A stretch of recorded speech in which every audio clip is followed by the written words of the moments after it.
with Microsoft Adair. First, some custom silicon. Lots to talk about this morning. Just coming out, it was reported earlier by the Wall Street Journal that IBM was looking to buy Confluent. IBM just confirmed that they are buying Confluent here for $31 a share. Carvana joins the S&P 500. Other analyst notes in stocks like SanDisk and Micron. So there's a lot to keep an eye on here. CoreWeave also gapping down. So there'll be a lot to talk about news-wise and a lot to trade. All right, guys, Bitcoin is back above 90,000 for the moment. It dallied with 92,000 over the weekend. Good morning, guys.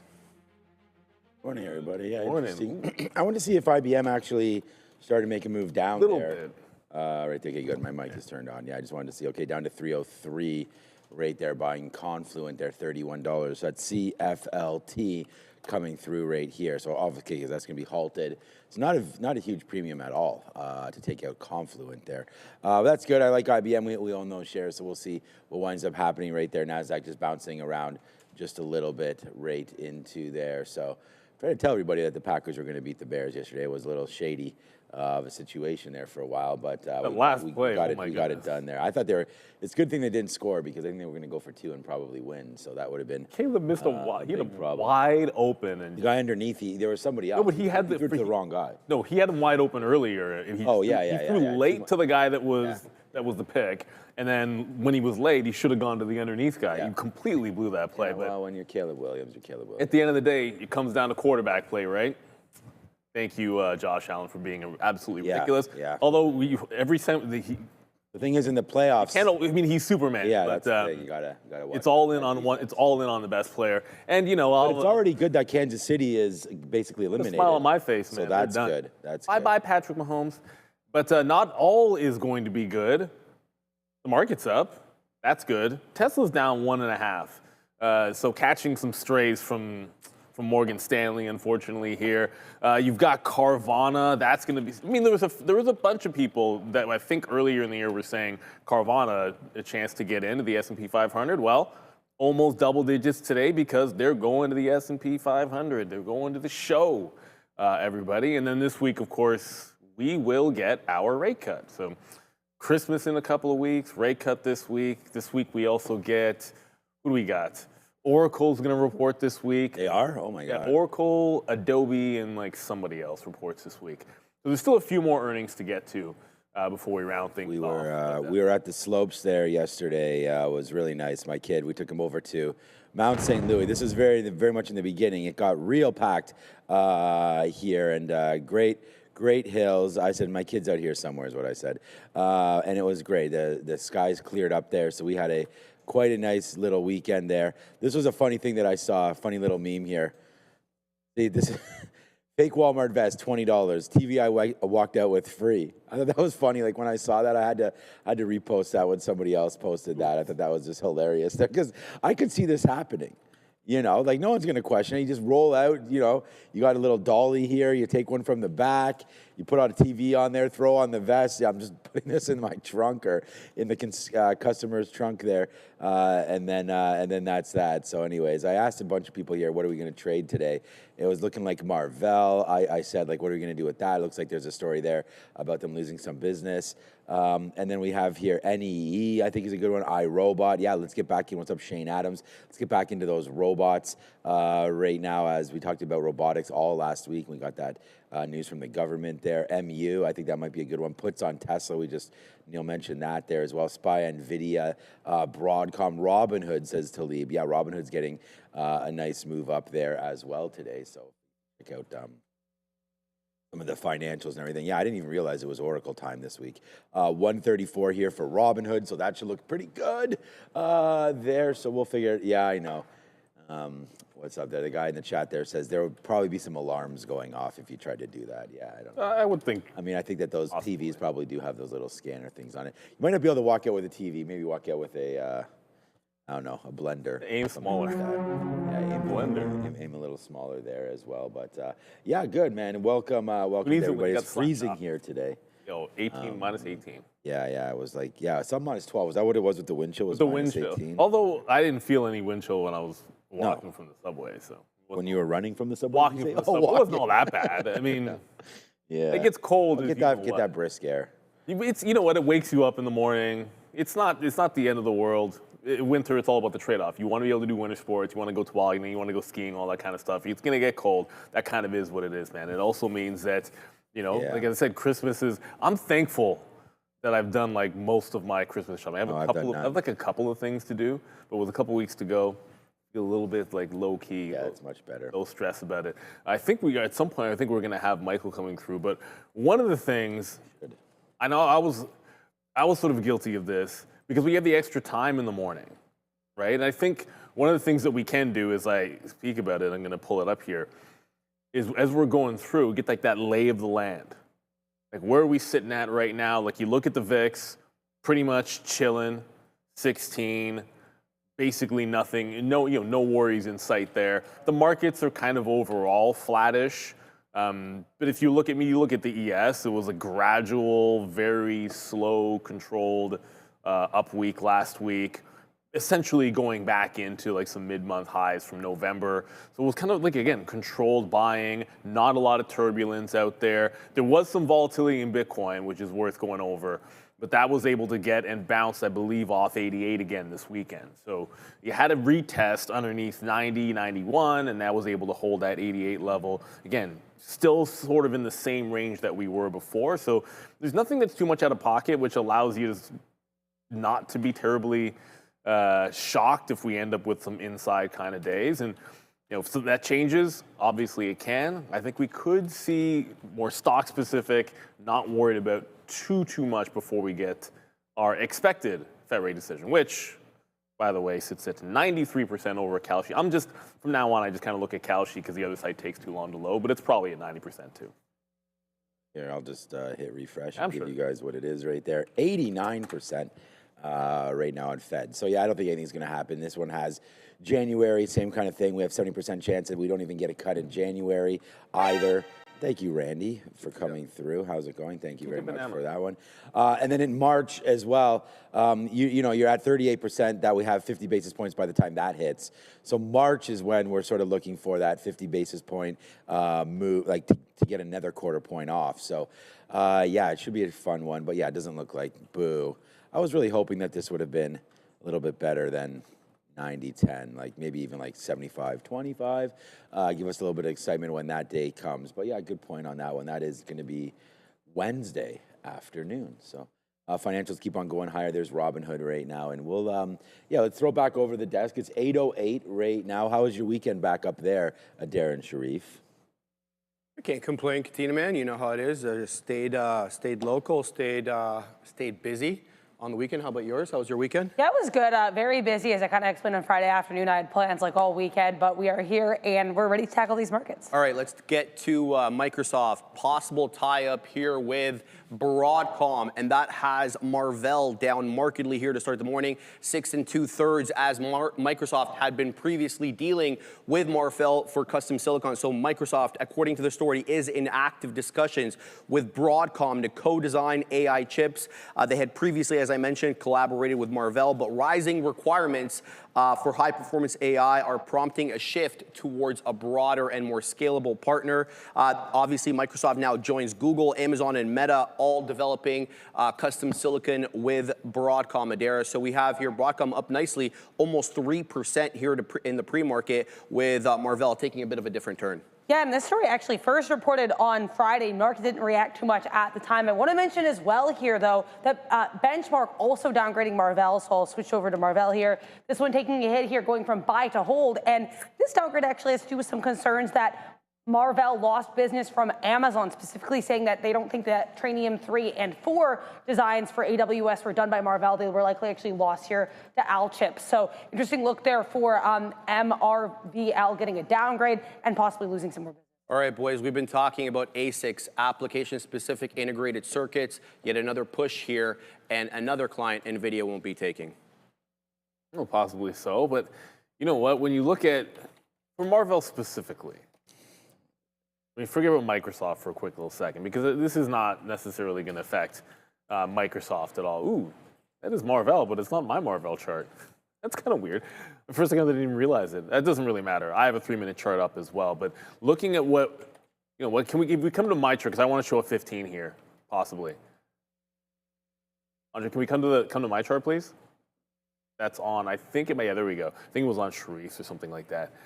But this was one of those, you just essentially saw over and over again $100, like every single day since it touched the $100 level. It would test and fail, test and fail, test and fail. So like that was already emblematic of like profit taking at that level going into this, and then you get a kind of a, whatever, you can call it a negative story, or it is a negative story. How big of a deal it ends up being, I think, remains to be seen. I think usually you want to give it, like, if you want to dip by, like a 3-day rule on this, but I think it resets that. For today, however, it had clear support at 96 last week on Marvell. And when you start to consider like where this had come from, like clean 200 period into $100, like 75 to 100 essentially, and it looks like a pullback to that 50 period is seemingly reasonable. That sets you at about $88. That's what I'm kind of thinking today. Like, why wouldn't you see that 50 period today? Pull back from the 100 level, bounce off that 200 from before. So technically in between, I think you see that 88, and let this settle down to digest how big of a deal it ends up being for Microsoft. So kind of like the 94 as well, but 94, 96, I'm thinking fade on Marvell, at least until 88. You hold on to 88, then you get your 50 period bounce. And that's a good place for stocks to catch their breath in what has been a very clean up trend. Like this has been a clean up trend that has had obvious dip buys along the way. Yeah, we love some Marvell, and you guys know that we own some of this stock, but we talked about getting out. It came up to this $100 mark a couple of times, and we didn't want to miss it. We called it that SoftBank bump there. We missed it the first time, but not the last time. So coming up to Marvell, good. I think it's a good opportunity to get some more Marvell into your account down here. The problem is most of this, I think, probably has to do with the fact that they were not chosen for the S&P inclusion there. So that probably is a couple points there. And then obviously, I have to look to see what exactly this means here. That the company likely lost Amazon's Titanium 3 and 4 design chips to AAPL chips, so likely lost. So if they did, they did. I don't know what kind of a revenue spot that is for them. Probably not worth 7% to the downside. So I think that part of that has to be the losing out to CVNA. So. To Carvana. So if that's the case, then it is going to be a buy the dip situation. My bags are definitely not full with Marvell. We can make 10% back right now just by buying back what we sold earlier. So yeah, we'll keep those for now. But I still like Marvell. I still really think, I told you guys, the guts in the AI trade. I think you got to get a little bit of that involved with Marvell at some point as well. CoreWeave today. Just here's another example. Like, you don't know the things you don't know. And $2 billion private offering for CoreWeave. Not that they're doing anything wrong. We saw Marvell raise some money as well. We've seen CoreWeave now going to raise a little bit. We saw SoFi raise on Friday, so that came down and gave us a good little dip buy opportunity for SoFi there on Friday, and not really doing too much today. NASDAQ up 0.32, ES up 0.17, and yeah, the VIX is now near those lows. It's like multiple month lows now on the VIX, so I think the market just continues to cruise a little bit higher here. The NASDAQ is absolutely on fire. So is the S&P 500. They all are. The IWM, they're all just starting to tick a little higher here as we go. Look at the NASDAQ over the last couple of weeks, man, just straight upside. Now trying to get back up here. I don't think you're going to get anywhere near there until eventually NVIDIA gets going again. So we'll have to wait to see if that winds up happening. But yeah, it's too bad about Marvell, but that breaking through that $100 level and then coming back in, it's pretty standard. This is what we look for when you get to key levels. That 100 was important over here. That's last December. Then it was important in February when we broke lower. We tried to hold it. There, does not, breaks lower. Destruction down to $50, loses half its value, gains it all back, is up 50% from those lows, and now gets hit just a little bit. So I think this is par for the course. There's going to be good stories and bad stories. So yeah, I'm pretty glad we got out of some up there as well, but never great when you're down 7% here for Marvell. I'm still looking to figure out what to do. We do have Confluent there it looks like it's going to be $31 cash, I guess, going out. So that will be good for Mr. Neil over there.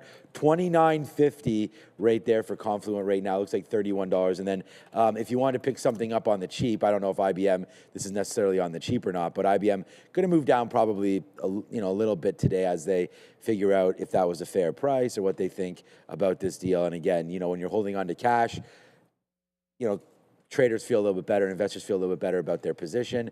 Now you take out 31 billion of those or whatever it is for this company there, and you know, gets a little more uncertainty. So we'll see what Confluent does here for IBM. I think it's a stock worth buying on any dips. That is for sure. 91 to 8 for Bitcoin right now. Yeah, you might see in the middle of that board behind us, what is this company actually called? Is that Semtex? Semtrex, CETX, going to be one of the names on the hot list today. It is in the watch list, but there's apparently no news catalyst for those that are asking. So look, it's done 20 million shares plus, already up that 300%. There was a story last month where they had an acquisition, but yeah, nothing actually happening here except for a little pump. So you always be careful. You always want to be, like, I think you want to, skeptical is maybe the wrong word, but that's what I feel here. Like a little bit skeptical when you have like a gap up and you don't know what the story might be. But the volume's fantastic. It's done 13% short float. The float is ridiculously small, so it doesn't really take much to move this thing around. So it should be on the watch. If you're looking at small cappers and gappers, just there is no story that we've been able to find. We can keep our ear to the ground on this, but it's been underneath VWAP and selling off pretty much the entirety of the pre-market here and unable to push through. Maybe it's because there is no proper catalyst. And breaking news, Powell probably agrees it's prudent to cut rates. Oh, well, you know, seeing as there's already a pretty much mortal lock that we're getting that rate cut, the only thing that matters, I think, on Wednesday is language for next year and cuts, because we know we're getting one now. Yeah, 90% chance of Wednesday, and then he's going to be the next Fed chair anyways. So, yeah, he's saying right now that he's going to be pleased to help out Trump, and he'd love to be his choice. So I feel like that's just momentarily. I don't know when the announcement gets made. I think it's May is when Powell leaves. So I think they'll probably have to. You can do it before that announced. He'll probably make it. He'll probably make it ASAP. Maybe even after tomorrow. After that rate decision, after Wednesday's rate decision. Might as well. Okay, man. Yeah, CoreWeave does have the offering. People asking a little bit about that. IBM has news, obviously buying that Confluent, CFLT. So we can talk about that. Bitcoin down to 91 right now. That's been dancing around a little bit here in the pre-market, but it's holding the bid. So we'll see if that can do something. Not up to 52 here, back up to 52.25, back up to $52 here for IBIT as we're trying to see if Bitcoin can get back up to that. Now, I think 97, 98. Up into here, and then we can see what winds up happening as you get again to that key level of $100,000 on Bitcoin. We'll see if we can get to that. And ETHA again, same kind of thing here, hovering around 3,000 for Ethereum. So we'll see if that can get going. But yeah, Rivian. Someone just said Rivian got downgraded there, but I was really looking at Carvana. I mean, what a good, and we'll talk about this obviously here, getting the inclusion to the S&P 500. And, you know, like we were saying this on Friday, like as if someone maybe didn't know about that already. And if you had to try to front run an idea right there, there it goes, man. Nicely done there for Carvana. And it was the number one name there on call sheet when we checked in on Friday to see where that one was. But there it goes. Nice job there. Still should have bought that one at $4, I guess. Now $436, all-time highs there for CVNA. All right, yeah, it's 8:20 right now. Like we said, we should have Michael coming through in just a little bit. Last week he talked to us about Santa Claus Rally, which was really fun to hear about. We'll see if he has any comments on that again. And then the market, yeah, just a couple up moves here in the last couple of days. Seems to be pretty nice. Gold, silver seems to be still moving higher here. Here's a question for you. What the heck was this thing on Friday? Yeah, there was. What was going on with TGL? What is, like, I saw this on the list. I'm just going over some of the small cappers that are moving a little bit, but what in the, obviously this one went Treasure Global. Yeah. Oh, Treasure Global, yeah. Treasure Global. Well, there was a story on, actually, was there? No, there wasn't a story. It's just a bunch of halts. I'm looking at Friday. It's just a bunch of halts. But they did update their revenue outlook. So updates is 2026 revenue outlook, targeting 1,500% growth. Ooh, but you know what that target is? $3 million. Yeah, it ripped up after 4 o'clock too. I think it really started to go there once they couldn't halt it anymore. That's kind of a little wild. So a little bit of, I guess, revenue upgrade. But this halted a bunch of times on Friday. Look at all those halts. That would suggest to me, anyone looking at this one in particular, without even, I'm not going to bother counting, but this probably halted, just eyeballing it like 15 times, maybe 20. on Friday, so you could expect some halt here today for TGL. Yeah, 100% looks nice, but liquidity is at a premium just a little bit on this. So there is a story here. Just be careful with this one for sure. I do know we are usually going to, there's probably not any options on TGL given how small it is, but there's always options plays with Joey options. Carvana. That's the big one. No Carvana this morning. This is Friday's activity, guys. Don't forget that. Hope everyone had a fantastic weekend. Let's get this thing out of here. I don't want to rub the mic too much. And oh boy, my poor guy, Alexandre Pantoja. What a horrific injury for all of my fight fans. And then some other big boxing fights as well, too, over the weekend, guys. All right, let's talk about some of the activity here. We have Marvell. Yes, we are talking about this earlier this morning at that $100 strike price, guys, on Friday's activity, sitting around 14,800 contracts with 1,720 contracts traded on the session. That is going to be at that December 9th expiration cycle. So that is going to be next Friday, guys. Now, as for Snowflake as well, too, that $230 strike price, showing some activity, but the volume is relatively light. That is not a mistake. 622 total contracts being traded on Friday's session, with open interest sitting around 5,200. All right, and now as for IBIT as well, too, at that $51 strike price, that is going to be expiring December 19th. Once again, open interest sitting around 23,000 and only 805 contracts traded on the intraday session. Now, as for the call of the day, this is going to be looking at Netflix. Yes, that's correct. That's going to be around that $105 strike price, guys. That's not, we were talking about this on Friday, actually, and I just want us to refer back to that, considering it did receive a downgrade this morning as well, too. But I want us to take a look at the daily once again and just how much it decays over time. So if you were to be writing these contracts in September, well, you're going to be collecting $22,500, and those are relatively worth nothing at this point. So keep that in mind. I'm going to be looking at these leaps, and I'm going to be looking into this a lot deeper. But as for the bid in the ask, guys, relatively tight, delta cool as well too, and then the gamma, relatively cool with 35.8% at the money IB, guys. Ooh, Netflix. Well, obviously this deal is going to be what everyone's talking about, like this Warner Brothers. Like whether you just care about it because you want to know how much you're going to have to pay, or maybe you own Warner Brothers, you're like, okay, well, is this actually going to go through? Well, Netflix, they're going to pay $6 billion. I think it's $5.8 billion if this doesn't go through. And there's legitimate antitrust issues here, right? Like, if this deal goes through, they'll creep over the 50% mark in terms of like streaming users. So like it'll be like 56%, I think, is the number. And so this one could have some trouble closing, or at least have a long timeline for closing. Now, clearly, like on Friday, it was, oh, euphoria, no, what is going on here?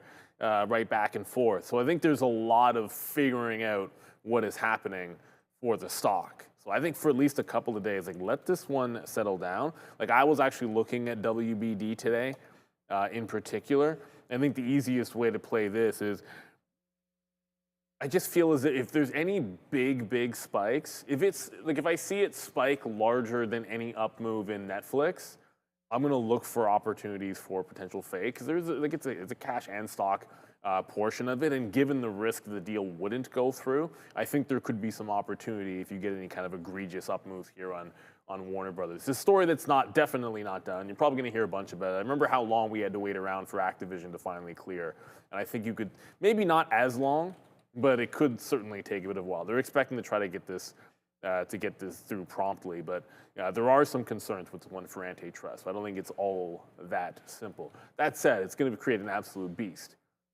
for Netflix.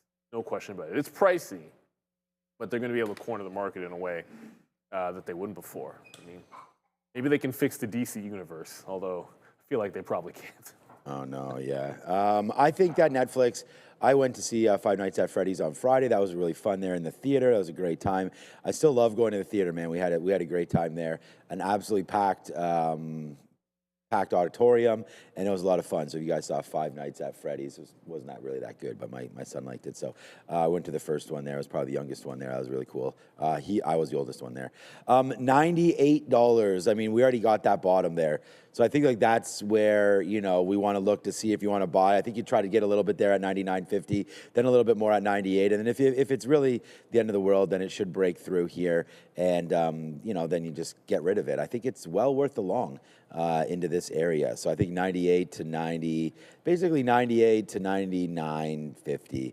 I think this is a good buy zone for it. I mean, we talked about how much content is king. This is going to go down as a great deal for Netflix, no matter what happens to the stock in the short term. I think it's a great long-term win. I mean, more and more content is what you're looking for. Joe just talked about some of the fights and all that over this weekend. And it's just like the more popular all this live content gets, Netflix has a bunch of that, and now some of these old heads, right? Friends and Big Bang Theory and everything, and Sopranos and Game of Thrones and everything that they're going to be taking over now. It's going to breed new life into some of these, either the comedy shows or what are they called?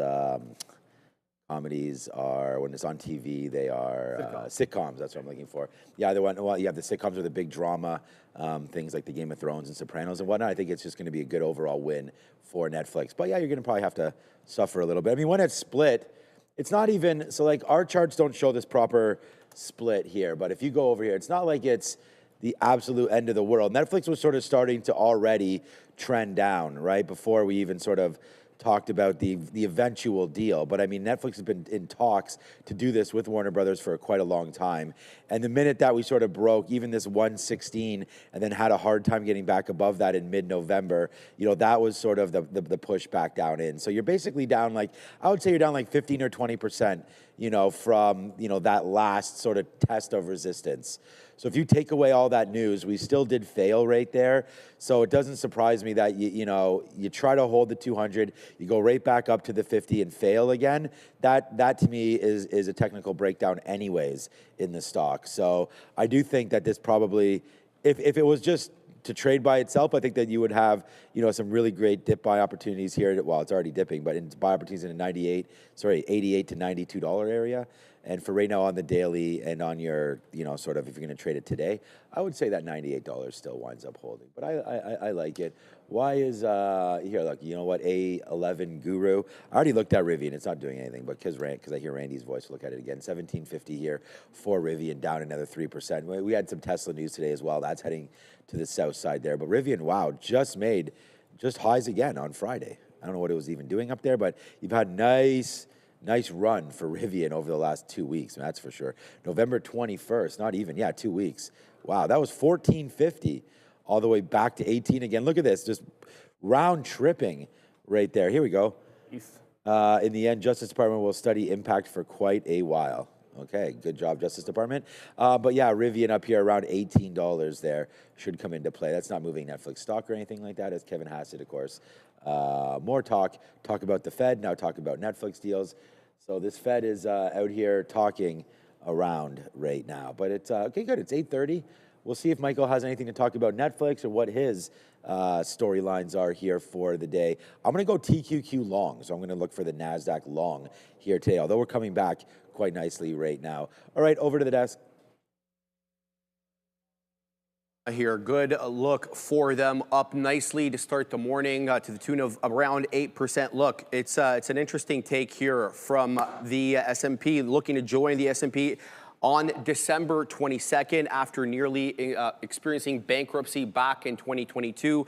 It is now on an 11-day winning streak, and if you're keeping tabs, the stock is up now over 8,000% since the lows in 2022, the market cap sitting at around 87 billion. Here's what analysts are citing. They're saying, look, vertical integration and scale are key competitive strengths enabling this company to increase their long-term margin expansion, and the index inclusion, of course, comes with a bit of a tailwind as passive fund buying is expected through the month of December. The short interest has also dropped substantially, lowest in years, as fundamentals have improved, which obviously reduces a bit of a squeeze, maybe not that great for the longs. Data shows short sellers have lost over $1 billion in the past few weeks trying to short this thing. And if you're keeping tabs on their fundamentals, they delivered about 155,000 cars last quarter with revenue climbing over 55%. Let's also take a look at Rivian. Very interesting upgrade today. Downgrade from Morgan Stanley.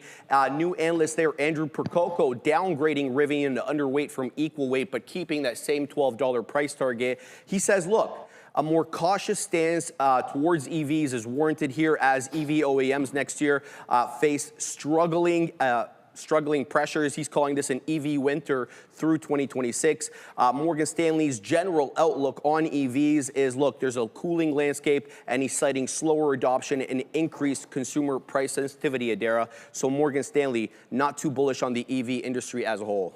Yeah, we know Morgan Stanley, too, with that negative note on Tesla. But I want to let you guys know Carvana is not actually the only name that is going to be joining the S&P 500. CRH here also getting the nod, as well as FIX.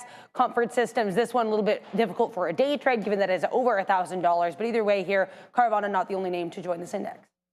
All right, Andre, let me know if we are ready for Michael Noss. Okay, great. Michael Noss joining us from the east coast of Canada. You're wearing lovely green. It's blending right in there with the background. We're talking some small caps today, Mr. Noss, and the Russell's already up almost 1% and above 2,500 again. Brendan requested, and I'm super excited to actually get that to you guys, and it's just talking about the January effect. So on Friday, we talked about what is the Santa Claus rally. We really broke that down by the numbers to make sure that we knew that, right, it was the last 5 trading days of this year, starting December 21st or 24th, and then into the next quarter as well. And today we're talking about the January effect. Now, this isn't the one that, you know, stocks in January, depending on what they do in January, seems to control more or less what happens for the rest of the year. That's something we'll, I think, cover a little bit closer to the New Year's. But this is one as well. And again, I'm not a massive seasonality guy, but I really like the ones that make sense from either, you know, politics or tax or, you know, things like that that we can't avoid. So what is the January effect? And it's essentially just small caps outperformance compared to large caps, where if you look at the relative ratio, small caps generally in December and in January beat large caps by 3 to 7%. On the upside or the downside, it doesn't really matter. And if you look at the next chart here, it's just the IWM. And I did a line chart just to show that last week was a weekly all-time closing highs for small caps. So congratulations, finally, right? This chart goes back to 2021. You can see multiple attempts. I wouldn't even say that we've really cleared that right now, but we've tried our darndest to get to all-time highs here over the last 5 years. And yeah, as of last week, all-time weekly closing highs just by a nose. So this next chart, and again, I do, because there's not really a lot of charts here, so I do a lot of this with AI. Essentially, we're looking from mid-December to about March, and this is what happens. And the idea is that not that we're predicting the whole market goes up or the whole market goes down, but just small caps relative to large caps. And large caps, generally speaking, beat the pants off of small caps, but for this brief period of time, there's some good relative outperformance in order to be had. Now, the next chart, we're just going to talk about why, and the best reason that I can potentially think of is just tax loss harvesting right here. If you just look at the average, and especially the biggest large cap stocks out there, they have done absolutely amazing and generally do way better than small caps. Your average small cap company is a small cap company for a reason. They're generally not the best companies out there. They're startups, they're biotechs trying to make a go of it, trying to make a new drug. And then by definition, as soon as they become really good companies, they're no longer small caps. They're mid caps or they're large caps. They're moving up the cap scale. So generally speaking, the average large cap stock doesn't do very well. So if you think about it, at the end of the year, starting around now, and some of this stuff is going to change, I think, as we get less or faster and faster settlement from T3 down to T1, down to T0, you get this idea that okay, I want to sell these companies that have been doing poorly in my portfolio. I want to get them out. Even if I like the company, that's what we'll talk about in a second. I want to get them out of my portfolio because then I can claim this tax credit against gains that I've made in other side of the market. Now that starts around now and has to be done by kind of settlement, so they're settled by the end of the year. And then you need to wait a period of time. And generally speaking, you have to wait. I believe it's gonna. I'm not a tax guy, so don't quote me on this, but it's like 15 to 30 days, I think. And then if you really like the company, you can rebuy it back. So you've generated that tax loss, which helps in your tax against the government.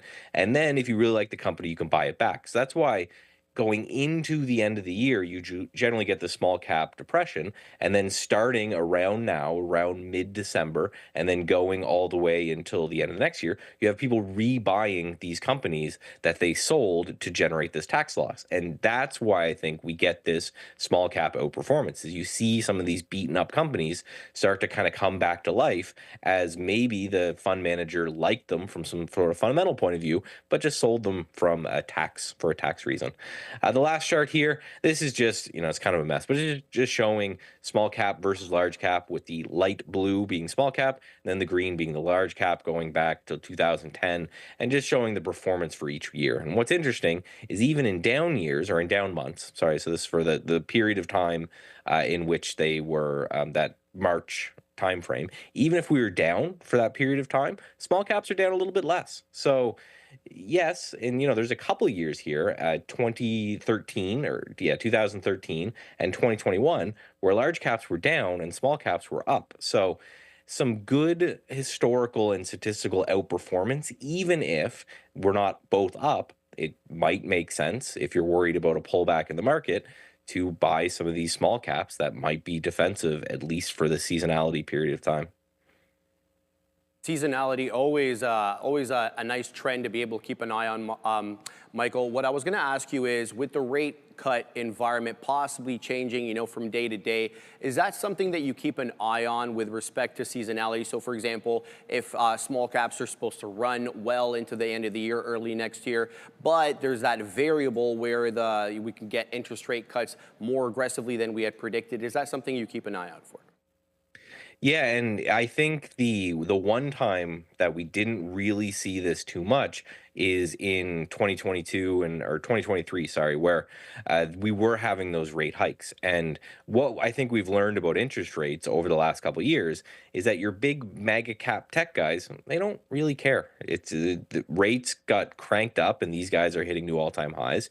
What high interest rates hurt more than anything is going to be a lot of small caps. It's going to be a lot of small regional banks. We noticed during the hiking cycle, we lost a bunch of regional banks that had kind of mismanaged treasury securities there. And then also things like biotechs. If you're a biotech, you need to raise money until your drug gets approved, and then hopefully you get bought out or make a bunch of money. But for that period of time, you're very, very interest rate sensitive. So if we are going to get this acceleration in interest rates, it might actually exacerbate this difference in which large caps are going to do what large caps do, because they don't really seem to mind one way or another. But you might get regional banks, biotech, some of these mom and pop companies that have a lot of debt. If those debt payments are lower, that should theoretically benefit the bottom line. Absolutely, yeah. Margin expanding for them as they don't have to go into the debt market to raise. All right, Michael Nas, thank you so much for coming on. We'll see you on Friday. See you Friday. Take care. Always thank you, Michael, for popping on. I think one of the important things to consider, obviously, when you're looking at small cappers, is to remember, hey, which category does it fall into?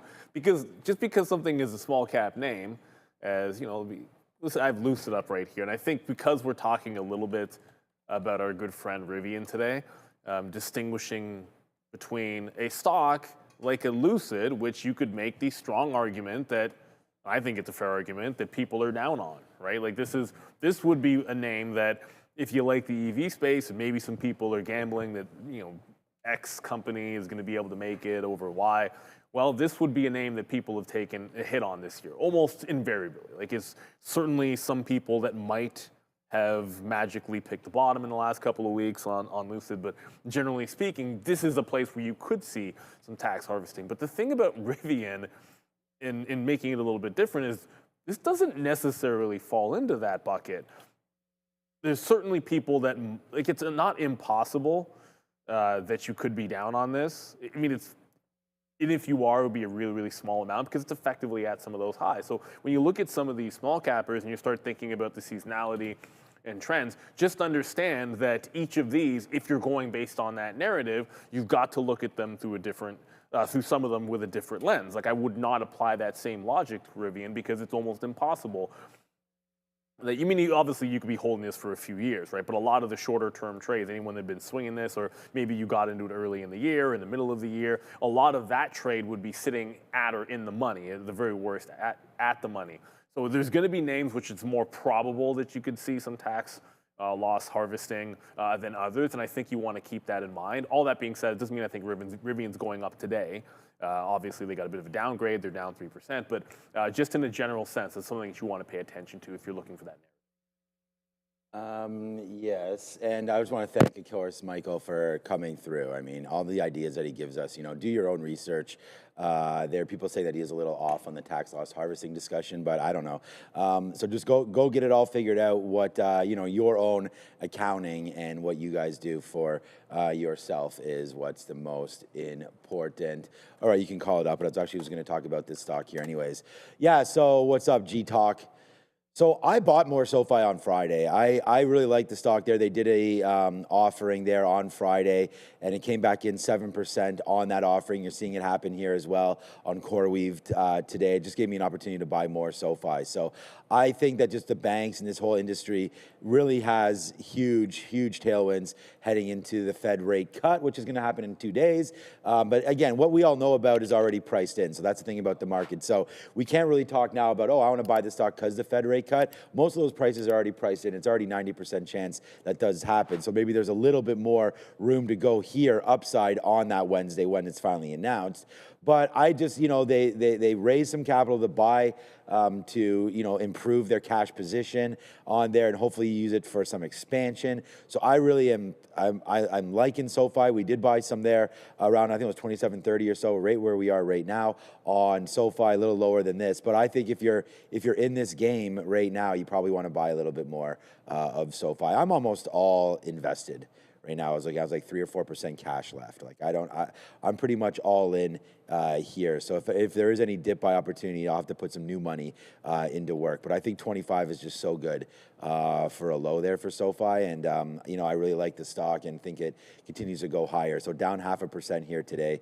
I think it rebounds quite nicely. And I was actually debating putting this on the sticky note today down near that pressure point of 27 in case we do fall back in just a little bit there into some of those lows from Friday. I mean, I think the market's going to be a nice little win today as well. So 27's had some, this goes back to November last week, or 2 weeks ago, the 25th, where we had some bunching up and then taking off there on SoFi. So that's kind of what's happening now. So I do expect this name to get a little bit higher, even possibly break through that $28 marker. I mean, look, it fell off from $30 on that offering. So all the way back into 27, I think it has room to go back there to the upside with SoFi. A little surprised it's actually down today. But some of the other banks, of course, and SoFi is a little different than all the rest. But actually, JP Morgan's up. This Goldman Sachs chart, like I said, the only two banks I own, but other than SoFi, are those two, Goldman and JP Morgan. And this Goldman Sachs chart is just like breaking highs now. You have like 10 days of the last 12 or so upside there for Goldman. So I really like the banking sector. And if you're going to get some love in those names, obviously you got to also look at Robinhood, which is starting to get a little bit higher here. Robinhood, as crypto starts to stabilize, I do like Robinhood as well. And, we called the 9 handle on that. We got about $2 away from that. And it's been upside like crazy for Robinhood. Robinhood's 30% up in a week and a half or 2 weeks there. So we know there's juice in this name as well. So yeah, the SoFi, okay, well, they're in the chat. I have to look to see the offering closing there today, but it doesn't matter. For me, that doesn't, it's already, the news was Friday, so we'll play a day 2 here on SoFi, dip buying into 27 for me, my friend. And thank you so much for the chat of supers. So that's a way to get involved with us here today, right? I have the Stream Deck open. I actually got to open it up here. I just want to check out, because right now, if we go over and we try to find out how many subs we actually have right now watching, make sure you do hit that like and that subscribe, and it'll come up there. 22 or so. Yeah, there it is. So, you know, 1 of every 5 of you, make sure you do hit that like and that subscribe, and then get it going, man. Brendo's off today, but back tomorrow. We want to thank Sharif and Adara for obviously filling out and doing that right here early, and then it'll be Sharif and Joe on the midday show. But here, 308 likes. I didn't even hit it yet. There we go. Let's hit that like button. You know, those of you that are not members, we get a lot of gifted memberships. You got to make sure you go over to YouTube and do that, or just join right now. It's $5 a month. You get like the green here. You get all these different cool emojis, and you get Sharif's morning watch list when he is in as well. So, and guess what? Today Sharif is in. So you're going to get that list there today. And it just basically is, it's very similar to our watch list, but much more in depth, right? So if you are looking for a little bit more information, key levels, trader takeaways, things like that, there's a lot of cool things available. And I actually... It's a one-stop shop. And the thing about it is that you never want to trade blind. Ultimately, you want to know what the big news is that's going to be moving the market in individual names. Speaking of which, I have seen a few names in the chat that got thrown up there. Like you can see right behind me, of course, our stock visualizer with some, and mostly small caps actually right now. TTX, WVE, TGL we've gone over, SoFi is on there, which we've gone over.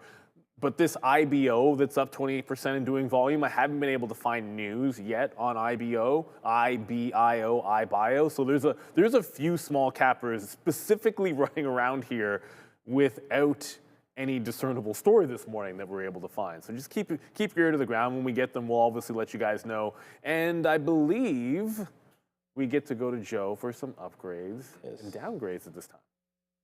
All right, guys, welcome back. Let's take a look at some of the analyst actions this morning. We're going to start this off with General Motors, yes, getting the nod by Morgan Stanley.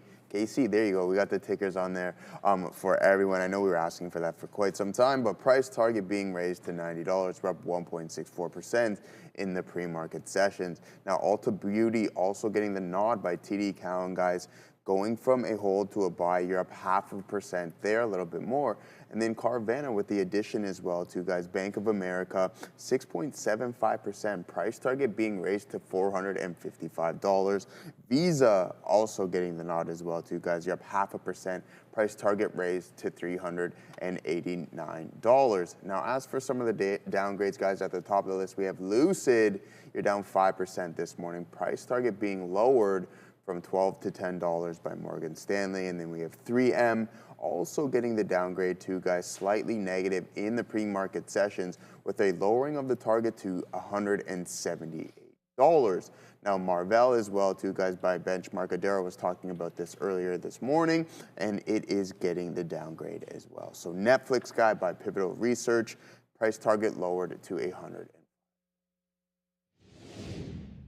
Yeah, we talked about Rivian, but Lucid also. And I was sort of giving you that notion that Lucid's been built a little bit differently from Rivian this year. It's been a rough year for them. But guess what? It isn't really all the way through the post-split, well, like the new post-split bottom. I guess this would be the post-split bottom at $15. And because this is why we do upgrades and downgrades. It wasn't on my necessarily radar before, except for as like an adjacent story to Rivian. But yeah, I feel like this is a stock. Why wouldn't it be headed back into 11.5? Reverse splits have this way of falling back to home, right? So it makes an initial bottom. And when it turns around, you don't get any kind of a decent bounce until it tries to test that and breaks a low, found a bottom at 11.50. It's pretty close to it now, although $1.50 away is pretty good from a trading aspect. So this one feels like a short it till not whenever it does any kind of a turn. And Friday, it did a turn. So I think you got room to go. 13 looks like a pretty reasonable level here. But the thing you notice here at all of these opens on Lucid in particular is you'll have these spike rejections at 9:30, spike, reject, spike, reject. So you almost have to wait for that first 15-minute candle to reject, and that's the point that you want to take it. Yeah, built very differently from Rivian right now. There's winners and there's losers, and that's the fun thing about the market. Sometimes when it's highly correlated, it's great because everything's going up and it's like super bullish everywhere. But I think right now what we're seeing is in many spaces, where you're having very distinctly different winners and losers. And shout out to Steve Irwin. Thank you for the super chat here. Love you guys from Perth, Australia. Holla, best trading channel, and keep up the good work. Appreciate you for sure. All I know about Australia is everything down there is trying to kill you. You're born tough if you're from Australia. Like the spiders be like this, that ridiculously large and all that stuff. So appreciate you so much and thank you for the kind words.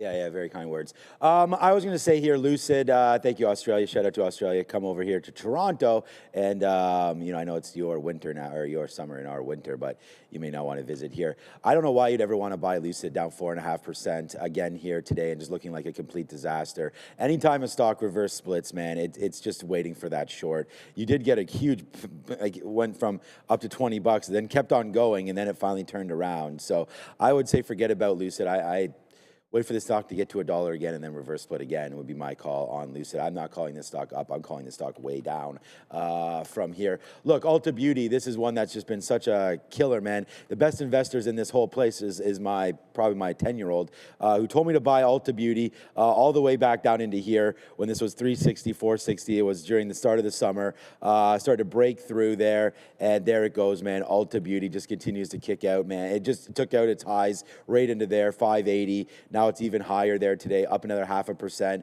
and just really working. And this is just a daily chart, but you can go over a monthly, a weekly. We're now breaking out on Ulta Beauty. Good report, upgrades abound, and it just continues to go higher here. Ulta Beauty, a sleeping giant might be Elf, which are never normally giants unless you watch the show. Shout out to my guy Will Ferrell over there, as that's probably going to be played about 1,000 times on my TV anyways. Maybe we won't even watch it once, but it'll be on there. There's Elf. So if you're trying to play maybe a little bit of a catch-up game here in the cosmetic space, you do have an opportunity to grab some Elf right there. Of course, Elf is the maker of different cosmetics. Ulta Beauty are the sellers of said cosmetics. So you want the brick or mortar, or do you want the actual product itself? But we'll see if Elf Beauty can get back up to the upside. Another Chinese, though, brand there made, I don't know if it's a Chinese brand, but a lot of their products, they're made in China. So be careful with Elf Beauty, and it's been getting hit to the downside. What does it stand for? Elf stands for eyes, lashes, I don't know, something like that.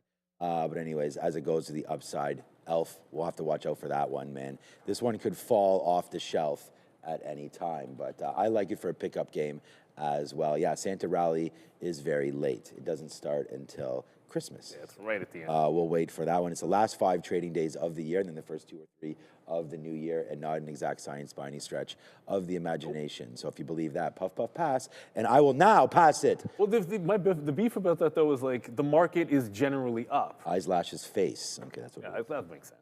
The market's generally up. Yeah, no. So I mean, the market is this. Like, it would be a bigger story if anything that's like statistically probable down movement is usually a little more distinct. But yeah, the Santa Claus Rally has a couple of things going for it. It's also lighter volumes at the end of the year, so less people chewing through. But I find if you get too wrapped up in the seasonality stuff, like a lot of times you end up, you could just end up missing like normal strong signs. Like if something's in a clear downtrend or a clear uptrend, like I'm gonna care more about that than I will about some seasonality stuff out there, right? Especially if you're looking at individual names. So again, lots to cover it. Someone in the chat just mentioned, did we talk about this IBM Confluence deal? We did, but if you are just joining us now, IBM is buying Confluence for $11 billion. It's $31 in cash. It's expected to close mid next year. I think they said I think the press release literally said mid next year. So again, it seems like IBM's not really taking it too much on the chin here, only down 0.5%. I would have thought maybe you could get a deeper dip. Sometimes the acquiring company takes a bit of a hit, and that would be pretty, well, cool is not the right word, but it already bounced once off the 50-period moving average recently. For it to get there again, and maybe this is the kind of thing, you get sold off a couple of days as the acquirer, go down to 97 here. I didn't see whether they're having to go issue any debt for this. I'd have to read up a little bit more, but the market's seeming like they're not punishing IBM for this very much right now. The price tag anyway. So pretty decent day, I'd say, for IBM, only down that 0.5%. And then you're going to find CFLT is going to be gapped up. It's actually trading at about $30, which is, it's close to right. That's actually trading a little bit, if you were to price it, a little bit low relative to like the risk-free rate, but that could just be, there could be some antitrust concerns. So it's trading a little bit lower than you might expect. But yeah, that's going to do a lot of volume today. IBM, not down as much as I would have suspected. But if IBM gets sold into the 50 period on this, I think it'd be a good place to pick it up. All right, let's talk a little Robinhood making an acquisition in Asia. Good look for them. They're acquiring Buena Capital Securitas, which is a licensed brokerage, but they're also picking up Petagang Asset Crypto. Guessed it, probably a crypto brokerage, making the first major push for the company in Southeast Asia. Just to give you an idea of what Indonesia has in terms of a market, 19 million capital market investors and 17 million crypto traders. That is one of the highest adoption rates in the world for any country.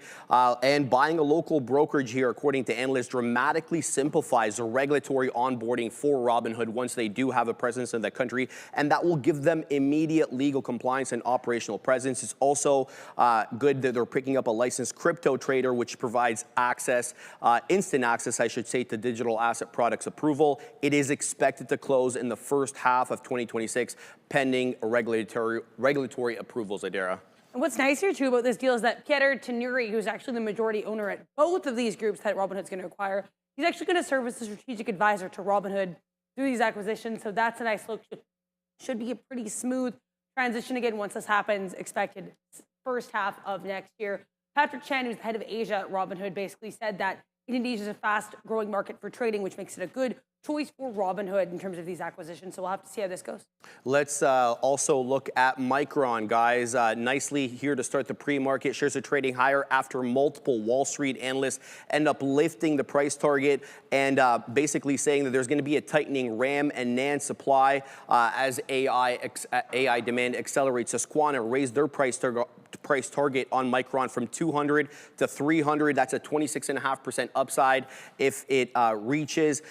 Bank of America also boosting their price target from 180 to 150. Consensus here for the street remains quite bullish. 46 different analysts have Micron as a buy with a median price target of $210.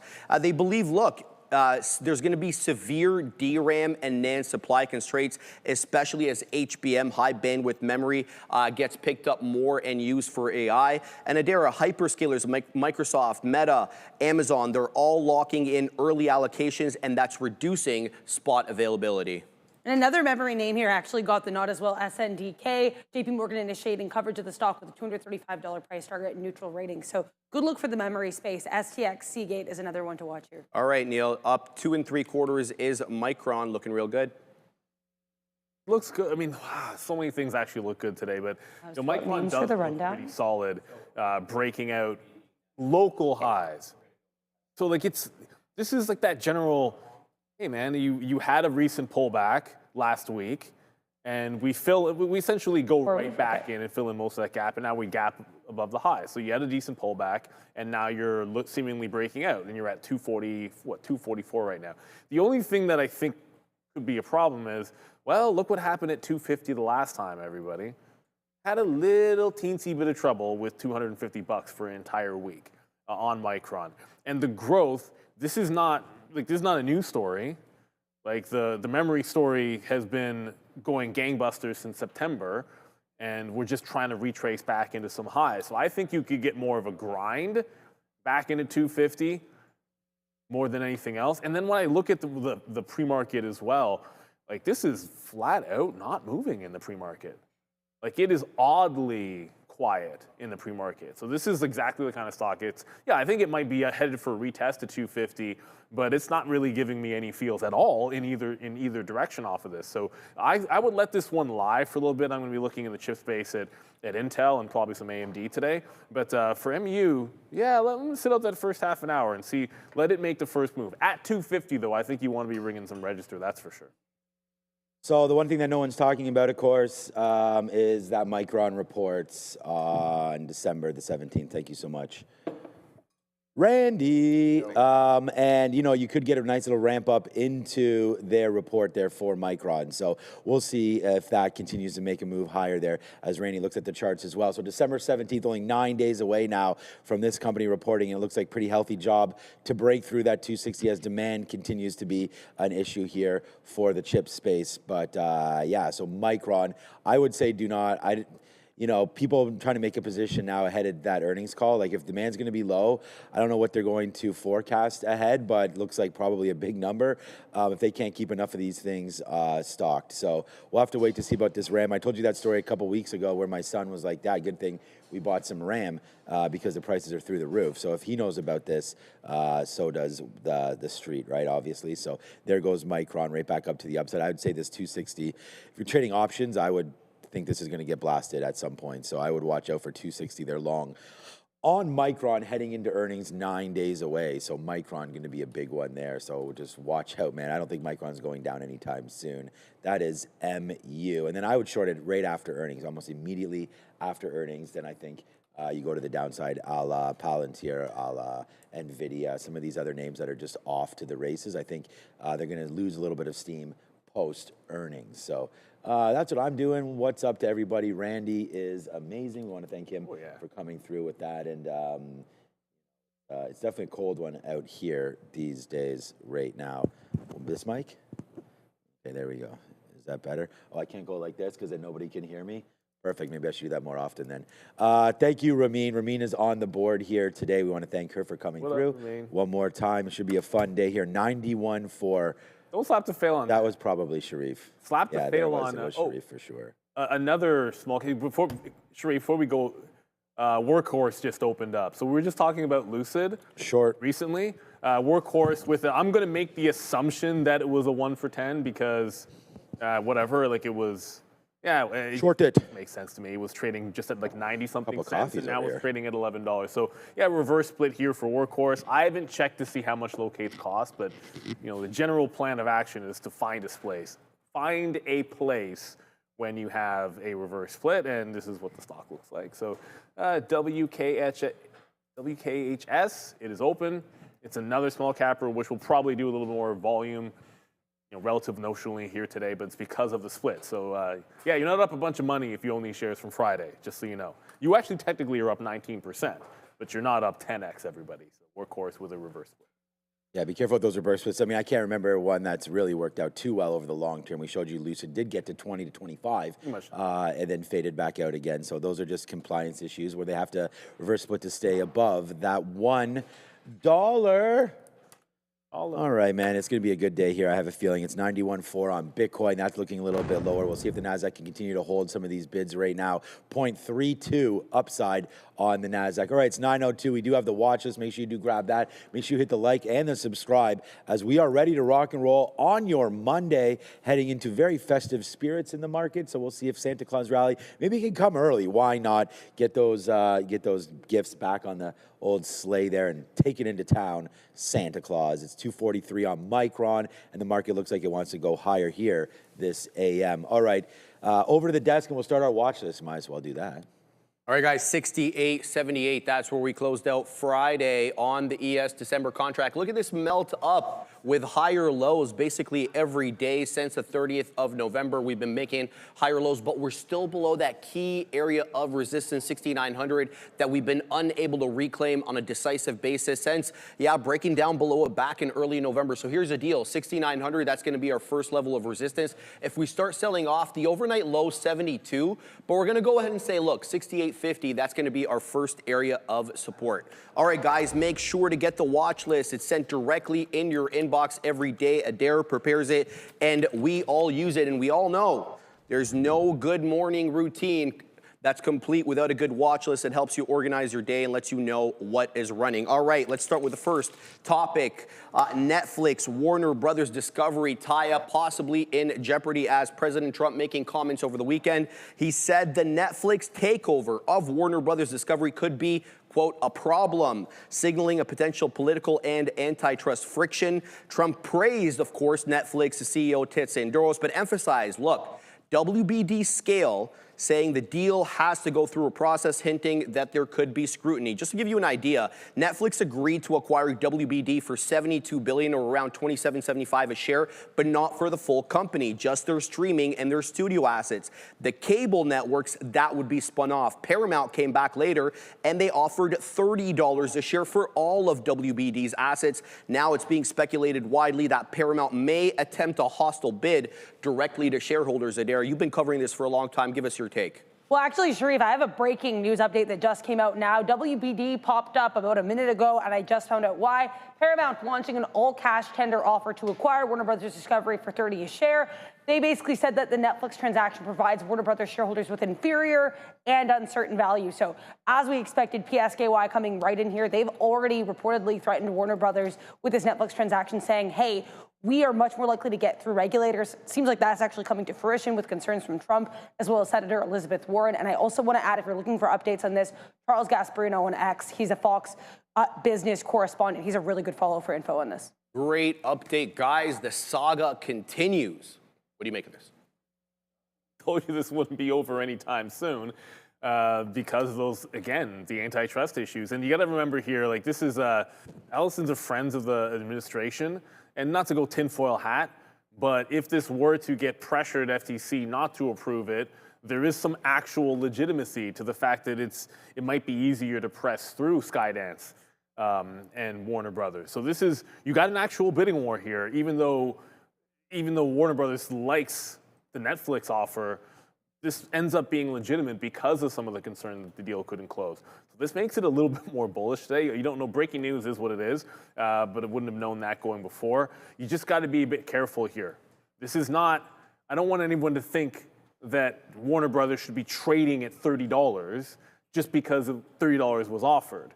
Like, the Netflix offer is still like the winning, for now, winning offer. And we'll just get the terms exactly for anyone that doesn't know. It's $23.25 cash, and then about $450 worth in shares. So it is mostly a cash deal, and that puts a little bit of a floor on the stock. I think that's how you want to treat it. Like, the Netflix offer is almost like a floor now for the stock. It shouldn't trade too much of a premium beneath it with this 30 coming in. So yeah, I think even looking like VWAP might actually be a bit of a play today here on Warner Brothers. It's going to do a ton of volume. And then obviously I know there's other aspects of this that you have to consider here. Netflix is going to go up a little bit simply because they take a little bit of a hit sometimes when you go when there's any stock involved in a deal or when there's a big price tag. And that's what we already saw happen with them. So it's a little bit of a spike for Netflix, but the real volume is going to be in Warner Brothers today. Yeah, Netflix, nice little spike there. So I don't know if what that means exactly and why that would spike up on that. But again, if Netflix shareholders don't really like the deal too much, and it has gone down, obviously, on that announcement, although once the market opened up on Friday, we really spiked higher there. So I guess some like the deal, some don't. And maybe if they're not going to acquire it, that might be a good thing for Netflix. I don't know. I don't think so. So we'll see what happens now. I still think that $98 becomes even more important now. So we'll wait to see that little move down on Netflix that happened Friday morning there, right into there. The announcement was Thursday afternoon. There's Friday morning's move higher. And then the move came back in, and we sort of bounced around that $100 mark before holding $99.50. This is a new story here, so it's like obviously breaking, and I'm not sure how this will affect Netflix at all. So, back into $98, I would say would be a good little level for them. This is just a 5-minute chart, so you can see back into there. That's where we supported off the early news. So if that comes into play again, I think you just watch out for those levels. Just be patient and wait for it. There's no point in hustling into this trade real early. Like, I could see, I don't know if there's anything happening with Disney. Disney, of course, a couple years ago bought Fox, and that was a little bit of a cleaner thing there. They're not really moving around too much. They're not entering the party. It's PSKY, so Paramount. You can get involved in this stock as well if you'd like to. Not much volume going on here, 200,000 shares, but this is the company now that's throwing the wrinkle. I mean, other than the fact that, being friends with the Trump administration, which who isn't these days, I feel like, there's no reason why this would be any less scrutinized than the Netflix deal. So I don't think that it's a really great sign necessarily that this deal is going to close anytime soon, especially now with more pressure on to, the proposed and agreed upon deal. Now, there's going to be a breakup fee of nearly $6 billion that Warner Brothers is going to have to pay. So the deal is going to have to at least beat the offer by Netflix by at least that $6 billion. And maybe $30 of cash does get that done, right? I mean, the enterprise value was around $27, $28, and you were also getting Netflix shares involved with that as well. So this does look like a better, deal if you're looking for cash there for Warner Brothers. But this has been, fool's gold, man. I mean, anybody that didn't believe that they were getting bought out, you really got behind the 8 ball there, because this was such a huge move. This was $7-8, obviously, at those tariff tantrums. And then there's the breakout right into here, obviously, on the news. Probably that day was probably around here, September the 11th. Busts out right there, takes out this 14, and now you're doubled off of that. So you're on a double here since September. Nice move up for Warner Brothers, and it's not going down anytime soon. Someone will buy the assets. So Warner Brothers, congratulations if you're holding this stock. You might have had a bad decision to get out there on Friday, but hopefully you held a little bit to see where this deal goes. And there it is, man, nicely up to $28. It looks like we'll see some action for Warner Brothers. But yeah, PSKY stepping in the building here again and saying, we'll give you a cash offer. What do you prefer? Cash or a little bit of stock with Netflix. So important to figure that all out. The market's not going to react too much to this. It's not a big, huge market play, but it's nice, man. The more deals, maybe the more healthy the market is, and rates are going lower. So that's another thing. With the rates on Wednesday going a little bit lower, makes buyouts a little more attractive as the cost of capital gets a little bit lower. So, all right, let's go back. It's 9:10 right now. Tesla, let's go talk about them. We talked a little bit about Rivian. Let's go find the story with Tesla. Tina, man, they're downgrading Tesla today from overweight to equal weight, citing valuation excesses. New analysts, and more on this in a second, Andrew Percoco raised his price target from 410 to 425, but that still implies about a 6% downside from Friday's close. Percoco noted Tesla deserves a premium leadership multiple given their EV, their manufacturing, as well as energy and real-world AI dominance. But he said, look, expectations for AI, well, they're pretty much fully priced in at the moment. Morgan Stanley is expecting Tesla to underperform consensus estimates over the next year as the stock has run ahead of its fundamentals, according to analysts. And as I mentioned, the downgrade comes as Percoco takes over Tesla coverage from longtime bull Adam Jonas, who moved into AI-focused research role with Morgan. Morgan Stanley has maintained an overweight rating on Tesla since September of 2023, not having changed it. Despite the downgrade, though, a $425 price target is still above the street's average of $375. Adair, Tesla's up 12% year to date. What do you make of this? As well from 410. Now, the reason for that price target increase, despite, as you mentioned, the kind of uncharacteristic downgrade, is because Morgan Stanley basically, or I guess Andrew Percoco here, recalibrated their sum of the parts model. That's how we got this price target increase. However, again, they do expect some choppy trading here due to some near-term estimates looking to the downside. So it'll be interesting here to see how this new auto coverage from Morgan Stanley, which, as we mentioned earlier, will also impact the likes of Rivian. It should be interesting to kind of see how Morgan Stanley views these companies here on out, because it seems like their model for some of this analysis might change a bit. Neil, what do you make of it? Being bearish on, like genuinely bearish between that and sort of I wouldn't buy it up here kind of deal, which reads a little bit more like that to me, especially if you're going to be higher than the street. And I don't necessarily disagree with that. Like this hasn't been like I'm just talking about like the mid 400s here. Like the mid 400s hasn't really been much of anything except for like a resistance spot. So like I think it would be perfectly healthy and solid even if we were to at least temporarily retest like the 20s and 30s, the 50 periods at 33.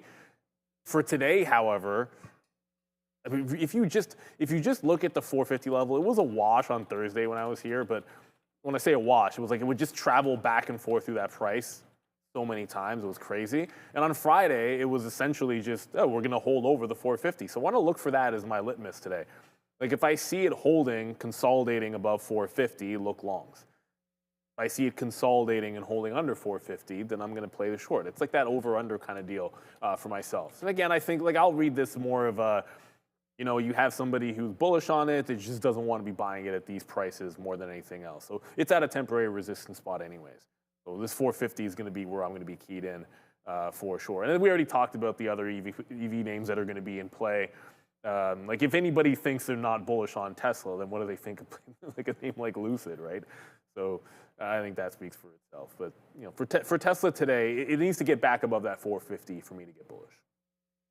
Yeah, for me, I've already called Tesla like back up to all-time highs very, very soon, and I don't think that stops today. So we'll just continue to watch this grow. I mean, I really like the stock. I think there's a huge opportunity today to even try to catch a little bit of bottom coming out right there. 447, like you're right back into a great spot that's been sort of held out for a couple days. So we'll have to wait to see, but I think this is a buy between 444 to 445, like right into this area. Might not want to sit there and try to catch this early, but this is in a good level for Tesla. You know, it's not, we already talked about it, it's not the car story anymore. It's what you think about robotics. And I really think that, and I have Q's, Rivian, and SoFi written on my list today. So I have a short in Rivian on. You could see here on the sticky note, very, very specific today. I've got Rivian. I almost put Palantir on here as well, and I got the NASDAQ as well. First of all, thank you for 55.5, almost 56,000 followers. So thank you so much for that one. But here it is, man, the Qs. I like the Rivian short 1750 or so area on this one. Something to watch out for. Downgraded today, well off some of those tops. And just like Tesla's fallen from its sort of all-time highs, Rivian's nowhere near its all-time highs, of course. But, you know, you do have some levels here of $18 that looks to be pretty strong on the sell side. So a lot of offers up here, a lot of inventory that's getting dropped off. So not like their cars. And you can see right down into here, Rivian, nice downside push. I think it continues a little bit lower. Let's fade any pops that we might be able to find for Rivian. The 200 period average right now is at 1760. So we'll keep this one on our eyes as well. What's up, DLG 0120 in the chat? All right, back over. Let's go find out what's going on with Broadcom. I love the name, and I know it's one that some of us have in our portfolios. In fact, if you own any indexes, you probably own some Broadcom. And just on that news, Microsoft too. Yeah, WBD still going. So they really like this. And the other thing too about all of this is, if Warner Brothers is going to come with another deal, you know who else is going to come with more cash? Netflix. So it's just going to be good to see this happen if you are a Warner Brothers Discovery shareholder. Not great for Netflix because they're probably going to up their price now too if there's some talk about you know, them possibly wanting to select the Warner Brothers PSKY, the Paramount Sky deal as well. So we'll see this stock bang upside as well. So everyone's fighting for what was once a forgotten, like Warner Brothers. You could have just picked that up on the way down. They've had a bad run, man. Warner Brothers, like that stock, until we started talking about buying out, they were hit for quite a while until eventually finding that bottom at $7, kind of like that Intel bottom at 18 or 19, and then just popped straight off of that. So you could have been long this name off of that bottom just by fluke, basically. And then all of a sudden now content, you know, people want that name. So there goes Warner Brothers back up to the upside. So again, congratulations to anybody that had the discipline or the eyes to see Warner Brothers down there at $7 or $8. And you won the lottery because they're now getting bought out for who knows what price here. You could also see Netflix just to change. They could always change their offer to all cash. That's another option that they're always able to do. Yeah. Like there's a lot of ways they could respond, but don't make the assumption that they'll respond today either. Like they could, but a lot of times these kind of bidding war things don't necessarily all play themselves out in a single day. But it does make you bullish on Warner Brothers. I just want to show you guys, like IBM is going to buy these guys for $31, and this is how it looks so much different, Confluent, because the deal is done and going lower right now. And you can see, like, look at the amount of shares, you know, that are here on the bid and the ask. So it's a much more stabilized situation, of course, than something that is far from settled.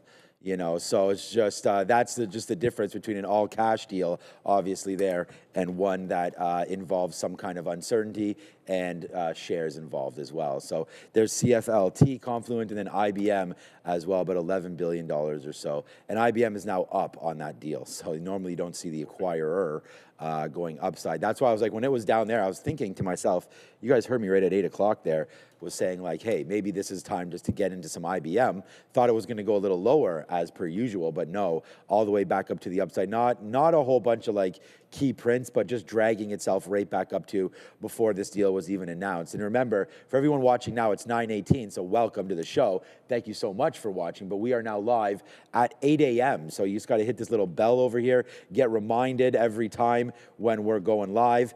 681. If you're watching now, over 6,400 of you, and you haven't hit the like button, let's try to get 1,000 before the show starts. You got 11 minutes now. So if 300 of you hit the like right now, then we will have succeeded. So let's get that going, and let's get back over to the desk. Now to talk about Broadcom, and then we have Carvana and then Marvell. So Carvana and Marvell, similar stories there on the S&P 500, and then Marvell also losing a contract. But we'll go find out about Broadcom and Microsoft. Just made all-time highs, Katina, man, this morning, taking out late November highs into 406 on a tie-up here with Microsoft. So apparently Microsoft is in active discussions with Broadcom to co-design custom AI chips, which is obviously signaling that deeper push into that in-house silicon as AI demand starts to surge. Microsoft have previously collaborated with Marvell, but according to the report, rising requirements for high-performance AI hardware has prompted a shift to Broadcom. The move highlights, of course, Microsoft's intent to reduce their reliance on third-party GPU vendors, most notably, of course, the king of NVIDIA. Microsoft joins, though, guys, many different names, including Google, Amazon, Meta, and OpenAI in custom developing their own internal house or in-house silicon. Google now preparing to sell its TPUs externally after using them for years internally. AWS, they've launched Trainium 3. Meta also co-developing chips with Marvell for a 2027 roadmap. And Adair, these custom chips, they offer better vertical integration as well as lower costs, and they get to tailor them specifically for the application they're going to run. Yeah, it makes sense that these companies are trying to do it, and it's certainly a good look for Broadcom. It's worth noting, and I mentioned this earlier, this story initially reported around 12 p.m. on Friday. You can see we had this little spike here on Broadcom when this initially came out, but obviously as analysts and traders digest the news, good gap up here for AVGO, and as we'll mention later, Marvell potentially moving on a delayed reaction to this as well. It's worth noting as well here this morning, B of A with a note on Broadcom. They said the company does face some supply constraints as it attempts to make that move towards $100 billion in AI data center sales. But B of A does expect Broadcom to have some upside here in those data center sales due to Google's Gemini 3 inferencing. AVGO reports earnings Thursday. Guys.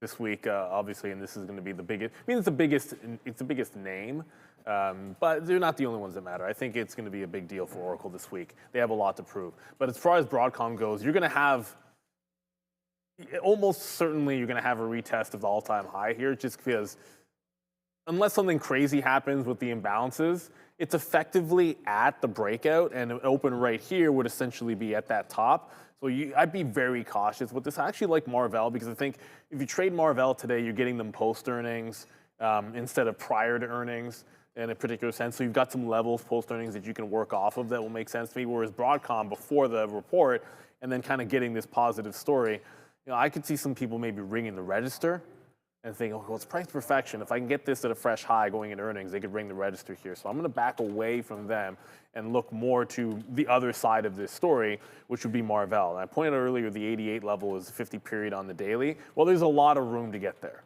to the 88, where I think you can get a bit of a bounce for Marvell. Like there's your 50 period. That seems like, I mean, it's been a buy since last week at the 50 period, so I think it's going to be a buy down there. But until you get there, like 94 and 96 are the two levels to play short on Marvell. So yeah, ouch for now, but remember, this has been upward trending, buying off that dip support, so we'll like to short into it.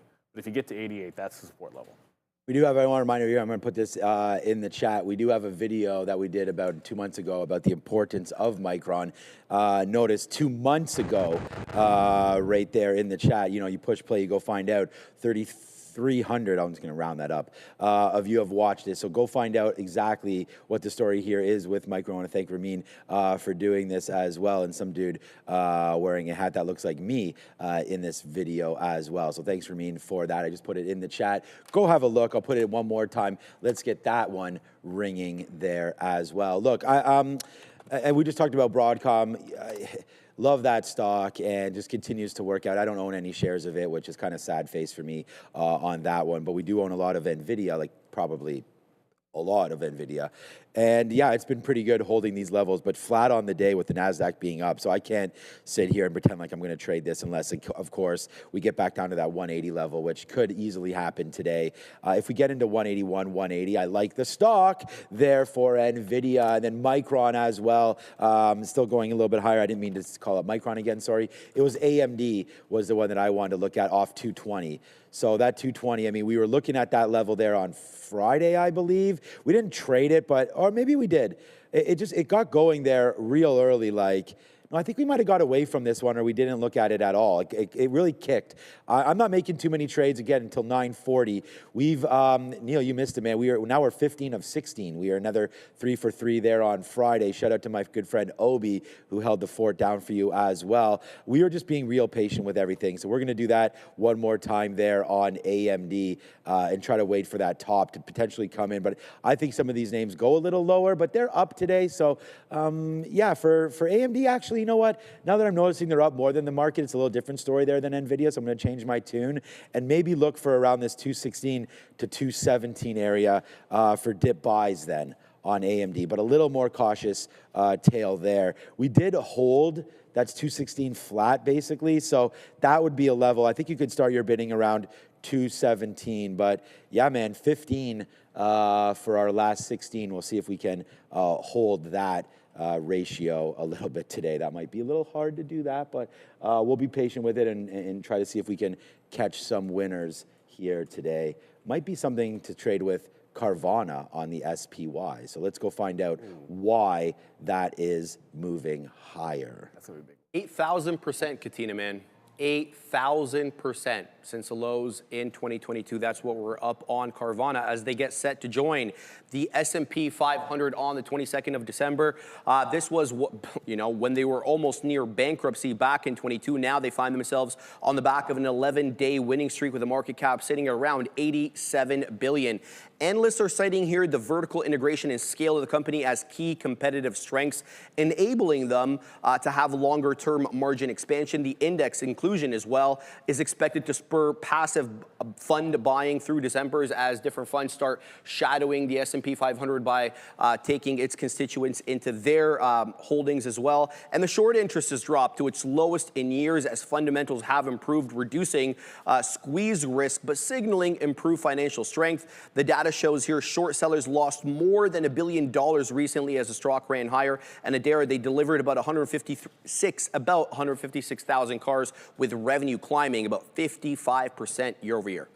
Yeah, the revenue growth has been really, really solid over the last few quarters, especially. CVNA, here's the weekly chart. As you can see, and as Sharif alluded to, this has been a great performance. Even though the year started out rough on January 2nd, Hindenburg Research hit this company with a short report. So beautiful recovery there, both in sentiment and in stock price for CVNA, especially from these 2022, 2023 lows. CRH and FIX also to join the S&P. Sounds good. All right, guys, Carvana, how you playing this one, if at all? You just have to remember sometimes that there is a bit of a sell the news event that'll come in for these names, especially on the actual, after they actually physically get into the index. But the imbalances just dropped. WBD was Warner Brothers was just 1.5 million or so to the sell side and came back in there. Now it's about 750,000, so that got cut in half. For Warner Brothers. If you happen to be trading, it's making its first pullback. It's trying to hold VWAP as we speak. Carvana, there's going to be always the squeeze aspect of this, but you think somebody knew? Somebody always knows. The markets don't get terribly surprised by this. I mean, the stock hasn't had a red day since November the 25th and has been on a crazy upward trend. I think that's what signals to me that, hey, there might be some profit takers on this. Because if it ran like this going into the announcement, sometimes you see the other side of the coin.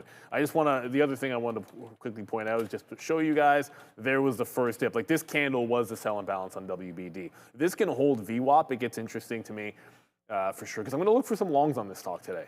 I think that Netflix, you got a bidding war, but I think the Netflix bid is the one that puts a bit of a floor on the stock. Again, I don't think it trades to $30, but I think you can at least try to hold that 27 area. If they were pricing it before, it's 27.75. Factor in that maybe the deal wouldn't go through. The chances that Netflix could update their deal in the next coming days. I think there's going to be buyers on this thing at some point. So let it settle down off of the open, and then look to run. All right, Marvell's already starting to tick a little bit lower rate now, down now 9%, as I think these deals are somewhat connected, these two headlines with Carvana and Marvell. So let's just go back over the desk. We only have a minute and a half left. We'll get the story, then we'll start talking about what our positions will look like once we open up. Cody Acree, Sean, of Benchmark, downgrading Marvell to hold from buy and remove the firm's price target. He says after extensive industry meetings, he has now a high conviction that Marvell has lost both Amazon's Trainium 3 and 4 chip designs to Taiwanese competitor AI Chip. That's the name of the company. Marvell has also guided investors towards increasing annual Amazon revenue, but Acree says this is being misunderstood by the street. Analysts believe this revenue growth is coming from continued Trainium 2 volumes of Adara, not from the Trainium 3 bullishness. What do you make of this story? Yeah, I think here this makes sense, and there's also a lot of other negative sentiment around this stock. We know, of course, the Broadcom, Microsoft situation here. Microsoft reportedly switching away from Marvell and towards Broadcom for their chips. That adds to the sentiment. And as Sean mentioned, this is also considered a possible S&P 500 inclusion. Carvana beats it out, so lots of sentiment here for MRVL in addition to that downgrade. All right, guys, 1 minute until the bell. What are you guys looking at right now? 10 seconds until the bell. Yeah, no, good call there, Sharif and Adara. Look, I think if Marvell goes lower, it's just getting hit right now. I think you could find some support there. The 50-period moving average is 88.50. So with only 4 seconds left, we want to thank OGen for opening this bell with us today, OGEN. All right, here goes Marvell. They're like just really clapped early right now. If we could turn off Adara's mic or somebody in the background, hearing something is fine. Downside there for Marvell now breaking through $90 and looking a little bit lower. I'm trying to look for SoFi if we get a little bit lower. And we're looking for the TQs if we get, I'm at 27.25. We just missed that for SoFi. And then the NASDAQ with the TQs, I always call this trading the market. So if you ever look at me in the TQs, I'm basically going long or short the NASDAQ. And I have this written down as the #1 trade today. We didn't get to go over the sticky note, but it's out there right now, 56 long. So we'll see if we can come back in. I just think there's too good news today in the market to really send this thing down. So we're going to wait if we are able to get something down there on the low side. NVIDIA's flying. Yeah, NVIDIA's going. This is what I mean. I think there's just such good news happening. Broadcom probably flying as well. Yeah, NVIDIA is going absolutely ham right now to the upside. Just hit 184.5. Yes. One of the things that we didn't get to, or maybe we did, I like Intel, but I don't think we're going to see the dip into 41 at all. And if NVIDIA is going up, there's always a decent chance that AMD is also going to the upside. So AMD just filled in half the gap, or half of the move from Friday. It's not really a gap. I don't know if you can call it a gap. Up to 221. Marvell, like it did have. Oh yeah, look at this thing. It's still falling. Down at 9. I was about to say it did have a little bit of a bounce there, but it just tagged 89. It got very close to SSR, I think.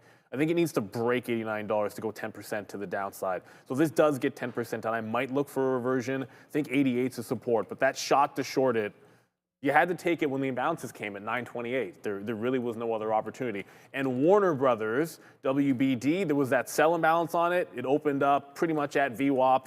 Trying to hold up. If you're just tuning in now, obviously you have the Netflix offer, but now you've got Paramount Skydance offering $30 in straight cash for Warner Brothers. So that one is obviously heading higher. It's not going to trade at the exact price, but the market liking it for bidding war.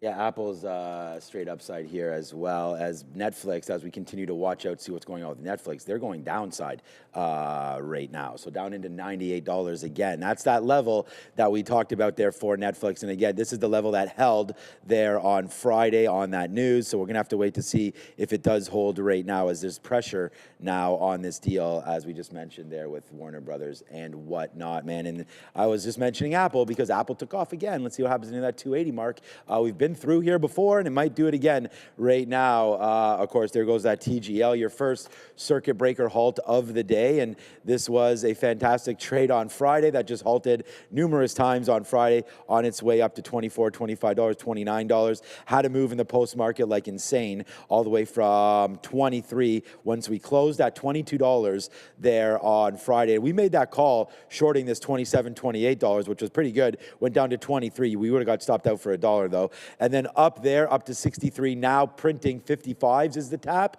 So 54, 55 right now on TGL, and of course, halted. So we'll wait, that's gonna have to be 5 minutes. Looks like a circuit breaker halt upside there. Low float, just the same old story there for TGL. Quick check on Netflix again, 98.50. So that's trying to hold out. Apple, those levels. SoFi's I mean, I'm trying to get into it, but we missed that by 20 cents. We weren't even really that close. We're waiting for 27.25, which is down here on SoFi. So if this market tries to slow down, then maybe we could get some love back in for SoFi, but it looks like that wants to continue higher as well. There's Carvana, man, sell the news. I mean, that was a pretty easy one. There to the downside, we're not in it yet, bouncing off the 200 period. Watch out for Carvana to lose the bid at some point today, I would think. But 428 right now trying to hold. The spread is $1 and change, so you got to be very, very careful with that one. And I'm just seeing on the scanner here that Meta is trying to do something as well. So let's have a quick look at Meta now, just touching up into VWAP and breaking a little bit higher there. But okay, so here come the futures looking to push just that little bit lower now. Might give us an opportunity to get long on some of these stronger names. Yeah, and there's some strong names in the chip land, of course, obviously. Warner Brothers is bouncing off VWAP as we speak, so it's about 27.60-ish is going to be the volume-weighted average price. Right now, the top ended up being 28, so if that's what, look, man, if market makers think that that's a reasonable top for these things, I always try to respect that. I never think you're smarter than the people that make the markets on deals. That's the way I try to look at it. So if they're selling at 28, then I want to be taking profit in front of 28 every single time. Tesla, missed opportunity on Tesla. I guess you could have shorted right in front of 450. I was looking for a false break of the 450 level. Tesla now headed lower, so it's going to be patience for some of the longs, I suppose, out here. And then Marvell, whoa, okay. Marvell's already back in VWAP and churning. Oh, yeah. That might have been it. So forget about 88s. Maybe 89 was it on Marvell. It got real close. I was looking for it to go SSR and hit that 88, that 50 period on the daily. Doesn't look like it wants to go there. So far, so good. Warner Brothers just going to look for it to get to 28 and then look for the next scalp opportunity. All right, here we go. That siren is a new position, of course, and we are now short Rivian. So let's just wait to see what winds up happening here with RIVN.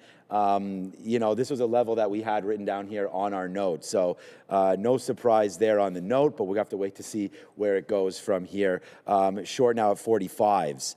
So I just, downgraded a little bit today. We saw Tesla trying to make its move early, and, it did make a move, and it went lower. So right now, Tesla trying to get a little lower. We'll take Rivian there on a downgrade, and I do not love the stock anyways. And it's a 200 period, but hey, man, if we could be wrong on this one for sure, if it breaks this 62, 63 area, then we will be wrong there on Rivian. SoFi trying to come back in as well here just a little bit, so we can have a quick look. Okay, yes, wow. All right, SoFi is indeed coming in quite nicely right there. I don't want it coming in. So we'll wait to see if that does happen. But I'm only in one position right now, Rivian, and again, our position board has gone off. So I'll just, you must have got it. It's because you got to fill, I think. That's Semtrex,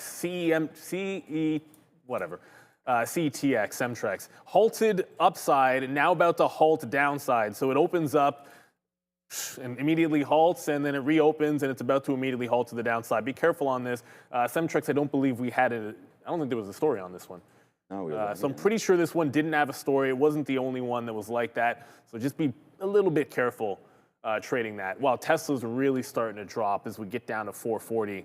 444, Tesla continues to head to the downside, while Marvell's relief rally just continues. It's not at 94. 94 is the resistance level I thought we wanted to be able to play off of. And I should be getting out any second now. WBD looking for the next opportunity to get into the volume weighted average price.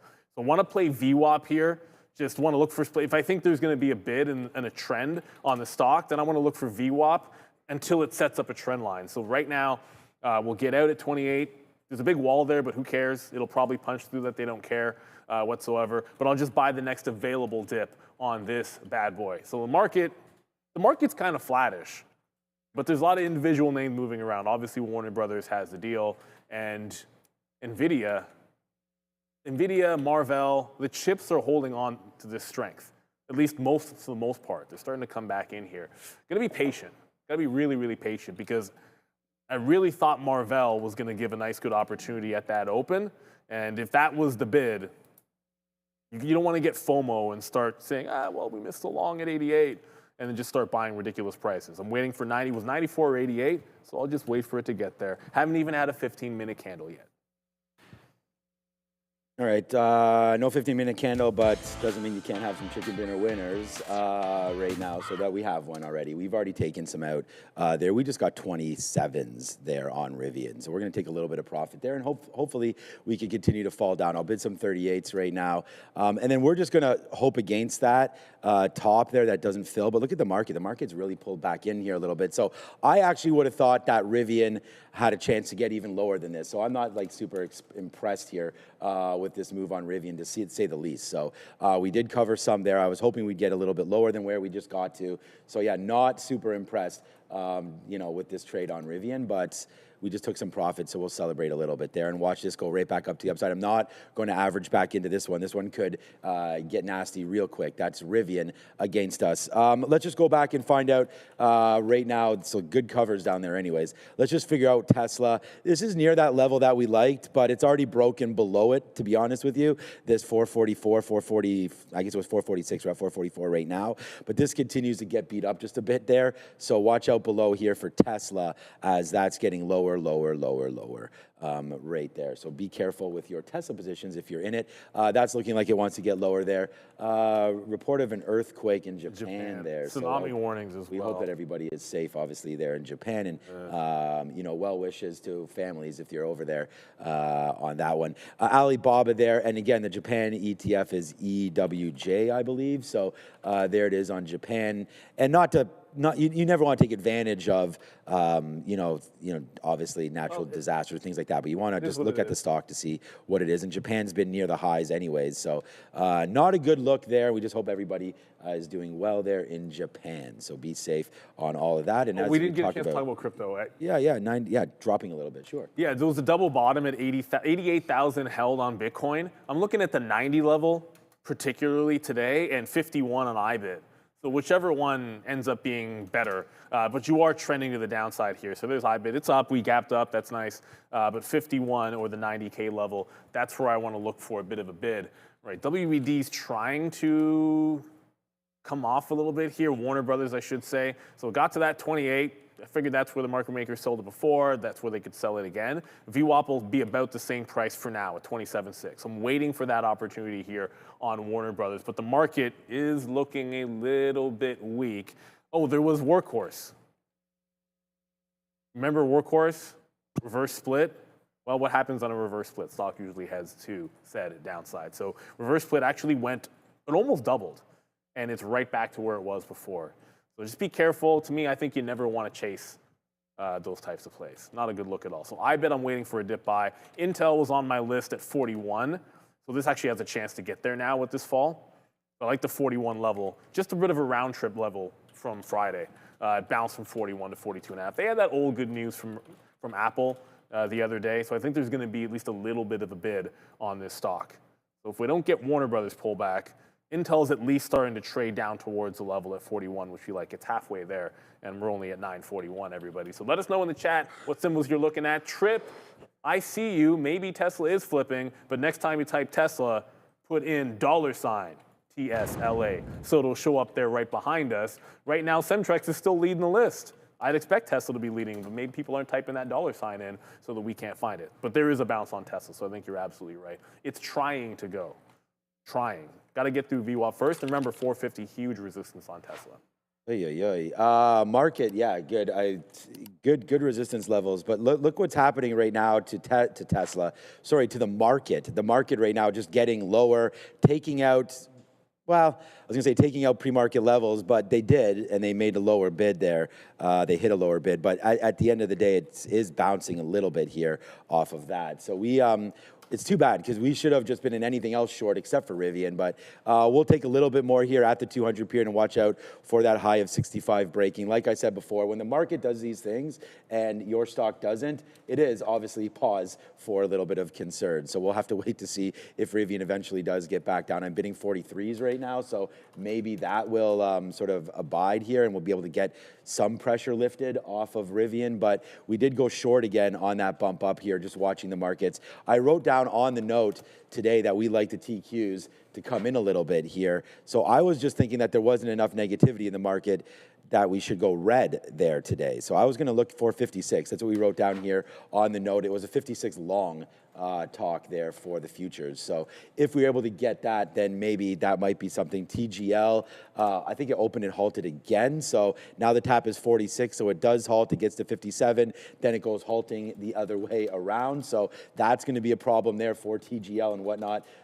Shareholders here as it continues to halt away. That is, of course, TGL. So we'll have to watch out for that. And then the other halter that was running on the Friday was SMX. And apparently, you probably don't know about this one. This one was halted a few times there on Friday. This one really mooned up to $500. Oh, yeah, we had that bet. What? Yeah, we had some sort of a bet. I think it was Obi was over, I was under, so I'll win on this one. But it was just going to be over 400 or 500 on Monday, and it's downside right now. So SMX downside play there. Was there a story on that? I can't remember SMX. Another one of those things.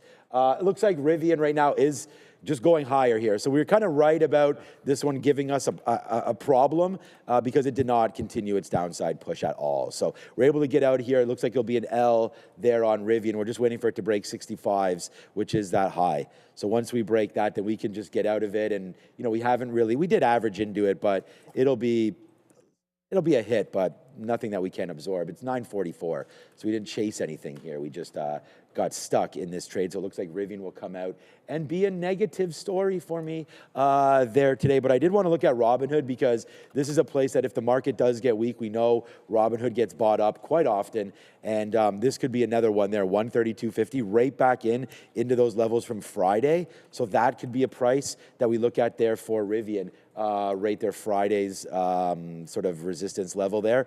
For Robinhood, could get bought up right there, 132 change for Robinhood. Watch out now. Yeah, watch out now for sure. There's a bunch of other halters as well. There's an ATER, which is some like ridiculously small name that is halted, and then IBIO. That's actually one that's worth trading. Well, I shouldn't say. To each their own. That's one that's a little bit more worth trading. Done 40 million shares. It just reopened and bounced off VWAP, so it's looking pretty strong here on IBIO. It might end up being more of a small cap. That's right. I'm smelling sawdust from earlier. Yeah. It might be like more of a small cap if none of the levels are coming into play for me. I might not get into Warner Brothers again where I like it. So I have IBIO on the radar because it's at the volume weighted average price and at least an opportunity. Marvell did not get to 94. It's kind of diddling in the middle of this range. I'd like it to press and then try to fade off a 94, but there is another chip name in play. CoreWeave did some dilution. They did an offering. They're down 5%. I don't know if we got to that one, but it's making lower highs. So just scanning around looking for opportunities that are in play. For now, CoreWeave is making some lower highs and might be the one if Marvell isn't. So there you go, like fail break 85, fail at 84. If it holds this trend, that might be the short I can get myself into Adara. You just keep an eye here in COIN TechCrunch reporting that the company Coinbase here has opened its app for registration in India after pausing for over 2 years. So again, looks like COIN is reopening its app for registration in India. No economic data here at 9:45 or 10 a.m. Back to you. Okay, interesting there. Yeah, I was like, oh my God, more Coinbase news. There always seems to be something going on with Coinbase, that is for sure. We can have a quick little look at that stock and see what it's doing right there. So Coinbase, yeah, nice little high side there for 276. Okay, India is a great market, so I like that story there. More education there, more higher sort of caliber tech-related jobs. Obviously, if they're going to start blowing up the tech business, there's going to be a lot of traders or buyers of maybe looking at Bitcoin over there for Coinbase and India. So I think I like that story. Coinbase, just an absolute monster right now. But up 2% is just, I shouldn't say monster, but 2% against sort of a fledgling market seems to be pretty good. One of the better names to the upside there, it looks like, is Coinbase. So by the way, just to let you guys know, I was sitting there and I just got a 54, was it 55? Maybe a 50, I'll double check, 55? 55 fill. there. So we actually just made a little bit of profit sort of on Rivian there, but we still have to have this thing fall back in before we do any sort of things here on Rivian. So watch out now, but we just took a little bit of a fill there as it came back into the 200 period. So my next fill is going to try to be around VWAP at 50s. If that can come into play, who knows? But that's what I'm trying to get right now with Rivian. So that's a little bit of a short there, blowing out at 71, of course. So sure, let's go back over to Neil. Let's do it. Why? Because if you're a sophisticated trader in Canada, we've got some excited news for you. Beta Pro by Globex Canada, the largest provider of leveraged, inverse, and inverse leverage ETFs, just launched 6 new triple leverage ETFs. You got 3x bull and 3x bear exposure to the S&P TSX 60. You got semis. You've got U.S. Treasuries as well. But you know what? Doesn't stop there. They're offering a special fee rebate. Management fees are dropping to just 65 basis points till December 31st, end of this year. And U.S.-focused strategies use currency hedging. This allows potential for more pure performance and exposure. So if you are a tactical, sophisticated trader looking to amplify your performance, then check out betapro.ca 3x daily to learn more. Scan the QR code you see right in front of you. If you're looking for a stock that diluted today, one of them would be CoreWeave. I'm sure there's actually others. I was about to say then it's CoreWeave you're looking for, but there's probably somebody else who also had an offering today. So the trend that I was mentioning just held. So we closed underneath my little 3-minute trend line here. And I'm going to look to maybe add on the trend as the low is about $82 on CoreWeave. So I think that makes a pretty solid target. You break the trend line, it's an easy out. So the prior bar right now is practically 84, it's like 83.90, and that would give me a nice little out there for CoreWeave because we didn't get a chance to go over this nice bounce with everything else the last couple of weeks. So even a pullback is pretty reasonable into about 75 on a higher time frame. For now, just going to play the trend line. And while we're being patient for the next opportunity in Warner Brothers, it is coming right back into VWAP. So VWAP now sits at about 27.65 or so. So this one, if you're just tuning in, Paramount Skydance. I was like, who? Yeah, PSKY. PSKY offering $30 cash, kind of upping the ante on Netflix, Warner Brothers, which we thought was going to be a firm deal, but there's regulatory issues, and now you've got a bidding war as well. So Warner Brothers looking strong because of that. Yeah, maybe not so much there anymore with Netflix. So certain T runs in. Look, man, we wrote down 56 as our number 1 trade for the TQs, man. It gets to 56.15s. Does not pick me up. I'm at 56.10. Like, I'm still there, so we just missed that, but that is what is life right here. Okay, man, we're starting to get into the positive side now of this Rivian trade, but it's still not going any lower. I mean, like I said, considering where this market was going, I thought Rivian could crack a little bit right now. We're flat. Like, if we were to get out everything at 58s, which it just was, because it's flash green, red to green on the P&L there for Rivian, and I'd have to get them all out at 58. So we just went to 55. That would have been a profitable trade if we had cashed them all out right there, but that would have been flat trade. So we'll just hold on and see if this idea wants to work. But, you know, not being stubborn about this, getting out so that we don't lose on the whole boat if it does take out that 75 level there for Rivian. So we're going to be patient and see if that comes through. I'm not going to hold all the way to here, but that's not bad. If you didn't have like a decent amount of shares or you are comfortable holding, that's not bad. $18 to wait all the way up to there. I'm debating even switching and just doing that, but it hasn't been right. So maybe we'll get out on a day high break of 75 or so, and then watch to see if it reacts to $18. So that of course is Rivian. AAPL did have a nice start to the day, but then gave it all back as the market fell right back in again right there. Wow, MindMed, MNMD on the move higher there as well. 13 and change MindMed going upside right there, just pulling back in, and we talked about this as some of the feds there, I guess. I can't remember exactly who it was, talking about MindMed and psychedelics last week or so. So that's, getting some love there as well. And last week's runner, we had SMR bouncing off $18 all the way to 23, I believe. And then that's almost 24, and now came right back in. So there's a nice little top there for SMR. So we got to break through 24, then get excited again about this one. But Sam Michael Roberts, nice downside play there for SMRs. We still continue to watch out for our trade on Rivian. And then let's go look over Tesla here real quick for everybody. 445 coming through. That looks like we're going to get a little lower now as here comes the NASDAQ maybe to retest some of those lows. So that 444 is held, and that might be one of those just trades that you're looking to execute if it comes back down, but then drop it if it loses it, right? You do not want to be in something that, wow, look up choppy Palantirs. Palantirs now had 1, 2, 3, 4, 5, 6, 7, 8, 9, 10, 11, 12, 13 or so straight up days. So right back into the 50-period moving average. I feel like we should be maybe selling a little bit more of this, but I do want to hold on to something in case we do get back up to $200. So that's a good one there as well. NASDAQ might have just bounced again near that low that we had written down. So oh man, 56.30. All right. Thinking about now upping our bid here, we may not catch that stray that we need down there at 56 flat. So we're at 56.10. We'll see if that can get going. But yeah, just to get in this market, I think is right. But you're underneath VWAP, you're underneath the 200-period moving average. And then one more little look here, Meta. Meta is the one. Oh, wow, look at that. Ominous, 6666666. Right that's there. So that's a problem as Meta just continues to go lower there, and we just saw it. There it is again. Wow, someone, see, so there is a hidden order here.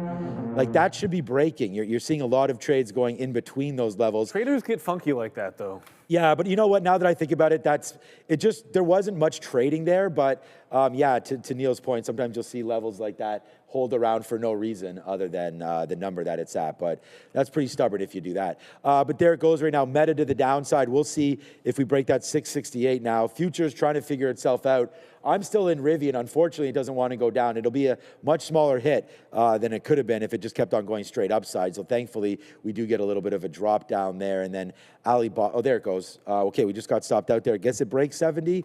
That was supposed to be the play. So out of Rivian with a fail right there for 0 for 1 so far there today with Rivian. Alibaba is the one. I was just looking at that quickly before that just happened. Nice move up to the high of the day on Alibaba as well. So watch out for this stock breaking higher right now, Alibaba. Yeah, Baba going higher. The market's still holding barely on the greens. I did finally get at least close to the volume weighted average price. I'm going to quickly show you guys the market. We could have a bottoming tail candle here, but all you've done is rinse the high and now potentially rinse the low for a bit of an inside day. So there's still a lot of time to settle this one, which direction we're going to ultimately head. Just a bit of a shakeout of both directions. So waited for VWAP here on Warner Brothers, and then I'm still in CoreWeave. They had an offering this morning. It's holding under the volume weighted average price. The pre-market lows at about 82, and then if you were to zoom out a little bit further, you have a lot of range underneath 82. So short to 82, and then if it breaks that, kind of look at it as another opportunity for sure. But this is not going to be good for the market if this continues on NVIDIA. And what I mean by this is 85 just got rejected, VWAP just got destroyed. We're headed right back to where we started on NVIDIA, unfortunately, which shouldn't bode well for any of the chip names, at least last I checked. Marvell, for everyone out there watching, still slightly trending to the downside. The big story this morning, Microsoft taking AVGO's side, expanding and going away from Marvell. So Broadcom was up on that news, but even Broadcom's starting to sell back off here. So yeah, weakness overall in the market. There's not a lot of strength unless you're looking at some small caps, everybody. Oh, Intel is getting burning now. I don't know what the hell is going on. You smell? Yeah, I don't know what it is. So it's not toast. Neil's often said to me, like, hey, if you ever smell something like burning toast, let me know, because there's that whole thing. I get a little paranoid about it. Yeah, I don't know. And there's that sawdust is traveling around here right now as well. Okay, I know we're underneath everything right now, but I was just looking at this level right here for the futures, $56 or so. That's what we were talking about this whole time. So, in this move down, like Netflix is still going a little bit lower now as well. So that's a 97. Oh, it's a hazardous. So there's something, I don't know if this means like what's happened here in Japan, but apparently there's, I don't know where you play. Just hearing there. I don't know if there's some uranium issues there or not, but there goes tsunami warning center there in Japan. It's not great there. Russia also speaking about it as well. So Russia limiting gold exports right now, so we could check maybe out something about GLD. The U.S. dollar, of course, is going higher here against the yen on that news. Gold 386, 387, not much going on there. But yeah, sorry, back to the futures there. I was thinking back to the futures. That's a good one. I was thinking about this little level there, 56.30 maybe trying, but we're still going lower. I might just wait to see about this play here again on the futures. Instead of just hopping in right now. But I don't mind playing against that wick, and if we're wrong, we get sort of wicked out there. There still is some good stories, obviously, in the marketplace, as we still talk about some AI. We talk about what was at one point there NVIDIA strength today, as that's fallen back in. Maybe it's better to buy NVIDIA than the futures, because NVIDIA still remains pretty strong. We can play off that 183 level if we can come into it. That's the 200 period moving average. So yeah, it might be a play there for NVIDIA rather than the futures.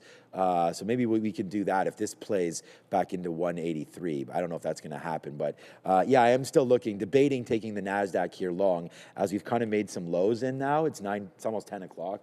So yeah, I think we can probably go for this. So let's try it a little bit here. And this time we'll try it against same kind of levels, breaking through that 56. It's what we looked at before. We'll see if that's going to be a trigger spot for us, breaking through $56 right now on the futures. Maybe buy something here, 56.20, and then see where we go from there. But just a small little starting position here on the NASDAQ. We may be a little bit early on this play. Yeah, wow. I knew that existed. Thank you. Okay, thank you, Fabian. I remember requesting that like a couple of years ago, or a while ago. I knew that shit existed. Fabian, please, did he give you the code for that? Because I need No, that. I don't have the code for it, but All right, Fabian, I didn't hit that. But just send us the code, because that is absolutely cash money. Apologies for my language a second ago. I think it's a really awesome graphic. I just found some relative strength that I like. Yes. It's going to be hi-ho silver, everybody. Somebody's selling it at 53, or SLV, I should say, at 52.9 to 53. But it's been able to hold the inside range while the market heads down, and you add support here from Friday. So as long as it continues to hold this line here at 52.6, I might look breakout at 53. Well, not might look. I am going to put a breakout order through 53. So that's right. It's I always forget this. It's Amex, and my stop orders are slightly different on the Amex. Get my stop order in. This will be one that doesn't show up. But anyways, if 53 breaks, I'm going to look to go long on that. And Warner Brothers, by the way, is going to move a little bit with regard to Netflix. Netflix is catching a bid as we speak. So if this is catching a bid, then I'm going to like WBD a little bit more off of this volume weighted average price. I'm going to add here at VWAP as we go to Adara. We're happening now. Looks like I have some Japan update as well. Kyoto reporting that there are no issues at the Fukushima and Higashidori nuclear plant. So it doesn't look like there's a nuclear issue here in Japan. I just want to provide that update. Let's talk here about the market, because here is the NASDAQ. If I could update this a bit. That's the, if we get a moment here. Yeah, NASDAQ pushing lower, that's for sure, this morning, though initially, first 15-minute candle actually quite green. We do, of course, have Fed day on the horizon. On Wednesday, we are going to get an update, which is likely highly anticipated here to be a rate cut from the U.S. Federal Reserve, or their FOMC.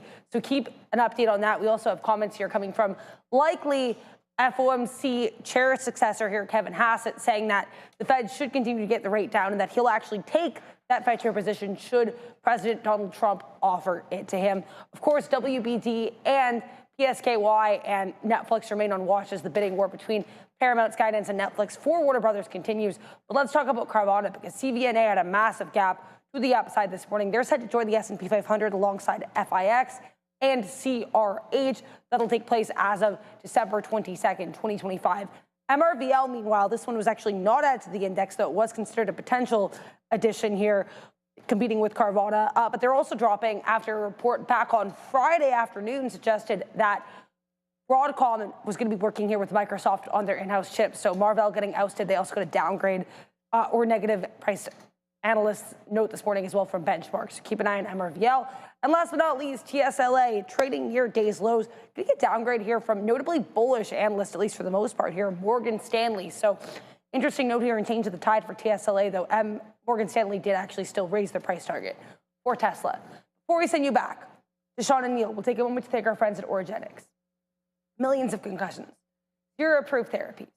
Origenics, trading on the NYSE's OGEN, is advancing a new standard with its intranasal brain-first approach to concussion treatment. With an $8.9 billion market on the horizon, Origenics is positioned to drive what comes next. See what's at. Book a meeting today. Make sure to like and subscribe as we send you over to Sean and Neil. ridiculous. Just real quickly, I didn't highlight this. So we obviously got stopped out at the very highs of the day there on Rivian, like as if like we had a good position, man, and this would have totally made our daily goal there if we had hit it all the way back into here. But we literally got stopped out at that very moment, right there at the highs. So I don't know if we got ran or whatever, but I'm okay with it. We got back in, and we're making a little bit back there on Rivian. It will not be our top stock here, but. I mean, you had that Back to the Future thing. I'm going to get what that code is in a couple seconds here when Fabian sends it. But there it goes, man. We know exactly what we're doing around here, except for when I put in the wrong price. I put in a stop breaking 56, and I put 56.98, not 55.98. So we got punched out there. We just obviously bought it right back in, and there it goes right now as these start to really make amends for our mistake there early. But there it goes now. Nice move higher as we get going. And then just to try to buy some more. This is a good level for Rivian. So we should have just bid some 40s there. Am I not bidding 40s? Oh, I'm bidding 35s. A break. We already got the 40, sorry. Breaking back down through 40 into 35. Hopefully that comes true for us on Rivian. So yeah, my bad, man. Like that was literally top tick.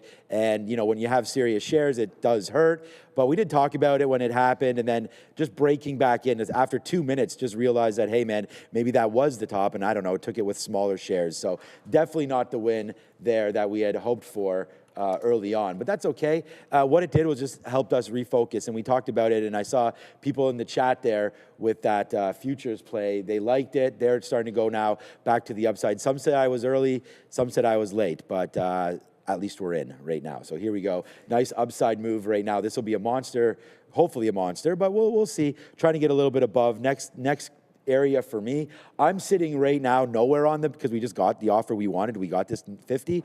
So if we can come up to here into 60 or so, I kind of like that area now. For a level of concern for me. So 60s in and around here, that's the high. So let's go to 55 right now on the TQQs and then really, you know, get this day popping off for me here. It'll put us back to green, hopefully, if we can get that one. Because we did take the L there on Rivian, and sure, we've made some back. You know, just in case this doesn't bounce, let's put another bid here at 42, and then we'll see if we can get that fill, and then we'll just work off of that. So right now, there it is. So we get the 42 fill coming back in. Today, like I'll just tell you right now, we're flat on the day, and that's including both this Rivian trade and then, of course, the big one here on the futures. So we'll go 1 for 2 because unless this Rivian somehow comes back, we can't count this as a W. We got stopped out right there. So that's okay. 91. It looks like iBid, unfortunately, has been very disappointing. Get down. We could hit right now. Yeah, so that's the thing. If it does hit 90, I think that's pretty key. Volume, candle, not really any volume here today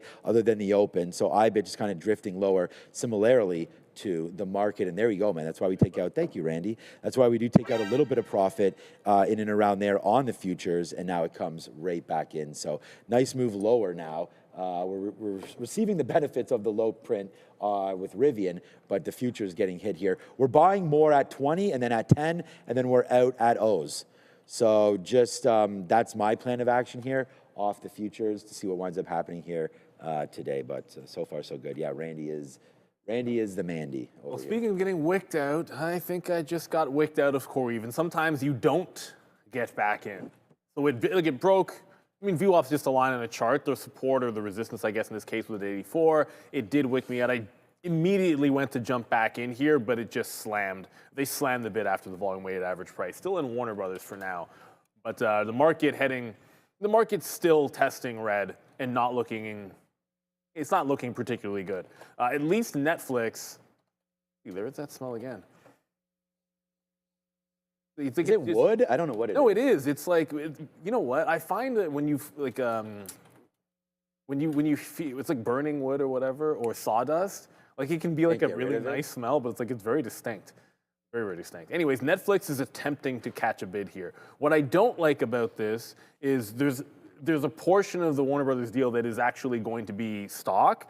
So in a sense, some of this is going to follow Netflix. If it loses a bid, I think you lose VWAP here. But if you catch a bid, I think that gives you some strength. So Warner Brothers was just starting to bounce. And I was actually, here, I got to really zoom in because the range is really tightening up on this. So I was able to, it kind of bopped up about like 10 cents or so, got some out, and then reloaded it back in. But it's really starting to level off here as you're getting that consolidation in Netflix. So if that's going to be the case, I think it's like scalping inside here. It's like 27.70, 85 or so into about like 80, like 85 until we get some kind of a bounce in Netflix is going to make some sense. I'm trying to get back into CoreWeave. Obviously, there's a big news in the chip space revolving Broadcom and Marvell. Marvell right back in and testing some of these lows.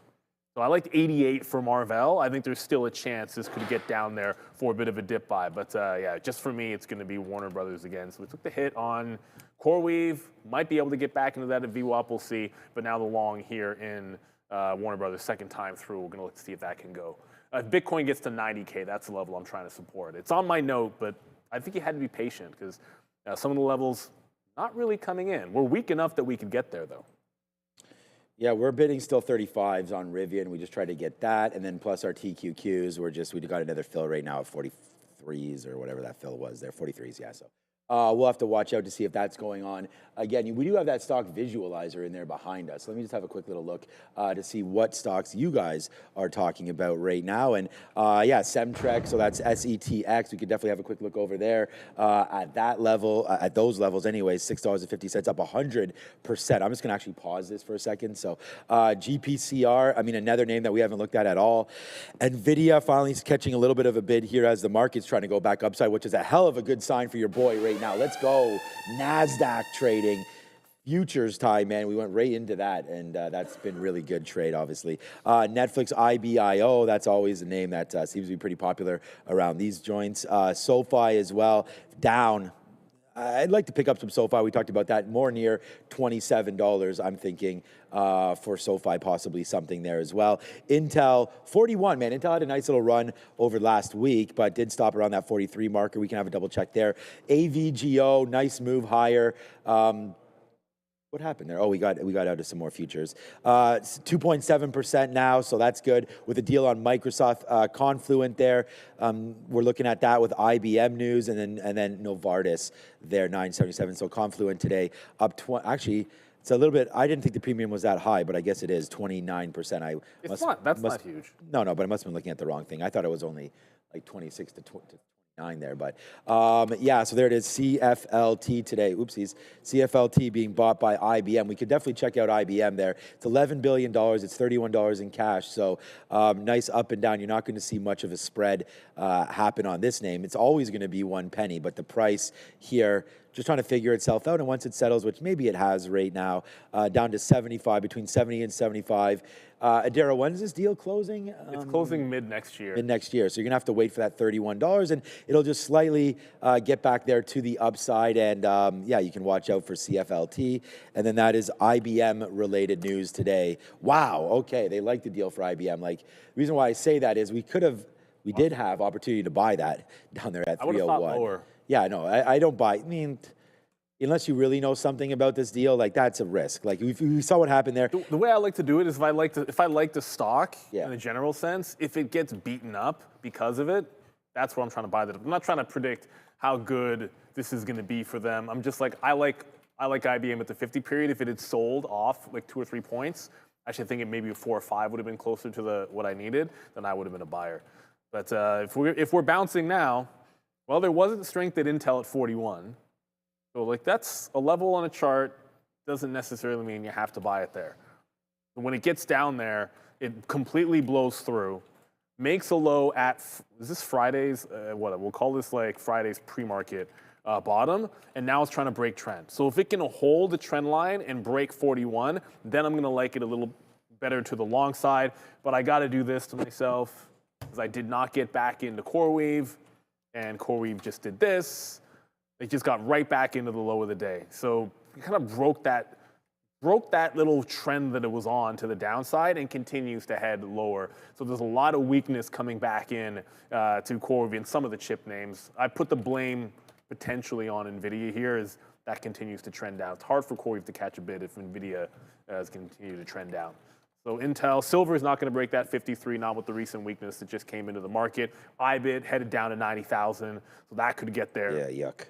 Yeah, that could get there before we even test this trend line. We're at 90,400 on Bitcoin. So 90,000 is the support level that I'm looking at. Yeah, no, yucky. Right there. Not very happy days for crypto. That is for sure. I think it goes lower significantly from here, but we are hoping, of course, not for that to have happen. And by significantly, like maybe back down to that 85 area or so. That could be a case. Gave me right. So here it is, right here on Bitcoin. This is, of course, a 5-minute chart right there. Yeah. Bitcoin versus US dollar. I don't know what's going on. Oh, it's Binance. I don't know why this chart doesn't look that great. Here, let me just fast forward this and refresh. Okay, I must have some sort of settings wrong. There we go, just zoom back out a little bit. All right, so this is dropping into 90,000. Yeah, that's the right price, right? 90,200 right now. Is that right? Okay, yeah, the chart just looks a little silly. All right, let's just go over to a quick, let's go to a little bit of a broader chart here, 45 minutes, just to see. So this is that area that's held. This is why we mentioned that 85,000. It's still fine. I wouldn't really worry about this. Not the cows aren't coming home here or anything on Bitcoin. It's just we didn't break. So you kind of got back into here, back up to 94, stop, drop back in, and then you come back into right into there, 86.2, 86.5 for crypto. That could be that next little level there. So have a quick little look on that one. Finally, Rivian, you're doing it, baby. Nice move down there, man. I'm still bidding 35s. Okay, you know what? Maybe I'd hate to be celebratory and then miss that 35 area. We'll bid some 37s. There it goes. Maybe we can get that. There it goes, man. Yeah, nice hold there. So we did get back in, and this could be just an absolute monster trade. Like, we did have some shares up there, and unfortunately we had to drop it, and that was right there at the top. But stick with it, get to the backside there. And the reason why we get out is that this could continue this way. And if it continues that way, I have way too many shares. It's way too early in the day for me to get absolutely destroyed. So we punch out there, lick our wounds a little bit, see that it doesn't go, pat ourselves on the back, say basically we have the top there, get back down to the downside with less shares. So if it wins, great. That's what we're doing now, making back more than half. And if it loses, then we don't have that much to worry about because, again, our stock is smaller amount of shares. So get out, lower some of the risk there, put this back on. Does it suck when that happens? Yes, because this should be an absolute banger. But the problem is we got to stay somewhat disciplined with that trade. So, all right, we do catch a bid there. So let's get some out at 29 if we can here, as we did catch another bid on the futures. So here we go, man. We're going to go back to the future. I know Fabian's over there, but message me if you already have. I apologize. I haven't looked. Oh, you sent it in the chat. Okay, thank you. There it is, 22.24. Thank you so much. Okay. We'll get that one back through, but we are going back to Cali with the futures here. So we'll see what happens there. Good outs, obviously, on Rivian, and then the futures trade, trying to make a little bit of sense here. Nice move downside now, trying to buy this dip. Watch out if it breaks 56. We don't need to be in this on a day low break. So we'll absorb the hit here, but I like the trade. We're out of more than half, but we just got a nice little reload. So we got to tap out a little bit of that. Our last reload was right there. I told you every 10 cents. So there's our fill at 20. There's our fill at 30s, 20s, 10s, O's out. It looks like it's getting back in. We just missed some outs there. We're at 29s. It literally went to us, but hopefully it comes back in. All right, the market's just heading lower here, so I don't necessarily love that. Yeah, and Bitcoin's now at 90,150. So here's IBIT. I got it up. I said 90,000 was a bit of a support level, and then $51 over on IBIT. It's effectively the same thing. So as it starts to come down in, I'm just looking for like bottoming tail candle, trend break, maybe like a false break of 90K, which you'll be able to, like I'll be able to see it here, but I'll see it on the tape of. Ideally, I'll be able to see it on the tape as well. So again, this could be the first, if it breaks trend above and never tests 90,000, that's fine. Like I'll still take the trend break. Ideally, it trades all the way into 90,000 before we get there. I did scalp a bunch out of Warner Brothers. It's starting to really tighten up the range, which doesn't make a ton of sense to me, but it's happening. So gotta take profit where it lies. But here comes IBIT or Bitcoin, everybody, as it is going to potentially, I don't want to jinx it because I've done this before, break this trend on the 3-minute. So just from VWAP, first connect, this would be like the third spot here for a bit of a bounce. So Bitcoin trying to go with the market. And the other thing to consider is you're effectively flat. The NASDAQ is flat right now. We're at O's on the NASDAQ, slightly down on the ES. So this is also the market attempting to hold green at this moment. So I think Bitcoin, we've seen this before. Like sometimes it'll lead a bit of a bounce. I think you could just have like an everything at support at the same time, and then that's a confluence to break this little downtrend that we're in. But I'm trying to be pretty patient here for this to actually show me a trend line break. Otherwise, wait for the 90,000 level, getting pretty close. And for those small cap traders out there, I know there's a bunch of them that are continuing to go absolutely crazy. That Treasure Global. Oh, yeah. Right about that. Yeah, sometimes you don't want to go down with the ship, right? Like, it's noble and all that stuff and whatever. I think it's kind of silly the captains do that so they can get off safely. But halted downside, I think 5 or 6 times. It's threatening to break down again and give up pretty much all that gap that it made on, this would have been Friday after market. So, yeah, we talked about this as being, I don't know, like a couple dozen halts on Friday. Well, it's on its way again, and unfortunately to the downside. This is why we tell you to be careful.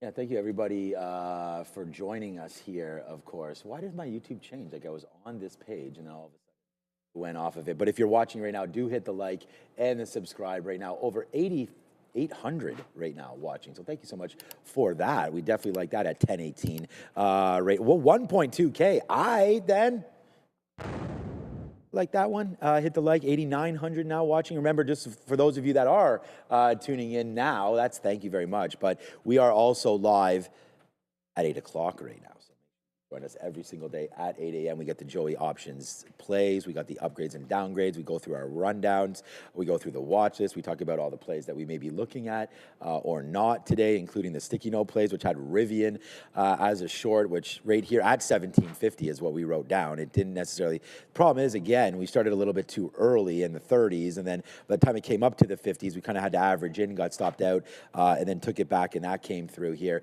We also have the futures written down here at 56. So starting a bit early on this, but there we go. We do get our 30s, or sorry, our 29s out right there. So 10 cents. We're just trying to go like, this was a little more than 10 cents. That got up into 50s. So that was 30 to 48 50s or so. There's some 45s as well, some 40s. And then back into 30s again, 20s into 30s. Now we'll see if it wants to hold those bottoms, but this trend is looking lower. So I'm not going to average in again there. We're going to wait for 10s, and then that's it. If we break lower, we are gone on that one. People chanting a little bit about Apple. What movement is that happening here? Nothing. So pass on that one. And then we had movers early today, including Marvell, which was going to the downside, and that looks like it's going to continue to do that as well, bouncing off. I mean, 89 is still a great little level there for Marvell, but you want to see if that can hold. Again, I think it was 87 or so for Marvell, and then, yeah, this broke. So unfortunately, Netflix breaks. I mean, how easy was that trade breaking 98 there? I mean, it breaks 98 and doesn't even think about it. I guess there was one wick right there at 934, but once we came back upside, we sort of bounced off of 98.50 and then just started to drip. And now Netflix, with pressure from PSKY, of course, Paramount now saying that we'll pay a little bit more. Don't worry about that. So there we go. So that's going to apply some clear pressure right now to the deal. And Warner Brothers shareholders are uniting strongly on this because that continues to tick higher. Well, not continues, but does have a nice move higher into 28.20 top. I know Neil was looking at that one for you guys earlier. And then Advanced Micro Devices that we're going to get ready to go over to Adara right there. Yeah, so that 223, that reminded me of Friday, did it not? I mean, what was the high there on Friday? Yeah, so 223.50, almost 224 there. So there's that move on AMD from Friday, high move there. This time it falls back on Friday into the 200 period, almost the same thing again here today. So we'll see if there's some work to be done here for AMD, but the futures continue to tick a little bit lower. It looks like we may finally get our last reload here at 56.10 for the S&P, or for our NASDAQ long TQQs, and there it is. We have this now finally. So we're going to go back to the futures when we get back from Adara. But all right, let's go back over. Yeah, they can check my mic if it keeps popping. I'm not even sure what that means, but Andre is listening to it as well. So thanks for all of that. And Adara back over at the desks with, I think it's small cap recap-ish. It is. I also have some update here. I just saw this from about 5 minutes ago. Axios reporting that Jared Kushner, U.S. President Donald Trump's son-in-law, is actually helping Paramount finance their bid for Warner Brothers Discovery. So again, reportedly getting some, Paramount's going to be getting some help here from the Trump family for this bid for WBD. Again, Axios just reporting that. Let's start here with these small caps. iBio on watch. No news from today. They did appear at an industry conference back on Friday, so there is, I guess, some delayed news there for iBio. Market cap here around 41 million, nothing super significant. Much larger market cap here for GPCR or Structure Therapeutics. This name has a market cap of around $9 billion, so quite a bit larger. This one having positive data here for its obesity treatment. I do want to mention as well here, GPCR with about a 9% short float. Last but not least, WVE. This is about a almost $16 name right now. WVE or Wave Life Sciences, much like GPCR, they actually do have some positive weight loss drug data. So WVE, GPCR, and IBIO on watch today. Of course, TGL also going to be on the move. Before we send you back to Neil and Sean, guys, I just found something crazy. I'm digging into exchanges and stumbled across BTCC, top 30 globally, but here is the wild part, guys. They've never been hacked. Well, major exchanges keep getting wrecked. BTCC stays untouched. Zero KYC if you're in US, Canada, or Europe. Through Trader TV, you get 100 USDT coupons for registering and a 15% bonus thing that covers losses up to 15K USDT. Seriously, what am I missing here? Scan that QR code for more info as we send you back to Sean and Neil. What did I do? What are you missing here? Well, apparently you're missing out on an opportunity. But if it was that Kushner story, I have no idea. But it was almost as Adara was talking about Warner Brothers, it broke the volume weighted average price. So for me, that was where I was only looking to buy it. Once you lost underneath, ended up like punching out. So just I'll throw this out there. I always tell people trade with stop orders. I'm the first person that I always trade with a stop. However, if something's doing like, in this particular case, it's a deal, it's ridiculously liquid, 44 million shares, I've been trading for a long time. I prefer, if I'm looking at something like the volume weighted average price, to get myself out as opposed to just using a hard stop. So in this particular case, like I was able to get most of it out in kind of like the low to mid 60s. And it was like one, I'm not short the stock, but there's like one purple because I was still offering at like 66 and then just sort of punched out and it called it a short because I had another offer out there. But that's one of those things. Like I will almost always use stop orders, but if I'm trading a buyout, I tend to want to get myself out manually if I have that opportunity to. So that's why I'm going to get it like 3 times. Sometimes you'll see like a couple of times. The IBIT tried to break trend. It started to go and then just retook the prior bar. So on every trend break, I have the same look. It's hold the trend line, break the trend line, and then give it to the prior bar. If it's a wick, then I use the bar open and closes. I just like that a little bit better. But now we're at 90,000. We just broke 90,000 to 89.95. God. This is the level I like. It's about 51. I said that's approximate, everybody. It's not like 90,000 and 51 will be the same thing. But if we can hold 90K here, then I'd look for another kind of trend break. So that resistance, actually, I guess we resisted 90,000 in the afternoon on Friday. Is the market heading lower? Yeah, let's see if Bitcoin can hold that 90,000 level. Not looking very strong so far.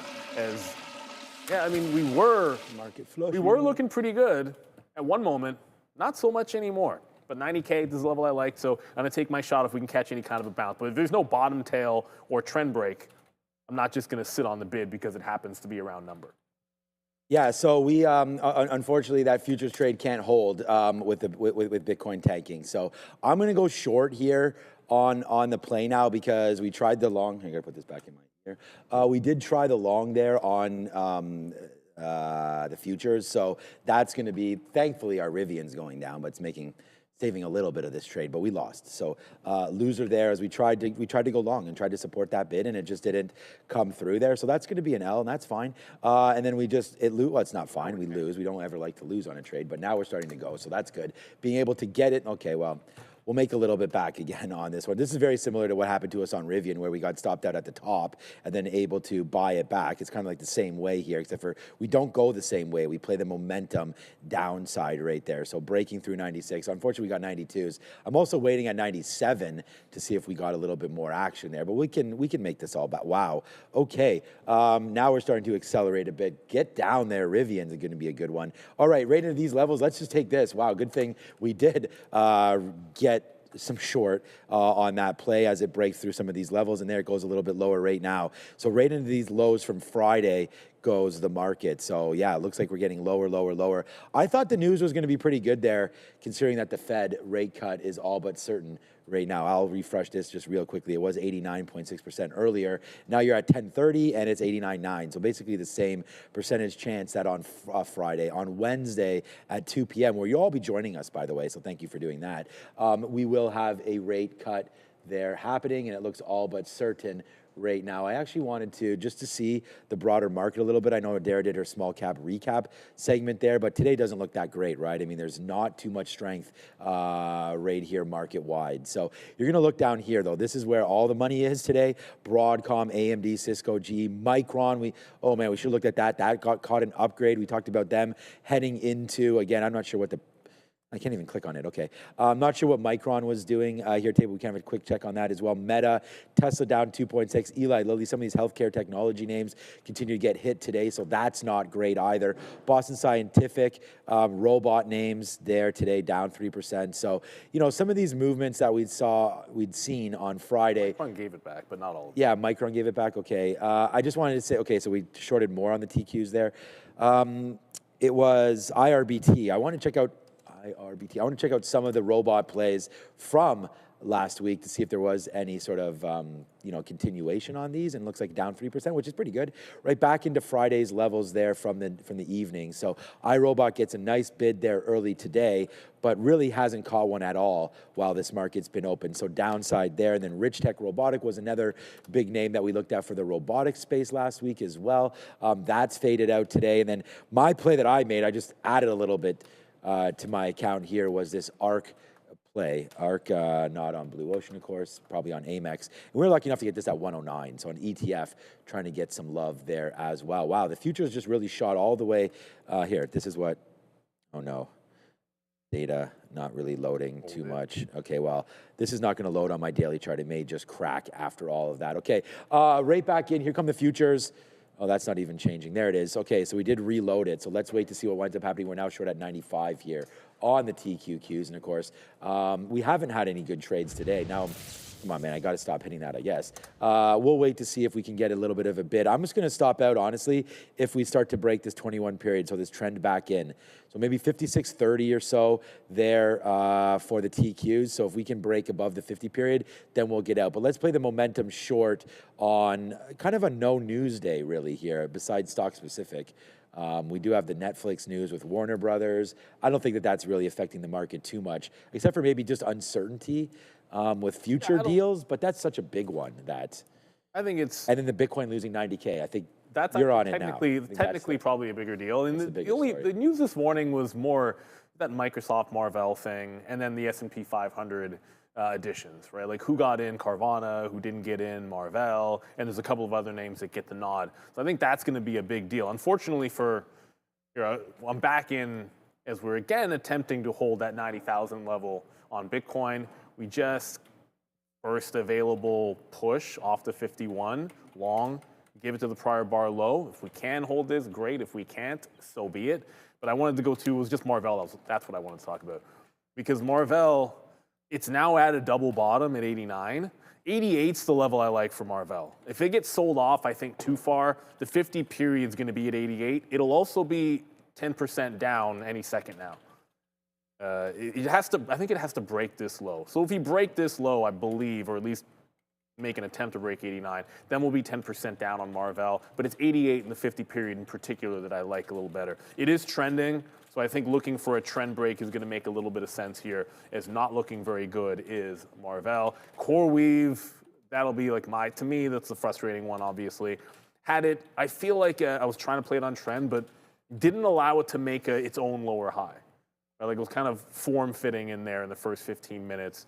And I feel like after 10 o'clock is a better spot to look for trend, and that was certainly clear as CoreWeave down 7.5% on an offering. So there was news here, particularly for CoreWeave. They're doing some dilution, which is not usually met very well. Next available pop. So when it's time we get a bounce in CoreWeave, I'll just look to see if I can't jump back into the trend. Like this was the name that I wanted to the short side. I see people saying SMR is looking to head to the downside here. Well, the market's going down. SMR, there was an imbalance on this at 9:30. That was about it.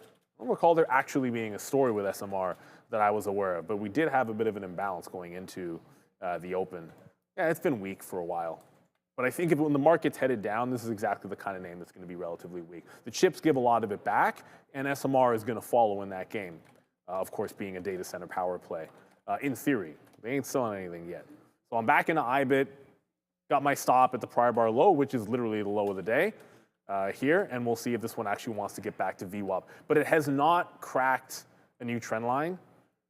So if I draw a new trend line, I'm now just playing off 90,000 because we're here. It has to break this trend line. Then I would actually add to this because you're also breaking a trend line, which makes it a better trade in my opinion. So yeah, looking for an IBIT bounce.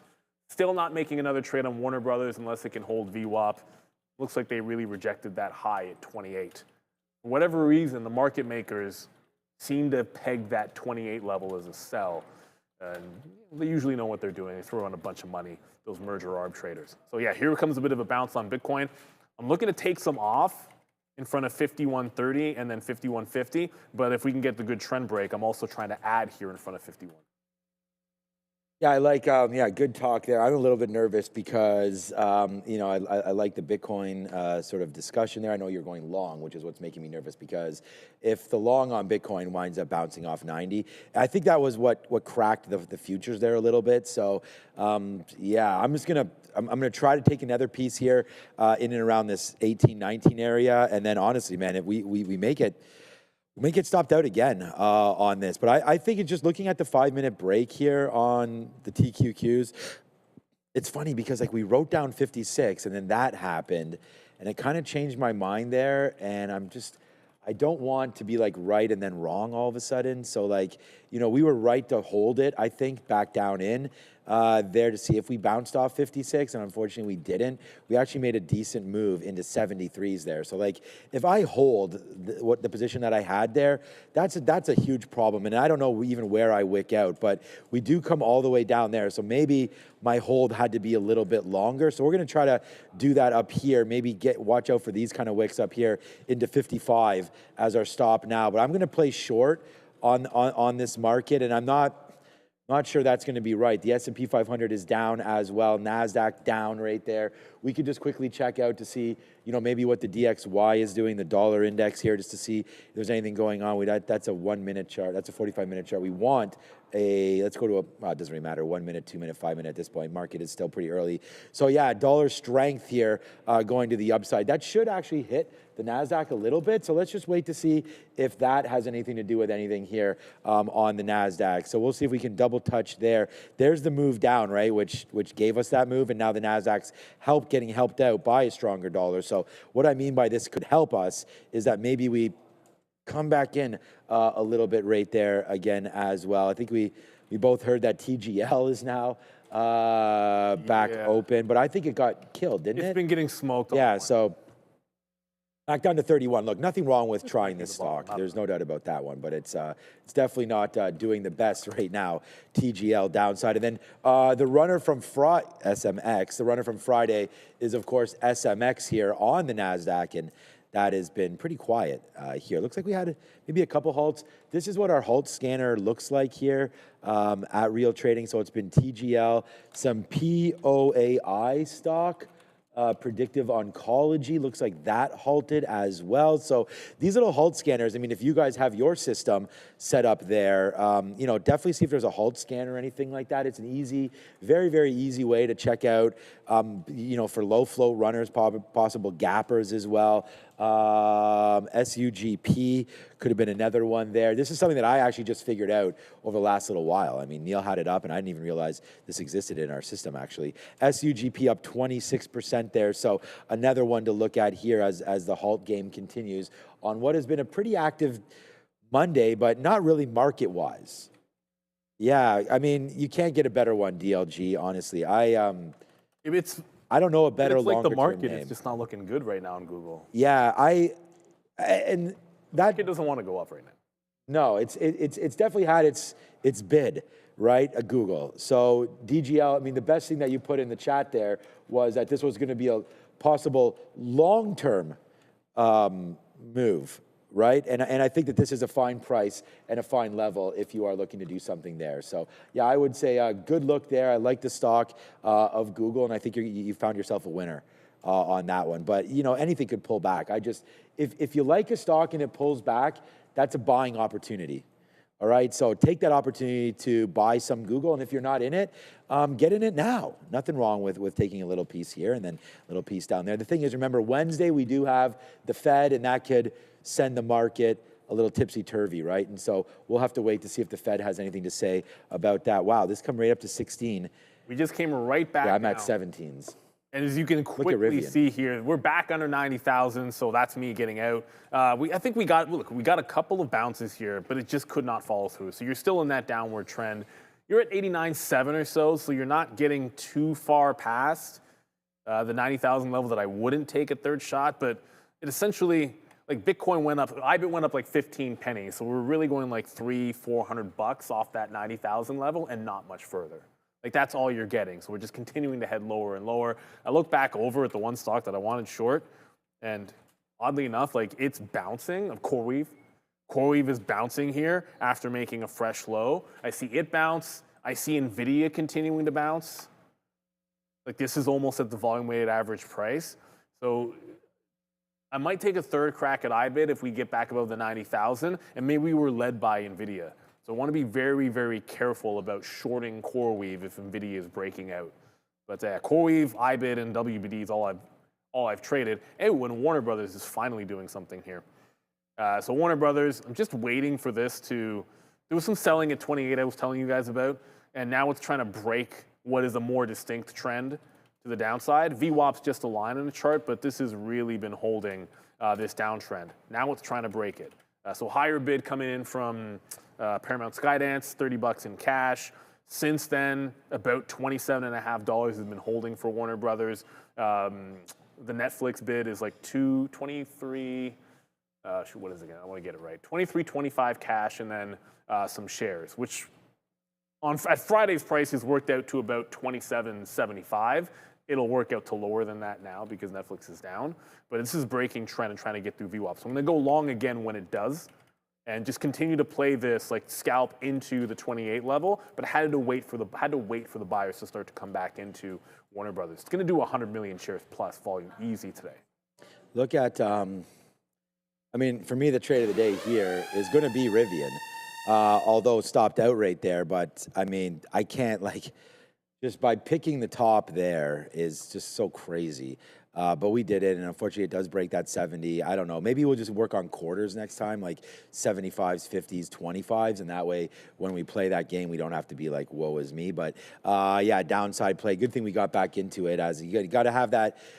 Derek coined the term confidence, and I think that you got to have some of that sometimes with some of your plays involving getting back in potentially, and if your levels do break. But you don't want to be stubborn. There's two different things right there. So we don't get back in with our full default, which to me would have been stubborn, like, oh, I'm wrong, whatever. I'm just gonna hammer it again until it keeps on working. That wasn't the case. It hits that. We gave it about 2 minutes, a little bit of a breath there. Did not go back up to the upside. We shorted it there, and then it just basically collapsed off of too much pressure. Eventually gave up, right? And so there's the downside play there. And we just missed a reload on the futures. But yeah, things don't look the greatest. We didn't get back up to the 50 period. We started turning around. I was waiting at the 50 period to get a little bit more involved there, but that just does not happen for me. So downside play is real on Rivian. That's going to be a good stock there. And then the other play that I could look at would be SoFi. But right now, being short the market, I don't necessarily want to dip buy into SoFi, but I had written down 27 long for SOFI, day 2 off of their offering from Friday. So we'll see if Rivian can make it go right now, or SoFi, sorry, can make that go back down into $27. But my biggest position here is just these. So it's the TQQs, and right now we'll go overdue Adara. It's 1040. SoftBank and NVIDIA looking to invest into Skilled AI, SKILD.AI at a $14 billion valuation. So SoftBank and NVIDIA looking to make a move into another AI play, which is good. I mean, I think NVIDIA, they'll let them do the due diligence. They can put their money to work there for us and see if it works out. But let's go back over to Adara right now and get some stories and some sort of a segment. I have some more context for this skilled story as well. So again, as Sean mentioned there, Reuters reporting that NVIDIA and SoftBank are considering investing in this skilled AI.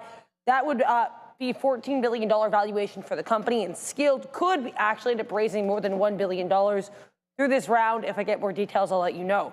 Let's talk about a very mixed sector board. There is a lot of weakness, so we'll start there. Communications here, right across the board. It's worth noting both T-Mobile and AT&T set to make an appearance at a tech conference, communications conference tomorrow, so keep an eye on those names heading into tomorrow's section.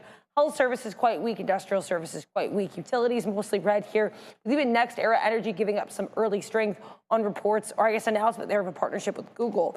Health tech weak, consumer non-durables weak, led to the downside by Procter & Gamble. Consumer durables with some weakness as well. We know Tesla got that downgrade this morning. That seems to be bringing down the sector as a whole.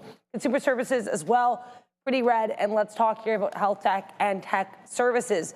Sectors are both going to be really weak, or I guess mixed, sorry, because a lot of these semiconductor names are kind of moving on their own. We'll talk electronic tech first. Apple red, but NVIDIA green, and Broadcom to the upside as well, with some positive analyst notes and that report back from Friday afternoon suggesting that Microsoft's going to go with this company as opposed to Marvell for this chips. Micron and ANET also stronger. If we go to tech services, there's a little bit more weakness here, though Microsoft and Oracle are both strong. AAPL then also notably here up about 2%. And CRM continuing its recent strength as well. The weaker names here are going to be Netflix, of course, on watch with that Warner Brothers, Discovery, potential acquisition, and then Google also weaker here. Back to you. Well, I mean, when you say potential acquisition, I feel like there's going to, like, a deal's going to happen. I almost feel like it's just a matter of like what the deal is going to look like. Yeah. Whether there'll be a bunch of conditions that get put on Netflix to get it through compliance, or they just let it through, or maybe Paramount Skydance actually wins out somehow. I don't like. There's going to be a response from Netflix, right? Like, if they're going to go 30 cash from Paramount, Netflix is going to likely respond. And whether they say, "Hey, this is our bid," or they decide to up it, or there's some other way they decide to sweeten it, they could change it from cash and stock to all cash. I was saying before, that'd be one way to go. But I think someone just spoofed me out.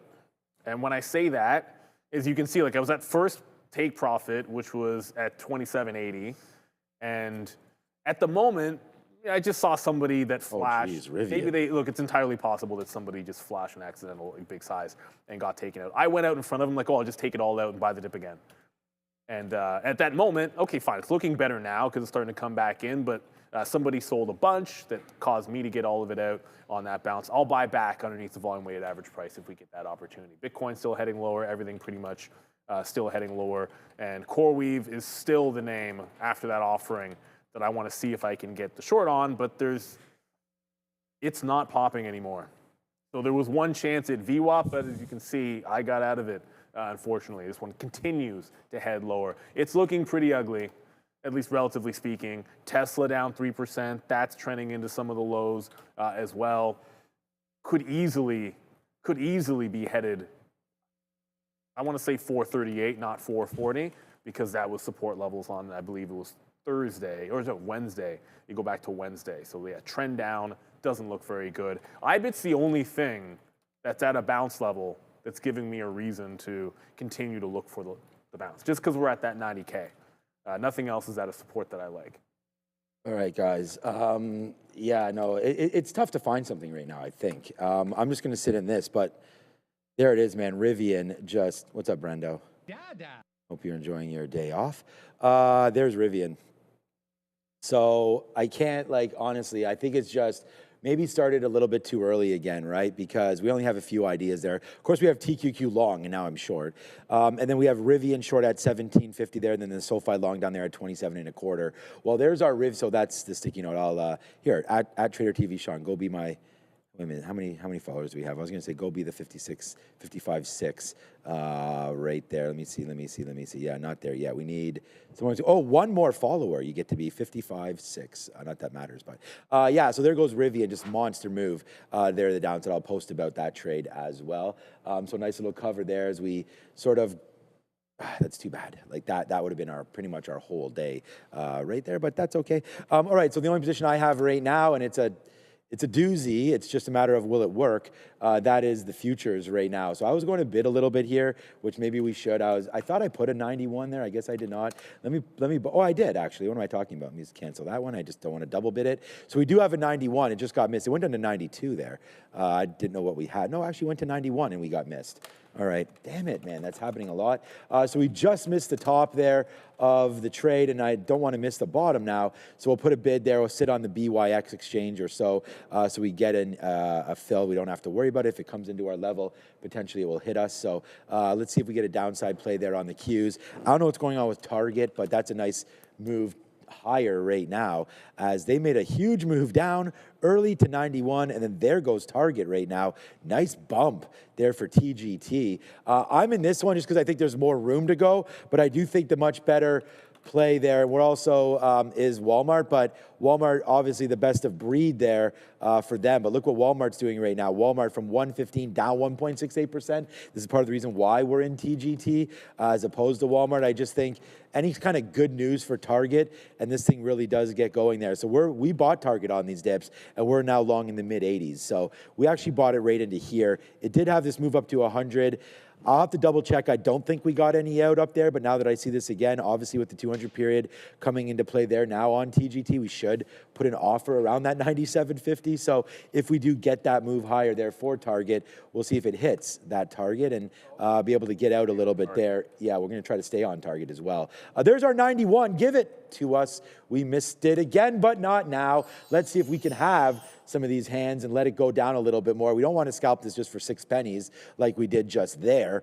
But again, how many times are we going to see this as the bottom? It hasn't broke it basically in, I guess, 40 minutes or so. So we'll, sorry, 40 minutes is only a 1 minute chart, 25 minutes. So we'll wait to see if it gets a little lower now, breaking through these futures, continue to go Netflix. We haven't, actually, you know what? We haven't looked at Tesla, and then I'll throw it back and see what's going on here. LOD. Yeah, just lower. Rivian's the banger here, but I think Tesla, a little better structure. Didn't really break the highs, didn't do too much work there for Tesla. You could have been holding this short, no problem. Rivian sort of had to take us for this run all the way up there and eventually found its new high, breaks the high right there, which screwed me up, and then back in. So at least we caught this one. Now we just wait for those futures to get back down to the downside. I still like the robotic space though. Yeah, that's something that, obviously last week was a big one. Despite Tesla, yeah. Yeah, well, it wasn't just Tesla. Obviously, you had iRobot was looking pretty good as well. So we just retagged every single time we're at 90,000, just looking for that little trend break. Don't want to give it too much room. This is the level that we like. And I'm not adding unless I'll take long as we put in a bottoming tail candle and go green. And then I'm only adding to it if we then start breaking that trend back into the upside. So that's going to continue to be the play because IBIT's the only thing that's at a big level for me. I keep looking on up here because NVIDIA is really strong. Dope. Relatively speaking. So if see that program buying that just came into NVIDIA, if we lose this program buying, all what can break loose in the other direction. Hell or. It's the only thing out here that the market cares about, I think, that I've been able to see that looks relatively strong. So, if we were losing this bid, I think it would be in a bit of trouble. That brings me to, well, if I can't get, it wanted it to be CoreWeave today, but I might have missed that opportunity. Well, the proxy a lot of times is going to be like an AMD in the chip space or an Intel for the short side of the trade. AMD is the one at VWAP. So I think VWAP short on AMD, and then that way, if NVIDIA breaks down, you're in something which is a little bit weaker. Yeah, so AMD kind of getting a relief rally early with NVIDIA, but looking weaker than its cohort as we speak, and starting to break down toward the lows. We're not looking incredibly strong here today, so got to go to the backup plan for short. Yeah, our backup plan is always to go back up to the futures again. I'm going to keep on hitting that thing, that is for sure. All right, so we like that one. But right now, here it comes, man. Nice downside play there for the Qs. As we're trying to make a little bit back here. We told you this is my biggest position by far, obviously. As we only traded Rivian in the Qs today. So, yeah, good job so far today watching out for these markets as we continue to now try to get a little bit lower. And I think a lot of that's going to be happening with Bitcoin, again, breaking through 90,000. Some overall weakness. I don't think it's anything to really worry about, but we do have weakness right now in Netflix to the downside. If you're a Netflix shareholder like I am, I'm not overly worried about this. And in fact, I'd like to buy more. It's just I'm not sure where this is all going to settle down. We actually brought the chart out a little bit and said that, there was a potential area there around 90 to 92. So maybe that's where it settles. But I don't expect technical analysis to really hold during this discussion, because if they do have to up their cash people portion, aren't going to like it. That's gonna it's gonna hit their balance sheet, and that's not going to be a good sign. All right, man, here we go. Hopefully, Nvidia will not hold, and it will break lower, and then we can celebrate. It just broke for you up now. Perfect, man. We got a nice little trade happening right here. So let's see what winds up happening. We got 55 cents in the money on Rivian. We've got now just small, man, just 15 cents here on the Qs. We did average it in at the 11:21 period moving average. Still looking for this to hold, but yeah, nice downside push for now on the futures. So good job there. If you've been holding on to this one, we'll pat ourselves a little bit on the back, and here it comes. Another fill there at the lows again. It's 80s. Our best fill, though, is in the 70s. We'll see if we can get that one more time. But we'll go over to Adara for Money Talks, and we'll be able to figure out today what is for lunch.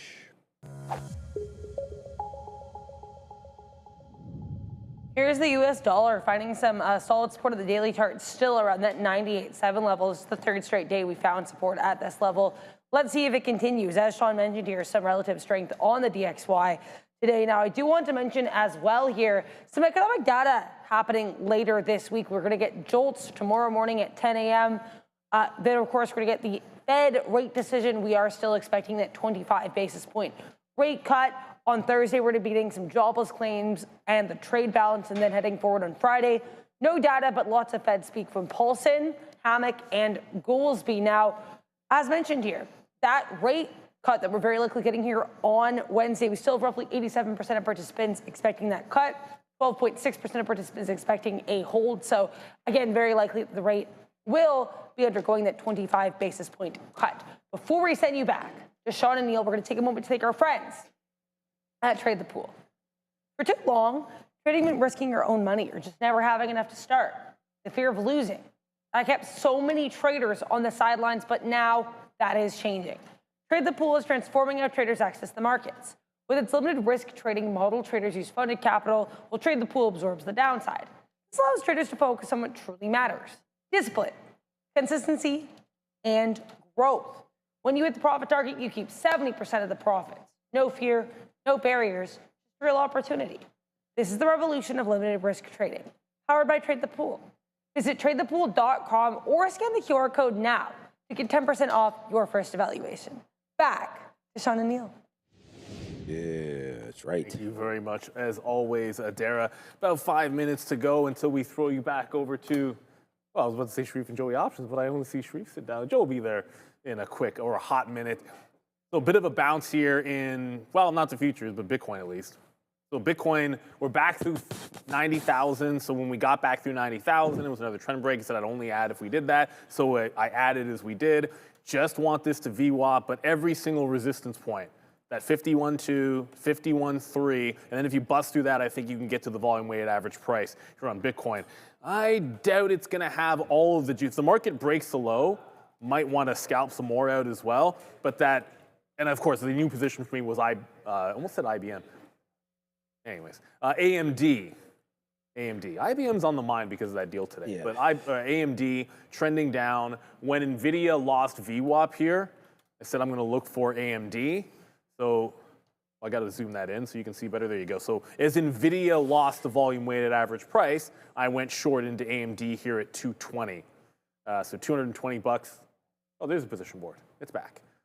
Lost it for a second, but it's back now. So we're looking for this one to get down to 219.5. That's like resistance to support. And then the low of the day here on advanced micro devices. Market heading lower. Bitcoin somehow actually bouncing here as the market heads lower. So I guess that's a good thing. I don't know if it can last forever. I just took another leg out because if we break the lows, to me, whatever. It's not going to continue to not follow the market. Might take another leg out here, like right here.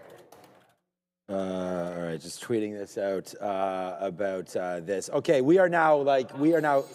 Oh, lots of things are happening over here, my guy. There it goes, man. Big time movement now in the futures as there it goes to the downside. So this is going to be hopefully the kicker that we need here to kick us out, and just create this day for us. We did obviously have that Rivian trade, and now we're back into those futures where we were long early, flipped it over to the short, and then right back in there into that low one more time. Let's put a bid out here at 69. We'll get that fill there as this has been the low. So far, there we go. Nice move lower here on the NASDAQ as it's just bleeding lower, lower, lower. I'm completely cool with this. In fact, I'm going to hold this all the way to hopefully by the time I get back from the gym, we'll be able to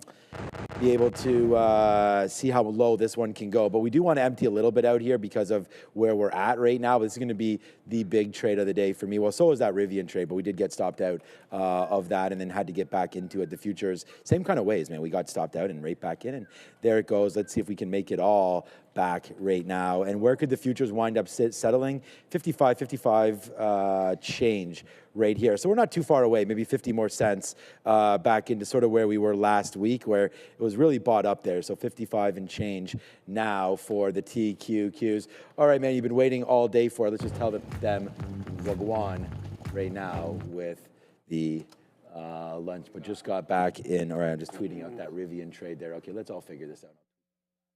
All right, December 8th to the 12th. That would be this week. So we'll just click on that and we'll see. Today for breakfast, of course, was egg, bacon, and cheese sandwiches. So that was really good. That hit the spot. That did hit the spot. Okay, today's flag is Mexican. So we do have the Mexican cuisine on board today. And you may like this if you are a fan of football and cold weather.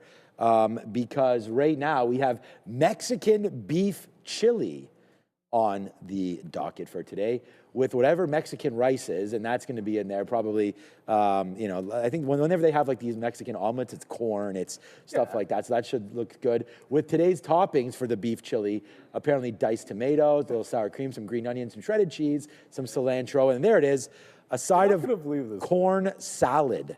This is the second time this has happened. I mean, literally had chili yesterday. Yeah. That's good. This will be different, though. No, it'll be very different. Yeah, Marissa makes chili with pumpkin, which is awesome. Yeah, that'll work. Yeah, that does work. So, yeah, again, perfect meal, man. That's what I told Marissa to make. We were on the slopes all day yesterday, 6-7 hours. And I was like, make something warm. She made something called Marry Me Chicken, which is I just fantastic. love chili. It's like a football. Yeah, exactly. It is. And when we have chili, it typically is going to be on a Sunday.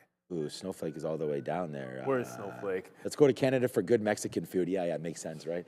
So we are a caterer. 6, 7? Right there. Oh, I think I said just 6-7 hours. I think I said there. Oh, yeah. There's the funniest thing with Freddie Freeman and my guy Ryan Reynolds for the sick kids. It is one of the best things on YouTube right now, by far. So go over and have a look. I love Freddie Freeman. At that thing there, yeah, Canadian legend Freddie Freeman. Like he's of course the Atlanta Braves and now of the Dodgers. We won't have to. No, it is what it is. Like I'm not a fan that they beat the Dodgers, but the guy's like a really. Yeah, thanks for dropping that fly ball. That was a good one. That gave us a little bit of hope there. Game 1 or whatever that was. He's also a really good player. Yeah, slightly. Yeah. It's about 11 o'clock. Obi's in the chat and he's contributing to this 6-7 thing. Come on, we don't need more people contributing to 6-7 nonsense. We need less. We definitely need less. I might just ban Obi from the chat. See what happens over there. Oh, nah, you're not getting banned. Of course not, man. Obi is my second favorite host. It is 11. Next to Neil. We do appreciate it. We do have Sharif and Joe. You need to see. I don't mind Sharif and Joe. They're cool. It's Joey options. We don't play favorites around here. It's the professor. Maybe he's trading that wave stock. How would we not name the number one name on our board? It's not wave. No, because I checked that before. I don't think it was up there before. Not. No. I don't recall seeing WVE. I think it might have just got spiked up in there. But okay, well maybe Sharif is looking. By the way, the futures are tanking. So market at the low of the day and Wave making moves. Apparently, I think so. If that's the name of the company, go get them, boys.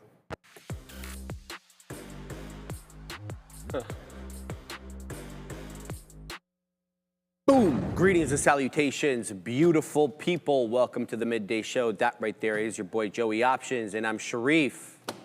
And yes, we are looking at Wave. It's #1 on the side chart. We're gonna get to it. But first, Jody. Yes, sir. We gotta say hi to everybody, including Jody Mills in the chat. Joey, what's up, Jody? She's almost #1 today, right after your name today, Yeah, Joey. all right, bang. Shout out to Boss Plane, Rex Banner, Carlos G. We got Kalua and Adrian Peterson. Oh, Patterson. Shout out. MF Dangerous, Other Zinc. We got OG Wisdom. We got Guerrero. We got Kalua. We got Jacques. Mike P. D. Ryder. Philip S1. Buffalo Soldier and Ronaldo. Fluffy Hippo joining us as well as Mr. Bones. And who's this? Philosopher on a Mission. Love that name, man. We got Michael Baldwin. We got Andrew Chow. We got Legend League 444. We got Fernando. We got Hangry Wife. How the Porch Trader. He's got his laptop, Joey. Oh, he's got it. He's posted up on the porch. He's got his feet up, and he's punching into good positions. Drinking iced tea. Hey, we got Gavin Ross. We got Conservative Movement. Oh boy. Nerd Affiliated and Clean Clutch. We got the OG Yannick, Johnny Bravo joining us as well. Joey, we are eBay. Energy incoming. Oh, you guessed it, baby. The energy is right here. It's a triple. All right, one more. It's the way it goes, Katina, man. We got Jack's Day Trader. Last one. CEO Mixel Ventures. Love that. Good morning, Joe. Yeah, good morning, everyone. I hope everyone's had a fantastic start to the day. A little bit of a trickier one, but Electric Passions and I were talking in the chat, just sticking to risk measures, and we're going to get right into it. Right now, I'm currently short SMR, so we get the break of the neckline, boom, boom, boom. We wait for things to start to cool down, then I reloaded, double up the position, so we're going to hold this for a crack of the low of the day, but there's a couple things that I'm keeping my eye out on. Why did I take the majority of my position off right at 21.11s? I'm going to show you right now. So we're going to head over to the 30-minute time frame here on SMR, and that's going to correlate with Friday's post-market low. So if we do break that, potentially more downside. Full disclosure, I did buy a little bit more this morning. I added 33% to my position. And then if we sell off, I'm going to add an additional 33%, and then I'm going to hold that for the break of 18. If it breaks 18, then we are out of that trade. But as for SMR, guys, a couple attempts. I was thinking on the long this morning. It didn't work out, but just sticking to those tight stops. This is literally 10 cents. And then we get out. We're like, all right, doesn't want to break. Didn't like the price action at the volume-weighted average price. And I'm like, oh, you know what? Neckline breach. Boom, we're going to come right back down into the zone, and we get a nice little short to the downside. But we must talk about the losers. But again, even though we didn't make money on these trades, I'm going to give myself credit, and a lot of traders in the chat as well too, because just look at this risk management here. I'm in at 85s, out at 75s. I'm in at 83s, out at 74. Right? You kind of get you see what I'm getting at here? 74, out at 64. You know what I mean? So 10 cents of risk, that's what I was willing to give the trade. And if it breached those levels, I'm out of it. And luckily I didn't bag hold here, because look at the trajectory of Tesla. Just straight to the downside, guys. So not too good of a look. I tried making a transaction there for you on SMR. Didn't come up yet. So my position will display itself momentarily. But we struck out on Tesla. I wrote it in the chat. I'm like, hey man, we took our 3 stabs at it. We didn't get what we were looking for, so let's find something else to trade, and that's going to be SMR. So hopefully we can get a break of the 2120 level, and then we'll start to piece them out near the low of the day. So that's my game plan on this name here, Sri. All right, I just punched into WVE as it came back into this 10 exponential. Look, there is a seller of note at 17. There has been many touches into that 17 as well as above that $17 area with no continuation. As you can see, 17.05, that is the high of the day, and nothing better than that. So here's the deal. We're in at 42. And I'm going to DCA into 16. Small positions is how I'm going to do this. If I get in the big position all at once, I don't have that much room for risk, so I will get into some trouble. So this is going to be one of those ones where if it goes without me getting some more DCAs like now, wow, rocketing up. Okay, we got 42s. We just took out 72s as this one held the 10 EMA quite aggressively. We don't have the full position, full disclosure. So we're not going to be taking out too much too quickly over here. So we're going to let's load up. We got 42s as I mentioned. So next level 88, and then the one above that is going to be above 17. 17. Let's just say let's say 17.25. Well, that's 20 pennies above the high of the day, okay? So that's what I'm looking at right now. My move into this one, though, is to add some into the $16 area if it does break down. So it's going to be like little entries all the way down into 16. So the next entry, since we have 42s, will be at 33s for an add there. And then we'll go even a little bit lower into that, and we'll sit mid-teens for an add there. That's trade number one, WVE. Let's see if this one has the strength to break through the high. We're gonna go to Adara in a second, but I wanna let you know that we got a trade here on IMMP. We just broke below $3 momentarily, 2 bottoming tail candles showing buyers are stepping in at 3. What I'm waiting for here to add more is the first 5-minute candle will make a new high. We'll see what that one does. For the moment, we're gonna pause and go to Adara with breaking news. Keep an eye here on AAPL. We heard earlier that someone in their chips department was leaving the company. Now, apparently, the chip chief of Apple is telling staff that he is not leaving anytime soon. So some updates here. Looks like at the very least, the lead of Apple's chip department says he has no intentions of leaving again. This is just a report. If I get more details, I'll let you know.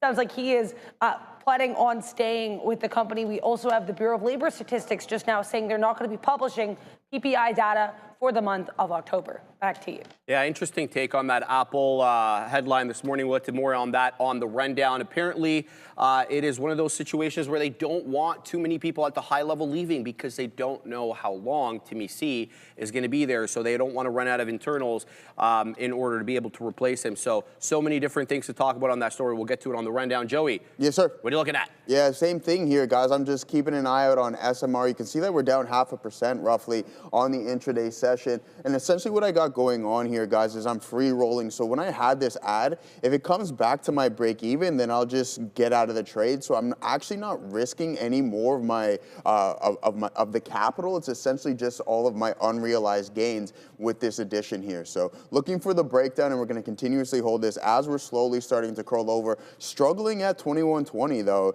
And once again, I mentioned it, if we have the ability to break it, I think we'll be able to head into 21.10s. I'll probably take it some out at 15s if I do get the opportunity to do so. It's just taking quite some time to break down. We can look at it from a daily as well. So we're now at the lower end of this range. So I would be surprised if it does take some time to get down there. And if it breaks, watch out for that retest of $20. I was talking to a guy from work. His username is literally a guy from work. I said, yeah, there might be you are at work. No. I'm so confused. His username is literally a guy at work. And I'm like, yeah, man, if it comes back into 20, I think there's a good potential buy. Use $18 as your out, because that's what I'm going to be doing. I'm slowly starting to build into this position. But come on, let's go breakdown. You can do it, as much as I don't want to do, because I am long in the personal swing account. Now, as for the overall market, guys, you can see this waterfall type price action here on Tesla. So we're starting to come down into that 439. We'll take a look at it from a daily to see what we got going on. So yeah, just another attempt to head right into near these all-time highs, but just rejecting it. So it might take a little bit more time than what we're expecting. There's multiple bottoming signals in the overall market that have been rejected on multiple occasions. So this, I thought, was going to be a nice, solid long position. I don't know if the algo picked this one up, but it definitely picked it up on SPY. But if we continuously see more buying pressure and a base being formed around 623, you might get somewhat of a rebound. But what I'm just seeing from the intraday price action here today, I don't know if it's going to be a full recovery on the session. I could be totally wrong. Only time will tell. But heading back to this SMR, guys, mind you, it's not saying I'm in anything, but I am in SMR. I just haven't made any transactions. I'm waiting for a new low to be established. And then once that happens, we'll piece a little bit out, and then my position will be fully displayed there. Fully displayed. All right, guys, we just got 88s on Wave. I'm going to be calling this Wave. WVE. Look, there's a seller in the mid to high 80s. I got 88s, but as I was watching the price action develop a little bit more here, it looks like the seller is mostly at 82s, a little above 82, a little bit below. Alas, we are now in the mid 70s.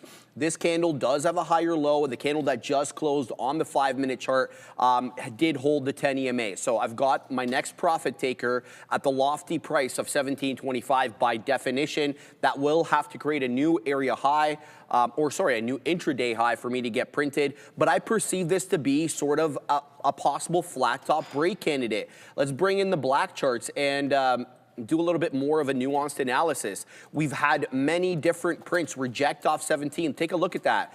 Since around 10:30, we've been knocking on the door of that $17 level, and sometimes they open, Katina Man, and sometimes they don't, quite frankly, with the only opening time was that 17.05 print. But what kept me motivated and what kept me interested in this name are the higher lows, as well as the clean holding, I should say, of the 10 EMA on the 5. That doesn't mean it's going to last forever. There's a distinct possibility that this could break down. These are small cap gappers. You have to be ready for the unexpected. Otherwise, you're just going to get caught with your pants down, quite frankly, okay? So let's see what this one does. We're still holding a piece here for the dream. Mid-80s, 90s now, Joey, showing up. 94, I just saw momentarily there, but we're still below 17 as that 17 seller still dampening of everybody's long party over here. So we'll pack the patience. Mid-90s showing up again, but every time the mid-90s show up, they are sold into. So pack the patience here. You'll notice that none of the cyan lines or circles on my white charts have printed, because those are my dip trades, which didn't activate because the price action didn't come down far enough to trigger them. So we're going to be keeping an eye out on that. But there's many other ones I want to mention. IMMP, the one I'm involved in right now. Let's see if this one can work its way back above $3. It did price spike down, so I did get a little bit more on this bad boy. So we've got 99s now as opposed to 03s. We're going to be keeping a close eye out on that. Mid-90s, 90, there's 17, Joey. Okay, so 17 just showed up. Now all hell breaks loose to the downside as everybody's sell order triggers, or the shorts see the same thing I'm seeing, but they're just thinking in the opposite. There it goes, boom, into 17.25. Put your resting orders on the freaking screen. It spent all of 1.25 seconds there, less than that. There was no way, Joseph, I would have got that 17.25 print had I not had a resting order. WVE rocketing into the upside, so it's now a new high day, 1730 on WVE, up 130%. Let's see what else this one has to offer. Packing the patience on this one. There's a new high, Joey, 1740. The gas is the accelerator now. We got to switch to the EV life now. We just can't be saying gas no more, my boy. The accelerator is pushed all the way down. It's a 1745 high. The breakout is on right now on WVE, but be careful trading it. It will rip your face off and break your heart. In there. Ooh. Keeping an eye on IMMP, Joey. This one's doing bupkis. But now that we've taken some prints off, rip my stash off, says Hypercube. Why did he even block that comment? That comment's hilarious, dude. Sorry, I'm just trying to show it. Users' messages will be hidden. No. Accidental block. Unhide user on this channel. There we go. My bad, Biggie. I screwed up there, brother. I was trying to unblock his message. I ended up blocking your name. All right. We're keeping an eye as well on CETX. I see a lot of you guys saying CETX. Look, these ones, I'm going to say it again, and I don't care how annoying I sound. They're around for a good time, not a long time. And this is exactly what CTX embodies here. Right at 4 a.m., it's all gas, no brakes. And by the time 6 a.m. came along, where we were up, Joey, on CETX, 335%. Alas, since we made that high at around 6 a.m., we're all the way down 67% off the highs. So to me, this is a short party, and I wouldn't be looking long. It's just not my style to take these ones long below the volume weighted average price. But CETX definitely in focus for you guys. I got to get focused, Joey, because the fact of the matter is IMMP just filled me at 280, and this is going to be my line in the sand. If 270 loses, I'm out. Reason being, that's I perceive the first breakout from the first bull flag, I should say, to be around 270. So that's going to be my line in the sand. Let's see over here. We got 93s on, popping back into the mid 80s. Let's put some profit takers in the low 90s, sorry, high 90s, as well as low 3s for a move back up here on IMMP. It is not a good look here for IMMP, quite frankly. Since that 1050 candle, it's been all red. That 1050 candle is a topping tail candle, so be on the lookout for that. WVE is all gas, no brakes, Joey. 1771, it's about to take out 18. keep your eye out on this one. All right, guys. Yeah, good looks there, Sharif. We're still sitting in this SMR trade, free rolling. It doesn't want to break down just yet, but I do see some selling pressure in the 15-minute candle and the 5-minute. And shout out to John Baker, who mentioned Microsoft this morning as it's going opposite the total market, like big time oppo here as it's climbing and trading around its intraday highs. Come on, SMR, you don't want to break down. That's all right, man. We're not going to complain about that. But let's take a look at some of the top performing sectors here, guys. The tech sector up 0.4%. Ooh, and the rest is a lot of red. So you're down 0.01. So relatively flat in the industrials. You're down 1/3% here in the real estate sector. And then as for the energy, you're down 0.8. Healthcare 0.8 as well too. And the consumer discretionary, you're down 1.42, being led by the likes of Tesla. Selling. What is Amazon up to as well too, guys? We'll take a look at what those names are up. But as long as we hold this range, hopefully we can get a new low into 2114. That would be absolutely amazing. Once again, I am in a position, guys, you just can't see it yet. So hood going oppo as well, but looks like it wants to sell up to $135. You know we love this name without unconditionally.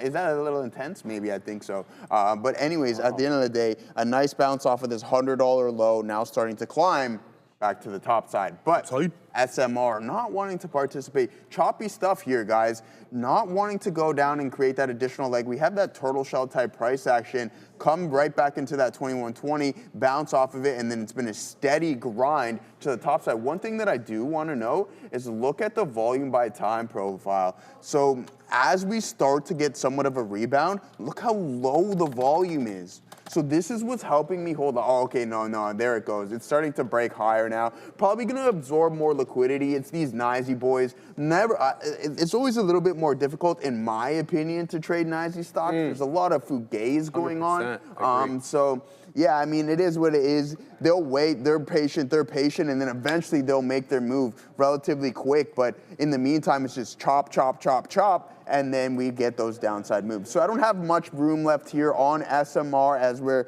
slowly giving back our unrealized gains. So we will not take a loss on this name whatsoever. But if we break down, we are going to be having a solid party, all right? Let's take a look at our volume scanner as well to see what we got going on this front. Stock scanner and some of the top volume names this morning, obviously with certain criteria. CFLT at the top of the list with 102 million shares traded. It's looking like a buyout. I know Neil might be keeping his eyes out on that one. And then also we have WVE Sharif trading that one. This one's going bonkers. Yeah, I know.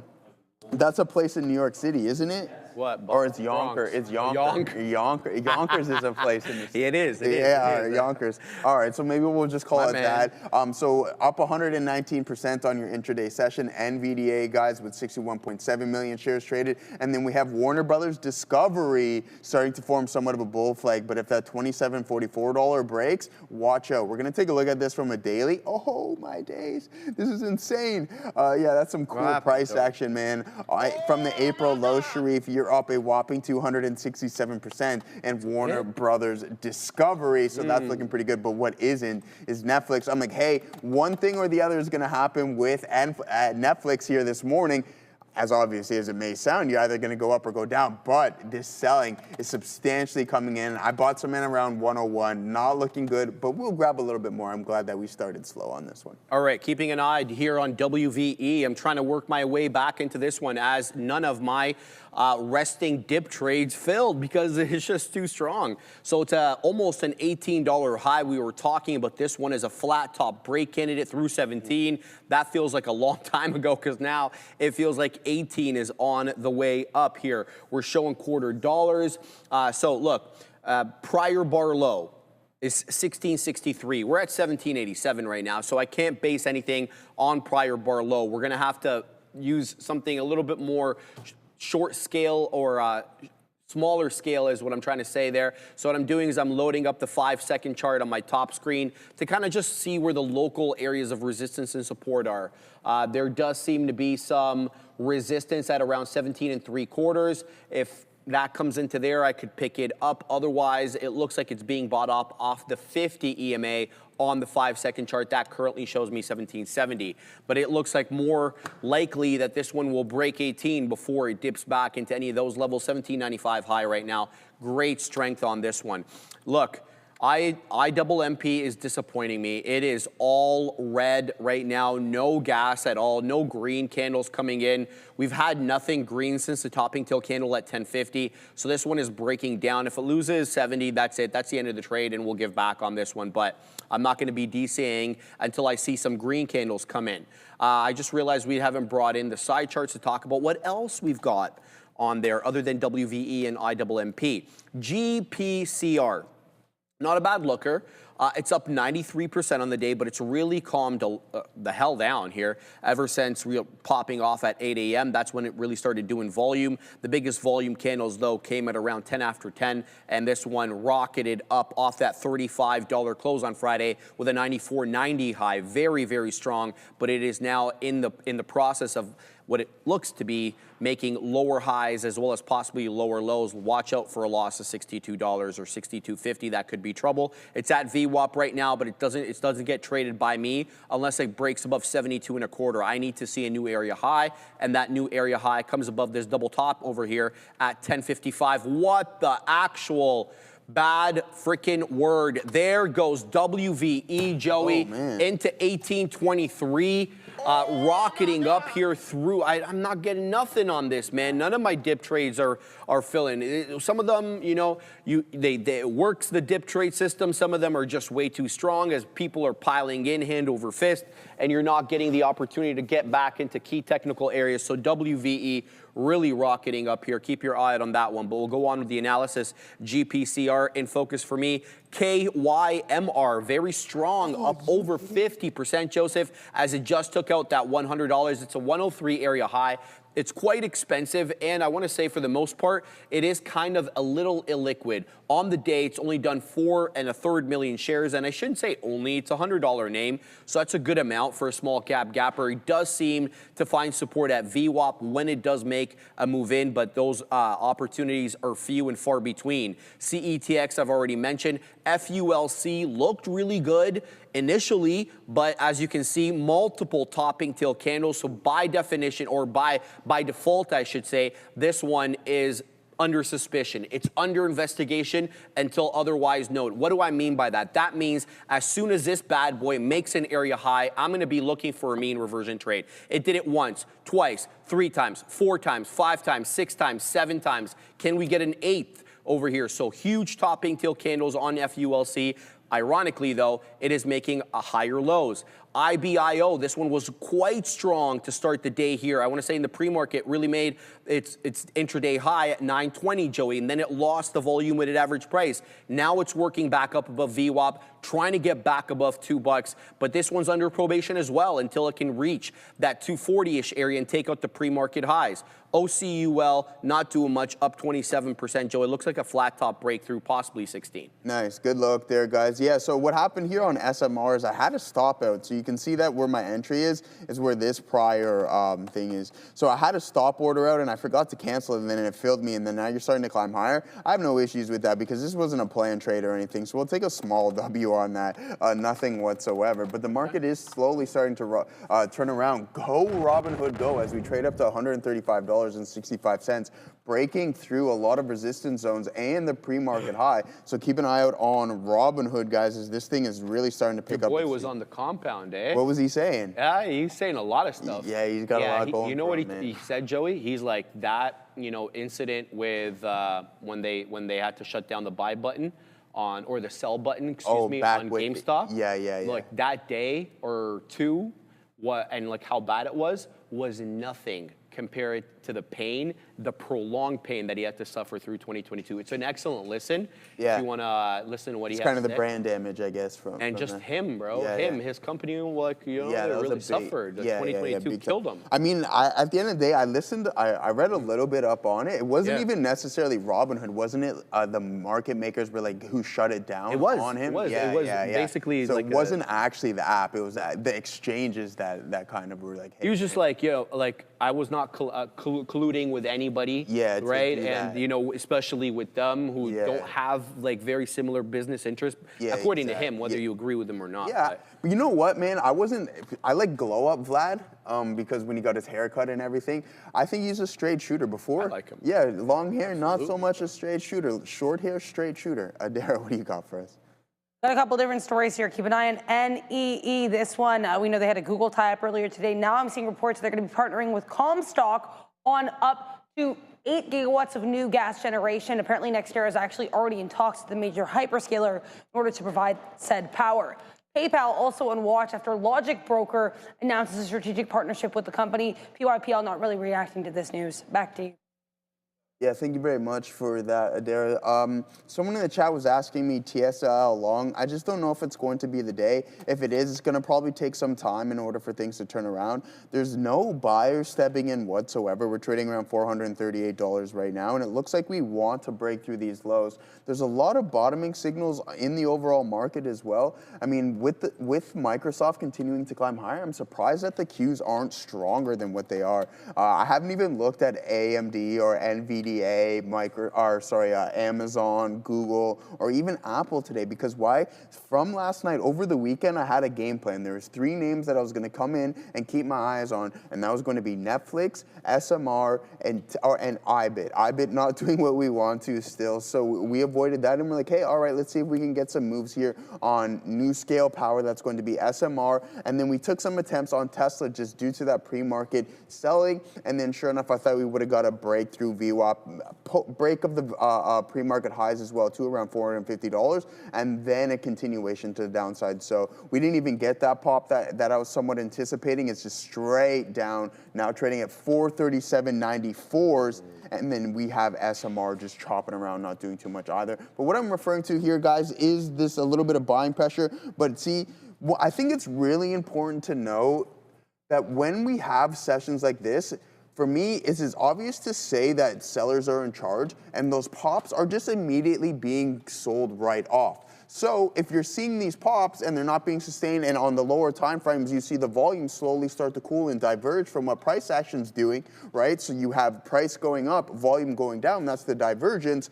Then look for those pops and then get involved to the downside. Why? Look, I had a long bias this morning, and then I flipped short on SMR, and so far it's been our best trade of the day. And we're going to continuously look for these pops to get faded in today's intraday price action session, whatever what I'm trying to get. Adara, what do you got for us? Nice pop for Fannie Mae and Freddie Mac here. Michael Burry announcing that his post on FNMA and FMCC is going to go live tomorrow. FNMA pushing much higher here on this news. Take a look here as well at PSKY and WBD. Paramount now saying that their tender offer for Warner Brothers is going to be open for 20 days and that WBD will have 10 days to respond to this offer. Back to you. Think of that. Yeah. And it's, what is that, a 5-minute too? That's a 5. And sometimes it's painful to wait for that candle to close. Because you can be painful because you can get caught on a down haul. Exactly. All right, I'm going to show you what Joseph and I are talking about. Got back in to WVE. I got in 1787. We scalped into the freaking high a day. I actually have 33s. The day high, 32s. The day high is 34. But I had to flatten out for the last remaining amount. Why'd I do that? Because this crap happened over here. Let me put it on the 1 so you can kind of see it a little bit better. It just, you're unsure how to trade this when this thing, when it does like this. So rockets up into that new high a day, then immediately makes a new area low, which is actually below where I got in, despite the fact that we're almost 50 pennies in the money. So this is the 1-minute chart on WVE, by the way. I had to flip to the 1 to show you exactly that move up and then that move down. These candles look like the inverse of one another. One's green with a topping tail candle, one's red with a bottoming tail candle. So yeah, this is where I struggle a little bit. When we make new area highs like this, but then there's an immediate flush. I was telling Joseph while Adira was giving us the update, I always struggle with, do I take that opportunity on the flush to add into the position because it's a micro pullback and that will give me a fundamentally better dollar cost average, or is that the beginning of the end, especially into a key technical area like 18, which is always a bit, you never really know with these whole dollars, right? So that's where I seem to struggle the most on these small cap gappers, just sharing some of my thoughts. You know, if I'm struggling with it, there must be other people as well out there with a very similar issue. So anyway, this one's got 2 topping tail candles now through 18, and if this candle closes red, you know, that to me is not the recipe for a setup right now. So I'll be waiting for the 10 EMA or 17. Recall that we have a bias here that $17 is a flat top break. Was a flat top break, excuse me. As a result, that means it's a key area of technical resistance, and as a result of that, let's see now if it acts as a key area of technical support now, having been breached by $1.34. So WVE very much in focus for me. I flattened out on that hot garbage IMMP, as this one just can't seem to catch a bid. So we're going to be focusing on WVE as well as some others. FULC is interesting to me as well. As I mentioned, this one seems to have a tendency to price spike up quite aggressively into an area high, then almost immediately revert back down and then make higher lows. So we're kind of like right in the middle of the price action at around 14.25, 14. If you gauge 13 as an area of support and you have another bias like I do here of 15 as an area of resistance, well, we're kind of in the middle of that, and I don't mind a price spike up through to 15.25 or whatever. This one's a little bit more expensive, FULC, it's around $14.25, but it is setting up decently here, so I think I might work my way into that. U.S. stock trader R. What does that mean? 19, what does that R equals 1998 WVE mean? What does that mean? RSI? Tag me, U.S. stock trader. Explain what you mean there, brother. R equals 19. Yeah. Resistance, maybe. Wow, just heard F, what? Resistance. I have no idea what Roland Joe. What are you talking about, Roland Joe, man? I didn't say any bad words, man. Wow, just heard straight. I don't know, man. All right, WVE looks like it's got a bottoming tail candle, Joey, trying to take out 18 again. A lot of bamboozlement on WVE. You're going to have to watch this one closely here. I don't mind getting back in, but it's got to set up the right way. All right, man. Good luck. So we're going to take one more attempt here on Tesla to see what we got going on. Same narrative, guys. 10 cents worth of risk. So I'm in at 14s. We're out at 04. If it doesn't want to rock and roll, then by all means, look at this move here back in SMR, right back to the volume-weighted average price, starting to pick up a little steam. I like our chances we can break. I mean, we've been selling for pretty much an hour and a half here, 2 hours into the market, getting that downgrade by Morgan Stanley. Morgan was pooping on everybody today. Everybody in EV world got some today. Yeah, they woke up and chose violence today, which is crazy. Hey, man, if you like violence, you have to go and watch last weekend's UFC. A lot of violence there, man. A lot of good stuff as well. So, all right, guys, let's go. Let's take a look at what we got going on. I mean, I shouldn't even really be in this right now, just due to the fact that I took my attempts on it. But one more stab, and then we'll avoid it. You can see we're in at 1914s. We're going to get out right at the break of the low of the day, and it looks like it wants to head in that specific direction. And then we can also correlate it with the daily. There's no real bounce signals there, Sharif. So yeah, that's what it is. We'll sit in this until proven wrong. But other than that, guys, Adara, what do you got for us? What I have, guys, is a crypto update. I'm going to take a look here at COIN because we did have some news for Coinbase coming out of India this morning. India, I guess now will have access to Coinbase again because they reopened registration in India following a 2-year operational hiatus. Actually, a little bit more than 2 years. It looks like it started in May of 2022. But this actually allows Coinbase to return to India, which is the world's second largest internet market. Apparently, Coinbase also plans on introducing fiat currency integration by 2026. So, yeah, it sounds like here, September 2023 marked Coinbase's entire withdrawal from India, that they started actually suspending trading service in India in May of 2022. So this has been like a 2 to 3 year-long process. Now, after 2 full years of suspension and full withdrawal, now they're coming back. So interesting look there. Apparently, this suspension initially began in May of 2022 because, according to Coinbase CEO Brian Armstrong, there was some, quote, informal pressure from the Reserve Bank of India. Looks like they're back. Let's see how COIN fares. But right now, decent recovery for the stock from intraday lows. Let's take a look here at BTC on the daily chart.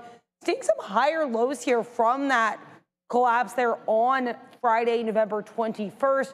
Continuing to see these higher lows and pseudo higher highs right now, though. Crypto running into some resistance here. Bitcoin running into some resistance at 92.5.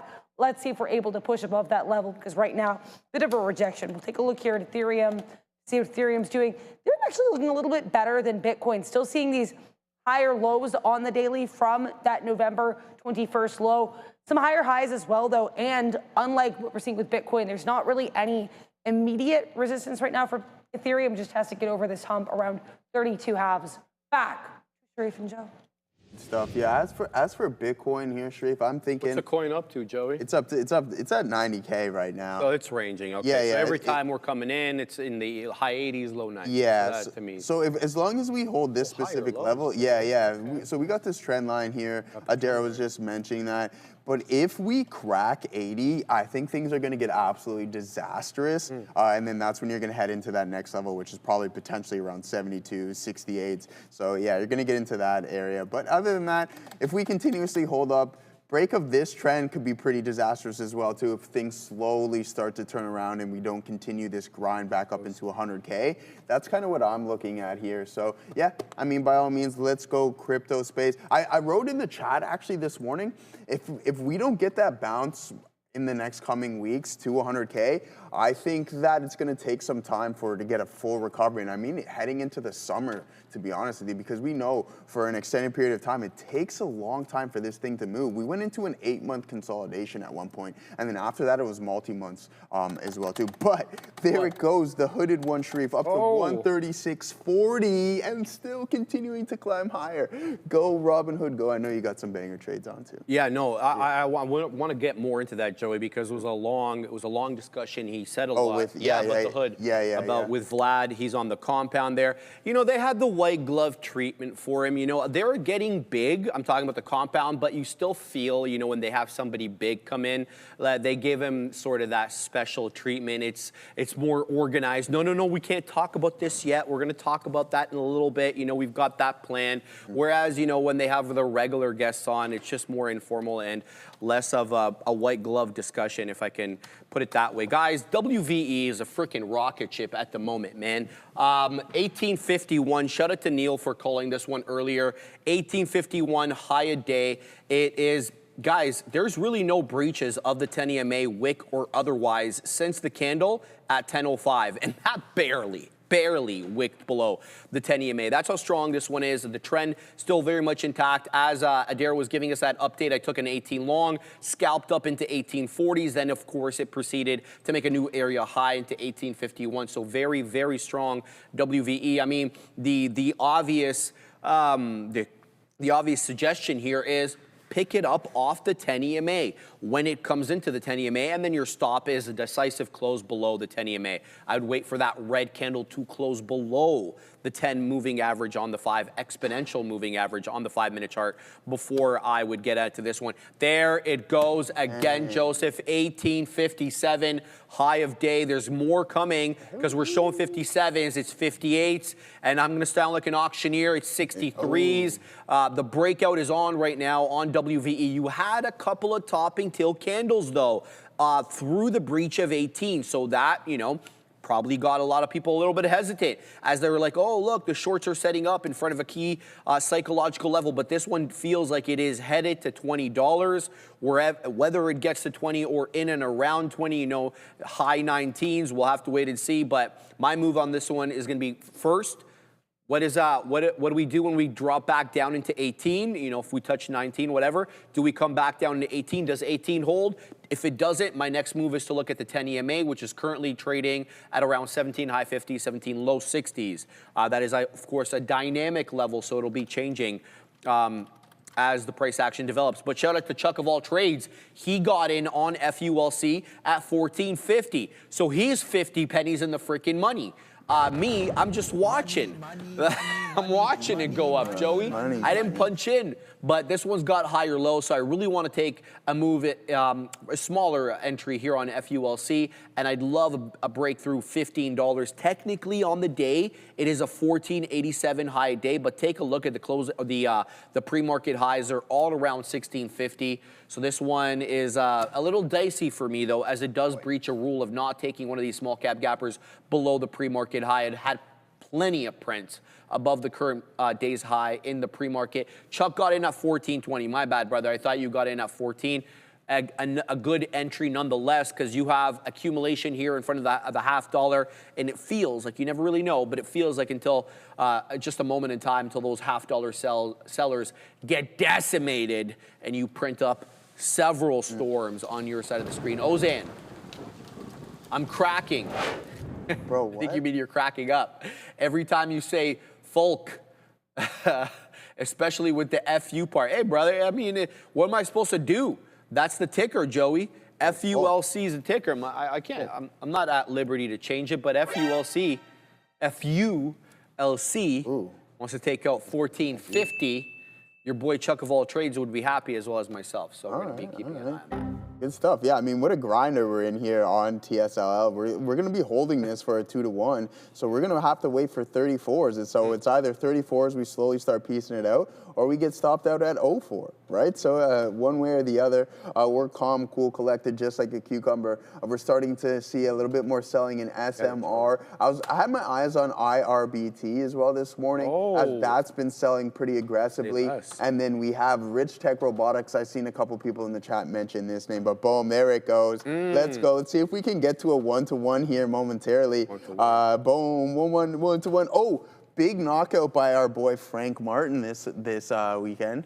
Oh, is that the dude one that I sent you? Yeah. That's who. That's straight right hand. Boom, straight. Sent Buddy into a nap. And then Lamont Roach that was an ugly fight. Did you versus Esau Cruz? It wasn't a good fight. I'm not a big fan of Pitbull, bro. I like punchers. I like punchers, but his style is not for me. You don't like that, eh? No, he always like wide overhand. That's his style. God bless him, man. He's a hell of a fighter. What happened though? He took a knee though. He got clipped, bro. And then he was smiling. Pitbull started celebrating, and it was like hilarious. No, not Mr. Worldwide. Not Mr. Worldwide. No, Chilean Nightmare, Cruz, my boy. So no, here it is, guys. Nice steady grind higher up in Tesla. If the market wants to participate, maybe we can get a move. But we're not at that 1-to-1 yet. Even though we are slightly in the money, we're going to be patient. I'm going to have to sit through a lot of turbulence in Tesla in order to get that price target. But considering we have been selling, we'll pull up on the 5-minute. It's just better to see, okay, this is even a better signal on the 5-minute. Bang, a nice bottoming tail candle. Now at an extreme low. Volume print, largest that we've seen since 10:55. So about 30 minutes or so. I like our chances. We're going to continuously hold on. It's either make it or break it at this point. Take a look at SMR as we reject the volume-weighted average price to the T. I'm happy for this name to continue to climb higher, but you can see that selling pressure. So some topping tail candles right there, and then now you're starting to come back in a little there, guys. Have you looked at NEE as a sympathy play? So they have a headline today with goggles. NextEra Energy. So really? I'll take a look at it. I'd rather have it's not at the day high. It's down, Joey. It's rather down than NNE up here than NextEra Energy. Always, every time I read this, I think about like the NextEra. What would you say it was? NNE? NEE, excuse me. Oh, NE, yeah. Bad. So yeah, nanonuclear is that's a name. Yeah, that's another one. No, I didn't actually mean that. NEE. Yeah, okay, NextEra Energy, nice. All right, guys, I'm in Fulcrum over here, FULC. We're long 55s. I wet the beak at 69. I'm waiting for the next profit taker, 77s. Now, alas, it did actually get in to, I believe, 73, but didn't quite make it up into 77. So I have some DCAs into this one to try to take some price spikes down and get a bit of a better price. Showing me 62s right now, and I'm looking for a move into 15 ideally, but it looks like we're getting some selling right now in the high 60s. Here comes 65. We're seeing a whole bunch of prints come in on the time and sales at 65, but nothing breaching that level. That automatically means to me that there's a hidden seller at 65 because you only got one lot posted on all the gateways at 65 pennies. So continuing to watch as that hidden seller or short seller continues to enter or take profits at these levels. We're not getting anything above 65 right now on FULC, up 65%. 65 featuring here, Joey, is an important number. So 65 continuing to reject. Keeping my eye out on that one. So, yeah, nothing doing quite yet. Somebody else in the chat told me they shorted WVE at the top. Good. I hope you print, okay? I'm not really looking at trading against anybody in our chat, and I always hope everybody does really well. But I just don't see the signal for me to say, look, right now, this is the short on WV. I could be wrong. Maybe because I don't short these, and so I'm not really attuned to when it really is ready to go down. But my typical rules are, it takes a price action above VWAP to get me long. It'll take price action below VWAP to get me short with these small cap gappers, but we'll wait and see. For now, we're going to pause and go to Adara. I have some news here in the critical metals space. CRML moving higher here. This is critical metals. U.S. Greenland Joint Committee is releasing a statement saying that the U.S. and Greenland look forward to building on the momentum in the year ahead and strengthening their ties to support a secure and prosperous Arctic region. This story seems to be pushing CRML a little bit higher. Back to you. The L2 for not moving. No, this is legit. Okay. This is the regular price action, Joey. Yeah. Okay. There's a monster seller here, for goodness sake, at 1465 on FULC, All right. and that same seller is there. And the price, and look at the amount of size coming in, 1508. You got this one over here. They're not too big. Okay, so are we getting a print here above? I just saw 66s momentarily, but nothing on the level 2, just on the time and sales. So that 65 seller still pretty much strong. Fluffy Hippo didn't go into PHG. Thanks for saving money. So my rules, Fluffy, because you were calling out a small cap gapper-ish style, and it was red on the day. Typically what I'm looking for is something's got to be green on the day. So that's step number 1, typically, because it's on my percentage up gap scanner. And then I'm looking for, is it trading above the volume weighted average price? It's not a hard and fast rule, but to me, that says that the longs are in control. It's not a hard and fast statement. It is a rule of mine. That the longs are in control. It might not be true. The sellers could be in control above VWAP, but it just makes it more likely than not that the sellers are not in control if the price is above VWAP. More likely than not, but not for sure anyway. And then if it's above the pre-market high, or if it's below the pre-market high, I should say, I try to stay away from it as well. So I think both conditions, one condition was met. It was trading above VWAP for that one you were talking about, but it was below the pre-market high as it was still negative on the day. Joey, look at this. I want you to look. Look at that. Look at that. Yeah. All of those. Heavy what did it say? defense. 65, 65. There's a zillion freaking orders coming in on FULC at 65, and that seller has a ton of shares. Yeah, but see, dude, that's what drives me nuts sometimes, because when you're looking at something like that, Sharif, I'm like, who is this individual? I'm like, man, I wish tickers had their own chats so I could be like, whoever this clown is continuously. It happens to me all the time. I remember a while ago, Neil and I were talking about iBid. He's like, yeah, dude, there's a seller at a specific price. Every time it touched that level, flush down, climbs back up. Flush down. I'm like, who is this person? And don't let me get a hold of you, because I would just like, they would drive me nuts. But no, but yeah, man, all fun and games. But here it is, guys. It's the exact same thing that's kind of happening here on Tesla. We keep running into this 1920 level on TSLA and rejecting aggressively. So boom, and there you go, another flush to the downside. If the market does put an additional leg lower, then this trade's going to be in a world of trouble, and we are not going to be able to take any profits on it. I like our chances, man. So we're just trying to put on the right trades at the right time. Indecision print off of those lows after the excessive selling in the morning. You get that downgrade by Morgan Stanley and company, but that's a positive sign, right? Like we push right back down into 1960, and then we climb a little bit higher. So yeah, not too bad. Other than that, guys, we're big chilling. We're going to be looking for some other opportunities. If there's any specific names that you want us to take a look at, then just put it in the chat. I'm already seeing some Duolingo, D-U-O-L. Let's pull up Duolingo. Oh, yeah, that's right. Well, how come that is not pulling it up? Yeah, there it is. Let's pull up Duolingo. Pull up and see how, up to 207 there, Sharif. Going opposite the overall market here is Duolingo. And look at this session. Must be my subscription. Yeah. Hey, man, you just got the premium, the family plan. $100-something, Joey. Like $150 for the year. Off the low. Oh, really? Yeah, bro. Yeah, it's for the year. Yeah, that's all right. But there it is, $164. You're bouncing off of that level now, trading up to approximately 207.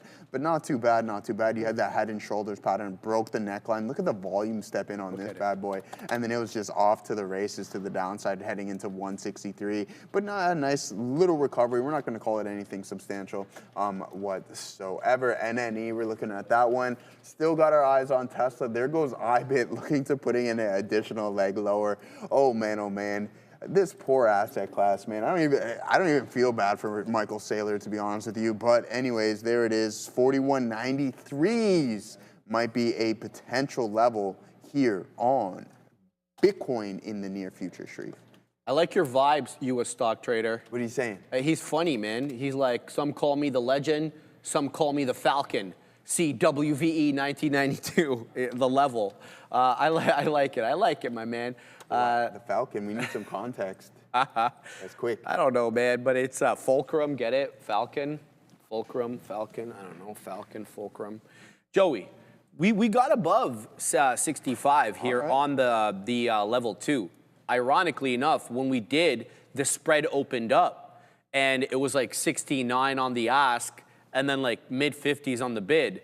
So I'm wondering what exactly is going on over here, but FULC, I've got a plan for.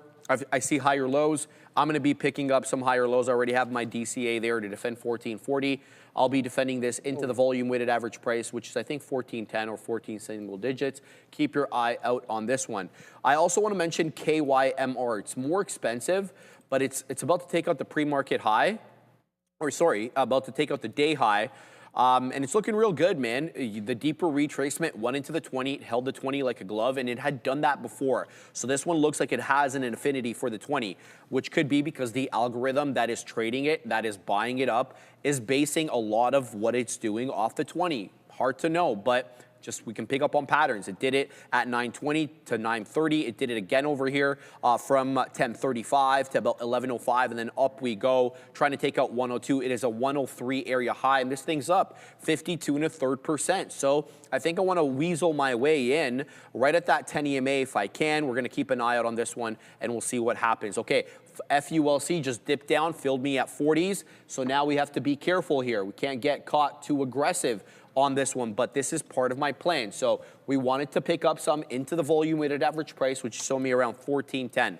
So we're going to do just that by going all the way down and front running it, of course, right? Because if you're going to wait at 10s, number one, the moving average, the volume weighted average price is a dynamic level, so it's going to move up as the price action develops because it's 61% on the day. Number two, it gets to be a crowded trade if you're waiting right at that 10 penny level, right? 14.10. So if you end up waiting there, you may not get the fill as others front run you, just like I'm doing by waiting at 15s and 16s. So we got 46s on right now, showing me 49s, but I'm definitely looking for a move into 15 and then taking out of that 1487. We're going to have to pack our patience. WVE, okay. Coming back down into the 10 EMA for the first time since it pulled back at around 11 o'clock. Alas, it had a 3-candle hold at the 10 EMA from 11 to 11:10.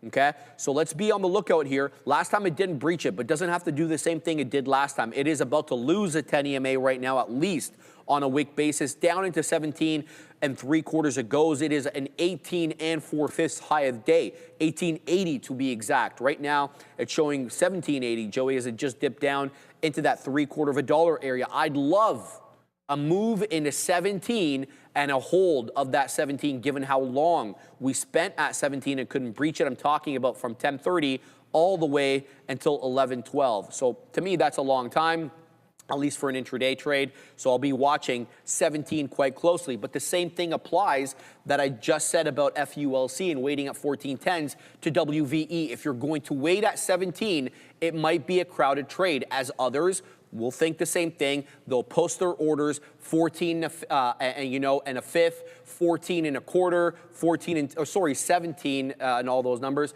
and then you're waiting at 17 and you're not getting filled. So my move is to typically try to front run it by a little bit, just so that I don't end up with nothing in my hand. Joey, what do you got? Yeah, same thing here, brother. We're looking for this long to start working, some aggressive selling, nice buying pressure, but again, this was a big time move. not very much volume supporting it. So the more we engulf it, the more the chances of us breaching this low continuously increase. We're still slightly positive on it. Nothing substantial whatsoever. I told you 34s is going to be that primary target, man. That's a big time ask, I think, right now. Yeah. But other than that, we sit in it. Look, Tesla's selling aggressively, but the company that sells the used Tesla going the opposite direction. Carvana up to $450 almost there, guys. So a fantastic look. A lot of names going off of the market. What is Microsoft still grinding higher? And the fact that it got added to the S&P 500, do you think that silences a lot of the fraud? You guys are cooking the books type crap. What do you think? I mean, it's not SMCI, to be fair. Yeah. Remember? Got added, you know. What do you think? It's interesting because I remember trading this name. It was like $5, $6 back in 8,000%. Yeah, bro. 8,000. That is crazy. Something going on there for sure behind it, because this has to be the best performing used car dealership of all time, which may be slightly alarming. I think the addition is I mean, it is what it is. I have no say on it whatsoever, but the performance of the stock is insane, Shreve. I thought this thing was going to get delisted. How do you go from like on the precipice of being delisted? Yeah. They were on the verge of bankruptcy. Exactly. They were almost done. And then it's like, hey, man, so you don't know what's going on. Maybe they're working with the cartels or something, because that type of turnaround is absolutely insane. And there's only one way you can be. No, obviously there's multiple ways. But no, it's a very interesting story. And if you've been a shareholder for quite some time, then congratulations to you, because there's multiple short reports on it as well, Shreve. You've seen some aggressive selling kind of in the middle of this massive run that it's been on, but then bought back up immediately, right away. So yeah, I mean, not too bad of a look. Nice VWAP rejection right there on SMR, but heading right back towards that low of the day. What are we trading at? 1916s on Tesla. So this thing doesn't really know what it wants to do. Used cars are cartels. Okay, Hangry Wife says, yeah, I mean, bang, there you go. It's called management, says Fluffy. All right, so we're obviously being sarcastic, but you took it a little bit more serious. Bro, so that's okay. Like, let's cut the crap, man. If these cartel guys, especially the guys with the deliveries and the logistics, if these guys were in Fortune 500 companies, I mean, you telling me the cartel doesn't have excellent logistics? Yeah, you know of course what I mean? They do. Come on, man. Yeah, it's excellent. The best. It's not good, and from a morality perspective, but I mean, excellent logistics, bro. I mean, you can't get wrong. You can't deny it at the end of the day. I don't know how they still get all this stuff over here. Say that again, Neil? Crap. I have $17 long on the VIX. Okay, you're long the VIX. Let's pull that bad boy up. We're talking good about it, man. We said he had good logistics. I mean, we didn't say anything bad about Chappie. Okay. So you bought these calls here on the VIX, 17 long. Not too bad of a look. We'll take a look. Gaining from a daily off of those lows. So, hey, too much comfort in the market. Too much comfort. Doesn't like it. No one's scared. No one's fearful, Sharif. So we take a couple of points, pop higher, and let's go. Come on, you can do it. You can do it. We're at the ponies. Have you ever been to the horse races? You asked me this. Yeah. You got to get the D-gens with their programs in their hand. Like, come on, seven. And that's kind of what we're doing. Or have you ever older seen? men too. Yeah, it's always the older guys. They don't want to be at home or anything like that. These guys are there bright and early. Or did you ever see that one meme where the buddy needed the stock to go up, so he's like blowing on a screen? You're like, I've seen those. Yeah. I love those ones. Like I don't know. I don't want to call out any one group of people, but it's like these traders. They're overseas and they're doing a class on trading, intraday trading, and they're like waiting for the release of. Remember that earnings? There was like I don't know what it was. Was it crypto or is it earnings release? And they're like, wait, go up, boom, all the way down. All the students are like, Buddy's like, everybody's like, oh, Buddy just goes immediately to his phone. And he's like, oh, that's not good. Front running some earnings. I made a mistake. Sorry, guys. Your life savings, it's all over. It's all gone. All right, guys, we're involved here in FULC. We got a beak wetter as this one did pop up into, I believe, the mid-50s. We got one DCA on this. We've got 43s on right now. It's showing me 44, so it's break even. But I'm looking to defend this into the volume-weighted average price with an ideally higher low situation with that flat top in and around 15 still holding up. So we'll see what FULC has to offer. Not going to get too aggressively, just keeping my eye on it for now, picking it up off technical levels. WVE. The red candle that just closed at 1150, ironically enough, the closing print there is above the 10 EMA, and this current candle, the 1155 candle, actually has a higher low. It's not above $18, but we saw this before. Take a look at the 3-candle pullback from 1105, and then the breakout candle at 1110. Pulls into the 10 EMA, closes above the 10 EMA, and then proceeds to make new area highs. So what I want to watch for here is a nice move up, possibly, or a nice move down, excuse me, into that 17 2/3. We'll see if we can pick it up there, but it looks like it's on its way to 18. Did I get any more here? On FULC, I didn't quite pick up some there, as it did dip down into my volume weighted average price trade, which is around 14s. Let's go ahead and see if we can just move that up a little bit. So we've got that one on. So we'll see if we can get the mid print over here, Joey. It might give it to me, it might not, currently not giving it to me at the moment. So we'll keep an eye out on that. I'm going to be keeping a close eye on FULC and WVE. Okay, so the prior candle, the 1155 candle, closed green. This current candle right now, the 12 o'clock candle, has a lower high and a lower low. It's still hugging the 10 EMA. I don't want to jump into this one too quickly, but WVE is in focus for me over here. Let's see what this one has to offer. FULC right back into that 14.5, but doesn't add me or doesn't allow me to get some more. So we're going to keep an eye out on this one as well. Joey, anything to cover before we go to Adara and happening now? The Tesla, yeah, this Tesla trade is not going. It's really weak today, guys. So this is going to be it. It's unfortunate. It's tough to part ways with a name from an intraday standpoint, but that's what's going to happen here, and we'll just find something else to trade, guys. All right, Adara, and then Neil. Let's take a look at this market. This is the NASDAQ. This one actually just on this new 15-minute candle. False broke day's lows. Let's see if we push any lower or if we do temporarily find some support around this 623.20 area. But either way you want to slice it, the NASDAQ is weak, and it wasn't always this way. We did have some strength early, specifically pre-market in certain chip names like Broadcom, though Broadcom now also trading near intraday lows. We know Broadcom reportedly, according to a report last week, intraday from the information, Microsoft might be going with Broadcom for its chips in-house. That's led to some weakness in Marvell early on. I do have to talk about one name that is far from weak. That's going to be Carvana. Carvana near 450, though. It is running into some resistance at this level after it's announced that the company is going to be added to the S&P 500 index. This infographic kind of covers the many highs and lows of Carvana over the last 6 or so years of quarterly revenue reports. You can find this on X at TTV Research. But CVNA, along with CRH and FIX, to join the index as of December 22nd, 2025. Tesla gets a new downgrade here from Morgan Stanley, which gets a new analyst in the vehicle space. Rivian also getting hit with a Morgan Stanley downgrade. So MS not liking these auto stocks too much today, including TSLA, though it's worth noting the analyst did raise its price target on Tesla. Before we send you over to Neil, what should be an exciting lesson of the day, we're going to take a moment to thank our friends at Origenics, because concussions demand fast solutions. And NYSE-listed Origenics, under the ticker OGEN, they're developing one designed to reach the brain quickly and non-invasively. Learn more. Schedule a meeting today. Back to Neil and his lesson of the day, guys. Be sure to like and subscribe and listen up for this lesson. Thank you very much, Adara. And this is going to be the easiest and least technical analysis tip that I can give you. And some of it's going to be brought to you by Palantir, because I was searching for names that maybe necessarily I didn't trade.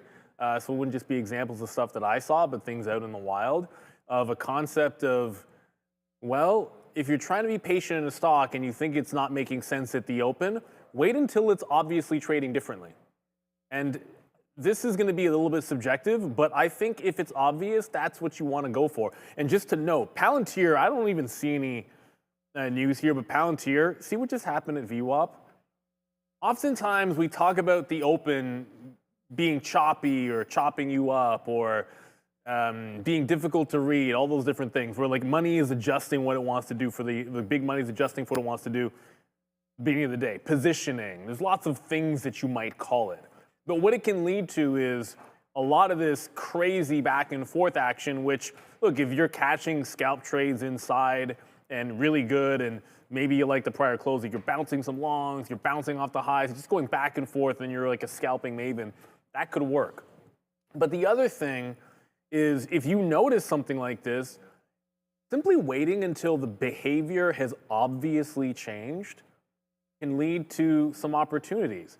Now, what you'll note here is this actually happened twice on Palantir. I mean, once when it was breaking out VWAP, and I think this could have gone either way, this was a clear change in behavior if you look at the chart. Like it was downward sloping, clearly rejecting, like topping tail wicks, like all that stuff, and then holding through VWAP like multiple green candles. So there was a bit of a distinct change in here.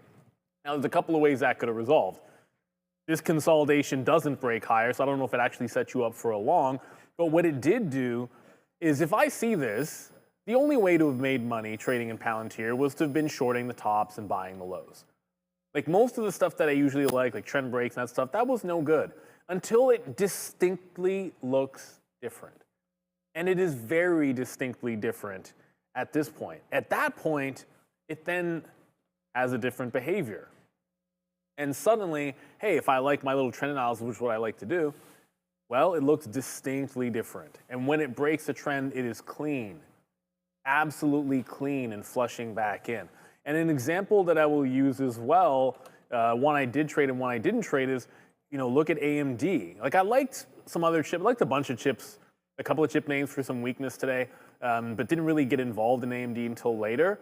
Why? Because look how strong it was off the open and immediately bounce, and then you get this choppy action, and then all of a sudden right here at about 1020 at the volume weighted average price, the behavior distinctly changes.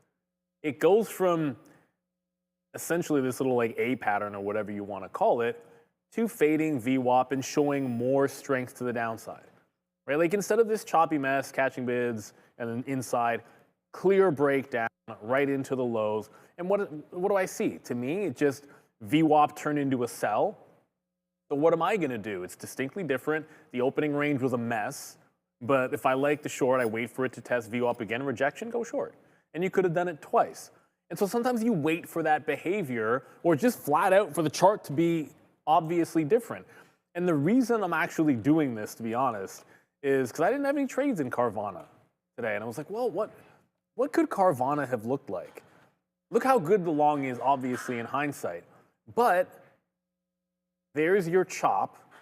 And if you're great, just like we're talking about with Palantir, you could be scalping, buying lows, selling highs, all that stuff. But there's a moment after about 1030 where it just starts to behave differently. Like the chart goes from being a choppy mess to breaking that range and making higher lows. And there's your first higher low. There's your second. There's your confirmation that you're now in an upward trend. And you can join. And that requires a lot of patience. You might have, for this to look distinctly different, you could have been waiting for an hour and a half on Carvana. With AMD, you were waiting for 30, 40 minutes. With Palantir, you're also waiting for 30 minutes. You know what? Kind of worth it when you have the chop fest that goes on.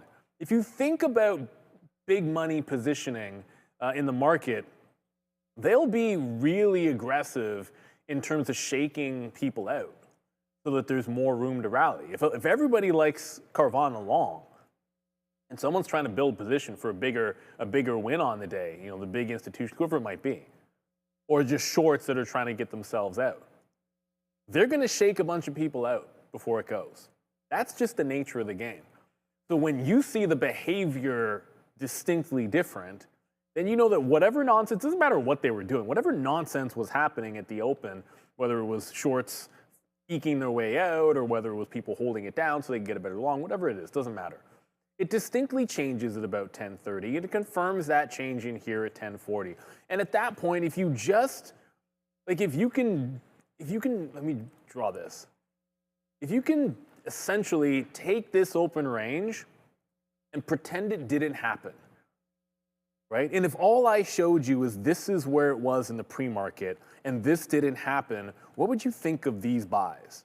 Like you'd think gap up stock, holding prior resistance and breaking higher. Like it's just a classic long, right? Now, obviously, being married to some of these prices down here is gonna hurt you, but waiting for the chart to simply look different, it's almost like it has a different heartbeat to it, like if you're reading an ECG or EKG, right? It's distinctly different from the pattern behavior from before, okay, the nonsense is done at the open, time for me to engage. So if you're being patient, that's one way of looking for it.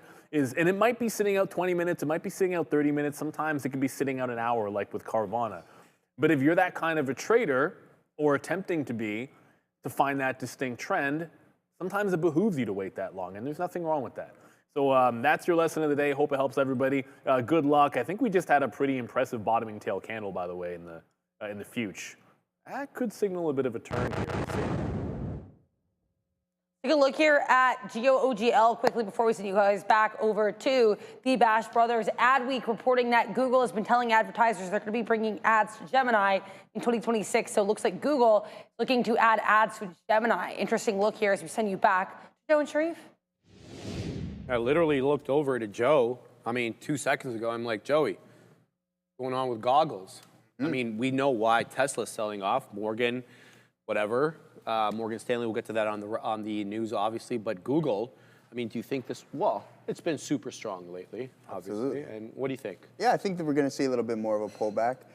We talked about almost it being inevitable that we're going to start seeing ads in some of these LLMs, and sure enough, Google firing it off. Yeah. Who other than Google to get things really started, Sharif, with the ads into Gemini? Watch out for this support level break. Once that cracks, it's not going to be a good story for the TQQQs, in which I am long. We got 20 cents of risk right here, guys. This is going to be our primary target right there for a 2-to-1. So let's see if we can hold up, just risking a little bit, but the narrative does seem to be to the downside. So yeah, it hasn't been a good day. We ended the week pretty good last week, and we're just going to stick to our stops here and then come back tomorrow and do the exact same thing to see if we can get a rebound. But as for Google, Sharif, been on a big time run. On the daily, you're heading towards some key support levels, which I do think are going to crack. But the ads on Gemini is the start of all. Watch this digital ad revenue just go through the roof in this company.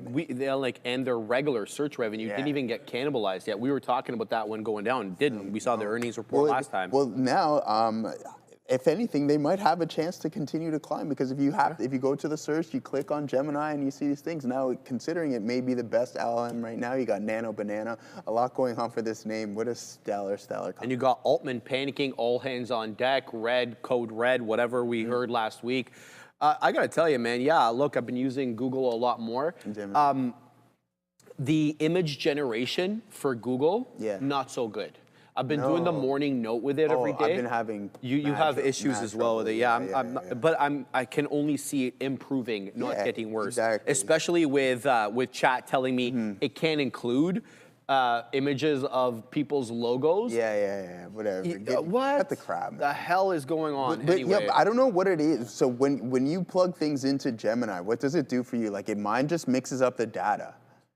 What do you mean? For what? What am I doing? Yeah, so what's the task?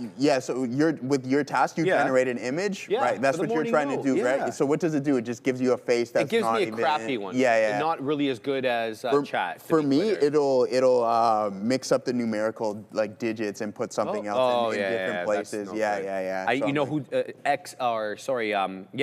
what's it called? XAI. Yeah. Grok is doing that. But and I keep telling. Sometimes it gets it right. The other times it just keeps doing the exact same thing. So still in early stages of this stuff. User error. Yeah, of course. I saw that too. That's you gave her an audience there. All right, Ram, it's us. We just suck as people. You're so much better than us, Ram. We need you to teach us. That's why you're here. We'll get her to make sure she generates the image the night before, and then I'll get her to plug in all my data to make sure everything's good. Yeah, right. She ain't doing nothing, bro. Unless she's getting paid. That's how she works. Shout out to Ram. All right, we're in Fulcrum, FULC, seller at 40. We got the volume weighted average price, DCA, now bounced at least for the moment off the volume weighted average price right up to 1440, but it is not clearing, still waiting for that 1440 level to show that the sellers are stepping aside or the buyers are out-dueling them. So we've got 45s here for a possible beak wetter. Let's go ahead and wait north of 50 as well, and then we're going to wait in the mid-60s on FULC, looking for a hold of VWAP and higher lows. Go ahead. There goes Google, man, right to the downside. Aggressive push, helping drag the market down. This is what I'm talking about, and we'll head over to a daily, guys, as you're now punching through the support levels. Watch out, around $13 or so, 313. boom, strong, aggressive move. Sorry to interrupt you, but it did help drag the market lower. Tesla, it's going to bleed out here today, Sharif. We can't stop this wound as it's continuously Joey, but the question you always have to ask is it bleeding its own blood? If it's not, then you're pretty much bleeding okay. its own. It's bleeding its own blood today.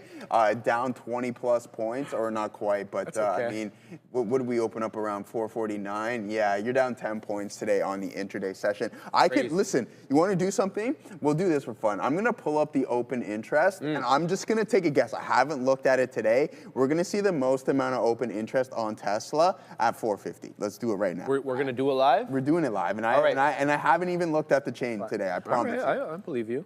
All right, let's get over here. Get over there. Let's go. What do we got? TSLA. Bet my bottom dollar. I could be wrong here today. 450. Boom. 1450? 450. I told you. I told. I just knew from.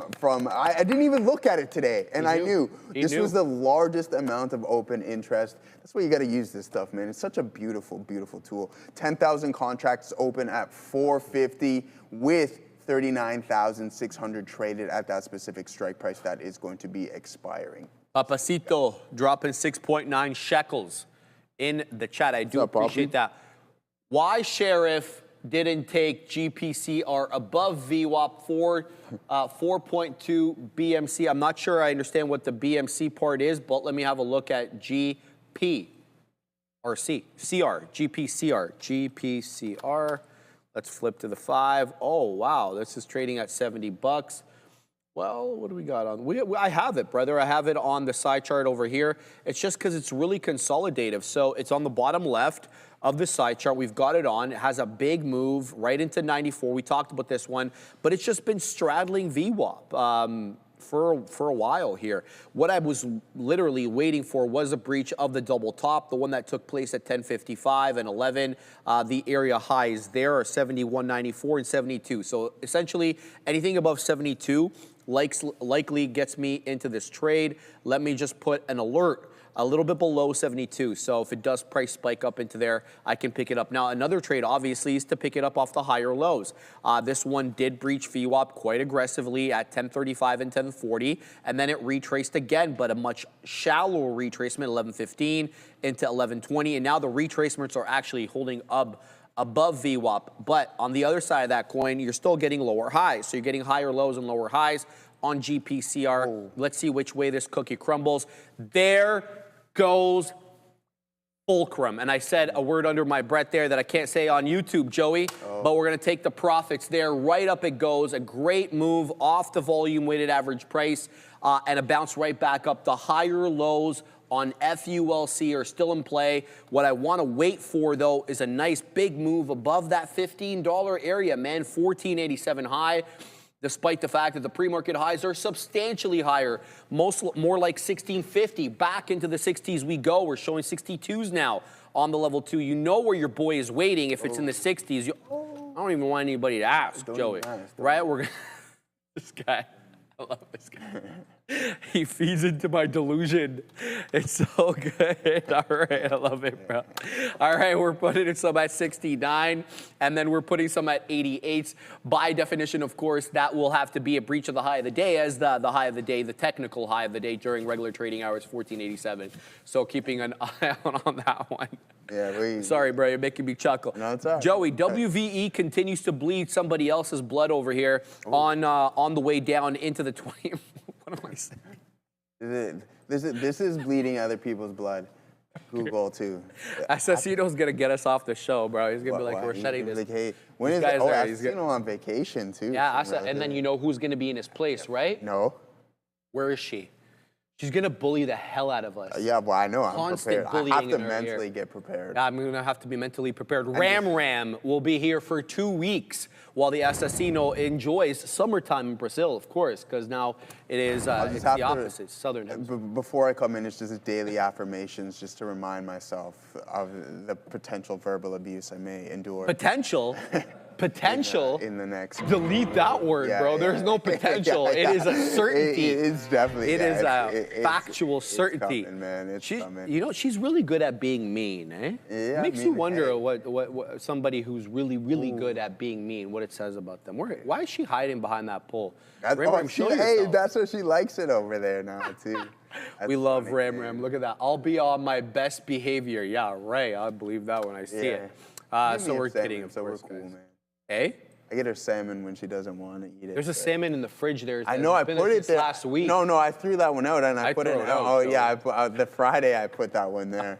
Yeah, because Yo, fluffy hippo No, because turpin. Ram Ram left it on the counter and I'm like, ooh, okay, let me put this in the fridge for a later day. Yeah, but brother, it had been there, I think, since No, that last was a different. Friday. That was a different That's one. a different one? Yeah, we're talking a new piece of All salmon right, here, all right. brother. Good. Oh my days! Look at Google Go. This is what I was talking about, Sharif. I said, man, if we crack that support level, watch out for that for sellers to really step in here, and they're most definitely doing that on the intraday price session. So there it is, guys. 314 now down to 312. And we might not be finding a bounce. It's tough finding the longs today. They're not working out any whatsoever. So going against the grain, and that's why we're having a hard time finding some good opportunities. I have 0 wins to the long side. My only win is short, but yet I still try to find some longs. So maybe it's time to go with the flow. But we're already past that point, man. It's I'm gonna continuously put on as much risk as I possibly can. But tougher start today. Last week we had a pretty stellar one. So it's just one of those days, and we're not gonna complain about it. Yeah, you had a monster last week. Good Yeah, on you. yeah, we had a on pretty you. good. Yeah, Wednesday, Thursday, Friday were a good string of sessions. That's for sure. All right, Assassinos, you're getting a lot of questions here in the chat. Where is Assassino from, asks Rogelio Concepcion. He's from Brazil. Assassino, do you want to let us know what city you're? Sao Paulo. Okay, so he's from the big boy city. Shout out to Assassino. And then I sent you between you and I in the chat there, somebody was asking something, I think in Portuguese, that I don't really understand. So I just copied and pasted it. He says yes to Pitchbull. He answered yes to you, my friend. So that is from his mouth. Shout out to Assassino on the 1s and 2s. All right, FULC, Joey, we're still holding on to this. Now the seller's at 50. Even though we did get a nice price spike up into the 60s, we are now dealing with a seller at the $0.50. This stock suffers from that. There is big size being posted at specific levels, and we can see thousands and thousands of shares churn at that level with nary a breach. So that is something I've been picking up on. There we go, popping back up into 55. Look at that aggressive buy order, all the orange there. You guys see that green and orange on the time and sales? That usually means exuberant buying. I'm just packing my patience here for a price spike up into 69. And then ideally, we get a test of the high of the day at 1487. So I'm going to be focusing on FULC at the moment. Let's see if there are any other midday movers here going. I want to mention IBIO. Even though this one really had its best trade early on, it has been putting in some higher lows, but it also has suffered from the opposite, from lower highs. You know, when you get above VWAP, you try to get above $2 there, two topping tail candles, and then you drop right back into that $1.70. Alas, we're trying to work back into that 180. So IBIO, you could try to pick this up off trend. I wouldn't necessarily trade it as a breakout trade, but I could, realistically see people picking it up off that lower end trend line. OCUL, much slower of a mover, but it is now trading above 16 bucks. It had a lot of trouble decisively clearing 16. It's got a double top right now at 16.28, but holding above the 10 moving average and looking possibly even to take out that 16.28 high a day. WVE is breaking down, Joseph, okay? So it's losing the 10, it lost the 10, it's losing the 20, and it's now below $17. $17 was what I perceived to be a flat top break, given the amount of rejections we had. We had rejections at $17 from 10.30 until we decisively took it out at 11.10. So I was looking for that 17 to come in and hold as a good area of support. For the moment, it's not, even though, we're just showing 95s, 96, so we really haven't lost the level that decisively. So I'm keeping an eye here on WVE for some money entries, but you know, I'm not going to be trying to catch a falling knife, especially with the aggression this one had to the top side. We could see an equally aggressive move to the downside here, Joey. So that's what I'm keeping my eye on. FULC seller at 55. Good stuff. Whenever we're ready there, Assassin, let me know. All right, for too long, trading meant risking your own money or never having enough to start. The fear of losing, that's what kept so many traders on the sidelines. Okay. But that's changing. Trade the Pool is transforming how traders access the markets with its limited risk trading model. Traders use funded capital while Trade the Pool absorbs the downside. This allows traders to focus on what truly matters: discipline, consistency, and growth. When you hit the profit target, you keep 70% of the profits. No fear, no barriers, just real opportunity. This is the revolution of limited risk trading powered by Trade the Pool. Visit Trade the Pool or scan the QR code now to get 10% off your first evaluation. If you ever see that. Joey, I got to interrupt just before you go on. Shout out to Fluffy Hippo. Girl, you called this one out before, and I said great trade. Now, U.S. stock trader calling it as well. YAAS, yes, as some people like to say online.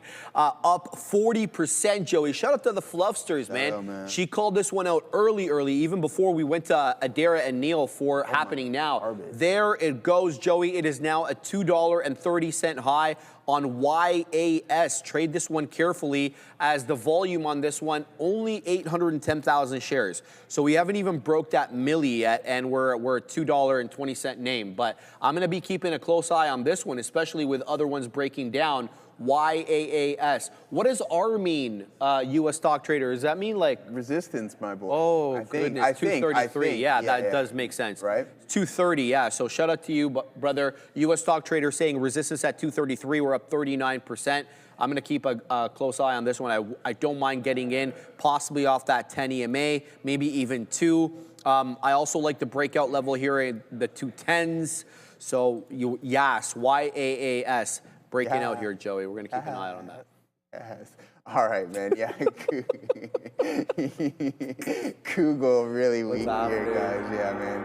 But there it is. We're going to probably get stopped out of this trade here momentarily as the market continues to bleed.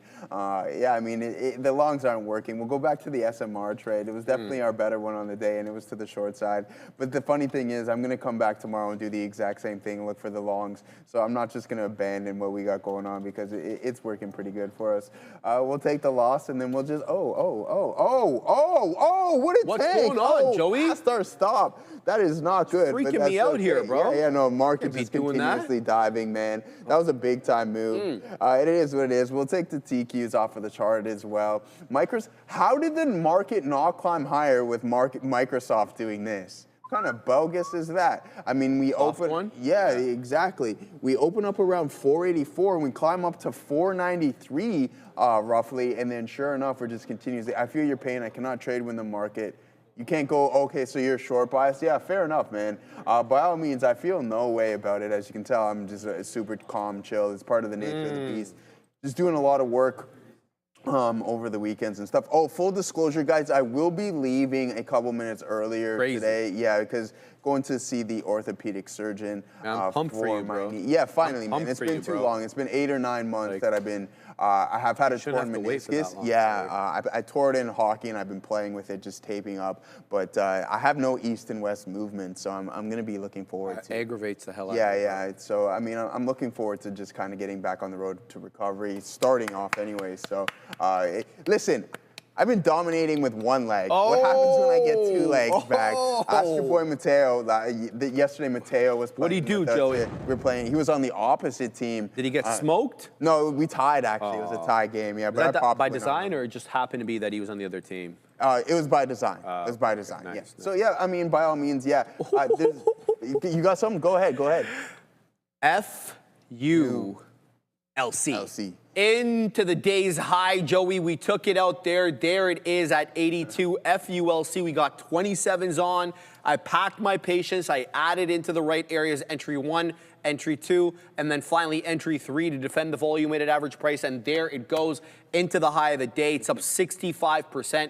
We're still holding a couple of pieces here. So I'd like to see a nice move past 15. We're going to pack our patience on this one. The question for me, though, is if we don't get a break of 15 now, and there's a good chance that we don't, Do I start adding in the same way that I added on those higher lows? Because that's what I perceive for it to be happening. I mean, you don't need to be a chartered market technician to see this right here.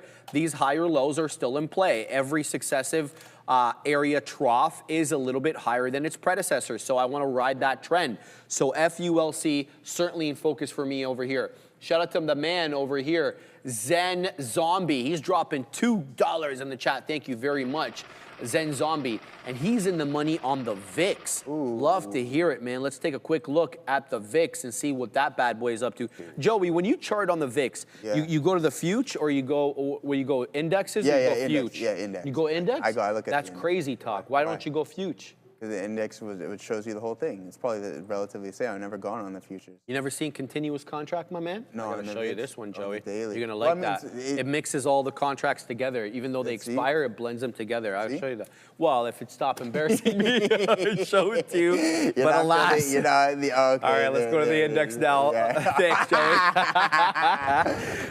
There you go. Embarrassing. Now we're bouncing up here, Joey. We made an area low. We kind of got it back into that 15.5 area that we had been in the later parts of October. Yeah, it looks like later part of October, bounced off that level. It looks like we're going to mean revert a little bit here. The VIX is, it finds a bottom, and then it'll make that bottom. And then, you really probably won't get too much lower. Like you see over here, there's generally an area bottom. There's no generally area top, right? So when you hold up at a bottom, I'm always looking for, the market to go down because it will mean revert back, into the 20s, 22 and a half. But yeah, up 10% today, dude, the VIX, man. Yeah. So volatility definitely an issue right now. Keeping an eye here on FULC, and I'm very interested in getting into YAS, okay? It got back down into VWAP, put in a hammer candle to hold up above the volume weighted average price. And this is going to be my invitation to get into this one. 1 penny spread, not too bad. VWAP's at 205. I'm going to DCA into 205. It loses 2, it loses me as a trader. What do you got, Joey? Oh, it's like that, eh?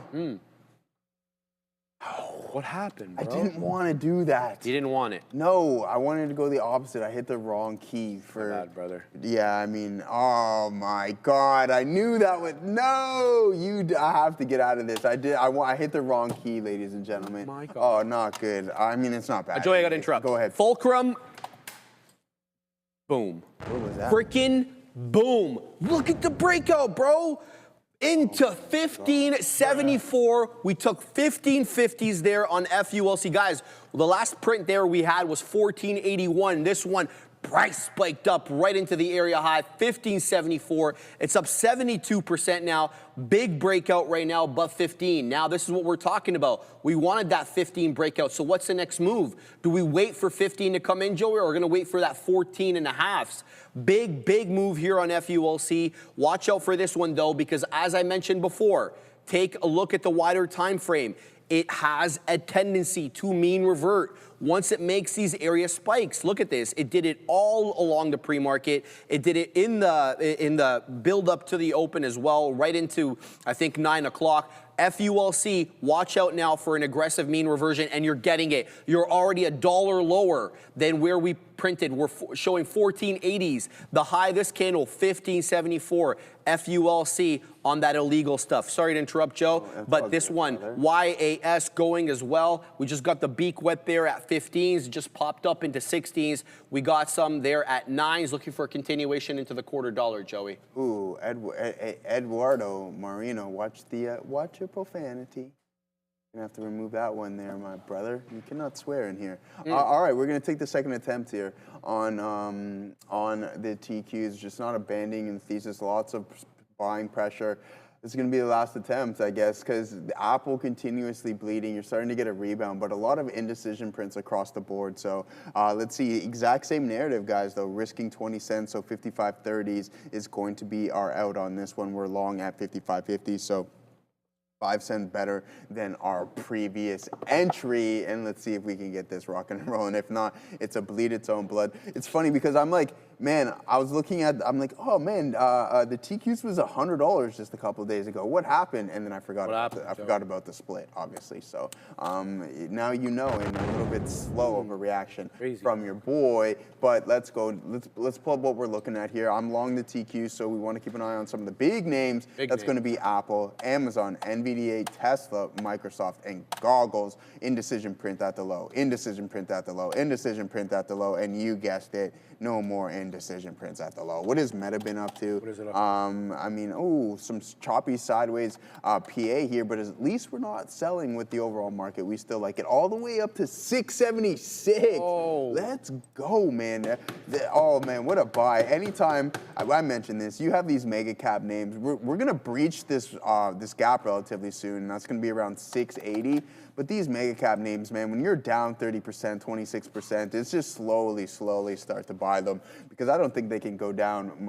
You can obviously be totally wrong, and then things can get disastrous, but they just get bought back up just due to the amount of cash that they have on hand. But let's go TQs, man. This is attempt number 2. We're going to see if this one can work for us. Apple not really doing much either. We can head and take a look at this from a daily and see what we got cooking up. Starting to come off of those highs of 288. You're about 4% off of that level. And then same with Google. You're roughly 4% off of the highs. Can Tesla get a rebound here? It looks like it wants to slowly start to curl over. As you can see, price action starting to do so, guys. All right, someone I think just dropped a comment about, I think they were saying something about Waymo. And I have a hilarious video that I want to show. Remember the one I sent you? Yeah. So, look, let's not crap all over Waymo. I mean, they're doing really well here, okay, generally speaking. But the cars, they're still not humans, okay? So they're still making very, very basic mistakes. And this was one of those mistakes, asesino. Hold on a second, let me set up the video in a better way so that we can kind of see it a little bit better over here. There we go. So let's start this video again. So this is Waymo going through an intersection where the police had arrested an individual. So Waymo's just chilling. The video is going to repeat in a second, okay? So Waymo is trying to make a left turn. The dude's on the ground. Guns are drawn. And there's a Waymo. It's like, Let me just go in. No big deal. Guns are drawn, Joey. I'm trying to do this over here, but it's not even restarting the whole thing. That's the thing. Oh, here we go. We got it now. So this is them trying to make the turn. That's a Waymo making the turn, and it stops. That's the funny thing. It's stopping right in front of all the cops with their guns drawn. It's like, get the hell out of there, dude. The dude's on the ground. He's like, what is this thing doing, man? So these are going to be like the growing pains, I think, for electric vehicles or autonomous vehicles in the near future. I happen to love this kind of stuff, man. Shout out to Waymo. All right, guys, we're taking some prints here on YAAS. There we go. Now I'm waiting at 24s. In fact, it should have been printing me because that is the candle high into 24s, looking for that move into 33s. I have nothing above 24, so we're going to post here at 33s, looking for that continuation on YAS. We're long 13s, it's showing 22, but need a little bit more. Best part is there are passengers inside the Waymo. Yeah, they got the best view, dude, of that standoff. Normally you can't get that close, right? Otherwise, police, you'll get arrested if you get too close to the standoff. Roadrunners laughing. Focus now on Yas as U.S. stock trader. And man, that's part of my thing, man. We can kind of do both things at the same time here, Joey.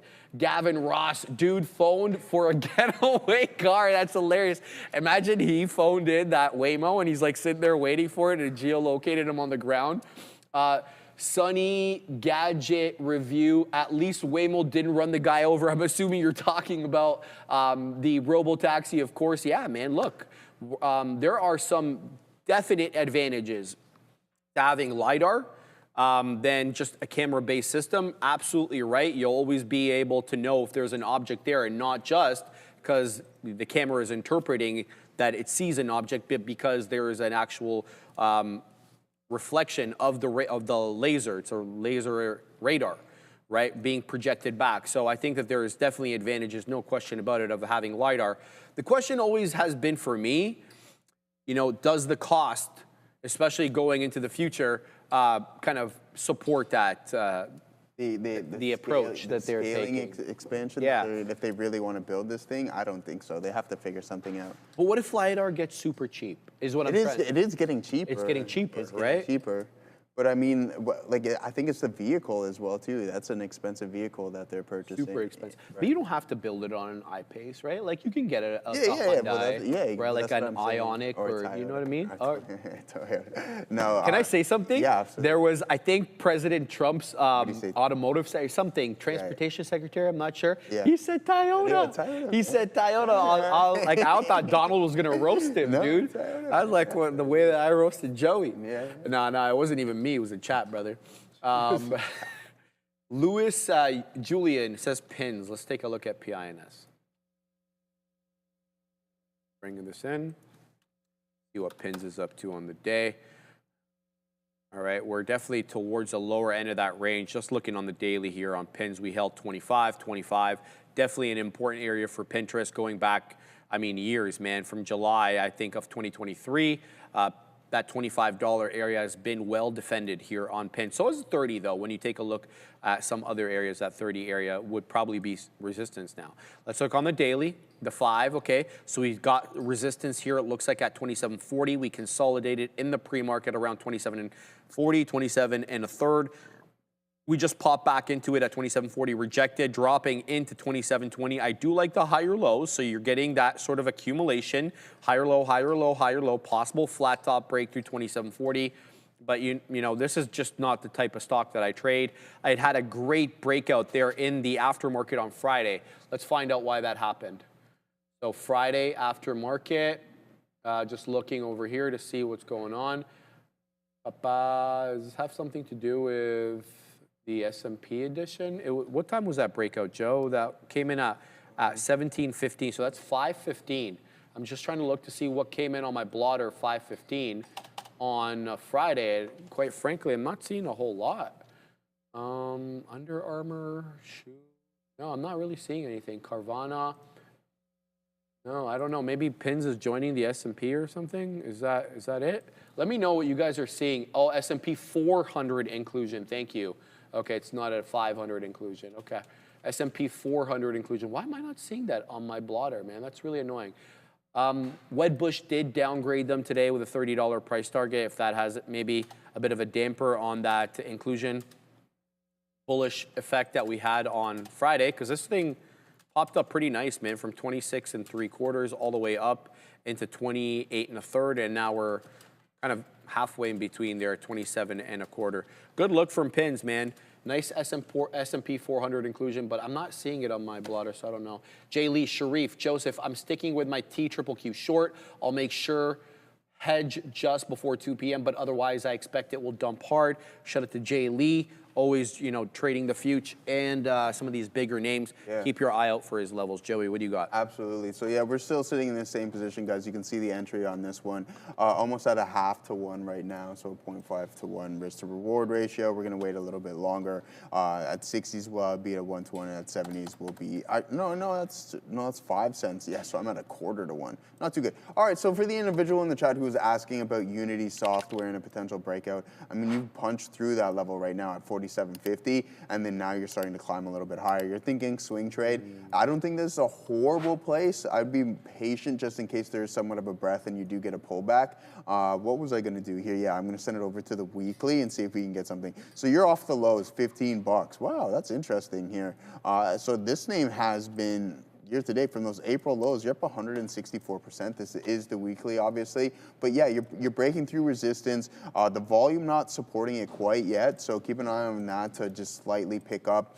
This is a key pivot level right there, so keep an eye out on that. But other than that, potentially swing trade. It's so tough because you have to define where you're out, right? So if you're going to play the break, where are you going to commit to your wrongdoing. And I would say you want to give it some room, so a couple of dollars. So you come back into this level, 43, I would be looking at an L, because at that point you could probably find a little bit better of a price, or even this previous pivot. So a lot of things just kind of correlating right there. So all right, now we're finally at a 0.5 to 1 as we tap into 55.60s. 70s is going to be that 1 to 1. 55.90s is going to give us that 2 to 1, which we're looking for, right? So yeah, I don't know, man. It's definitely a tougher session for the longs. Starting to get a rebound here in Google, which is a positive sign. A beautiful indecision print off of these lows, and now you're starting to get a bounce. But how much of a bounce are we going to get? I think that's going to be pretty telling in how much of a bounce we get in the TQs as well. Apple heading lower, so that's not good.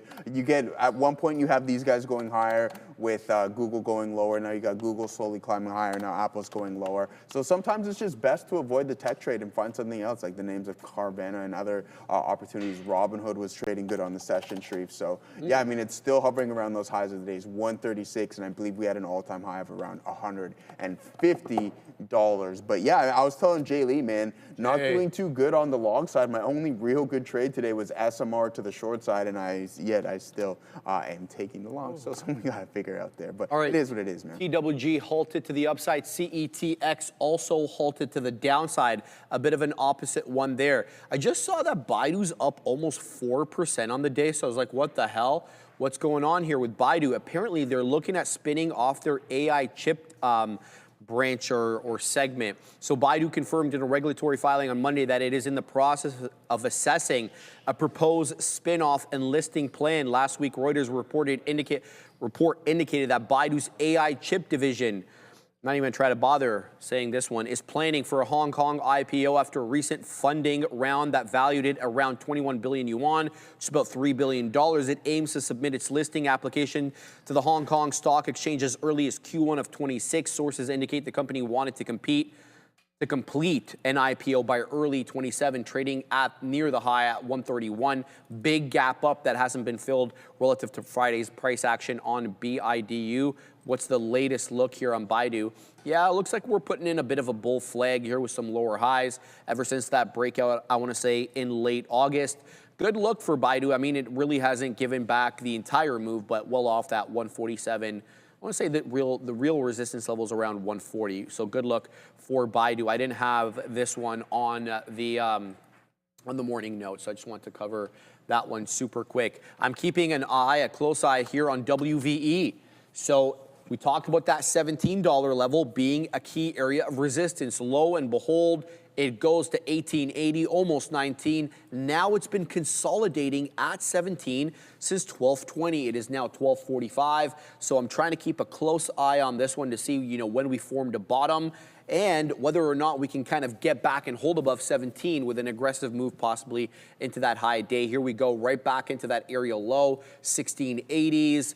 I want to say the lowest candle of the bunch is that one at 1235 that has a low of about 1670, give or take, showing, basically $17 right now.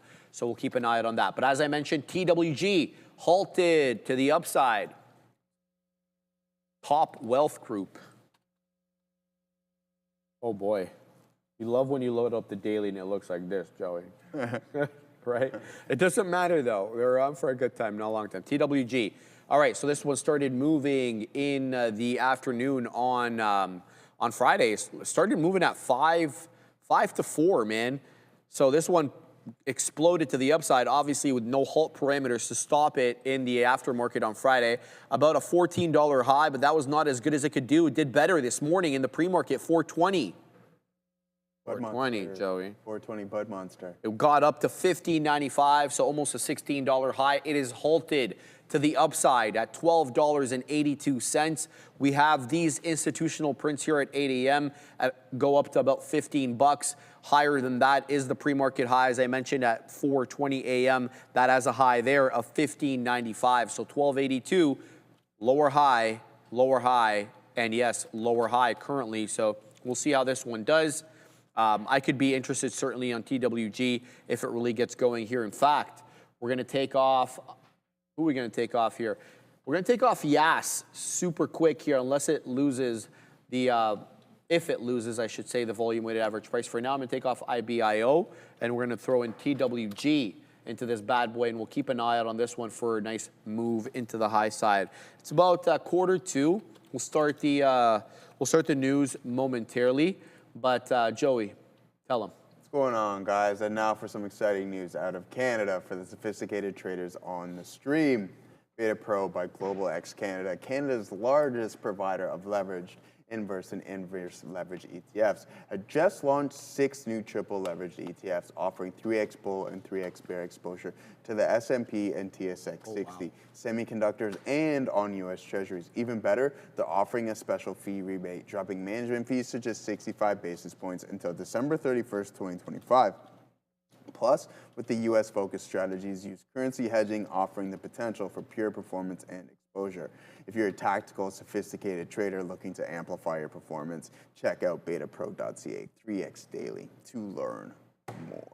Learn more, guys. Always want to be learning more. So go and check that out. Hopefully, everyone has the opportunity to do so. But as for NVDA, punching through, or I mean, holding at some key support levels right there. This thing has been a hot mess as of the past couple of sessions. Have been disastrous for NVDA, in my opinion. Anyways, a lot of range bound. Look how identical this price action is to what we on Friday to what we're experiencing here on this beautiful Monday morning. A little chilly in Toronto, but a little. Dude, it was -14 this morning. Yeah, man, it's cold stuff. Thankfully, there was really no wind chill, but -14 is like mid-January, mid-February, whether or not. Man, it's going to be mid-December. It's going to be a long one. Oh, why? We talk about hydration nation, Shreve. It's going to be hibernation nation over here on my behalf, man. But no, there it is, guys. And then if we take a look at NVDA from a daily, make sure I sit up straight, Assassino, please and thank you, because I'm always like hunched over and I don't want to hunch back. Thanks, because that's what my grandma used to say: sit up straight at all times. You know, you're not allowed to have your back hunched. All right. So there it is. A lot of sideways price action. There you go. Now you know. Listen, Joseph's grandma always kept him in line. July to where we're currently trading at, we've just been within this $180 range. We did get a pop-up. I'm going to classify this more or less as a whipsaw move. I mean, I know those things are relatively quicker, but that was a big-time pop-up, and in my opinion, it was unnecessary. It was just catalyst after catalyst, partnership after partnership, and it's like, all right, that's enough of that, and the market started to just bring it back right into the middle of this range around $180. I thought that this neckline was going to break, but it may take a little bit longer than what we're going to be suspecting. But as for the TQs, let's go! We're almost at a 1-to-1, Sharif. Thank you very much. As we were patiently waiting, just like 50 Cent, in order to get this trade. You know, you remember that song, right? Patiently waiting. Okay. Anyways, patiently waiting. Yeah, exactly. There we go. But Robin, oh my God, there goes Robinhood, continuing to climb, almost up to 137 there, folks. What a thing of beauty this is. Now we just need the overall market to start to participate. If these big boys do decide that they want to get the ball rolling and climb higher, Apple participates. It's off to the races, and we might potentially get a VWAP test. But a lot of choppy PA here in AAPL. And then we had some selling on Friday session, on Thursday session, oh my God, and on Wednesday session, Sharif. So consecutive selling days here in AAPL. All right, got into TWG. We're going to try this one here after the halt to defend this general, I want to say, $13 to about $12.50 area. Some selling coming in here at 13. I got 20s on. I've got very small size, given that this one's quite a bamboozler. Look, we've got a double bottom here at 1262, 1263, and 1262. So the candle at 1245, 1262 low. The current candle has a 63 low, dipping. Okay, here we go. We already got stopped out. So gave that one up pretty quickly there. So we'll give back a little bit on TWG. Topping till candle into 14. I could be interested for a trade on this one at around 12 bucks. So it's gonna have to come substantially lower for me to get interested. The reason I say that is because it has a nice breakout area there. It looks like, I don't wanna say a flat top, but definitely some resistance on TWG initially at $12. And it's also the 10 EMA on the 5. So let's keep an eye out on this one. Popping right back into mid-13s over here. So I may have got stop hunted. Oh, come on, right back into 35. So that was on me. I made a mistake there. Should have given this one to the $0.50 rather than, you know, putting it below the $0.75. Ended up getting stopped a little bit too early. Could have taken some profits on this one. So I will learn better for next time. So it looks like their low 60s are where the buyers are stepping in. So again, 62 and then 62 and 60, 62 and 60. 1262 and 1260 are the current or the prior current bar low and the prior bar low. Prior bar high is 14. This one, the current bar highs are around 35. So we're still a little bit below that price action. Now let's see if we can get right back up. TWG is finding a bit of an aggressive bid into the $0.50 we go. Oh man, I got stop hunted. That does not feel good at all. All good, you know, win some, you lose some. Let's see if this one's got more juice. It's getting a bit of a bid now as this one getting aggressively bought up into 13.5. Could we get a continuation above the $0.50 here? Seller at the half, can't shake him. So let's see if we can get that print on the way down. Nothing. Giving it to us here. We got 56s on now. Let's see if we can get a continuation into almost 14. 64 showing up now as a key area of resistance. Into the 70s we go. Boom, into the 80s. Boom, again, man. Nice trade over here on TWG. But I made a boo-boo. Dang it, man. I took out the entire position accidentally. Oh, this one's going to haunt me, bro. Oh, that sucks. That sucks. It popped up into 14.5. I suck. Oh, dude. Did you do that on purpose? I didn't do it on purpose, man. I made a keystroke error, and it popped up into 14.5. We took a nice winner on it after having a loser, but it sucks to be me. 14.5 area high. Look, this one's not done yet, though. Old man can't hang, says Batman, for real. Yeah, that's my line. It gets used against me now, so that's the way that went. Ruby a Millionaire thinks you do it on purpose, my boy. Really? Yeah.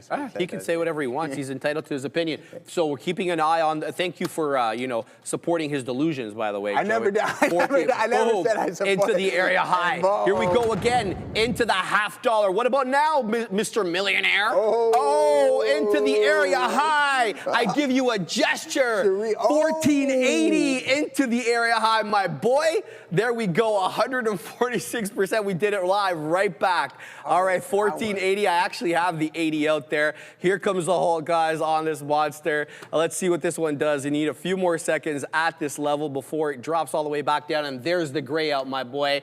1480 area high. We're doing it live. We got right back in. Joey, what do you got? That's to you, Review Millionaire. You're getting 316 right now, brother. That's not a good sign whatsoever. But no, a nice little pop, guys. We're obviously playing around. Yeah, exactly. 55.50 is going to be that price. We almost got that 1-to-1. I was thinking about taking some off at a 1-to-1, but we're starting to come back in, and we're going to hold it there. So this is our entry, obviously, at 55.50s. And there goes Robinhood. I mentioned this, guys. We're heading up into 37s. Oh, what an absolute monster, man. I'm so glad I reloaded the boat on this thing. I bought some more at 111 or something along those lines, but my average price on this thing is like $40, which is, yeah, let's go. But I mean, yeah, listen, hey, man, we talk about these, but don't forget your boy also sold Google right here around like 150 after being in it for multiple years. And then I also sold Tesla in that same area right around 261, right? So yeah, I mean, hey, as much as we like to celebrate the winners, we have to understand the fact that I did make a couple mistakes, right? Oh, there it is, 1-to-1, baby. Let's go, bang, bang. Finally, something to the long side. It was like pulling teeth. Now we're starting to pick up a little bit of momentum, guys. 1.25 right here. Something might be coming into the overall market because we're really starting to steamroll, and the volume on the lower time frames picking up substantially. So let's take a little off. I said we were going to at a 1-to-1. We almost got a 1.5-to-1 right there. We'll take a couple off. Boom, there we go. We catch the fill on that front. So finally, and now we're really starting to rock and roll. Patient hands, baby. Oh, I thought I did something absolutely detrimental. Oh, way. Oh my God, are you kidding me? Oh, we got to go to Adara. Wow. Keep an eye on NVIDIA here. NVIDIA rocketing higher on reports from the semaphore suggesting that the U.S. is going to be allowing NVIDIA H200 chip exports to China. So again, semaphore reporting that the U.S. is going to be allowing these NVIDIA H200 chips to be sent to China. This news is sending NVIDIA higher. Back to you. Right now, everybody knows what I just did right there. I can't believe it. I just want to know. Sharif, what do you think happened, brother? No, do I have to put my hands up again? Brother, I didn't. No, I oh, that is, yeah. I mean, hey, man. Oh, that is disastrous. Sorry, bro. Yeah, no, I just went through it. So. Dude, look what happened to NVDA. I'm like, something's coming into the market. Yep. Let's take some up. Look at the volume step in. I literally went to take 10% off and closed the whole position. Breaking news. There it is. Yeah, look at NVDA go. Oh, wow. Look at it go. One up to 186. Allow US, NVIDIA. Oh, my. I don't know how this is going to go over with Congress. So we know President Trump and his own party in Congress right now are not seeing eye to eye, Joey, on these H200 chip exports. And let's cut the crap. The H200 is from 2023.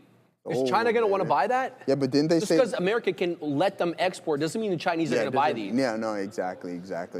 I mean, there it is, just like that, guys. Market just flips around completely, and NVDA going absolutely insane. But wow, what this is like Lemony Snicket's, a series of unfortunate events right there. Yeah, I mean, it is what it is, guys. We're gonna accept our fate on that. But yeah, I mean, oh yeah, that's really, really upsetting. But hey, it is what it is. We'll accept it. Instantly, I'm like, oh no, okay, we get up to a level, let me take a little bit more off, and no, we already took it all out. So yeah, nice move, guys. I'm going to be looking for this move to be continued here. Hopefully there's not too much selling pressure stepping in. We want to see this close relatively strong, but this consolidation. Keep it down, Ram. It's Ram, Ramin, you gotta understand my level's at 55.50. We're trading for almost 50 cents higher. I love how she's giving you trading advice now. I know, right? I love it. She's telling me get back in. Someone said, Joe, you can always get right back in, but you have to understand.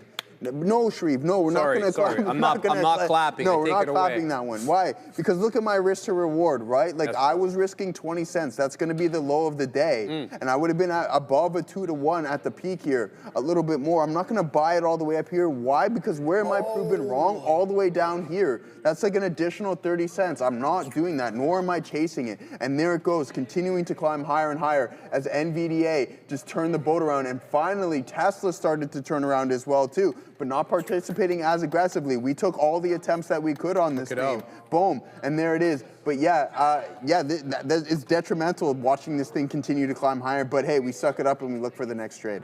So you said detrimental again. It's like detrimental to your health to watch the trade. Yeah, brother, I have been there. Yeah, and not just intraday, but to look at positions that you punched out of like a while ago and then just watch them run. Detrimental to my health. Yeah. You know what's detrimental to my health too? What? The price action on TWG. Yeah, but you got it though, man. Yeah, it took a little bit. This thing is continuing to rock up, guys. It's a 1669 high of day. We have cleared all the pre-market highs, okay? So now this one is basically unobstructed to the quarterback at the moment. 1669, dropping back down, holding 15 generally into this halt level. Remember, we halted at 1480s, so 15-ish was the kind of the halt band. Let's keep an eye out on that. Seller at 1580s here that we can't shake. Let's keep an eye out on TWG, but it is 1 o'clock. So hopefully, like I don't control it. We'll start the news soon, guys. But I wanted to mention as well that Wave WVE is looking real good here, guys. It held 17, not on a strict basis, but it held that 17 consolidation that we talked about. Look at that long area of consolidation from 10:30 until the breakout at 11:15. 17 was the level. We drop all the way down. We consolidate at around 17-ish. And here we are right back above all the moving averages and at 1750, looking to possibly go into 18, then 18 and 4/5 on that. That is the high of the day, 1880 on the dot. So that's what we're going to keep an eye out on. But I'm unlikely to want to jump into any trades now that we are starting the news. I'm going to keep my eyes certainly on FULC, as this one's still holding VWAP and looking to possibly take out 16. So I'm looking at that. Joey, do you want to have anything to cover before I jump into the news? No, brother, we're just sitting here. Meta's selling here. As the market's starting to climb higher, you get down to 668 here in META. If this thing sells a little bit more, it's an all-day buy. I think I'm going to add at the breach of this gap, to be honest with you, on the daily. Yeah, it's just painting. I'm glad that I get to leave in 48 minutes because yeah, listen, man, it's chewing me up. The fact, no, I'm obviously being sarcastic. It's one thing. I guarantee you by tomorrow I'll forget about it. Wednesday, 100, it'll be erased from my memory, and then sure enough we'll take a look. But no, as for that, Shreve, looking at Meta, looking at the overall market continue to climb higher, and then goes NVDA, still breaching through the high of the day and grinding. And, wow. Robinhood almost up to 38. This one we can get a round of applause for. Oh, hold on. What's this here? What's up? Oh, okay. Oh, I've seen on the schedule it said the anniversary of something, so I just wanted to pull that up and see what we got going on. But nothing substantial, Street. But yeah, let's rock and roll. Let's get this news fired up. Sir. Let's party. Okay, so we're going to start off with the Netflix Warner Brothers tie-up, but there has been obviously a development since this story was published in the morning. So we'll bring you that as well. I'm just trying to load it up so that I can kind of continue with that part of the story. So President Trump on the weekend said the Netflix takeover bid of Warner Brothers Discovery, quote, could be a problem. His words, signaling, of course, potential political and antitrust friction. Trump praised, of course, or not of course, but he did praise Netflix CEO Ted Sarandos, but emphasized WBD's scale, saying the deal, quote, has to go through a process, hinting, of course, at the upcoming scrutiny. So Netflix agreed to acquire Warner Brothers Discovery, and then there's developments for this, of course, for $72 billion, or around $27.75 a share, and they would gain here WBD streaming plus the studio assets. However, the deal would have to wait until their legacy cable networks got spun off, and then it would be 12 to 18 months from the time that that segment got spun off before the deal closes. Paramount Skydance for their Paramount Skydance had offered $30 a share for all. I don't know what that was. Is it agua? I'm okay. Yeah, I'm all right. Yeah, all right. Something's in my throat. Paramount Skydance had offered $30 a share for all. You're going to have to take over. All right, yeah, do your thing, man.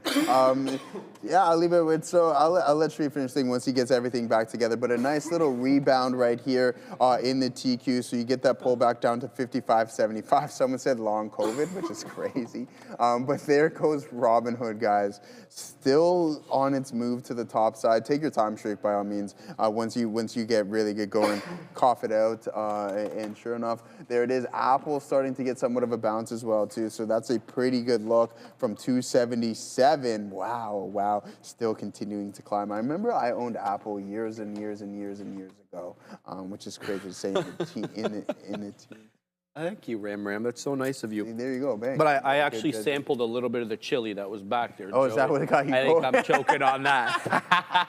You can't put protein and meat in front of me and expect and then you not try it. Yeah, I gotta cook some salmon up today. 138 on Robinhood. What is going on here? This thing is just going absolutely insane. Do we take a potential long here in Google? You know what? I could care less to put on any more trades today, guys, except the losses for what I have. It was the out of the gate with Tesla, and then this would be an additional loss here on the long side. But other than that, man, I'm cool with just posting up, chilling. Parkdale posting is what we like to say here in Toronto, guys. All right, so let's go on, continue with the story, sorry. So Paramount Skydance, they had offered about $30 a share, and they were going to include the legacy assets. So we're talking about the cable networks. But at the time of the writing of this article, Netflix bid had prevailed. Paramount, they threatened a hostile takeover bid, so they were going to circumvent the board entirely and take their offer directly to shareholders, of course, with a view of putting pressure on the board. But of course, this morning, we got another headline that Paramount Skydance had launched a hostile takeover bid for Warner Brothers on Monday, taking its case to acquiring the store directly to shareholders. So what they were arguing was a $30 all-share offer. No, this is not the one that I'm talking about. I want the amended Netflix bid. I'm just looking for that as well. After Paramount. Okay, I don't have it here, but any event. Paramount says that their deal would be fully backstopped by the Ellison family and Redbird Capital, along with about $54 billion of debt commitments from the Bank of America, Citi, and Apollo. Tender offers are time-consuming and expensive, and many have failed. It's especially audacious for Paramount, though, Joey, this article reads, which has a market value of around $14 billion to effectively go up against Netflix, which, of course, has a $400 billion valuation. So, Paramount Skydance, Warner Brothers Discovery, Netflix, the saga continues. Give us your take. Yeah, I mean, I didn't think it was going to be as smooth sailing as some individuals thought. Hostile takeover. I don't know if you want to go down that road either.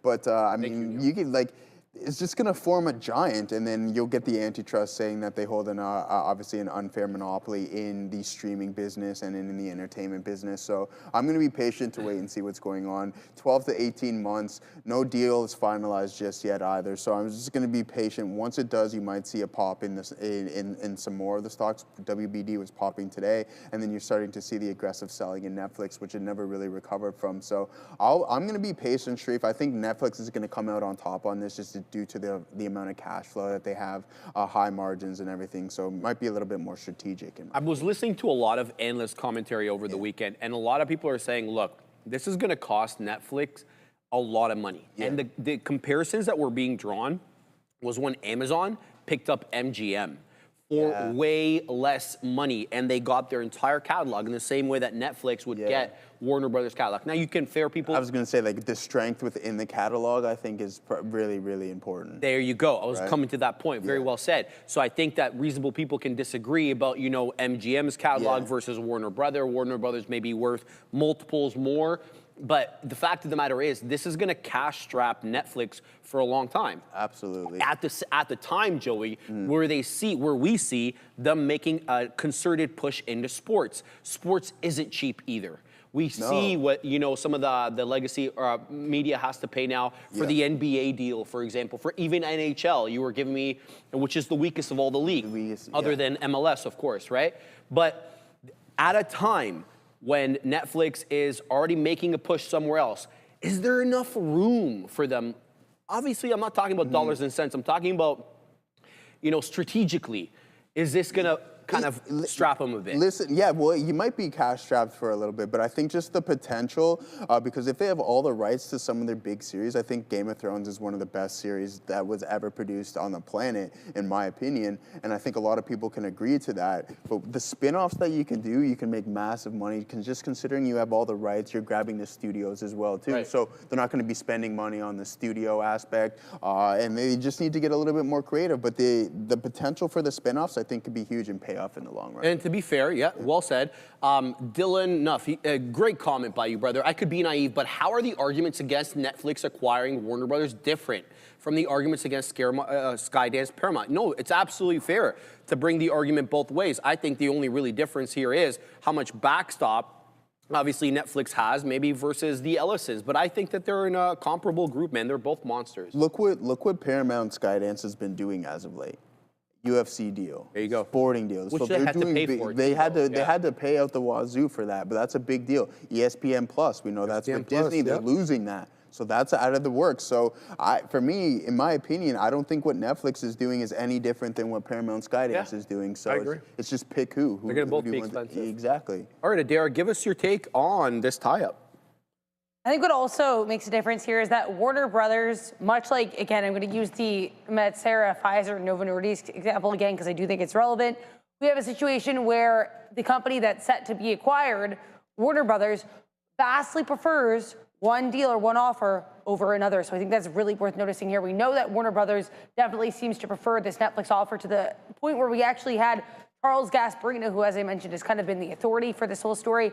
He actually was saying that one of the biggest issues here for Warner Brothers and why they don't want to go with Paramount Skydance is because they don't think PSKY is adequately valuing their cable business. So that is a really interesting point. They're basically saying, hey, PSKY, in your offer, you're not giving our cable business the valuation that we believe it deserves. So that, I think, is an interesting point. Remember, I was saying from the get that I thought this was going to lead to some regulatory issues. We also know that, again, to mention our friend Charles Gasparino, there were some reports suggesting that, apparently David Ellison was sitting right by U.S. President Donald Trump and his wife at this Kennedy Center Awards ceremony. Then we've got Trump coming out and saying, hey, this deal might have some issues. So I do think some of the timing of this and also, the friendship with the Trump administration is worth keeping an eye on here. That being said, there have been some questions about this deal from across the political spectrum. So I think it's going to be an antitrust issue regardless. Those people are mentioning it's going to kind of come down to which is viewed as the less of two antitrust evils. Good stuff. Thank you very much. All right, Joey, let's go on to the next topic. Tesla catching a downgrade today from the people at Morgan. Rare major rating agency downgrade today. So Morgan Stanley downgraded Tesla to equal weight from overweight, citing valuation excess versus realistic delivery, earnings, and AI traction over the next 12 months. It's a new analyst for them. We're going to talk about him in a second, but analyst Andrew Percoco raised his price target from 410 to 425, but that still does imply a 6% downside from the time from Friday's close. Percoco noted that Tesla deserves a premium for their leadership in EVs, manufacturing, energy, and real-world AI dominance. But he said expectations for AI and all that are already fully priced in. So what's the next move? Well, he expects Morgan Stanley, in fact, as an institution, expect Tesla to underperform consensus estimates over the next year as the stock has run ahead of what he perceives to be the fundamentals. The downgrade does come, though, as Percoco takes over Tesla coverage from longtime bull Adam Jonas, who moved to an AI-focused research role within Morgan. Morgan Stanley had maintained an overweight rating on Tesla since back to September 2023, so over a couple of years now, Joey. Despite the downgrade, the new $425 price target is still above the street consensus estimate. If you average all the analysts who are covering Tesla and you take their price target, it averages into $375. So it underscores, really, despite the downgrade, Morgan Stanley's long-term belief in Tesla's strategic position. The stock currently is up 8.6% on the year, and it's lagging both the S&P and the NASDAQ. And quite frankly, you want to know something, Joey? What's that, brother? It is now the second worst performing Mag 7 name, only being outdone by Amazon. Ooh. That had been a title most covetedly held for Apple. Yeah, absolutely. And now Apple's double digits up on the year. Well, I mean, when we talk about playing catch up and just kind of going from leaders to laggers, I know Mitch likes to talk about it quite often. Just watch out, because I think Tesla's pipeline is what's going to send it to that next level. Just be patient, be patient, be patient. As for Amazon, obviously the discretionary slightly weak in the past couple of days, but I like everything that Tesla's got going. I'm not fearful of this stock whatsoever. You can downgrade it as much as you'd like. As soon as the autonomy and he continues to expand his geofence in multiple states, watch out. He has the production capabilities, so once everybody's on his side and you get the regulatory clarity, off to the races Tesla can go, and I would not be surprised once you start seeing them reflected. And Sharif, we're talking a ways down the road. I mean, 3-4 years probably we're looking at until you have this at potentially full scale. But when that starts to reflect in the earnings reports, watch out. This thing's going to be a $1,000 name, in my opinion. Agree. I mean, and if you believe Kathy, it'll be more than that. Guys, TWG is going to halt again, 1832. Let's see if this is going to be a false halt. It's up 204%. It's really breaking out now and really getting going. There we go. We're halted. We've done about 9.5 million shares on the day because it wasn't always such a halter. It actually had been trading quite calmly below VWAP, in fact, for the majority of the show. TWG halted up. What do you make of the developments over the weekend with Elon and the European Commission fining him? I think it was like $150 million in and around that area. Really? For violating what they're saying is a DMCA, and now that's what caused him to basically ask for the dissolution of the European Union, just basically saying that they should give all the power back to the nation states. So going back and forth, and a lot of American regulators, American politicians are also commenting on it about the fact that, you know, they're still continuing to shake down these American companies. Nothing you and I haven't been talking about. Yeah, they continuously do so. Continuing to shake down American there you companies. Go. Just keep pissing them all off, and then sure enough, they're just gonna be like, all right. This was we're a done. private one, too. Yeah, we're just gonna be like, all right, we've had enough of you guys. So do what you will. All right, Adair, what's up? I have some news on Google, guys. GOGL announcing here that their first AI glasses are going to arrive next year. Stock isn't really moving, but be aware, Google with some new AI glasses set to arrive in 2026. Apple, next story over here, leadership moves, but we have updates on this as well, as we've had some responses from individuals. So Apple's senior VP of hardware technologies, Johnny Sarugi, was reportedly considering leaving the company, prompting questions about Apple's long-term silicon and AI strategies. Just to give you an idea who this guy is, he is central to Apple's custom chip development. We're talking about the M series as well as the A series chips in your phone and on your laptop, meaning the exit would be meaningful given Apple's push into on-device AI. We've been talking about Apple looking to use small language models on device to maintain privacy, as opposed to investing heavily into the cloud-based AI, these neo-clouds, as we've been speaking about. This comes amid a broader internal pressure as Apple faces intensifying competition in the AI hardware and software space. You had Deepwater's Gene Munster. He sees recent leadership moves as a part of a deliberate repositioning ahead of Apple's major AI push, expected, of course, in the spring of 2026. That's when we're supposed to get the new Apple Intelligence. However, I'm just trying to find it on my blotter over here. This individual who came out and said, "Look, no, we're not leaving here, Joey." But give me your take on this while I find yeah, this absolutely. part. Yeah. I mean, a lot going on for Apple, in my opinion. Matteo and I were actually talking about this yesterday at hockey, and he's not in love with Apple. And I said, you know what, dude, I'm going to take the opposing view. They haven't spent nearly as much money as some of these other companies, and they can still reap the benefits. They're going to be collecting that $20 billion check from Google. That's going to probably go up. Next thing you know, OpenAI is going to be paying them as well, too. I just want to see what's in the pipeline. The iPhone 17 sales have been absolutely phenomenal. There's no questioning that. What is the 18 going to bring? It's been really quiet on the AI release front, rightfully so, considering what happened before with the Apple Intelligence. So just be patient. But if this is, we got to take into consideration that we haven't even got the full release yet, and we're at the 17, so watch out. I'm curious to what the iPhone, I think my next iPhone tree, if I have the 16, I'm gonna wait for the 20, because that could be the best iPhone yet. They have to do something big, in my opinion. I like it. Yeah, the 20 for sure. The 20. I should say separately that rumors were flooding all over the weekend online about Apple's new foldable phone. Apparently, it's going to use these hinges that are made a certain way, and there's not going to be a crease on the screen as there is on every other foldable phone like so the far. Huawei's and I don't see Apple dropping a foldable if there's a crease. No. So do you think they're going to go from the Slim? Do you think the Slim will be thrown out the window in the near future? So I think the Slim was the entry into the foldable, because if you think about the Slim,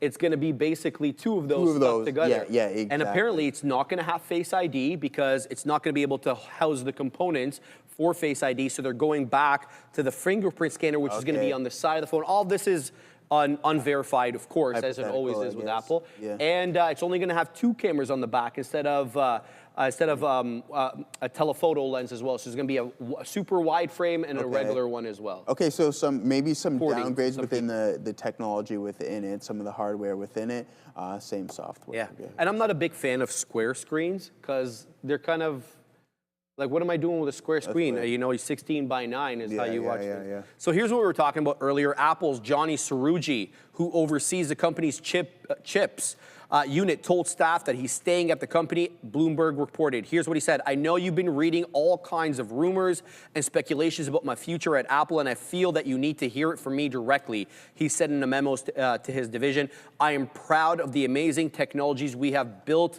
We all build across displays, cameras, sensors, silicon batteries, and a very wide set of technologies across all Apple products. Together, we enable the best products in the world. I love my team and I love my job at Apple, and I don't plan on leaving anytime soon," the report added. So for the moment, this is kind of where we stand. So we'll pause here for a sec, Joey.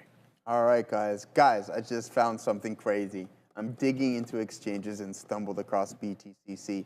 top 30 globally. But here's the wild part. BTCC has never been hacked. While major exchanges keep getting wrecked, BTCC stays untouched. Zero know your customer. If you're in the US, Canada, or Europe, through Trader TV, you get 100 USDD coupons for registering plus 15 bonus thing that covers losses up to 15K USDD. I like coupons. Seriously, what am I missing here? Scan the QR code for more information.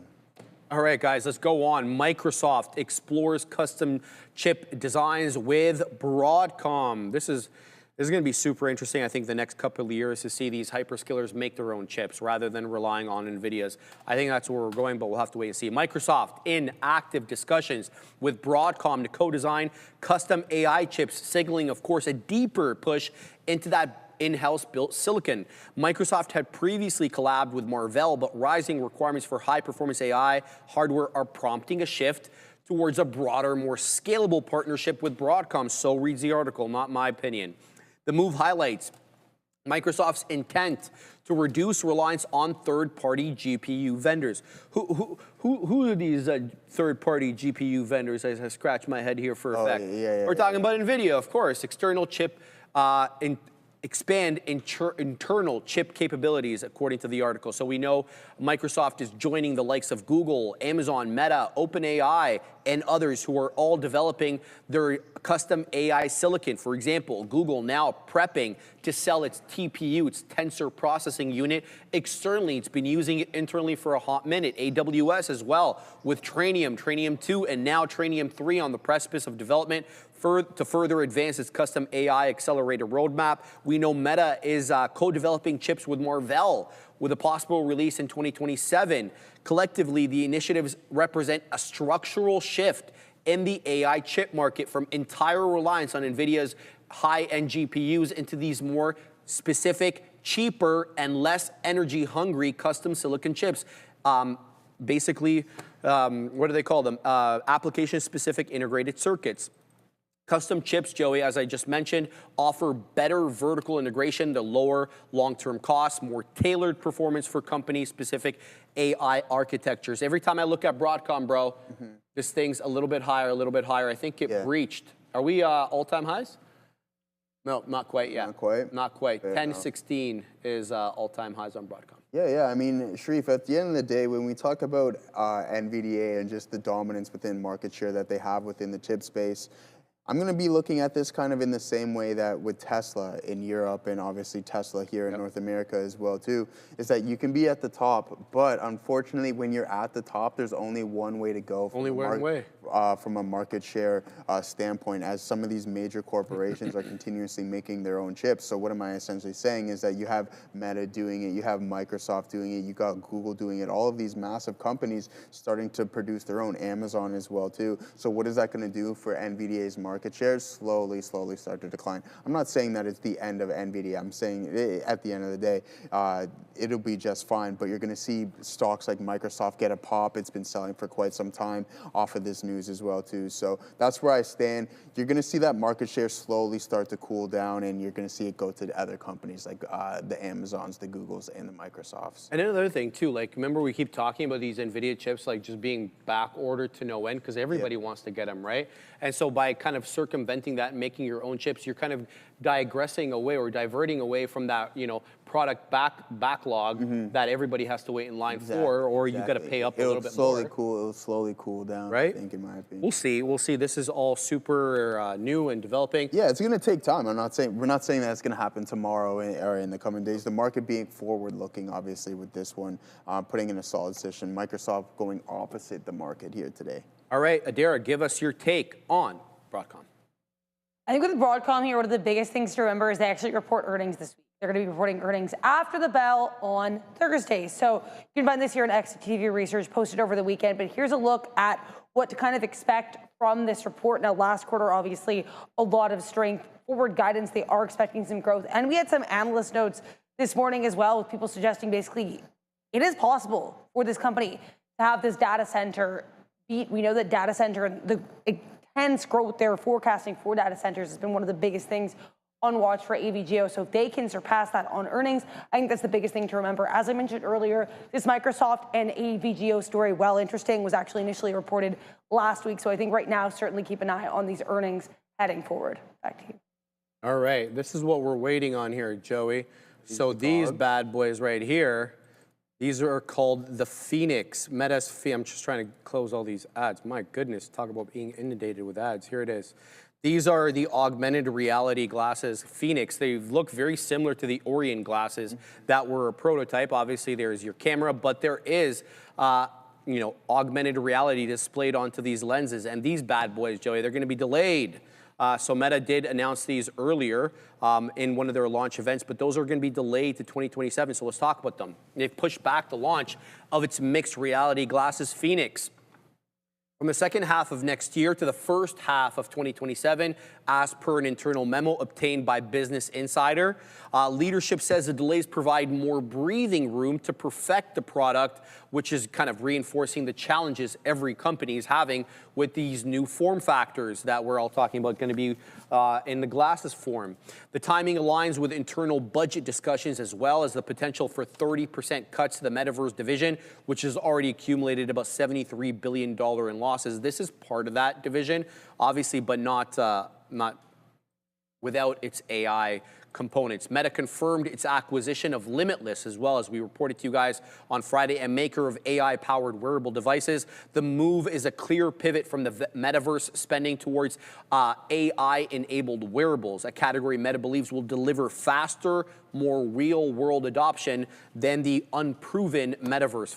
Financial terms, for the acquisition of Limitless, Joey, were undisclosed, but Meta will integrate the Limitless team directly into Reality Labs' AI wearables division. What do you think about this? Meta, what are they? They're down 4/5. Yeah, I mean, I think it's very interesting, right? So like Zuck essentially saying, taking his bet off on the metaverse and then just placing his bet on wearables. Now, he's going pretty heavy in this, in my opinion, with across the board. We've seen athletes starting to wear his glasses as well, the newer versions that just released not too long ago. I mean, it's another big bet. If they don't adopt, then what's going to happen to the stock price? So I'm going to be keeping an eye out on it.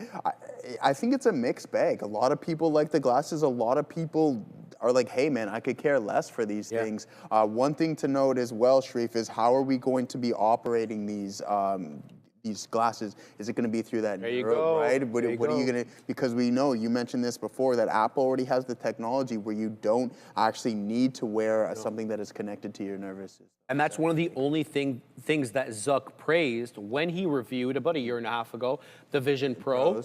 And he was like, he liked the fact that they had that, and you didn't need the neural thing. So I don't think Meta can't do that. Of course, it's probably in the works already. Yeah. But it just shows you kind of how they're a couple steps behind. That's good. Like, I mean, the thing is, though, one thing we'll give credit to Meta is that they have the ability to put it into glasses, whereas Apple, you literally have to wear this massive face shield at the end of the day to use the product. You hope that they can get better with that. Yeah. But yeah, certainly. All right, so I know Google had another midday headline that Warby Parker Google AI glasses to launch in 2026. That came a little bit later. We're going to review right now the Pivotal Research comment today on Google. So Pivotal Research analyst Jeffrey Wolderzak reiterated a buy on Alphabet, calling the company an unstoppable force, Joey, across the AI landscape. He also boosted that price target to $400, which implies a 26% upside from Friday's close. He argues that Google is winning across the entire AI stack, from the foundational models to the cloud, to the modernization, with momentum in every major business line. It's hard to argue with him there. Gemini 3. The new AI model is outperforming OpenAI's ChatGPT across several different benchmarks, with Altman reportedly declaring a code red, pushing internally for OpenAI to accelerate improvements to their 5 model. Wolderzak there expects Gemini to gain market share aggressively into 26, something that is still very much dominated by ChatGPT and OpenAI. And he says, look, Gemini allows Google to take significant costs out of search as AI efficiencies increase. And he also likes the TPUs, the Tensor Processing Unit headline that we brought to you a couple of weeks ago, which apparently makes everything materially cheaper. And this is something we've been talking a lot about. Alphabet's tensor processing unit business offers chips materially cheaper than NVIDIA's GPUs, which supports, of course, cloud profitability as a very high margin business. TPUs currently power only 15 to 20% of Google's workloads, meaning there's a massive runway for monetization and cost efficiency if they wean themselves off the NVIDIA's GPUs. Yeah, fair enough. I want to ask you this, Sharif. Do you think that OpenAI is slightly one-dimensional? Well, they're trying not to be, right? When Right. think about the Johnny Ives deal, right? When they bought his design company, they want to get everything into a product. So they want to build an ecosystem, essentially, I think they're trying to, Joey. Right? And I think it's really difficult because we already know that some of these major companies like Google and Apple have their ecosystems already established, right? So in my opinion, anything that Google does, it's hard for me to say that they can go wrong. It's essentially an ETF, right? It's a tech ETF under the Alphabet company. You have so many different names, and I think they're going to continue to advance. I completely agree that these guys are going to continue to dominate in this AI race that we like to call it. Why? Because they have the most data out of everybody else. They have the search engines, they have the social media platforms. So it just gives them that advantage where a company like OpenAI had to start from scratch, and they still need to establish their ecosystem. Well said. Well said. All right, let's go on to Berkshire. There's going to be a leadership shakeup there. So Berkshire Investment Officer Todd Combs, who's also served as the Geico CEO, is leaving after 14 years. I didn't think he'd be joining JP. He's joining JP Morgan as head of its new security and resiliency initiative there.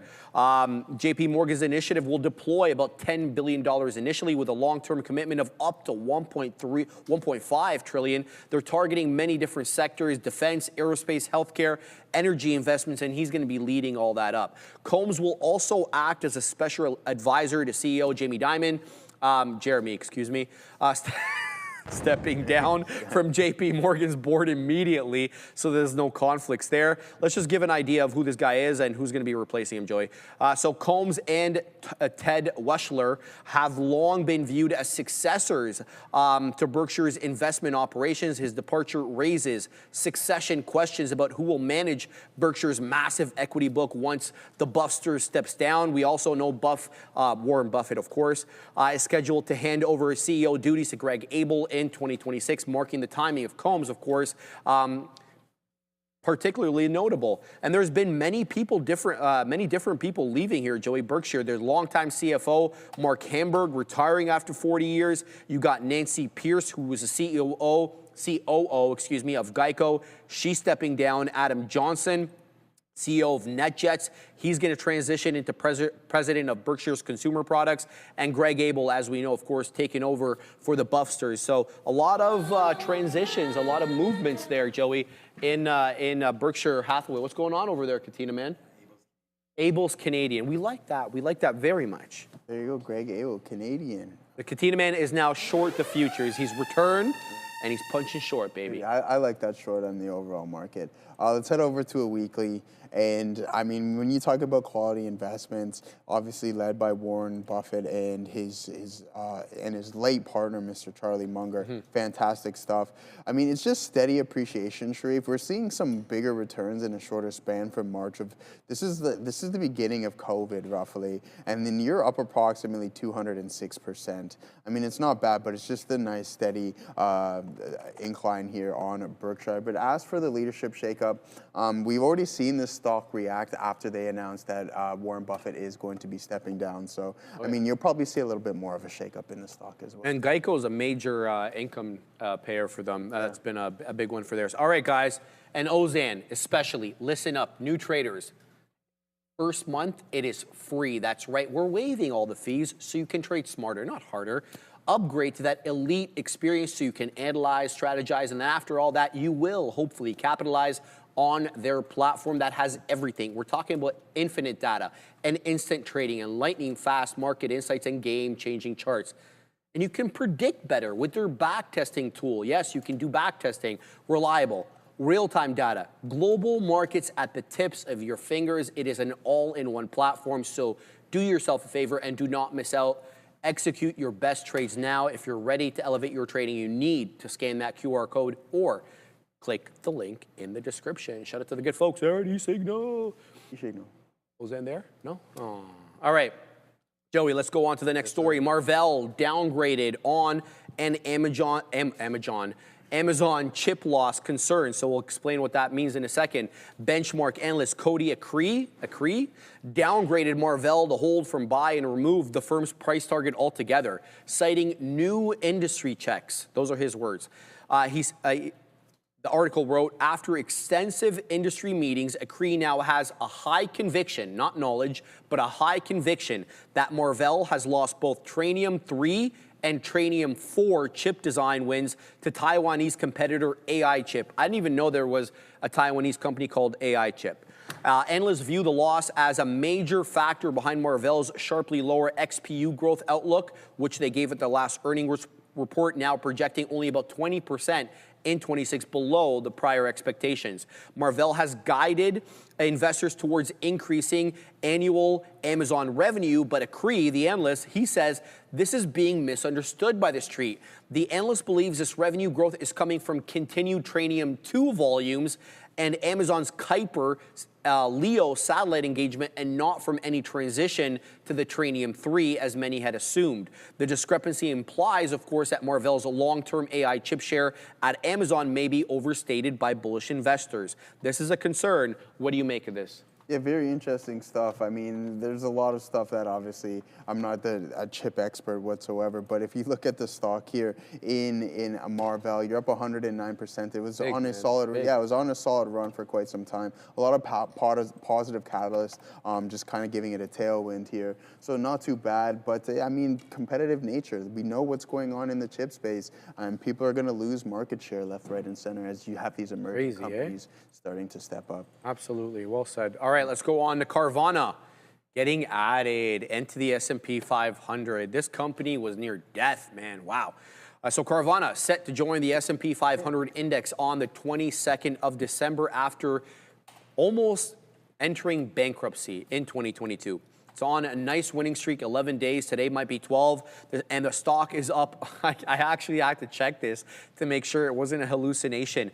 More than 8,000% from the 2022 lows. The market cap now sitting at 87 billion as it closes in on 100, and it's like eclipsing some of the legacy automakers, the cars that they sell. Ford at 52 billion, GM at 71. This thing's at 87, man, with a 57.4 forward PE.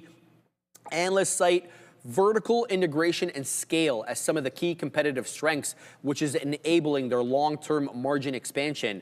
The index inclusion is expected, of course, to spur passive fund buying through December as other funds look to shadow what's included in the S&P 500. Usually we call that trade on the floor here. An addition trade. There's also the short interest, which has dropped to its lowest level in years as the fundamentals for the company have improved, reducing the squeeze risk. But at the same time, you know, you may not get a big move upside from the squeeze, but you're getting improved financial strength, and that should be better in the long term. Data shows here, Joey, that short sellers got rinsed for $1 billion recently as a strong stock ran higher. And just to give you an idea of how many units they sold, Joey, on the quarter Q3, almost 156,000 cars with revenue climbing.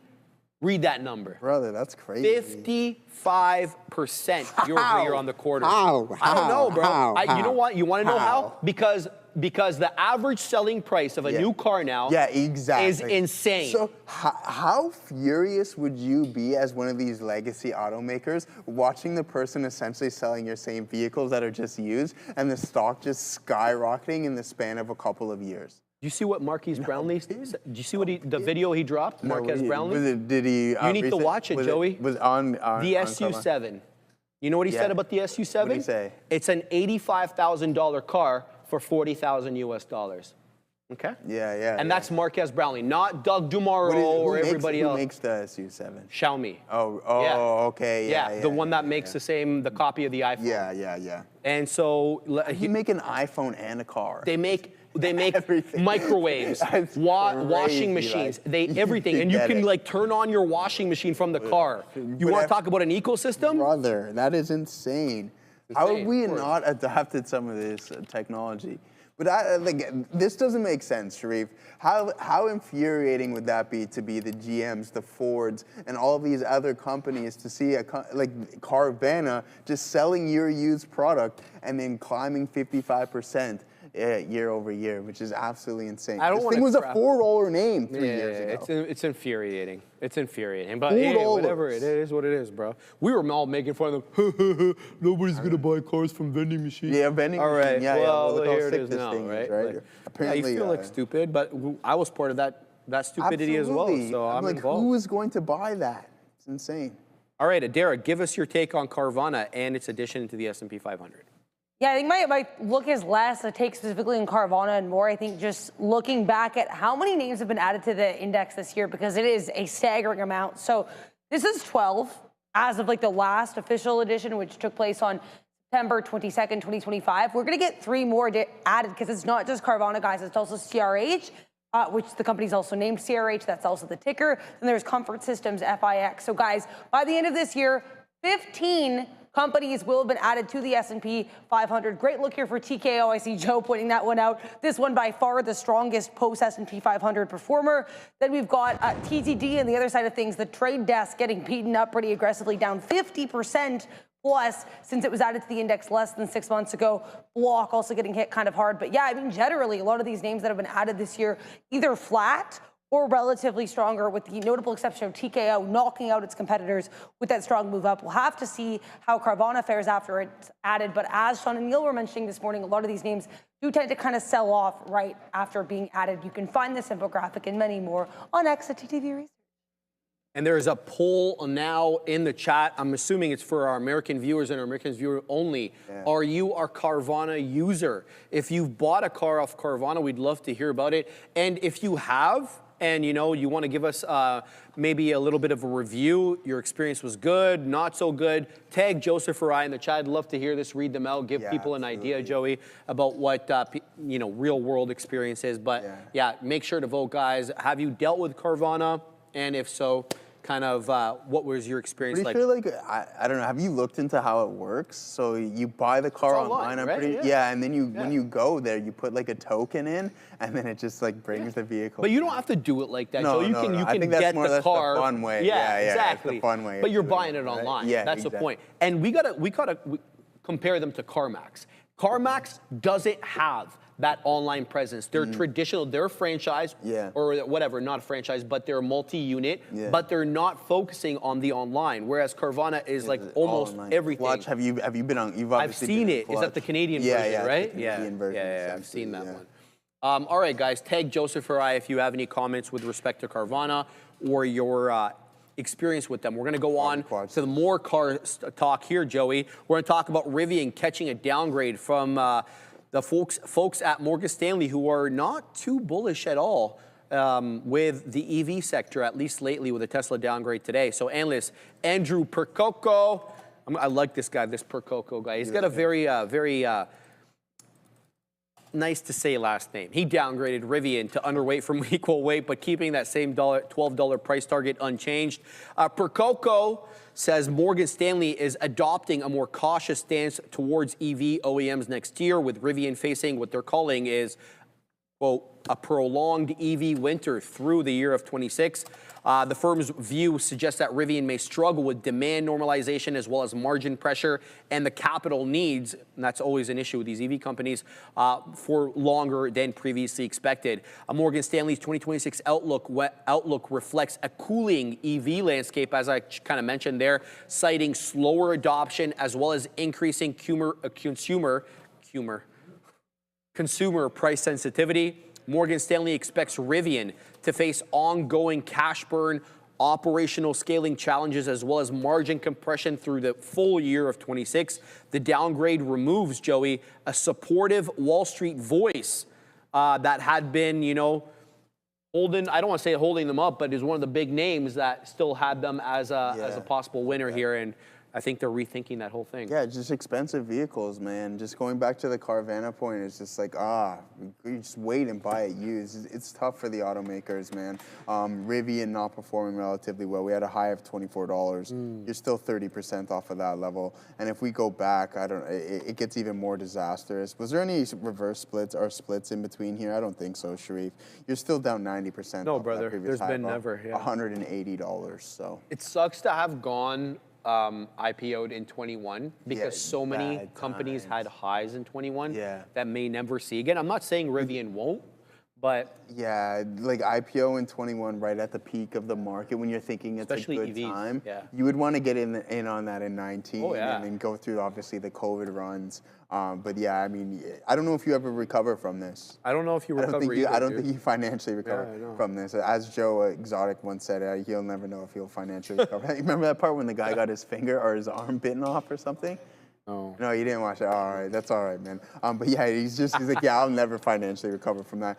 I don't think you're going to at this point. That guy's still in jail? Yeah, Why is he in apparently jail? in jail because he What do you do? conspiracy to commit murder.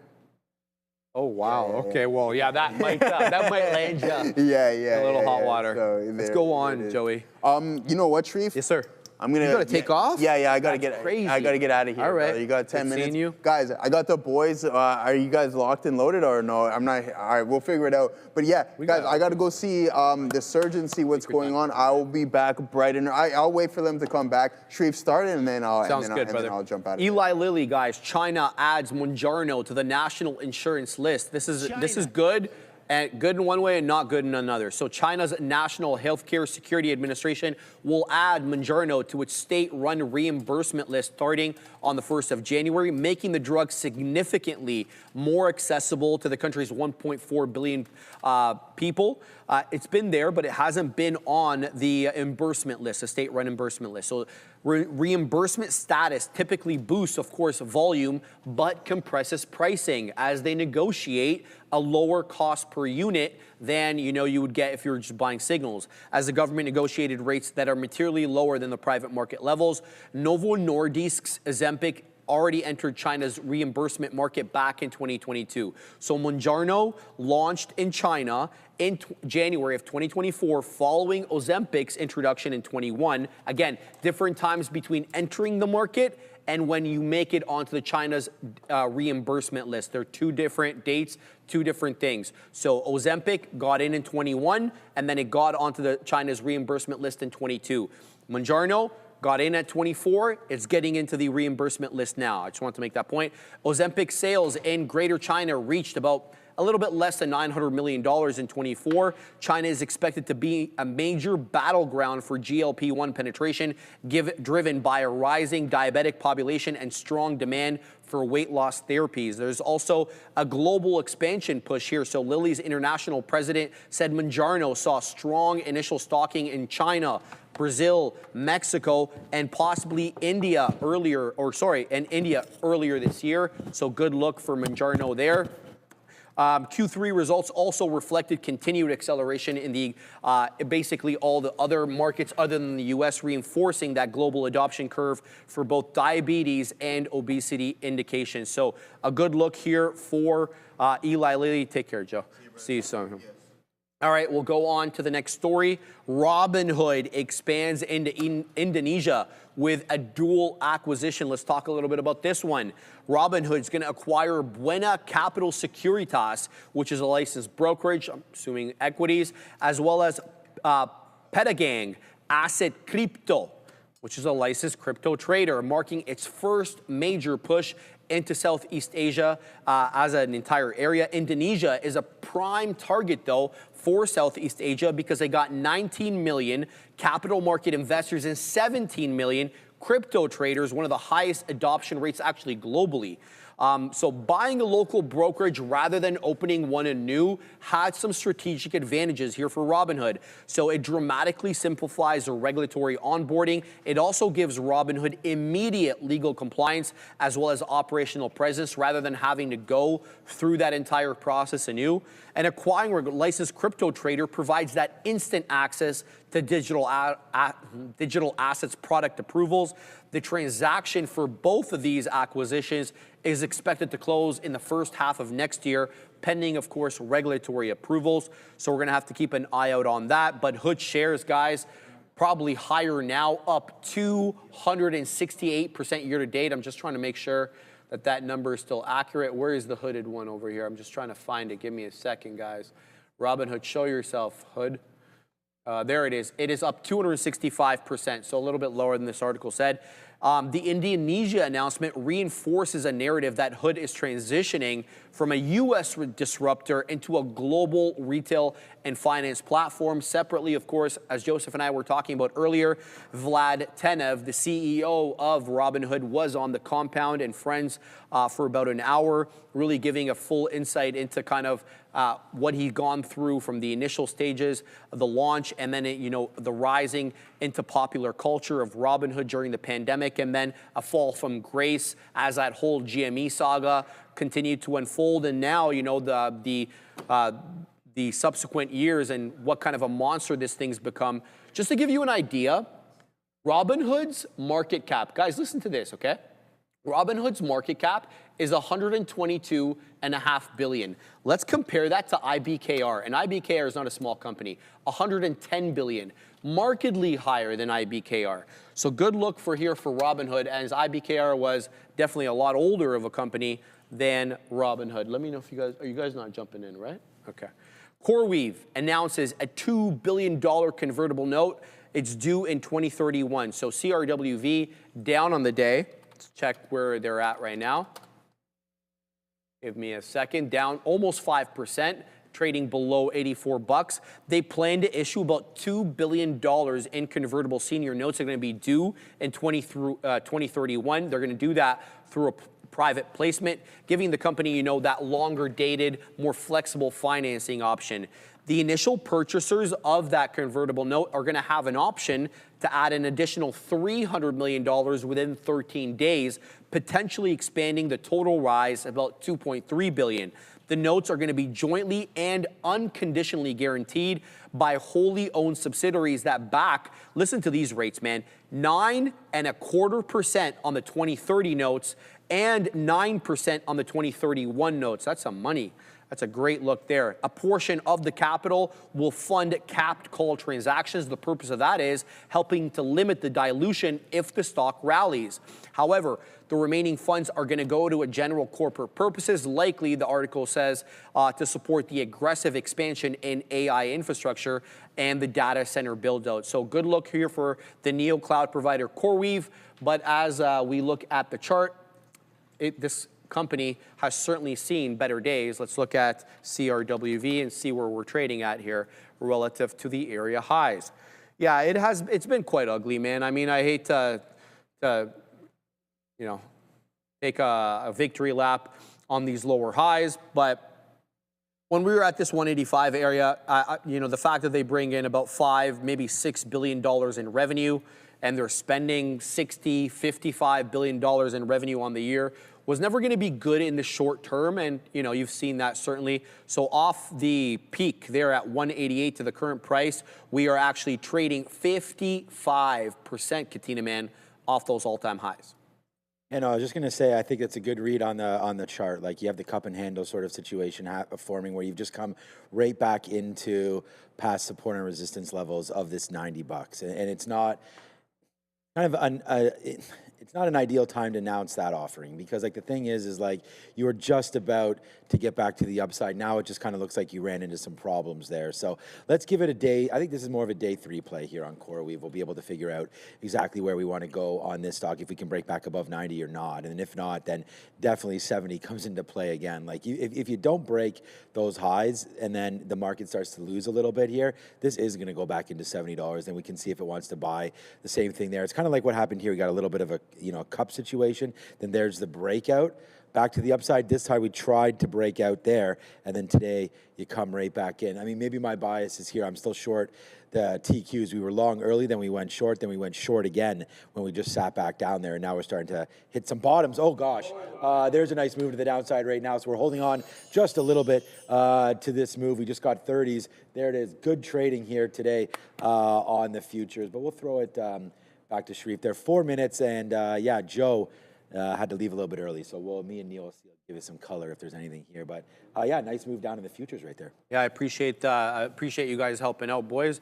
Let's go on to the next story. Micron analyst lifts the target as the AI memory cycle tightens, and we've been talking a lot about this. Micron shares are well. Let's see where they are at right now. Micron is up 2.5, but a little bit negative since that bell rang. But they're up like 190% on the year. So. Shares trading higher after multiple Wall Street analysts lift their price target on the back of tightening DRAM and NAND supply, as well, of course, as the accelerating AI demand. Susquehanna, they raised their price target from 200 to 300. What they're saying is they're citing materially stronger ASPs across memory categories driven by hyperscaler allocations. Bank of America as well, boosting their price target from 180 to 250. They're arguing Micron is entering a more durable AI memory cycle, which is supported by disciplined supply behavior as well as longer-term contracts. We saw last week that Micron is all but getting out of the consumer retail space to sell RAM to stores and consumers, and they're going to go directly into these corporate buyers because they have higher margins and it's just not worth their time. Street consensus still very much remains bullish on Micron, with 46 analysts covering the company with a buy rating and a median price target of $210. As I mentioned, the stock's almost doubled year to date. It's up 189.33%. Analysts here are highlighting severe DRAM and NAND supply constraints, especially in HBM, high bandwidth memory used for AI accelerators, of course. And he's like, it's the hyperscalers, man. It's the Microsofts, the Amazons, the Metas. They're all locking in early allocations, and that's reducing spot availability.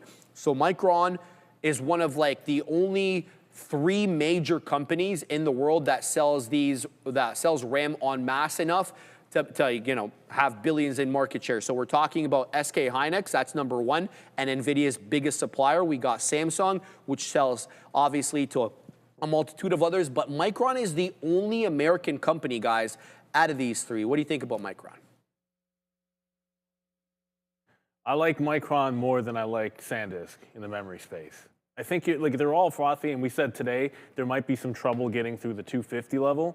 That ended up being entirely true here, but then that was true of everything, unfortunately. Let's be real, everything popped and then dropped. So it wasn't necessarily a symptom of just Micron being a little bit top heavy. As you said, 190% on the year, that's a little bit far blown. This is a story where, yeah, people are talking about it more now, but the stock's been talking about it all year long. And then you go over to SNDK, I feel like this is more of a problem in the memory space. I think when Micron shows a little bit of weakness, these guys are going to show a lot. And that's already been borne out with how far it's pulled back. To me, if your chart resembles that AEF stuff, Abercrombie from a couple of years ago, if your chart resembles SMCI, and it looks like we're on the back end of it, I'm talking SMCI before all the bad stuff happened, then it's looking like almost as if all of the market talking about memory more is happening after the top has been made, the temporary top has been made. So I don't know how much I'd be buying super heavily into this, especially, just understand Micron's probably the better name in here, but SNDK I think is going to be your weak one there, Sharif. It's already 2 o'clock, taking us to the bridge. All right, guys, perfect segue. All right, man, it's been real. It's been a good one today, guys. We were all over some of these small caps. Let's just take a quick look over here at which ones are running. Then we're going to send you to the boys. It really is still the TWG show, despite the fact that this one just dropped off 22.75 into 18. It's still trying to hold the 10 EMA. This one's a monster. It's up 213%, and it really got going at around 12.30, 12.45. Keep your eye out on that one. And WVE, I mean, it didn't rocket up through 18 and 19 like we were hoping, but it's been holding 17 quite well since about 20 after 12. It's got a bit of a resistance level here at 17 3/4, but holding up nonetheless, guys. All right, it's been real. I'm going to send you over to the big boys. I'll see everybody shortly at the big desk. Hey, welcome, everybody. Thank you, Sharif, for that. What a great midday show it was indeed. And yeah, the market just keeps on dripping. I mean, I don't know if we get out of this short or what, but we've been covering. We reloaded the short right there. Market looks like it wants to get to the downside, and I just tweeted it out right now that we're just 2 days away now from the Fed, right? And so Fed 2 days from now, so not tomorrow, Wednesday at this time, we'll have the announcement, which looking like, obviously, I mean, you've probably just covered this throughout the whole morning, of course, as we did as well, but this is the market moving event that we're all waiting for now.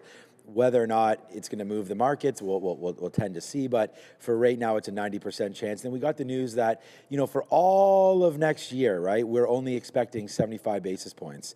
And that's exactly what this is right now, 30% chance. If we move out 1 year to December 9th of 26, so it's December 10th this year, December 9th next year, and it looks like there's just a 30% chance that we are 3/4 down from where we are now. Maybe we are 1 full point down. But, this was the change that happened earlier on this morning, where all of a sudden it was only talked about 75 basis point cut this year. So that's been a little bit weighing on this market, I feel like. I mean, we were net short pretty much this whole move. We were long early on the futures because that's what we had thought about as the market opened up pretty high today, and it just fell back in right into our lap into Friday's levels, and I couldn't really find any negative stories to start with, and then all of a sudden I feel like that little announcement there on that rate expectation sort of created all this hoopla here. So now we're starting to get a little bit lower. I could see us closing a lot lower than where we are right now, and we'll be discussing that as we go. But yeah, so far so good. It was a good day at the gym. It's very, very cold out, but I like this kind of weather, man. It's not breezy. Well, I think that's key. Like right now, I mean, the wind was bad this morning, but right now it's only -5. I think the wind was that bad. Remember, it was -12. You said that it was -18. When I went out, I was sort of reading I have the news on in the morning that I kind of half listen to when I'm going through mobility stuff and stretching I do in the morning. Mm-hmm. And I have it's called CP24 is like a local thing. And it has the weather up there. And it said, okay, we're going to be -8 and then -18 with the wind chill. So I'm prepared. I'm all geared up. But then I went out and I was waiting for my train. I don't stand very long on the platform, but everyone's huddled in the enclosures. And I'm like, I don't feel any wind. Everyone's freaking out about it. It doesn't feel all that bad. So, and I feel like in the morning sometimes a little bit of cold, it kind of wakes you up, invigorating, and I like getting that fresh air. But unfortunately, the fresh air of this NVIDIA story, which if you were tuning in, well, you guys were all tuning in to the midday, assuming, right? Story being that, okay, you're going to be able to sell to China, great. Well, we've pretty much given up the entirety of the move. So NVIDIA did this, it was just before 1 o'clock, breaking out 183.5, got all the way to 188, and we're pretty much right back to square one. Now, I waited for a couple of shots. So I was in a few other things, but I waited for a couple of shots for SMCI to curl, and then if it bounces now, I'm looking at NVIDIA. NVIDIA's at that 183.5 area. If that bounces, I'm trailing out of this in front of VWAP. So my trail's at VWAP, otherwise I'll try to let this one get to the low of the day. But it's a full circle move for the chip names that bounced on that China story. And obviously, I think it's... What did Baba do? You can think of it a couple of ways here. Part of it could just be, all right, this is an old chip. China doesn't want it anyways. The market was overreacting in the first place. That's one way to look at it. The other way to look at it, of course, could be a little bit more pessimistic, that the market's looking to take profits wherever it can. Either way, that's just two different ways of describing the obvious price action. You're getting a positive story for the chips in theory, and they're not really holding on to any of those gains. So I think it's sort of a little bit of an issue here for NVIDIA in the short run, and then AMD, of course, as well.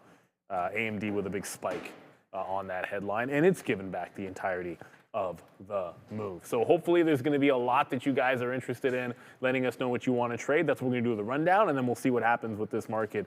But it feels like another one of those afternoons that if you're looking for anything long, you might want to have your hot list and scanner up there for some small cappers. Not that I see any on here, because the market does not want to be a buy. No, I think Sharif is still... Oh, he's not ready? Okay. There. He's ready, yeah. But no, this market, I mean, we sniffed that out many moons ago, that this market did not want to be a buy. So hence why we are right there. So there it is, man. There, I use the TQQs. I mean, I could use the Qs. This is what the NASDAQ looks like for those of you that are, wondering like, okay, why are we not trading the NASDAQ? It just looks a little different. It's a different blotter. NUZ,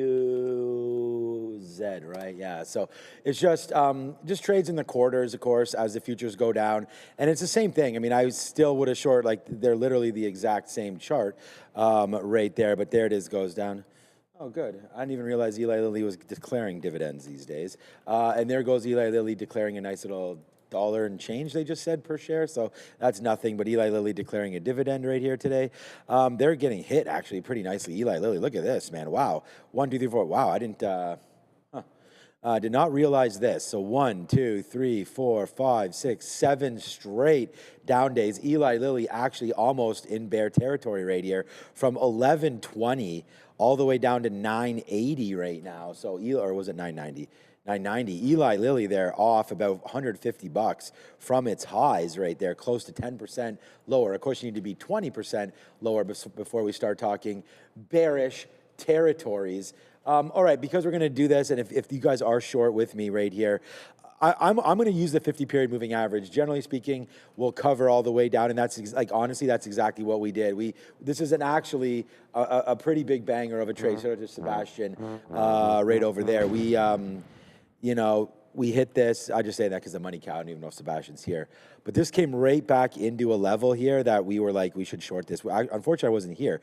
I spent a little bit longer there today at the gym, whatever, and I didn't leave till about 11:30. So when we came back, you can tell when I came back. And then all of a sudden, all the way to the downside, takes him out at the 50-period moving average, takes him out at past, resistance and/or support in this situation. And then we break lower now on the TQs. And look, this is why we're starting to cover right into here. If we get that next move down, then the next area for me, 55 change, which is flat, which we almost got anyways, that's 55. And then the very lows today, if we can target 54.80 or so on this TQ trade, then I think that's about good enough. So I right now am bidding 55.10 where I just showed you, and then below, 54.60. So exactly sort of the trade that I want is now planned and locked and loaded and excited to move forward. So, all right. I think Sharif is ready, and we do have our rundown, obviously, to go through right now, where we talk about all the names that you guys want us to focus on. Like NVIDIA. So the first name will probably be NVIDIA, then maybe Wave, and then we'll see what's going on next. These guys still have no idea why we know everything. Yeah. Sharif knows. All right, man, what's up, dog? Yeah, we did short Dog. We did short that they're the TQ. So we're going to wait to see if there's any follow through on it. All right, Sharif, let's go. Stock number 1, it's on you.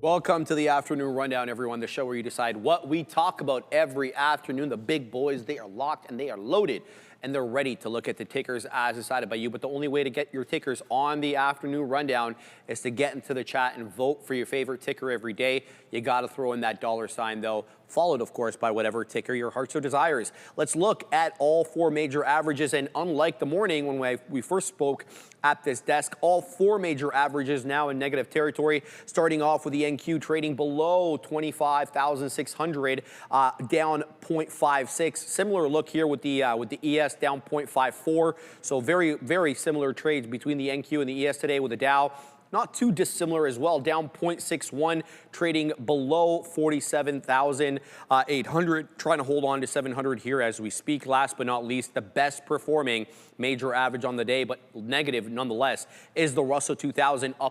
0.5% on the day. NVIDIA, as Sean mentioned, the number 1 name as decided by you guys, and it's moving higher here, up 0.92 after the U.S. administration said they may allow the exports of the H200 AI chip to China.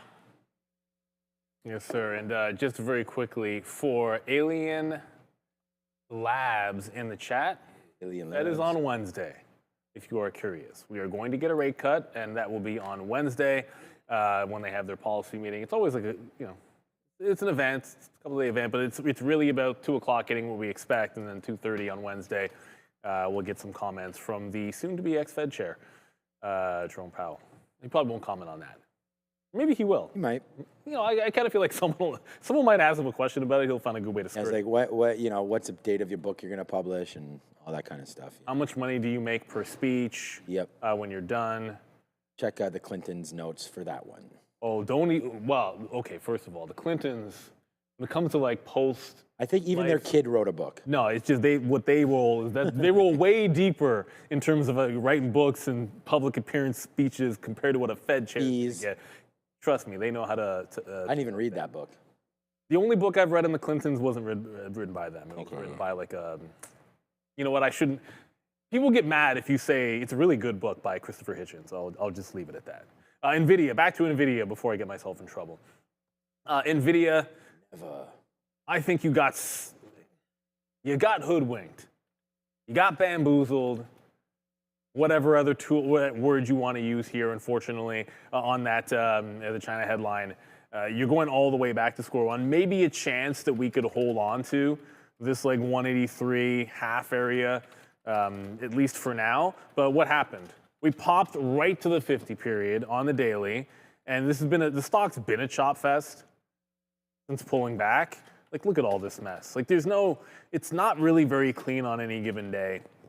And then almost every single breakout has been rejected. Like, you know, there's a breakout, rejection. Looks like we have another breakout and rejection.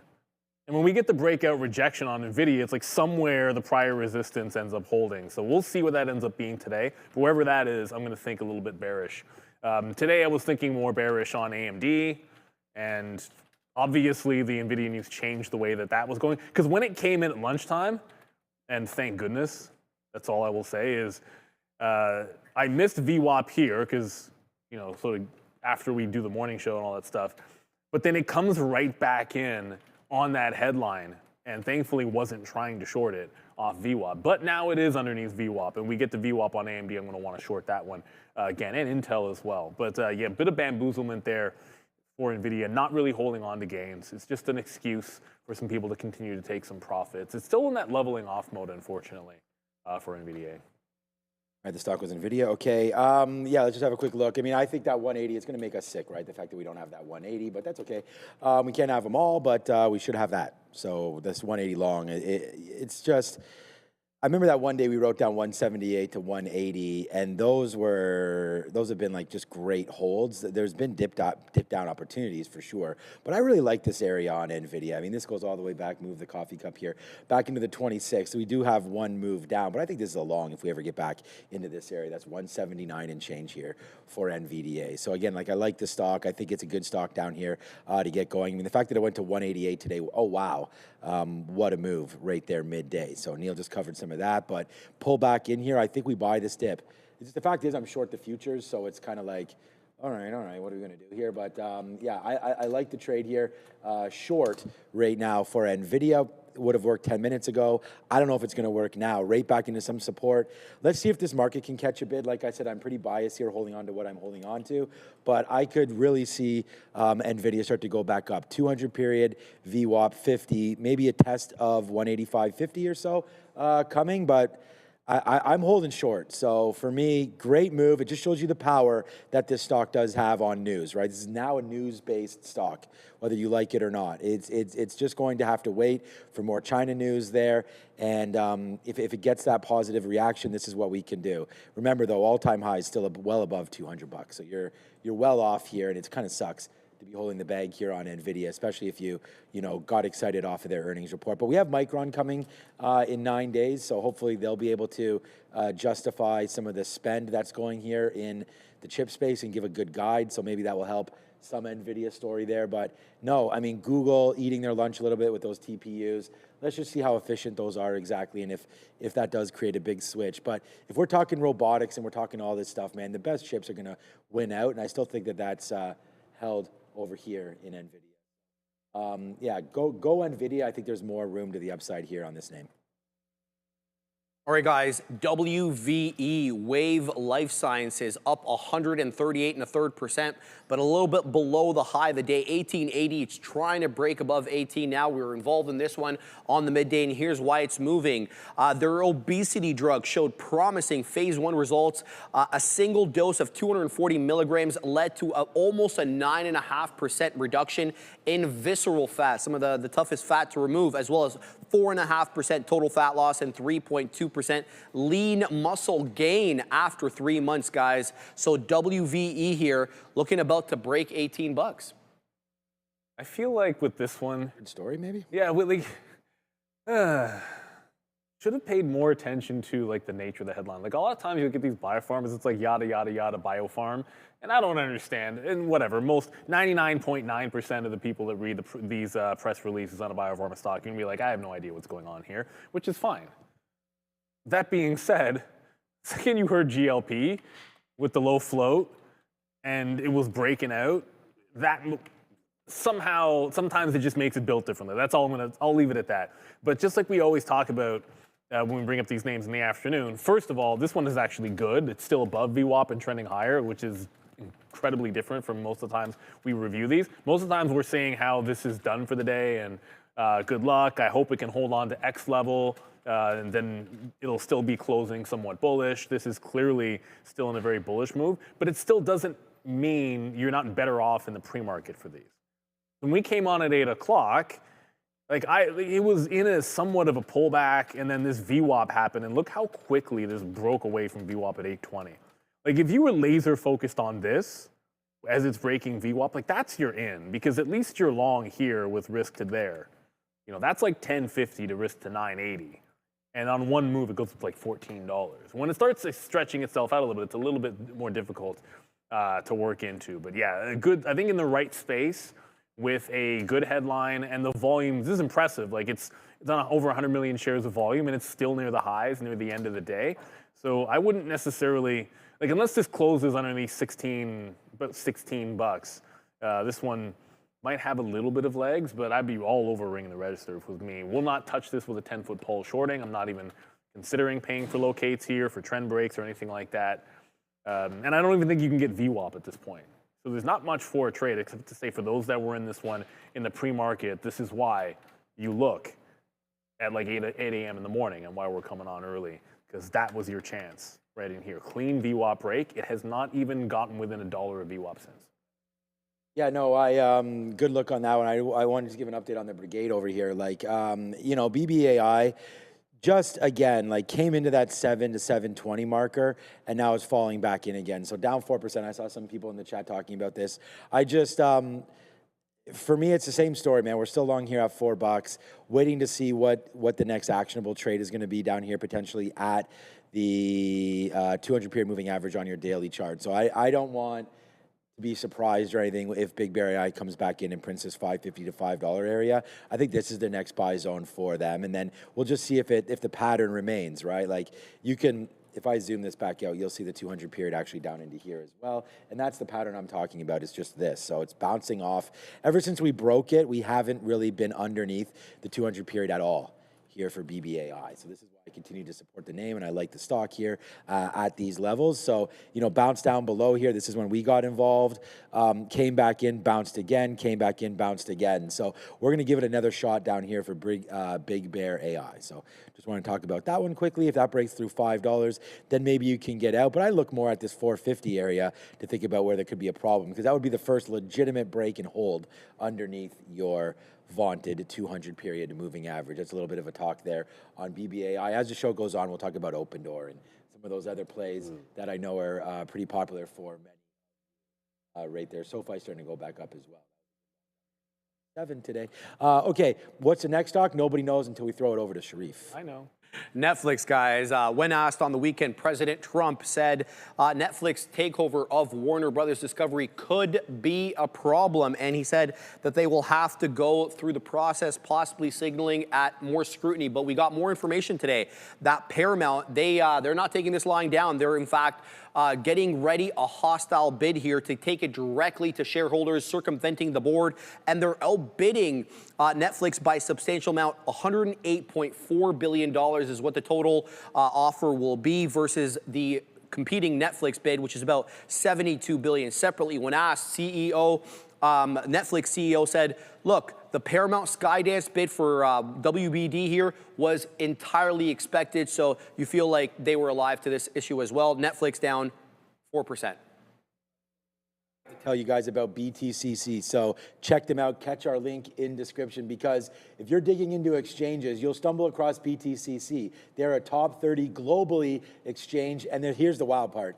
BTCC has never been hacked. While major exchanges keep getting hit, BTCC stays untouched. There is zero KYC if you're in the United States, Canada, or Europe. Trade through Trader TV and get 100 USDT for registering, plus 15% bonus that covers your losses up to 15,000 USDT. Again, if I'm not missing anything, are you? Double check, do your own due diligence, scan that QR code right there and go check out BTCC. As crypto today is about 90 and change right here. We will go over some IBIT real quick, but yeah, okay, nothing going on there. Look, I mean, as far as Netflix is concerned, like I don't, this as a shareholder, fine. I'm not heavy in this name and actually looking to sort of spread out a little bit on this name. So if we can get some love for this, then I think we'll sit in here and buy it.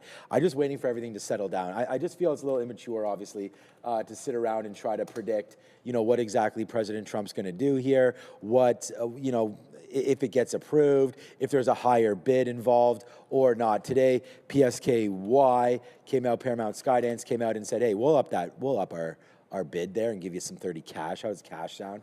And they were like, straight cash, homie? That's not bad. And then it went all the way. This is like word for word what they're talking about, right? Straight cash, homie? It is. Yeah, it is. So they're like, okay, we'll take it. That's up 7.5%. So Warner Brothers shareholders are like, all right, man, this is Looney Tunes these days, all these bidding. And it just had that huge run up early. And that's when the news sort of came out that, hey, maybe we do got a little bit more money for you. And since then, it has faded back out. But it's either 30 cash, which means that this 27 is not great, or you go ahead and you sort of take what Netflix was talking about, $23 to $24 in cash, plus a couple riders there on your stock. So you're going to get $4 or $5 worth of stock there, putting the value in and around this 28. So you're getting pretty close right now to solving all of this. But as our amazing thumbnails will tell you over today, is that Trump is still humming and hawing over all of this. And you know how he likes to get all muddled up in this kind of talk. So we'll just see. And apparently, what is it? Jared Kushner's son-in-law there is involved with something about Paramount and all that kind of stuff. So yeah, it might be maybe a tough road to hoe here for Netflix. But if anybody's got it, I think Netflix can figure it out. I think so. But $6 billion breakup fee. It's like you're darned if you do, you're darned if you don't. So what do you like? What is the market telling us here? Netflix, because of the price tag, we're going to sell you off.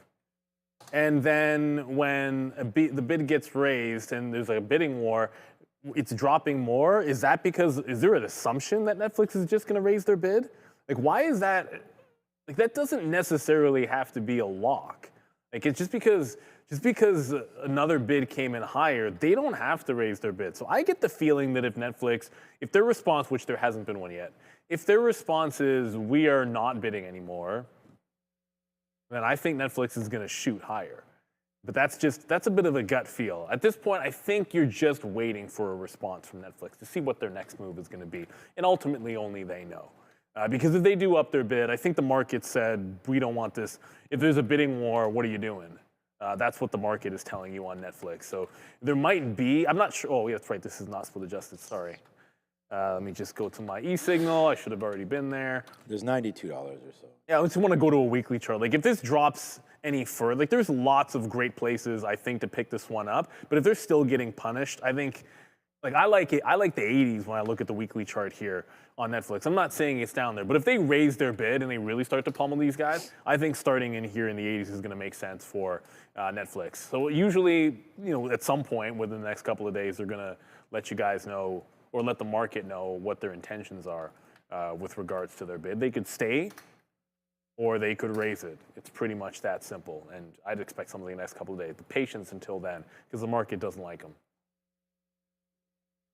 Semtrex, guys, CETX up 142%, but substantially below the area highs that we were at in the pre-market. Take a look at that 6 a.m. top into $20.50.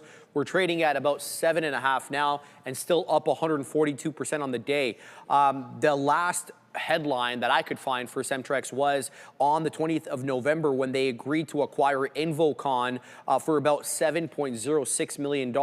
That is expected to close on the 1st of January of next year. Separately here, guys, I see a short float percentage of around 13 to 14.5%. CETX trading at 7.5. These ones always make me wonder, and maybe you guys know the answer to this question. When you have something which the news is old and there isn't a catalyst specifically today, yet when we sit down, like by the time we even came on, we came on at like 8 o'clock, right? So where the heck is this thing by the time? Like, yeah, by the time it gets to 8 o'clock, like this is already down at $11 after having touched 20. Like it's bounced and failed view up. Like it's all over at that point. So is it just online garbage discords or whatever it might be that are talking this up? We're like, oh, there was this good news on this stock and it's going, and then you get a bunch of like early morning exit liquidity on the way back in. Like why? And first, like not just why would anyone be buying it up here? Like maybe when it did have its prior news, what was it, the 20th? I think Sharif said. Doesn't even look like it did much on the 20th. Yeah, like it barely even did anything on the 20th. So like maybe someone scares it up. Just be very careful with that. Because it was all exit liquidity. And there was one chance for a good long at $10. And then it was all the way back in. Now, every now and then you'll have a story. Like, see, when we're talking about that WVE, like they had that, they had positive news. It ends up being GLP. So when it violated the rules of being underneath VWAP, it was able to buy back above it and break out. This one just never did. When it was done, it was just done, and it was a short, an expensive one here if you're at real trading, because you couldn't have shorted it for free. But be careful. I'm guessing. I don't know if this was like one of those online pump and dumps. I don't know. But without there being any story, that's my assumption. And they can be really dangerous for you, because it's an old play. And I was a penny stock trader when I started out, and back before there was like social media, which has made it like out of control, some of these things. Before then, like you would get these stocks that would just start going out of nowhere, and it would just be a couple of people pumping them, and they would use, like the late buyers in the morning as their exit liquidity. And I feel like this was exactly one of those. So if it doesn't have a catalyst, be real careful with it.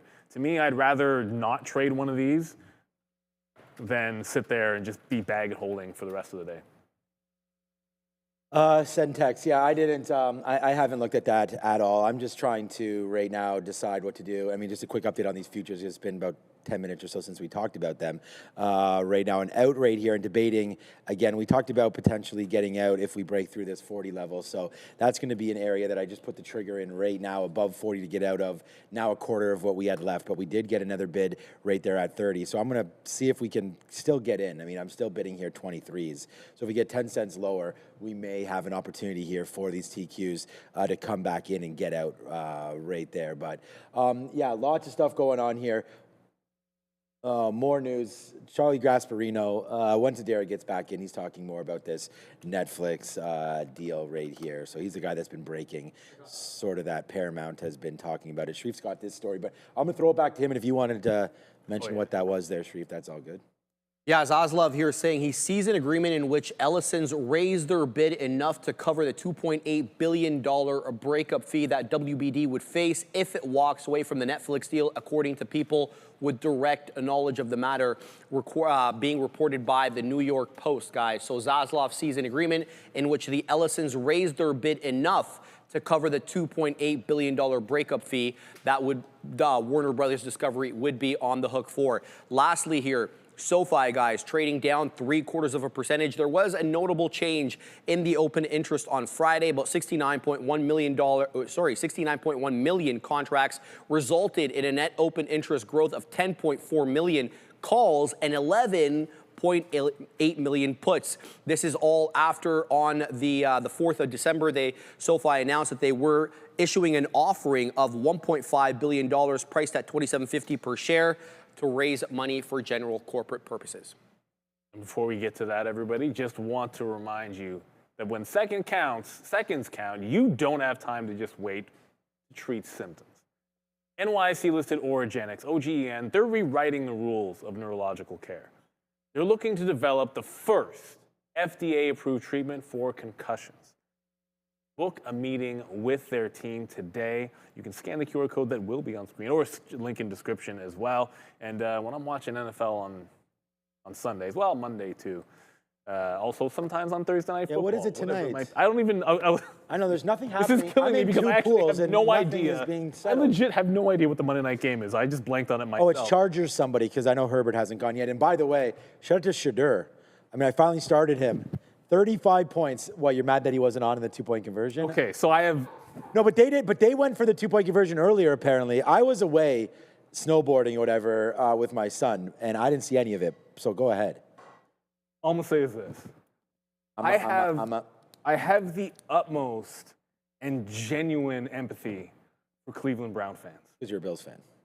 Well, it's just, for an organization to find ways to lose, you essentially, here you have this quarterback who everyone has written off, who you guys even said the owner didn't even want to draft him. Dude has the game of his life. Third string, whatever. Fourth string when he was drafted. He was a fourth-string quarterback, actually. Joe Comes in, Flacco. engineers an unbelievable comeback, and then you go out there in the 2-point after he's just balled out, and you pull him for a trick play with the running back in a wildcat, and then this dude just. I don't know what that. I don't even know what the heck the they were ball doing. around like him. It's almost as if. Like word came down, we can't have Shador win this game. Nah. I don't look, man. It bugs me to all. I mean, they're not going to win. Like they're still going to get a high draft pick. They got to draft an O lineman. They have Judkins now. They have him. They have a couple good young wide receivers. I actually like Cleveland. I think. No, I think love the future is bright over there. I love what they've done. I mean, are you sure about that? Fannin is an unbelievable talent. Yes, they have great tight end. I think if they can get a receiver, they already have a good defense. It's just like all the pieces are in place. I just don't understand how any coach in their right mind would possibly make that call. It's just so unbelievably mind-numbingly Myles Garrett. stupid. To me, in that situation, I could understand if you get a comeback and your quarterback, by all fluke, you got the comeback and he wasn't even playing well, and your run game was what was taking you there. I could understand going to the Wildcat. Like I can understand if you're the Bills to pull out Josh Allen, of course, but I mean, I don't understand. I don't understand why they pull out Shador. Okay. Anyways, just we are very, very close here to getting stopped out of a quarter of this trade, and it's barely. I call it a stop out, but it's not a stop out. It's just like I'm just getting out of a quarter of what we have left, and that quarter is now a lot smaller than it was when I put this trade out. Right? I mean, we sort of banked on this level holding, which is why we got out 4 times. If it does break lower, then obviously I'm here for that. But who knows if that is the case or not here with the TQs, man. I mean, the futures look like they're trying to break a little bit higher here. So let's put a bid a little lower. If we can get, basically this piece out in the low 30s, then we'll take that as a win. And then if we have to get punched out that last quarter, then I'm just going to use the 200 as our full stop. So that's 55.55 or so. So quad 5s if we have to get stopped out of the full load there. But I'm not. U.S. will take some tariff revenues and hand it over to farmers. I'm hearing there. So I think that's good for. We've already seen the move up for Caterpillar. That's great news, right? Great news for Deere. If a farmer, that's what I was going to say. The next one would have been Deere that I can think of. There's various other tractor supply company it could be another good one that takes advantage of this. And Deere's actually had a big move down, and it really hasn't recovered that much. I mean, this could be one that you take advantage of here on John Deere. I actually need to figure this out because I'm just not educated enough as to why John Deere is that much different than Caterpillar. There obviously has to be something there. Caterpillar. So between Deere and Caterpillar, like Deere is going to be so much ingrained in agriculture, whereas Caterpillar gets two gigantic benefits. One, all of this construction to make data centers, that's huge for Caterpillar. And then the other one, which is implicit, isn't necessarily going to be, it is what it is. When you when there is destruction and when there is war, Caterpillar makes a bunch of money rebuilding. So, like, Yeah. I forgot Caterpillar, John Deere is much more farming. Yeah, so Yeah, it's stupid. Caterpillar, backhoes are everywhere. well, the thing is, like, there's moments where a lot of times they're more correlated than right now, I think. But yeah, it's one of those where they end up sometimes being correlated and they're not as correlated as you would expect. Which is, speaking of correlations, someone explained to me why, like, as the market was bouncing, I'm like, and I heard Sean say he was thinking about getting out. I'm like, okay, so we're bouncing. I like Intel at VWAP for a fade. Weird, because I actually liked it long earlier, but that's neither here nor there anymore. And this doesn't get to VWAP. So on that bounce in the futures, this ends up going the other way. So I'm looking for the VWAP fade this afternoon on Intel, and it might have started happening before the market curled down, which is a little bit weird. So we'll see. Like, I'm looking to short this one on pops if I can. If I can't, like, part of me wanted to go back to SMCI, but then so I trail out of SMCI, but that's relatively strong. It's above VWAP. Like, why would I want to short it if it's above VWAP and relatively strong? So there's the headline. Yep. For farmers. Yeah, so I think that's good. Like you said, the agriculture sector. I just don't know why the Deere farmers was so. buy. Oh, I know. Farmers buy cars in vending machines, so it's probably good for Carvana. Of course. Right there, you could buy your backhoe through Carvana and get a used one there. That might not even be that far from being true, but I don't know. Anyways, what an inclusion day for them. Obviously happens. We talked about, you weren't here on Friday, but this was 25% or so was Carvana. The other one was VEEV. There it is, Viva Systems. So this could be on the downside, similar to, yeah, see? So this is what I'm saying about Marvell, right? So there was supposed to be, there's talk with Vive. There was talk with Marvell. They were all year. Yeah, so you see what happened to them early today. Obviously, it's rebounding now as people realize, okay, you know, woe is me, you don't get included. It doesn't mean the stock is completely cracked. But they're also different than Carvana. I mean, heading into the announcement, they were well off. I don't even know what these guys do, to be honest with you. But there it is, Viva Systems all the way to the downside right now. Must have not been a great report. And thankfully, I guess, they didn't get added to the S&P 500, or else you would have missed this buying opportunity. If you like the stock, then maybe in here is a decent spot. I mean, never a bad company if you are being considered to be added to the S&P. So definitely something to look at here with Viva. Maybe you guys can help me out with what, they build healthcare, CRM.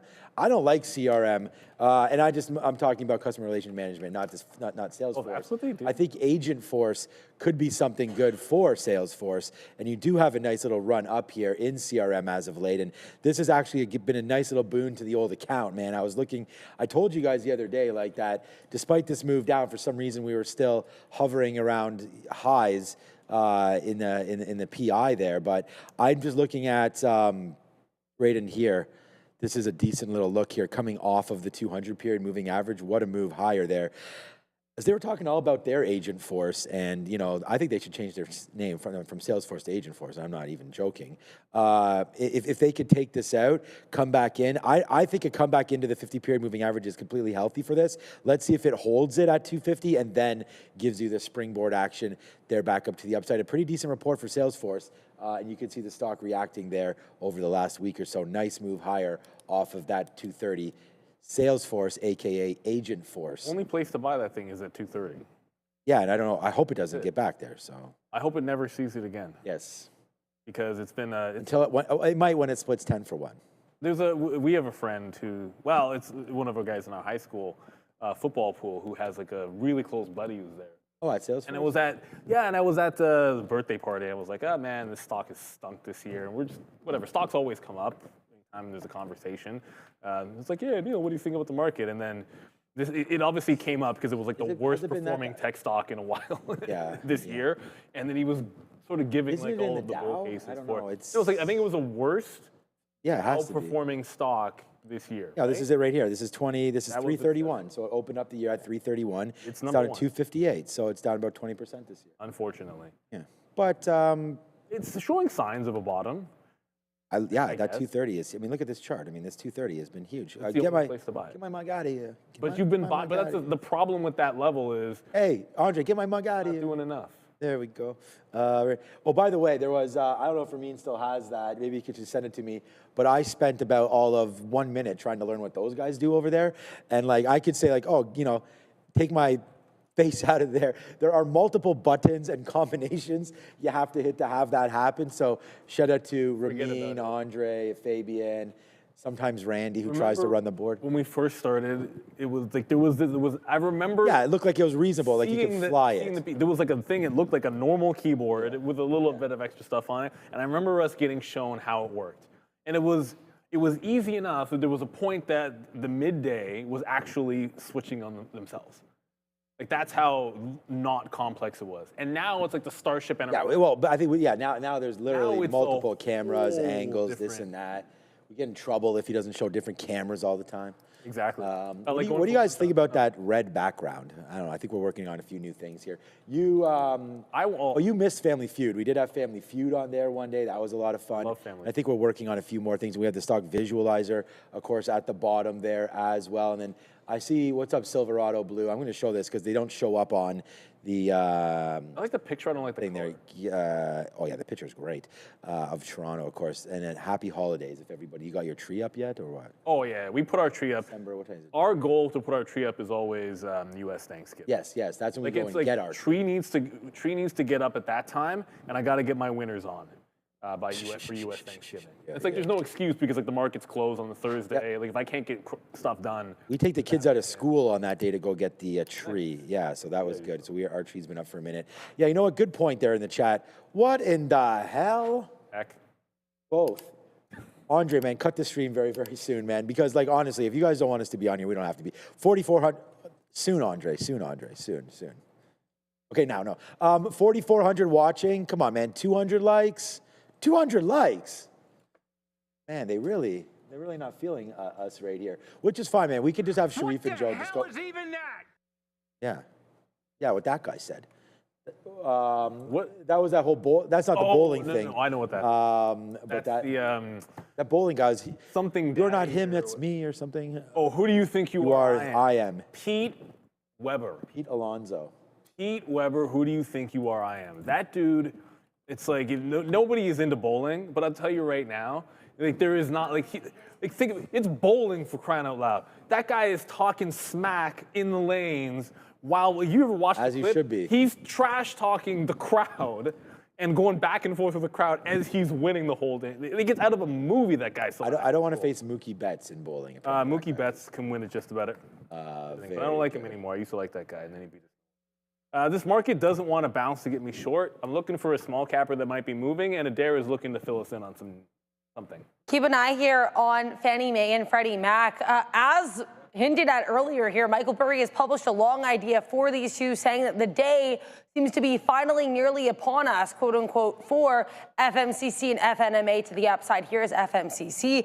FNMA, which actually rallied earlier when he first teased out this announcement, is pushing even higher now. So again, these two on watch as Michael Burry publishes his long idea for them both. Back to you. So he published a new long. Hasn't he been long this all year? I think. I got to double check. I mean, that's probably why he's publishing, because it's not going fast enough. So. Yeah, because I don't remember whatever. I know he bought this year. I know that much because I was one. I mean, here's the stock right here. Oh, you got it up. Yeah, I have the one daily chart, but it's not moving now. This is the problem. See how like it gaps up there? It's fine. It's just you can get caught pretty good in this. So just be careful with these stocks. You just got to be careful about it. I haven't traded it all today, but look, see, doing nothing, and then pop goes the weasel. And again, just be careful about things that people are producing, right? I mean, we know that Bill Ackman had a great story for this stock as well. And it's just, you just got to do your own due diligence and all of this, man. I mean, this was $1 when Trump was around. So a year ago today, this was $1. Basically, okay? So just be careful with it. Right now up to $11 or $12 as, you know, Trump looking for some more revenues, and it would make sense to see if they can get something done with Fannie and Freddie. So just be careful there. I mean, it's not, look, everyone does whatever they want with their own money, but Fannie Mae and Freddie Mac, so that's FNMA, and here's FMCC as well. And Michael Burry might have had some great points there. I mean, the man is very, very smart, obviously, as we talked about the Big Short and some of the plays that he had, apparently shorting NVIDIA there just before earnings and some Palantir love or not love, but love for the short. So, you know, definitely worth a quick look here to see what's going on with Fannie Mae and Freddie Mac. We say Sometimes I fear shout out to Adara. you never want to be too smart. No, you don't want to be the smartest guy in the room. I think part of the, I think that's part never of the happened to thing me, is so I don't know If what you're it always feels like. looking, like, if you, for the market, if all you're ever looking for is when the market has it wrong, like that's got to be like the hardest thing to do. It's probably easier to do on the long side than it is the short side, because if the market's undervaluing something, like it's a Warren Buffett idea, right? Like the market's generally going up. If a good company is getting beaten down, like you're probably not going to get destroyed buying into it. Like it actually, especially if you have a sound case. But in the other side of the coin, it's like that would be torturous, ruinous, because the market is constantly, all we do is print money. And we're just moving from bubble to bubble. So you can get yourself hurt if you're always thinking of top. So when he has a long idea, he was so right about that waste management thing, but it wasn't waste management, no. Shoot, I'm thinking I'm mixing that up with the, what was the prison company again? Oh, yes, Leo? yes. No. What was the prison company? He had a great call man. on that one to the long side. GRR? No. Geo? Geo. Is it Geo? 100%. That's exactly what it is. Yeah, so like that's why the FNMA. A Hyundai P. If he likes a long, it makes me interested in it. So if the market's not going to pop up to get me short in Intel, I just want to report to you guys that TWG finally reopened, continuing to make fresh highs. Halted a bunch of times here today, 300% to the upside. Not exactly. This doesn't suck. Like look at this. Look at the daily chart. This is actually a legitimate like secondary breakouts. Anybody that short this is getting hurt pretty badly. But what I don't know, and if you're thinking about holding, swing, all that kind of stuff, is I don't know. Can these guys raise? Can they offer? They could be, because they've already filed, potentially. And if they could drop an offering at any time and take advantage of this, that's something that you always have to be concerned of, a raise when you have this kind of a move here for TWG. But all systems pretty much go. It's rejected 25 a couple times. I'm not concerned I'd be about that right now. If you're holding in the money, but if you're buying up here, you know, good luck to you is all I could say. So if we're not going to pop into VWAP, and this is going to be the leg down, that's one fail, two fails. I'm looking at potentially three here, as our Intel looks like it's heading back into the low, as I believe we are going to go to Adara. Oh, no. Okay, not yet. Okay, then come over to me immediately. All right, Beta Pro by Global X. Man, you guys scan that QR code. You know about this company. You've been talking about it for a quite little minute here. Scan that QR code. They are the 3X daily levered home for ETFs here on the TSX. So if you are looking for some exposure on TSX, get some triple levered there, TSX 60, some utilities, energy names. They're all over that. It's, treasuries. So make sure you go check them out. And of course, fee holiday until the 31st of this month with Beta Pro Global X right now. I want to thank everybody. Yeah, we're going to go to Darren in a second. I just want to thank everybody. We're now at 524 likes. And honestly, my good friend over there, Christopher Ocean, every time someone asks for likes, he hits the down thumb. Come on, man. You just got to hit the like button. We're doing this for free. That's how we let YouTube know. Get more people involved. You know, we want to thank you guys for that as well. And go over to Adara, because I believe there's more news in the farming space. I don't know. TSCO and DE both dropping here. Trump saying that they're going to be removing environmental regulations on tractor firms. Specifically, he mentioned DE here, but TSCO also moving again. U.S. President Donald Trump announcing that they're going to be removing environmental regulations on tractor firms. These stocks are both dropping on this news. Back to you. Hey, I brought you guys Tractor Supply when a couple minutes ago. I think it actually has done well since then, and I'm not sure. Why would Deere be falling? Yeah, I'm not sure why either one would be falling on that kind of a news, but that you would think less regulations. Like Trump is not talking about these things as a negative. I think he's probably trying to boost this. Farming equipment. Okay, here we go. Oh, I see. So he's saying that the equipment is too expensive to begin with. So by maybe losing some of these regulations, maybe they can lower the prices, which of course is not a good margin story for many of these companies. So yeah, I take that back a little bit. I don't think this will be a very positive story for Deere and so on and so forth. But Trump's opinion on the price of a backhoe isn't super exciting to me. But, you know, I think Caterpillar best of breed here. I do like the story about construction as well as farming, all kind of wrapped into one, and AI story for these guys as well. I do like Caterpillar in this space. We can maybe see some love for them soon, but that's Caterpillar right now. And getting going a little bit here off the bottom. 593. I don't know. That seems to be a problem for Deere. I was wondering, there has to be an agriculture ETF somewhere, and I think that would be maybe the one to look at here right now. So if you guys know of one, let me know there in the chat. Why do I see JP Morgan dancing on my screener here? It's not. Okay, so I don't know why that's happening right now. But yeah, the banks, I just feel that like the futures sure are doing this, right? And oh yeah, by the way, let's do a little bit of an update here. Let's just get back to the... And it's just, we got out of that quarter there and got another quarter here. We told you we put this bid there at 32, right? I mean, we put that here before we got stopped out. We put it here right when it bumped up there, so back into there. So quarter out there, have half left. And now we can do it together, 55, 55, 55. So we'll just put that in right now, 55, 56.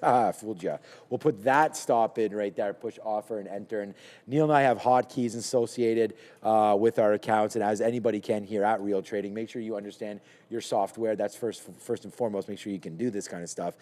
Get your bids and offers in and understand your stop orders. We have very many stop orders that we can use. And I just use one that markets it out, an aggressive limit order that will act as a market, and they'll just fire it off. And I believe it's ARCA that it uses, and it will swipe.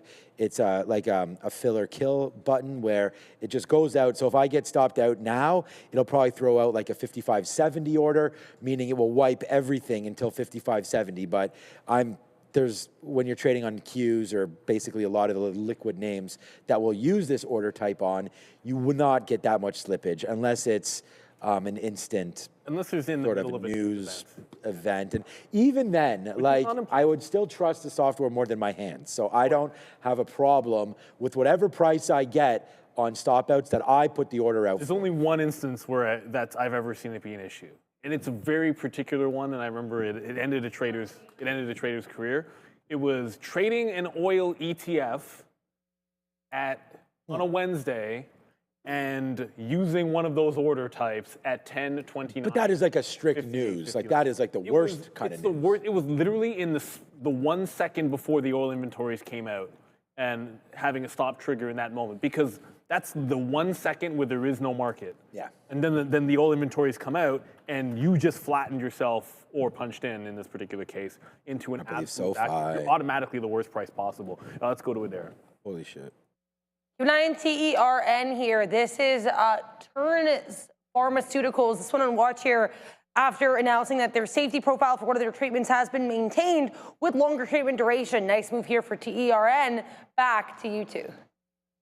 I got to think about this. I was thinking about this for the rundown. Like, a lot of times we'll be looking at these small cap stocks when we do the rundown, because it's like what was hot in the morning and made the list.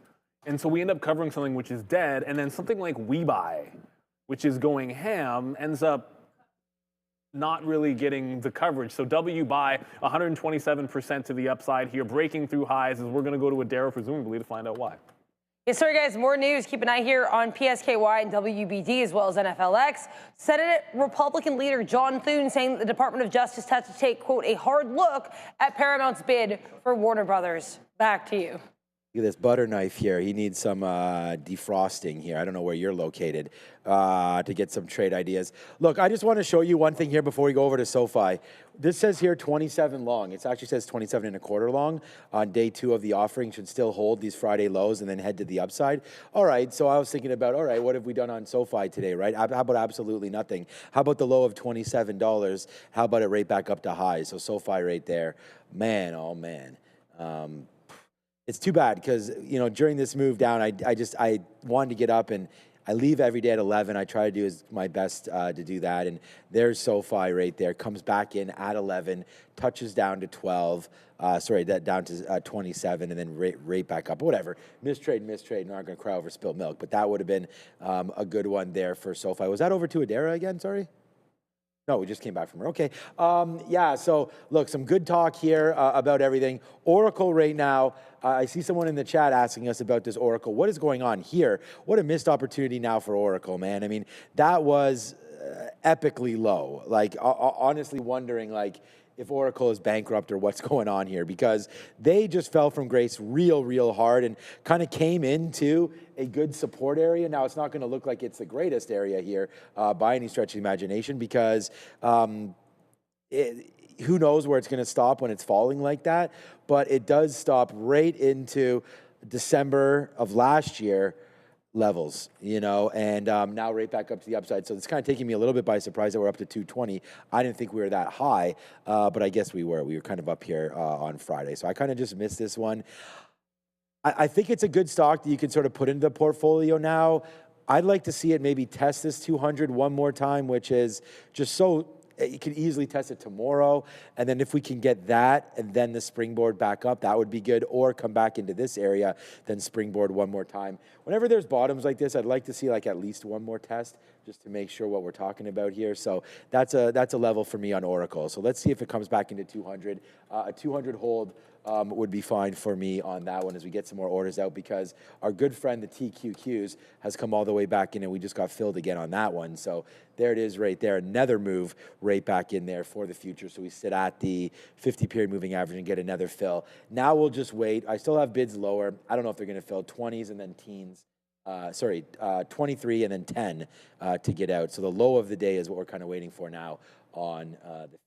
We'll wait to see if that comes back in. But Yeah, and remember Oracle after the bell on Wednesday. Wednesday's a big day.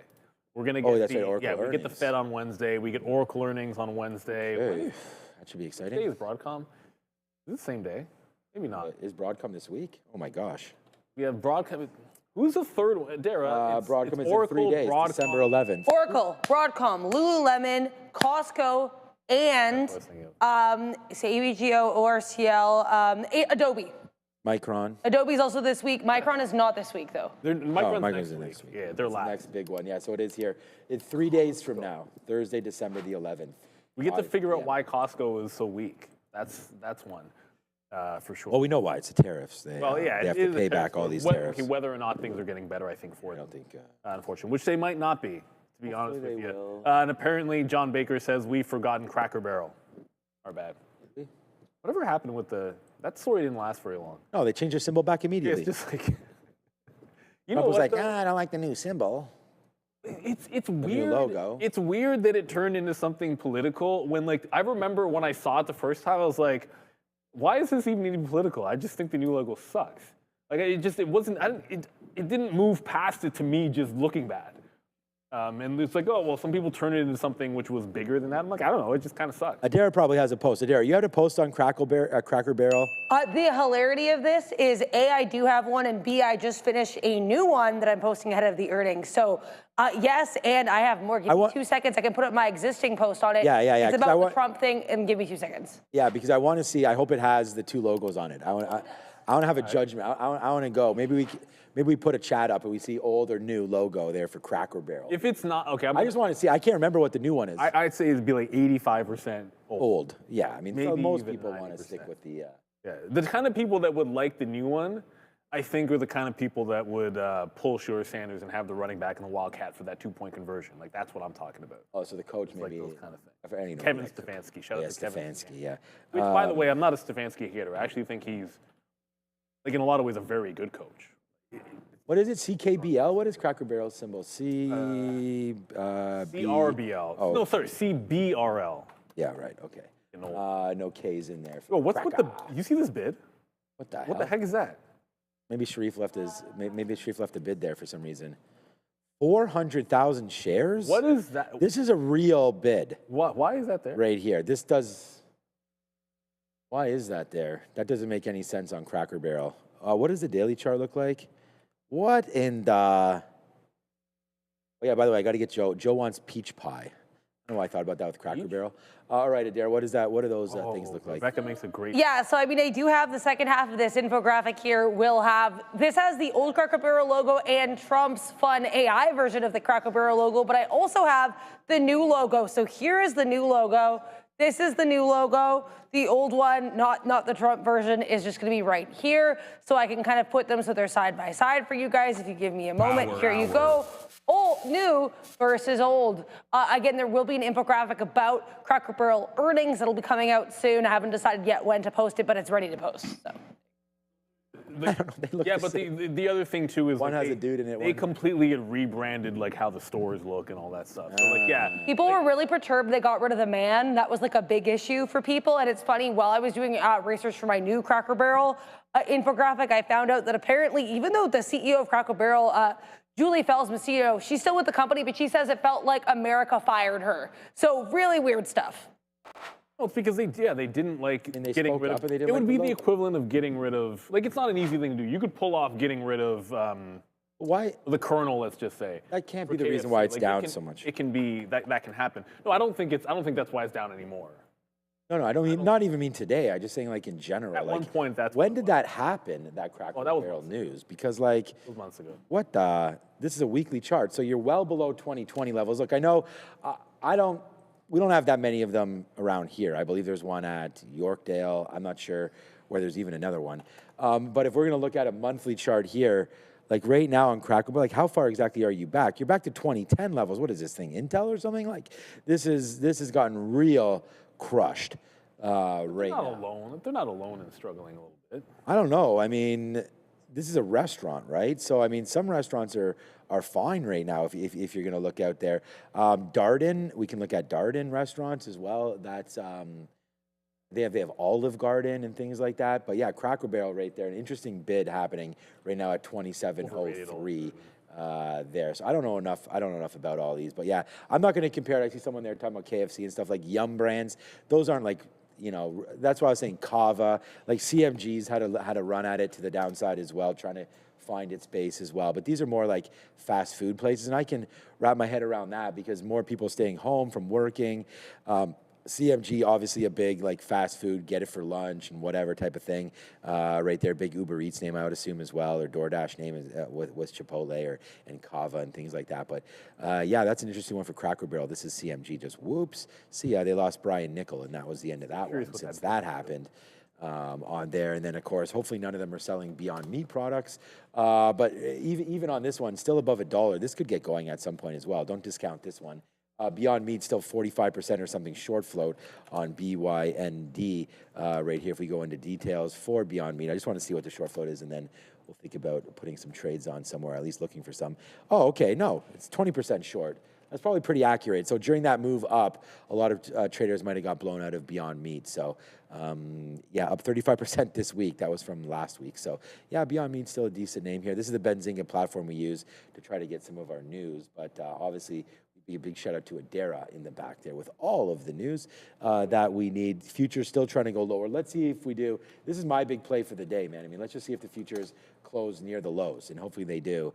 And then we'll just sit on it and see what winds up happening there. Rivian, we did have early. We got out of it. Good short, blown out there. Made some money back. Didn't even get green on it, though, unfortunately, because that was about 30% or so of the position we put back on. So we do get shut down. Our trade gets shut out there on my own punching out, and then we punch back in out of that, but was unable to get green on the stock because there's our stop out. I just said when I left for the gym, I said stop this out if it breaks view up, and that's what it did. And I'm happy with that stop out, needless to say.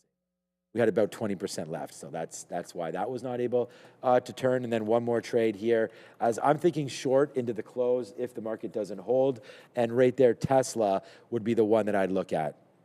I mean, I'm already short the futures. This Tesla move is pretty bad today, down 4%. I mean, the move itself is fine. We've had a good level up here, and I still think we could take out 480. Just need a good story. But today, Tesla kind of following its own beat here, down 4.3%. Was there a Tesla specific story? I think it might have been on our watch list. I think I saw, there it is, Tesla there. Trading lower pre-market. Morgan Stanley downgraded the stock. Okay, thanks, Morgan. Analyst said stocks had a massive run, exactly, and it might be a little too lofty for the expectations in robotaxis, FSD, and Optimus. So, okay, I mean, they basically keyworded everything they could there with FSD, Optimus, and robo taxis. So they just thought it was a little overdone there to the upside and some cooling off periods coming for Tesla. So good downgrade maybe by Morgan. Price target though, 4.25.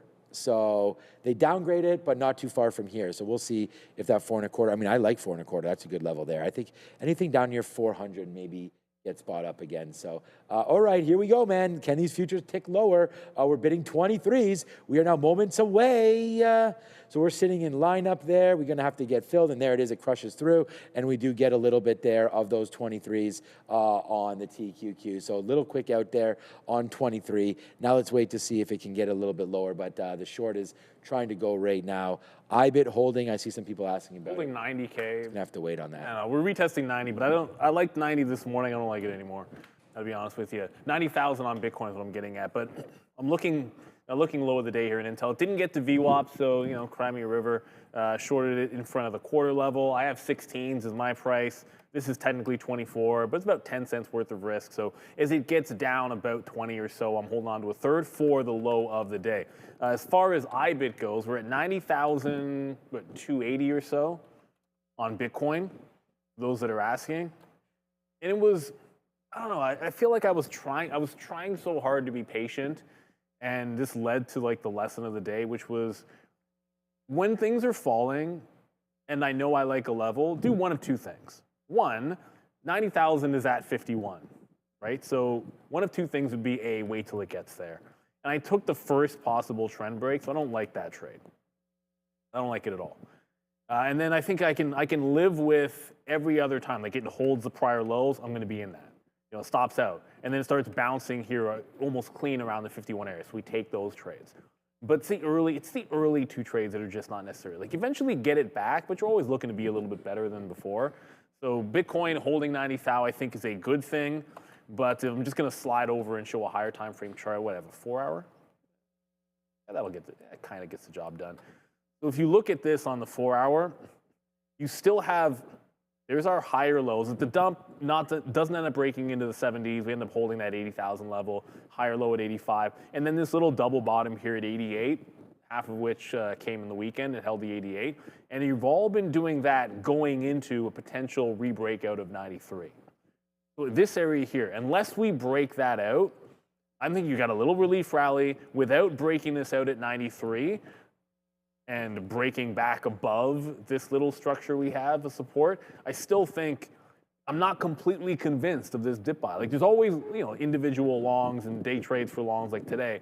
But until we actually start breaking away from 93 and gaining some traction at that price, still feels like we're getting a little bit of a relief rally, and I'm not convinced we're out of this little downward push here in Bitcoin. I'm not convinced that it's a buy in longer term over 90 yet. Still think we can still head down into the 70s. But for today, it was a long off that 90,000 level, as we can see. And John Baker wants risk on. You want BTC to go because you want risk on. Well, I think a lot of people do.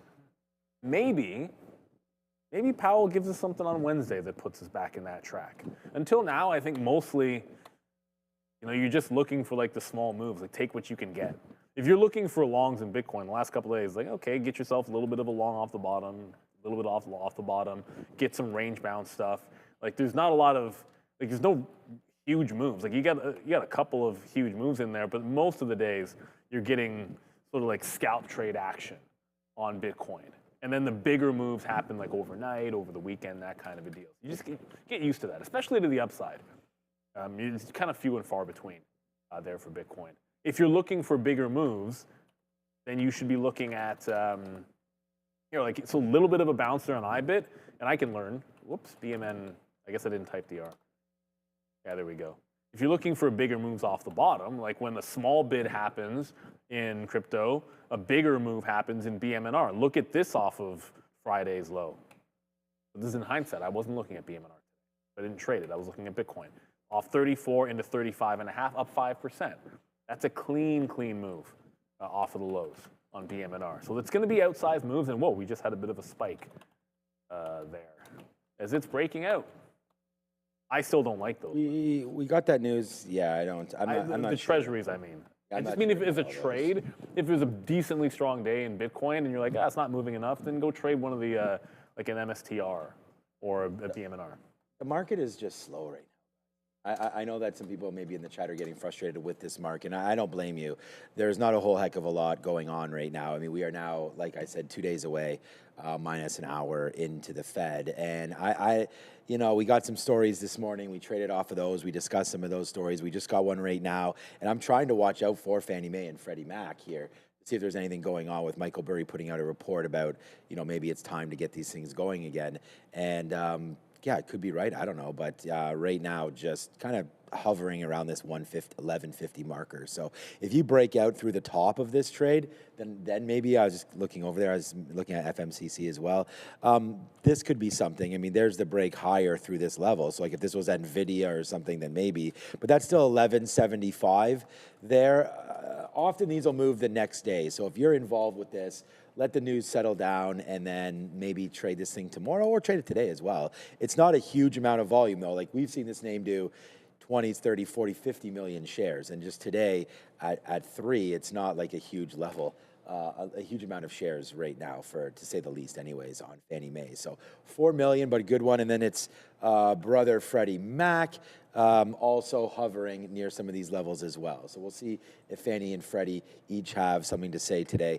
If you're looking for some volume, right? The stock that I'm waiting to see whatever happens with is Story, because I actually want to see if there's like big imbalances or anything, because I know sometimes the pink sheets, and we can talk about this with Jeff, because he always had mentioned that there was going to be some closing auctions and stuff, but we don't see them on our imbalance locator. So I know there was rumors about Luckin Coffee coming back to the NASDAQ. So that would be an interesting story. Needless to say, if that ever... well, he's supposed to be on tomorrow, so we should ask him. Is he on Tuesday? Well, I don't... No, he's on Thursdays normally, isn't he? Tuesdays is... I see him in the calendar tomorrow. Oh, yeah, no, that's right. He comes on at 10:45. Yeah. Right. Okay, yeah. Well, when he's not skiing... I know, I messaged him. He was... where was he? He was in Dallas or something. He got back to me last week when I messaged him. He said, tell everybody I'm skiing, but I'm really in Dallas. Oops. Right there. So we'll talk to him about that tomorrow as we go. I'd rather... I would think so, but maybe he was doing some work down there. I like Dallas. Or maybe caught the Cowboys game there. I don't know. I love the city. I love the city of Dallas. It's fun to be down there. Lots of good stuff. Too warm, no? To do. It's nice and warm. I just don't like their football team. I'll leave it at there. Yeah, big football nation over there with Texas A&M as well. Texas. Get down to Fort Worth. Houston knocked out Kansas City Chiefs in the playoffs yesterday, so they are now gone. There's a very, very small chance they can still make it. That's not going to be happening for them, unfortunately. So bye-bye. Oh, I'm sorry, Patrick Mahomes. Yeah, bye-bye. He gone. Right. Yeah, the one thing I don't feel sorry for is that guy, of course. But it's horrible, man. I just, I feel. Yeah, he's going to go down as probably the greatest quarterback of this current generation. Oh, of course he is, but whatever. You're gone now, buddy. Until Jordan Love wins 4 or 5 rings in a row, and then maybe that'll take that over. Jordan Love only 4 interceptions this year. Not bad. I said this in the chat. Some more touchdowns. The reason why, remember the beginning of the year, I was like, whatever. I'm not a Homer Green Bay fan, but I was skeptical. I was wrong about how good the Chicago would be. Mm-hmm. That's fine. But I was like, we all were. The Detroit Lions, I've been saying this forever. They will never, I'll tell you, they will never win a Super Bowl with Jared Goff. And the reason they'll never win is go watch. Or with their coach. Bad decisions. Too emotional. I think if he had a different quarterback, that could be overcome. But I've never seen a quarterback with so many quality weapons and such a great system. And just watch games. He will not make. He'll have James or someone wide open deep, and he'll just sit there and he's afraid to throw it. Or if he's not feeling a throw that's there, watch how many times throughout the game, instead of fitting one in, he'll bounce it. Like, he bounces a lot of balls because he'll just short arm it. Like, he'll second guess it as he's throwing. Show me a great quarterback who does that on a regular basis. None of them do that. The second they're like, I'm making this throw, they're making that throw. Like, that's you know what I'm saying? It's just very different. They seem to do that a lot. And it's like, nah, man. Like, if for better or for worse, sometimes you got to go out there and win the game. And I just don't think he has that in him. And I think Sean McVay realized that. That's why I went with Matt Stafford, who's an unbelievable player. I'm going to do it. So we're only about 15 minutes until we get some early looks. I'm going to look for a reload here. Again, I like the short on Intel. Unfortunately, didn't like it early. Look at this flat bottom break. Hindsight is 20/20. But if you weren't looking at Intel for a short, then why would you have been on this? there. But yeah, like it just because it's weak today, down 3%. Not actually sure why Intel's down so much today. There was no Intel profit taking, man. Again, that's the only thing we can come up with. There was no specific story to them this morning that I'm aware of, but it did just, last week make some big highs. You had all that Apple good news and maybe coming back in from it. So, like Intel, want to look to see it get right back into this 40 quarters or so. Try to reload it and see if it heads back into the low. What else we got going on? It's only 315. It's only 315. Oh, by the way, yeah. So here's. Austin 3. That's QB risk management. I get it. Sometimes you've got to throw it away, but there's a very big difference between realizing that throw is not there and throwing it away. And as you're throwing it, being like, oh shoot, I'm gonna make a different decision, because eventually that's gonna lead to a mistake. And the other side of the coin is it's that he will then not pull the trigger when it's an obvious. It's just right there. Like I watched a play, and this is the one that gets me. And not just because I have Jameson Williams in fantasy. The play design, his first read is a deep ball to Jameson Williams. His receiver beats the safety like off the bat. It's like he's gone. Williams is like one of the 3 fastest guys in the league. He's open, it's over. He's staring it down. He looks, he doesn't make the throw. It's like that was your first read. It was immediately open, and it's a touchdown. And I don't even know what he was doing. It was a clean pocket, like everything about it. And I see that guy do it all the time. That's why I think they will never win. That will never happen with Josh Allen. If Love sees something deep, he just pulls the trigger. One of the best deep ball throwers in the league. Like he's a better deep ball thrower than Patrick Mahomes. I'll tell you that much. One of the best in the league. There's on that stat. I'm only saying that because there's a stat. No, I mean, Patrick Mahomes is one of the most overrated deep throwers in the game. Yeah, maybe. His reputation and type. He didn't get much help yesterday. What's his name there? Ray Rice. Rashee Rice there dropped that fourth down. That wasn't his fault. It doesn't matter. No, it's not. That's football, man. I mean, that's. I mean, the Green Bay Packers could have lost yesterday. Like they just got lucky. It was 4th down and goal basically, and 1 I think, and Caleb threw the pick. So, all right. So here into the close, right? 315 right now, 316, 317. Yeah, it's just, this is pretty bar-coded, but this is a stock that's definitely moving around today, Tesla. So just looking here, we do get a cross-up of the 200 and the 50-period moving average right into here. Not a big, huge thing for me, though, but it's the first time that happened today, so that should be a sign of strength right now as the 50-period trying to catch up a little bit with that move. So we'll see if indeed it winds up holding or not. But that's, I would say this is a good little look for the long. We only spent about 40, this is a 1-minute chart, so about a half hour or so underneath this 436.50. So I'm thinking that that's a decent spot there for something to maybe happen with Tesla. So that's a good little long opportunity right there. 436.50. President Trump says if he has to, he will tax fertilizer from Canada. Okay. I don't know how much fertilizer we have here, but if we do have some, get ready to get taxed. I was just thinking about Scott's Miracle-Gro for some reason, a fertilizer name, probably into the United. This is probably a U.S. company. I'm sure he's talking about. There's probably way bigger. Yeah, we just heard in our ear Mosaic as well. Mosaic symbol is MOS. MOS, yeah. So right here, potash, all this kind of stuff, getting into those businesses, not great. But as you can see, up and down again as well. Just continue to watch the stories, right? I mean, I don't know. It's not great. Like, we brought you this news, so shout out to us here, but not a shout out to the action, because I don't have any of this. But there goes Deere. We brought it to you right at the beginning of all of this. So this is basically down $6 or $7, if not more than that, since we had first talked about it. So Deere, a little bit of a bleed here, back to the downside. We're hearing a stock called Nutrien also getting lower. So there's Mosaic. So again, you heard it here live. And I told you, man, I already did the due diligence. There are many streams around right now that put your boys in the background and then try to drop the news live because they don't have it, but they do know that Adara does. So shout out to you guys. Hope you're doing well. You're never going to beat us. So good job there, but we do appreciate the views.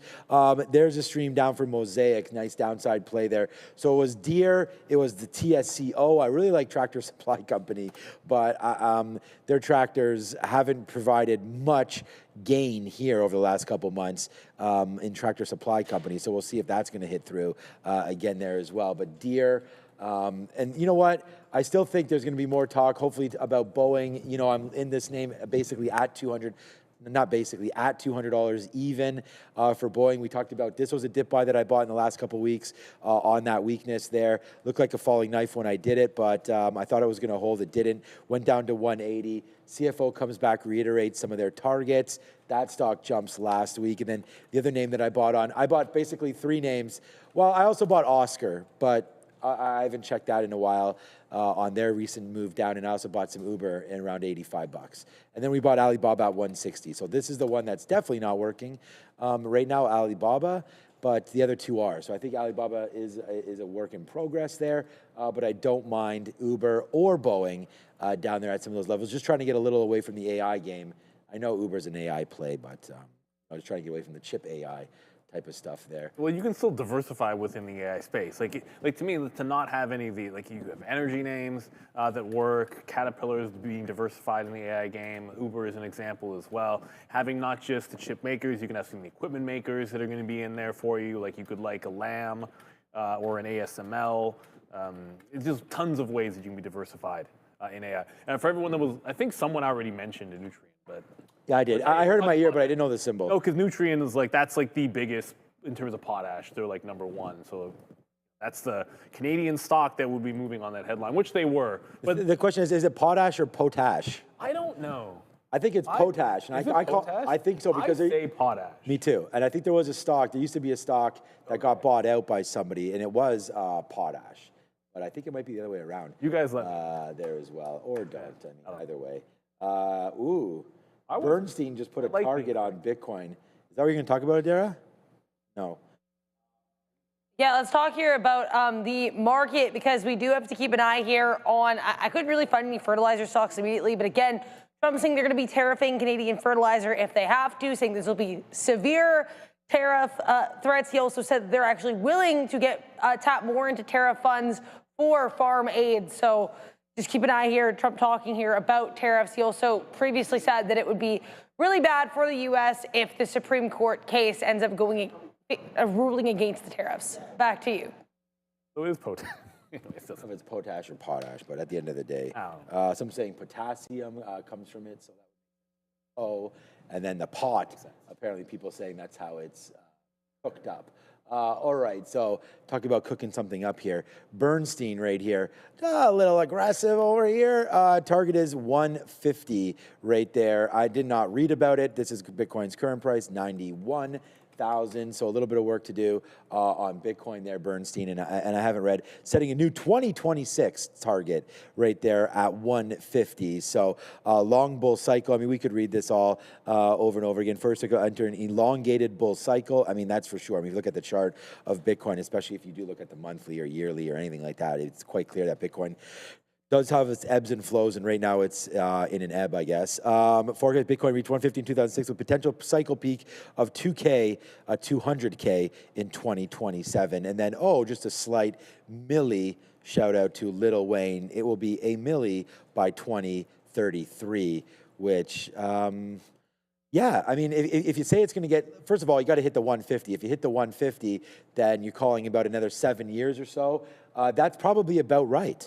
Like, those are the cycles. If you get the NASDAQ up 15 to 20% a year and give that 7 years, obviously some of these cycles, these super cycles for many different things should start kicking. So, yeah, man, I don't mind that call. I mean, if you can support it, because I honestly do think like stocks like Apple and Nvidia also have great upside potential. I mean, even a stock like Google has doubled this year alone. So there's lots of potential in many different areas. And just look at some of the stocks like a Rigetti that you could have had. I remember trading, and you talked about the story there about D-Wave and the dollars.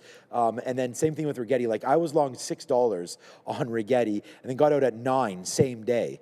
I don't even remember. We finally made a move on it. I don't know if it was back in, I don't know. I think, it was right here. This must have been it. Yeah. So I was not in quantum at all, basically, at all. And then, it did this move, and I was like, okay, I'll get into the 50 period. And then in one day, I got long at 6. It was literally $6. That's $5.80 back there, Jan 13th. So this is not even a year ago. And then it went right up to 9, and we were out that day, and then it ripped in a week up to 15 or 16. So we could have made a little bit more cashish on that one. And then it came back in, and we did not reload it there, and that would have been smart. And that went to 59. So like $6 there to 59, that's a 10 bagger. If you go 10 baggers on Bitcoin from here, then man, you're at $1 million real quick. So anything could happen when things get exuberant, right? And I think that's what happened in the crypto space, a decade ago, even less than that. That's what happened in quantum right now. And that also happened in another space with Oklo and the rest of these guys with power generation. So we saw GEV march higher on a higher quality name. And then stocks like Oklo started from the bottom. Now they're here, as well as SMR. So New Scale IPO'd guys at like $3 or $4, and then they had that high. Somehow we top ticked it at $57. So there are lots of chaos, and we had one name today, Carvana, where we were live on the show when that went down to $4 on a Morgan Stanley downgrade, and then today it cracked through $400. So I heard Adara chuckle, so I don't know if it's Netflix related or not, but let's go back over to Adara. Keep an eye on United Health and some of these other health insurance names. UNH did just dip a bit. It's a bit hard to kind of describe what's just transpired, but we do still have U.S. President Donald Trump hosting this press conference. He was asked about health insurance, specifically with regards to Obamacare, and he just said, and I have not been able to vet this yet, but he said that health insurance companies, without naming names, have gone up 1,700 or 1,800% in terms of their stocks, and that he doesn't want to keep paying these health insurance companies, and that Obamacare has basically been a setup for these health insurance companies. So lots of not great things to say here about these health insurers. It is also worth noting he just said that he wants money to be paid to the people with regards to healthcare. So UNH on watch. I do apologize. There's a lot happening here. Hopefully I've been able to summarize it okay for you. But yeah, I need to look into this 1,700 to 1,800% figure. But either way, keep an eye on this stock. Yeah, thank you, Adara, as always, actually. Thank you very much, Adara. There you go. Now I'm hearing something about, I just heard this word Trump and Elon in the same sentence now. Let's give the EU fine, 130 million euros. Yeah, so he's okay. They fined X, and he basically, I thought, well, he was critical of it, I thought I just heard. Yeah. So that's, I don't know if that, I automatically hear it and I immediately go over to Tesla, but no real reaction there to TSLA. Rivian had themselves a day, I believe. This was the short that we were involved in, and we talked about getting cut up, and caught up. In it there early and then right back in. Rivian also, oh gosh. Now he's on vaccines.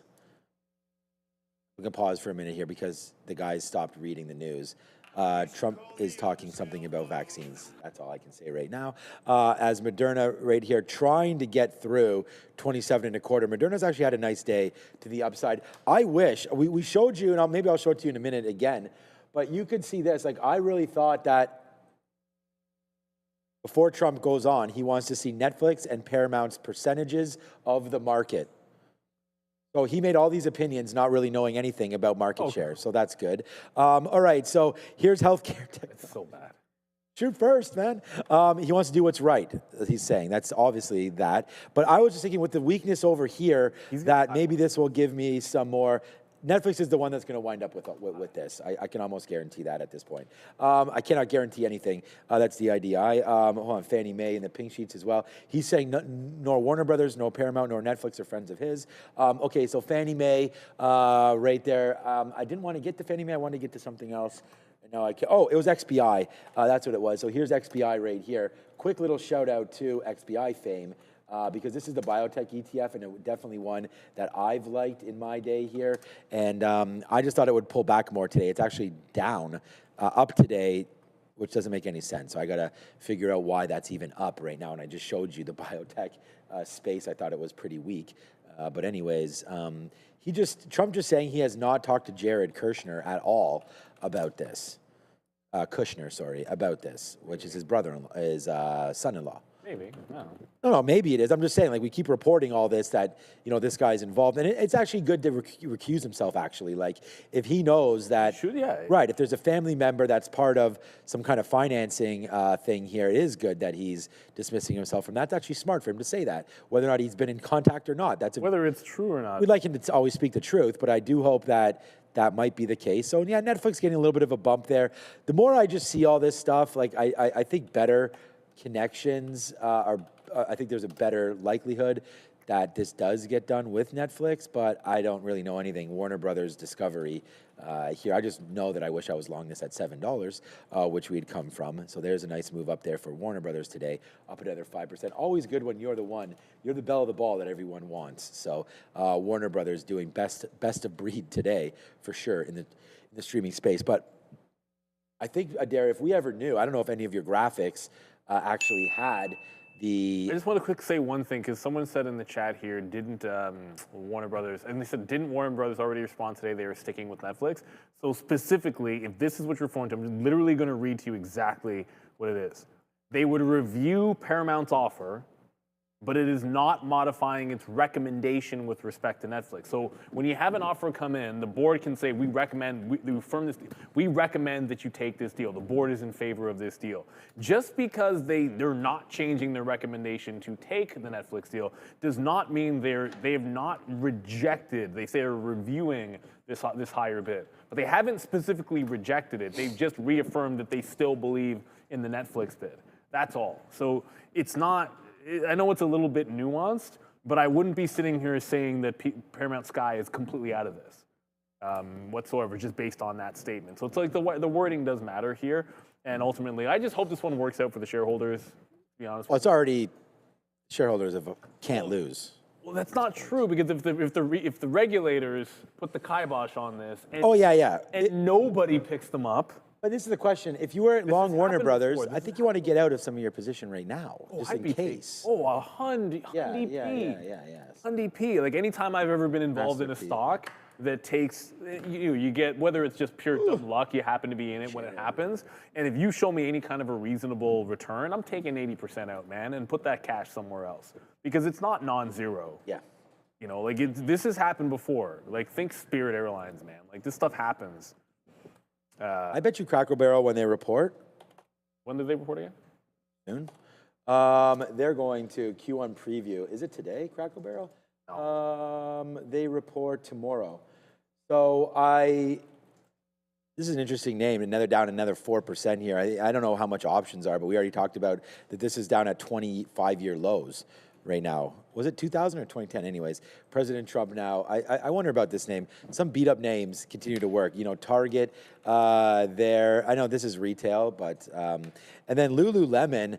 Actually, I was saying that they were due for a run into their report, and I still stick by that, but not today, man. Down 4%. These names that had some decent runs, giving it all back right there. So there's Lululemon all the way back in, still above that 180. So we like that stock. We're in the money now on Lululemon. So yay me on that one, but still nothing to really write home about yet for Lululemon. Ding. Trump just finished speaking. The conference is over. I just want to let you know a lot of things were discussed. He did say that Netflix and Paramount are not great friends of his. Like I said, health insurance, tractors, many things were mentioned. Yeah, we sort of went over that. Thanks to Dara for all that news. And again, who knows what these stories, the generation of these stories there. And we had Fox Gasparino there was breaking a lot of those things early on. So if you are interested in that, maybe that's a spot that you could eventually find that story and more through Fox. But I was just thinking like Lululemon pulling back into this area with their report, I believe Wednesday or Thursday of this week. You got to watch out for that. Still looks good. Still looks fine. Yeah, I'm still fine. I'm still long in. I mean, my target, I already told you, I'm targeting up here, if not anything. Wait to see what happens at 200 on earnings report. And by the way, Joe will win this trade. AEO, we had a great short on AEO. And we have to clarify something. Because when everybody was on Team Joe for that bet, and then they told us what the actual bet was, and then it completely changed things. No, we were on Team Sharif. No, Team Sharif, and then it completely got changed when we found out at the last minute that this has to happen by end of year. That changed everything. Yeah, and that's definitely not happening. Yeah, like it's no. Like I think like I was the most outspoken because I thought there was no time limit on when it had to get to 26, which obviously when it's run so much, it's not. I don't think it gets there either. No, I don't. I mean, I think it got up there on earnings, which is a good reason. And the reason why we bring that up, or reason I bring it up, is just because of Lulu. It's just we had some good moves higher in ANF as well. Recently, we had a good move up in Urban Outfitters, and I know they're completely all different than Lululemon. Lululemon, their own beast in ways. But there is also the story as well of the Olympics coming and all of that, which could be a good little boon for a company like a Nike and also a Lululemon. I believe Lululemon is doing the gear for some. They did the winter gear for Canada. I don't know if they're doing the summer gear or not. I think they are. But it's winter next year, so they. Yeah. I just don't know. I don't know if they have the deal because it used to be Roots. I think they always change them. I don't know. Yeah. So, anyways, Canada is not a needle mover by any stretch of imagination, but just saying that with Nike down, like look at this, Adara. But we're actually good in the Winter Olympics. Come on, man. We aight. Hi Adara. Normally I hear the ding before I get to talk to you, so that's why I didn't want to. Hey, how's it going? I just want to say, what is the story here? We got Nike down 4% today, Lulu down a bunch today as well. Is there a story in apparel or something that we're missing? Nothing obvious. I'll look into it, but I haven't. Okay. Yeah, nothing obvious on Nike. Thank you very Lulu. much, Dara. Nothing obvious. Okay. All right. So, yeah, just a little bit of a push down. We could check out UA as well. There's different UAA and UA. So, Under Armour just $4. That's probably down. Yeah, look at that. Almost the exact same percentage, all of these names to the downside there. So I don't know if it's going to be related to tariffs. Is Costco still going? Yeah, Costco now under 900 pretty comfortably as well. That's down 1%. So yeah, we talked about Walmart actually getting hit today. So just a little bit lower, some pressure on some of these retail names. Sometimes they'll go back and forth with consumer confidence and things like that. So I don't know if this was a number-based thing, but if you guys know, yo, what's up, Day Trader Cut and everybody else in the building right here? Yeah, Lulu sell-off ahead as well. Canada is red in the picture. Yeah, I know, that picture in the background. I don't know, I think they like the warmness of it. So that is the thing there. It does look like we're under some sort of a solar eclipse type of thing situation. Yeah, it makes you feel like it's, I don't know, like some kind of disaster movie, like something about to destroy the earth. Yeah, the Liberals won. The Liberals are red, so maybe that. Well, the CN Tower, actually, which you can see right there, obviously, hopefully I don't have to point it out, that little top there and all throughout lights up. So like when the Blue Jays were playing, they changed it. There's like, I think, 1,400 LED lights attached to it. So that'll go blue, and the Raptors will go red, and then the Maple Leafs never win, but that would go blue if that happened. Or if it's like National Marijuana Day, maybe it goes a green. Stop. You know they never do. All right, what's up? They might do that. I was going to say there's a fun, really questionable Drake song about the different colors of CN Tower, very aptly called CN Tower. That you just thought of that when you. A song called CN Tower? Very Do you know this one? I'm not going to Very sing not it because me, it's yeah. bad. I don't know this I don't song. know this song. All I know is Somebody Loves Me. That's my joint right there with the party next door. At Tim Vora is asking, why is Google falling? So Why is which? Google Alphabet. That's at 312? Yeah, it's actually broke 312 earlier, but there's no particularly bad story here. But from a technical standpoint, like Google, the move has happened. Like the whole value play, new chip competition, like it's just like all of that has played out. And what actually happened was, unfortunately, because this is what I think last week. It's like, yeah, there's your rounded bottom on earnings, but what can it not do? It can't break out resistance. So let me just actually show you where the resistance is. So it's kind of around here at 324, big dump, find resistance, dump, find resistance, find resistance. And then it made a bottom post-move and could not break out. And today it just lost some support. So the market was down, so it's going to be down. That's fine. But when it loses the support, it was kind of like almost like the rest of it. It's extra weak because of the technical break. So like stocks like this, I just feel like it's a healthy pullback in Alphabet. At maybe 300, certainly I don't think it gets to 280, but if it gets to 280, you're obviously, I'd be a buyer anyways. 300 I think could be something that we see. So it's kind of trying to start to fill in the gap here on Alphabet. And this just happens. Like the stock was $140 in April. I think it's more than doubled. And if you just look at it from the breakout in September, like it's not even the end of the year. Like a single quarter, it's up like 50% from there. And when the quarter's not even over. So it's like it's been a rocket ship. You got to respect it. It's 340 now, so I don't know if there's going to be anything new. I just took some more out. Intel doesn't want to get to the absolute low of the day, so I just took some out at the 40 level if it's not going to go any further. And this just showed up, so this was not here. I was about to tell you there was not much on the imbalance locator early, but that's no longer true because Fastly is, for whatever reason, an 8.7 million buy, which is pretty big because that's equivalent to the daily volume or the day's volume on FSLY. I'm gonna double check, maybe we're missing something. Maybe there's some kind of index action with FSLY, because that is a large buy balance on Fastly for the close. So 10 minutes till the imbalances come out. I'm gonna open up tip and see what I can find. Here's my, this is what I'm listening to right now. Somebody Loves Me, Party Next Door and Drake. Good baby making song right up in here. So what's up to that? My favorite track on that album. All right. Just going through here, NVIDIA, Netflix, okay. Trying to find some names that have some news on it. I did want to check back on Fannie Mae and Freddie Mac. Not really moving around at all right now. If anything, going to cut a little lower right now to the downside. I can't even, I gotta put this a little lower on the volume here. I'm not gonna be able to focus. All right, that's Fannie Mae. IBIT 90,500. That could have a good run near the end of the day here. Breaking through 5140. Good little move higher into VWAP. Could it go? Maybe.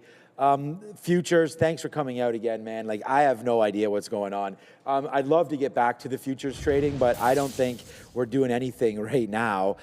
We've been really good. Like, we haven't gotten stopped out at the 200 yet. That is our stop out if that does come through.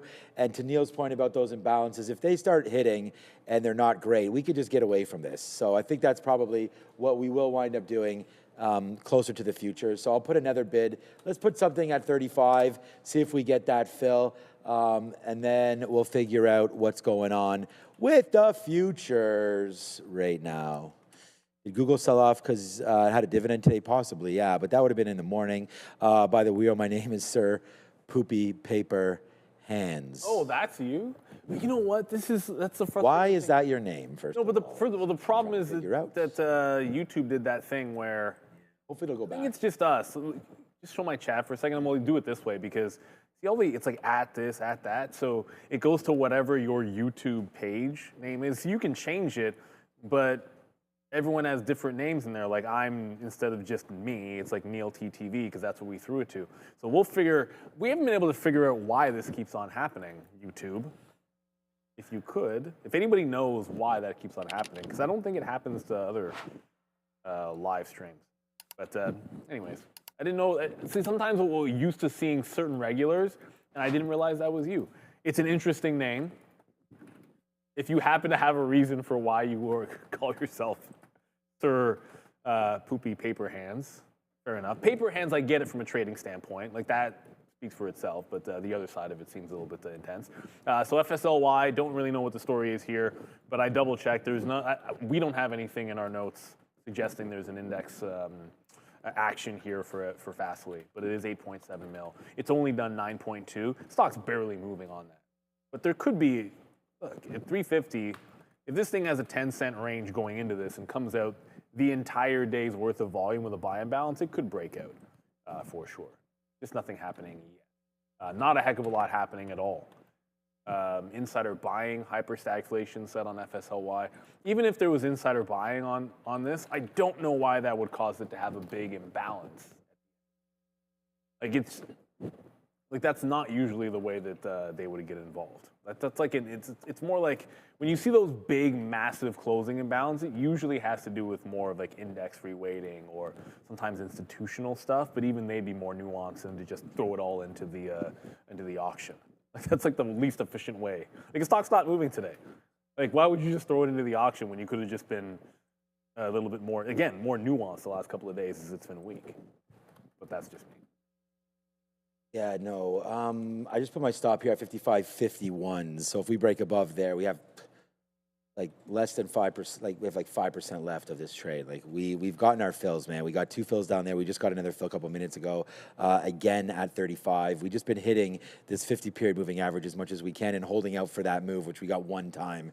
So breaking higher now, whatever, man. TQQ's trying to do it right now. Look, I know I said what's up to somebody in the chat, says what a Hypercube, says what an exciting afternoon of trading. Yeah, I mean, I wish it was. If you want some excitement, man, just join us here on Wednesday when we have the futures trading and the Fed imbalance, Fed note coming through on Tuesday. Then we'll see some crazy imbalances probably, and then we'll also see some movement at 2 p.m. to 2:30, and then 2:30, obviously, when he hits the podium. And I'm talking about Powell. Then that's when the market will start bumping and maybe grinding, and then we'll figure out what that's going to do off of that. Maybe some key levels get hit, and then off to the races goes. I don't see nothing wrong with that. No, neither do I. And we'll see if that can come through. And I don't think there's anything wrong also with sitting on your hands just a little bit and letting the trades work out for you. Like, I guess we could have been, like, you need reasons to do something. So when you look back at a stock and you see like where it's moving, it doesn't necessarily mean we could have caught anything. Like, sure, Meta just made a move down, but realistically, why was I shorting it there? I'm not, you know? And so you got to think about those things, about even though stocks are a little bit moving around, is there a play? And I actually talked about Tesla, you know, getting that cross right here and then possibly starting to go back up to the upside. So if you rode, maybe if you're sitting there at the 50 period, you might have got a little long there in Tesla to come through again, but I don't really see that big of a trade hitting there for Tesla. So that could have been a mover there into your portfolio today. And then we did have some nice talk about, and we went over everything. So whether or not we took the trade or not is one thing, but at least we discussed a lot of moving pieces here this afternoon, right? We brought you this Deere news basically as it was happening, and it's broken down off of those levels. So get some John Deere in your life right here. Get some Tractor Supply, TSCO, on news that President Trump feels that tractors are a little, oops, that's in London. See if that feels that tractors are a little overpriced right there based on, you know, again, the real estate mogul should know a little bit about construction, I would think. So maybe that is true right now. So they had to move out. And then some potash and whatnot talking there. We had some Mosaic talk as well as, you know, we looked at that story today as potentially cutting some supply from Canada there. So maybe Mosaic reaps the benefits. And then we talked about an intraday spike, which hasn't really followed through too much on NVIDIA. If anything, it's right back in as they discuss potentially allowing some chip sales into that foreign state. So yeah, I mean, the stories have been here today. And then honestly, the one move that I think we might have missed, we're going to go to Adair in 1 second as we have 3 minutes now until the imbalances, maybe Netflix, we could have taken it off to 200. So that would have been real good. That would have been about $1 there for Netflix. So maybe I have to say there's probably a missed opportunity there in NFLX off the 200. That to me is one of the better names because it bounced there at 2, bounced there at 3. So yeah, maybe I'll put my hand up for a missed trade there in Netflix. But other than that, there hasn't really been too much going off here, but Adara maybe has something for us now. Keep an eye on ORBS. This one jumping around here. Sam Altman set to join this WorldCoin live stream. Now ORBS, 8 co-holdings. They are a WorldCoin treasury strategy. So Sam Altman said to join this WorldCoin live stream. ORBS likes this catalyst. If I have more details, I'll let you know. Back to you. This one's got to be the worst. No? Anyways, there's probably worse stocks in this. But in terms of like the treasury names, like you knew this was not a. I don't understand. I just can't understand the psychology behind when you get to like the later innings of, okay, well, everyone wants to do like a crypto treasury play and bring them out there.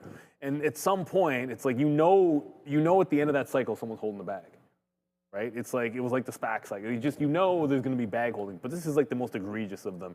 So like maybe there's a dead cat bounce in this ORBS and Sam Altman is going to make it happen. But consider the chart that I just showed you when you consider buying into this and what your targets might be. That's all I'll say. Osman saying, look at Webull. Yeah, I mean, if something's actually moving in 1.5 minutes till the imbalances come out here. Oh, Webull is going to get back to 10. Yeah. Well. Looks like the shoe is on the other foot now. I always want to say it the wrong way that William Shatner in Airplane 2, he says that like he has a better way of saying it, which is obviously completely incorrect, and I always forget that line. But yeah, Webull, the $10 level, it was just prior support, so it's trying to claw back above. This could regain the 50 period and break it back above 10. Ooh, has Webull made a bit of a temporary bottom? I'm waiting patiently for it to either retake that 50 period, or now that it showed you 8 was a bottom, give you another shot at 8. But we're almost there. You're not going to close above $10 today because the market's not doing enough for you here. Let's be real. So I don't know why it just spiked on that news, or if there was news or anything, but it moved like 10 pennies. I don't think it really follows through. And I want a couple closes above $10 before you get there. But that is the level that I've been waiting for an opportunity to jump back in. You know what's weird? Now I can smell that sawdust again. Oh, you can? Okay. Yeah. It pops in and out. I don't smell it this time, but it definitely. So I'm just gonna tighten up the stock. We got out of the TQs as well. Just double the out there before the number. So we have just a small little piece left. We'll see. I'm actually bidding 29s, and then we'll see if we get something down there. Might as well. Let's put a bid a lot lower. Let's put a bid at that 55.10 mark. See if we get the day low there for the TQs again. So we'll see if that can come through. But that's gonna be the short. And now we only have here. I gotta call it up. What is Sean? You'll get it. There it is with only now, and we are out. So here are the imbalances right now. So there's that fastly. So that does stay a bid for some reason. So that's probably shooting up quite aggressively. Well, actually, not really. 1070, 1080. So maybe there is some action there. NVIDIA with a buy. So see you later on that one. So it was a decent job that we were able to get out when we did on the Qs there, because there it goes straight up to the upside a little bit. FXI, Walmart saved, well, maybe not, with a little bit with a bid. Some of the New York names are very difficult. There's market makers there and everything like that, and there'll be some rough moments to get those bids through. And sometimes if there's no action, these will just pair off, and everybody knows that. So GDX with gold today, is that doing anything? I thought we looked at gold earlier. It was up, down right there, GDX. That's the miners. Let's just check out if gold is up or down today themselves. Looks like gold's going to be up or flat on the day. And then, of course, silver always looked at as well. And that is having themselves, I think, a better day. No, worse day, down 0.43. So, metal's not big at all right here today. So, yeah, Joby with a small sell there as well. It doesn't look like there's too much action here in these imbalances. So, muted to say the least, except for Fastly, which is... I guess it's going now. It's not a bad move. So maybe next time we just get long on random imbalance. Excuse me, I'm just chugging this water on random imbalances. Me too. Trying to kill 60 ounces. Each one of these things is 30 ounces. See, this time I actually refilled. I'm going to finish it. I've done a way better job of hydrating today. I just punched out. Looks like, not much was happening. It wasn't like there was a buy imbalance or anything like that. But I think the better chance. There was a moment we could have had VWAP on this, but, not able to get it. I'm going to come in tomorrow favoring, for whatever reason, it just is what it is. I was looking for a long, so just waited till it made a bottom. That doesn't make sense. There's your top. There's your breakdown. Friday is a fail of this break at 42. Why was I not thinking 42 short on this thing? Usually I would be. But I'll come in tomorrow thinking short into this level on Intel. And then if 40 ends up holding underneath, there's a flat bottom break as well. So regardless of why you think the market's weak, I think there's going to be opportunities to the south side for sure. See some late names being thrown in that I have not seen in a long time. Cindy B just typed in Kodak. Oh, Kodak. Why is that up 8.5? Trump likes to talk about that company, actually, Kodak. Yeah, but why today? Why today? Is there news on this thing? This was, I remember, obviously this was during the meme craze. Kodak was one of those fun stocks. Mine reported nearly 4 million ETH tokens. 4 million? $13 billion worth. Okay. Yeah, so that's not nothing. That's not nothing. We're at 31, I think. Yeah, 31 now. ETH is at 31. 28, that's a good support on ETH. Jimmy Kimmel extended for 1 year on ABC. Yeah. President Trump probably going to say something about that at some point. I don't know if Disney's moving around. Disney's one of those names where... Yeah, I was going to say that came out 10, 15 minutes ago. It didn't really move the stock, which is why I didn't mention it. But yeah, it's slightly older. I mean, if it did come out 10 minutes ago exactly, then it might have moved it a little bit. 108 down to 107.60, but the market's kind of just, there's not much going on. So there it goes, man. Whether or not you agree with that or not, it doesn't really matter. There's Disney downside. You don't have to trade or own the stock if you don't like it. All right, man, there's our stop out, obviously, there on the futures as it just hits 52. And good stop out for us, man. Good stock there. We are able to go long early and short late on the vaunted triple Qs. And it looks like the NASDAQ, so finally we get a little bit of a move, right? But this is like aided, right? Wind assisted here on this move because they're just catching bids from the imbalance locator. Right now, that's enough to obviously get us out. And we don't want to be holding too much of the futures, you know, when some of this stuff goes off. So it looks like AMD, NVIDIA will make its way back through 185. So if we can hold that, man, I think this marches back to $2 bills. If anything, this is the name that I like the most out of the Mag 7s right now. I just think it was beat up. You're down now $25 from its all-time high or so. I like the name. It's NVIDIA. If there was any Mag 7 right now that I think you want to get involved with, if you're not, it would be NVIDIA off of those lows. And you have your out down there at 178 also. So Cheezers Live, you want it, you got it. For too long, trading meant risking your own money or simply not having enough money to start. That fear of losing kept traders on the sidelines. But it's changing. Why? Because Trade the Pool is transforming how traders access the markets. With its limited risk trading model, traders use funded capital while Trade the Pool absorbs the downside. This allows traders to focus on what truly matters: discipline, consistency, and growth. When you hit your profit target, you keep 70% of the profits, no fair barriers, just real opportunity. This is the revolution of limited risk trading, and it's powered by Trade the Pool. You can visit tradethepool.com or scan the QR code now to get 10% off your first evaluation. And tomorrow we should have Mitch on. Yeah. It's Tuesday morning, and then potentially, I don't know, well, I was going to say, and potentially we'll have Jeff on, but sometimes he shows up, sometimes no. Jeff, always welcome. 355 hit. Wait a second. But he's in the count. Wait a second. Fastly did not pair off yet, by the way. Just going to throw that out there. It's still almost 7 million to buy here with only 4 minutes to go. So it's actually sticking around, which is a bit surprising to me. In the back of my mind, I'm like feeling maybe we're missing something as to why this would still be a buy imbalance of that side. Most of everything paired off. Yeah, so on WhatsApp, when I was talking with Jeff there, I was going to say, he invited us to lunch on Thursday, so he'll be here. Oh, he's here this week? So that's why I'm not sure. It doesn't mean he's not here tomorrow, but he's here this week in Toronto. Okay, so he'll be in studio. So he may be in, well, well, he'll definitely be in studio. So maybe that segment got pushed down the road. But again, no Brendan today, no problem. We want to say, hope he's having a great day. There, I want to thank Adara and Sharif for covering the morning portion of the show, of course. And then, Adara, if we have that graphic, why don't we call it up for this week's earnings if you've prepared that. She says, go to @TraderTV Research for like all of these things, right? I mean, I'm like literally referencing it, for that. We used to go to, there it is right here. So, okay, I just want to look tonight. So it's just Toll Brothers. So again, another one of those names. I know Berkshire was in many of the home builders, I think recently out of them, but there's Toll Brothers. Pre-market tomorrow, AutoZone. So we saw Carvana going a little nuts there. So we'll see some used car. That should be good for AutoZone there. GameStop post-market. Last time they released that special little warrant that they had. Interesting to hear maybe some Bitcoin talk if you are excited about that with potentially GameStop move there. The once famed Crackle Barrel logo has been back, so we'll see if that can hit off. Tomorrow night, GameStop is the big one, I think. And is that Dave & Buster's? That's Dave & Buster's. Yeah, so we went to basically a child's version of Dave & Buster's in Mississauga this weekend for a Christmas party. That was a lot of fun. Chewy there, Oracle, Adobe, Synopsys. So it looks like Wednesday's definitely a big day post-market for tech. And then you go over to retail along with Broadcom. Huge Thursday. On Thursday. So I think there's some big numbers going on there. And we'll definitely be discussing all of that as we move forward with now only 2 minutes left in this wonderful market of ours. Late push in Micron here.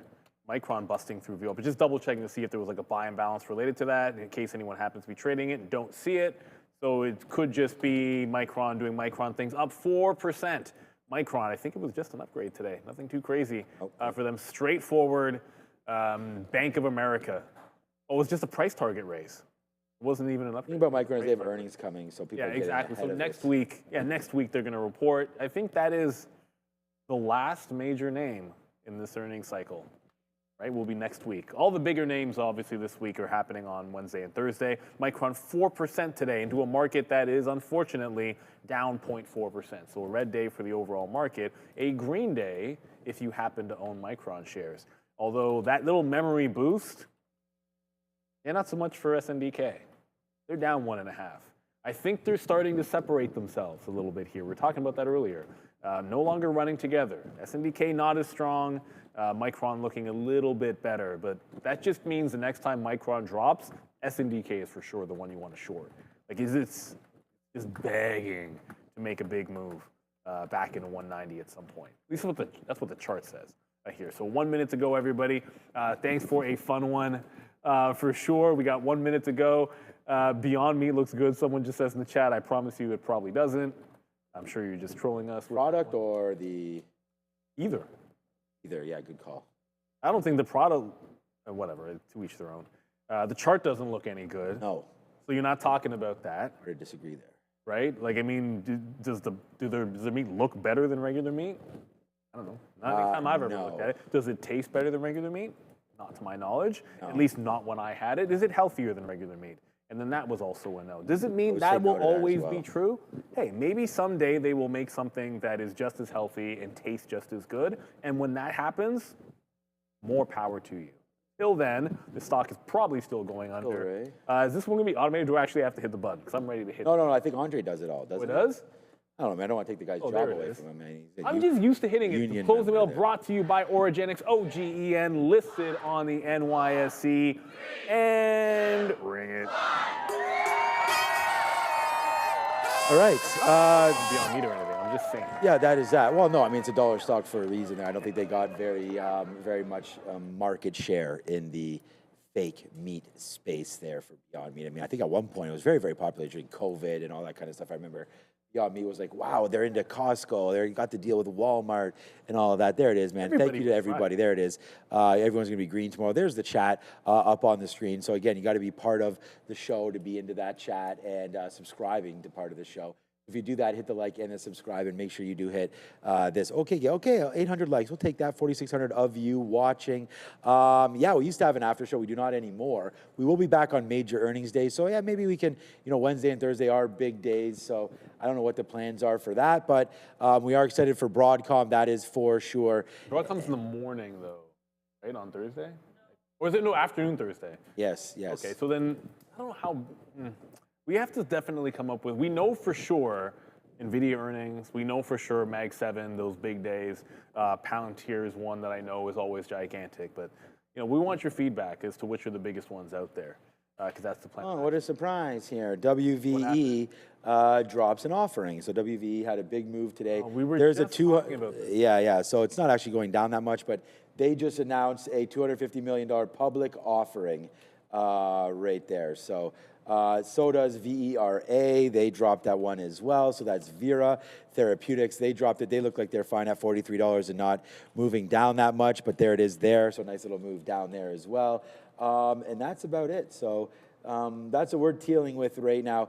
Okay, there's another one. GPCR just announced one as well. So they're all doing this, but this comes out all the time. So we'll discuss more of this tomorrow and see if there's any sort of an effect here on some of these offerings. But all right. Oh, it's Eagles. Is it that who it is tonight? Is it Eagles Chargers? You know what's hilarious? I actually need like 6 points or something silly in my other league to go 2-0, which would lock me into beating this guy for the last playoff spot. Ooh, you need the Eagles. What do you need? I just need like 6 points or something. From the D? Defense. Oh. Which is nothing. So I'm gonna get through. It was weird because I was looking at it, I was like, if I should have tanked. I won last year and I was kind of like retooling my team and rebuilding halfway, and I didn't realize that I could have, because if I got in the losers bracket, I would easily win the top pick. Right. So I'm like, I'm kicking myself for sneaking into the playoffs against my plan. No, I do have Genty, but I wanted Jeremiah Love. For next year. So you were already had the first overall pick. Yeah, I was kind of like, after I win in that league, I always semi-blow it up, and I kind of mucked it by winning. But it is what it is. Brian Shannon has a regular guest spot tomorrow at 2:45. Was Brian always on Tuesdays? Yeah, he was. Okay, so he's on tomorrow at 2:45. So join us then. All right, there it is, man. Thank you to everybody. It's 4:03. Thank you to Ramin, Andre, Fabian, Adair in the back, Sharif, Joe, and most importantly, thanks to Neil and to all of you guys out there for sure. Brendan's back tomorrow, so get ready for that. More hilarious fun with Brendan Wickens tomorrow on the show. TWG. So don't scoff at that, Adara, as we go. It's the way you said it. Thank you very much. I try to be a little dramatic sometimes. Brendan's the one that keeps us all tries to keep us all somewhat orderly and organized here. So that's why it's kind of a funny thing to say. But okay, have a nice day. Tomorrow's Tuesday. Ciao, everybody. Peace.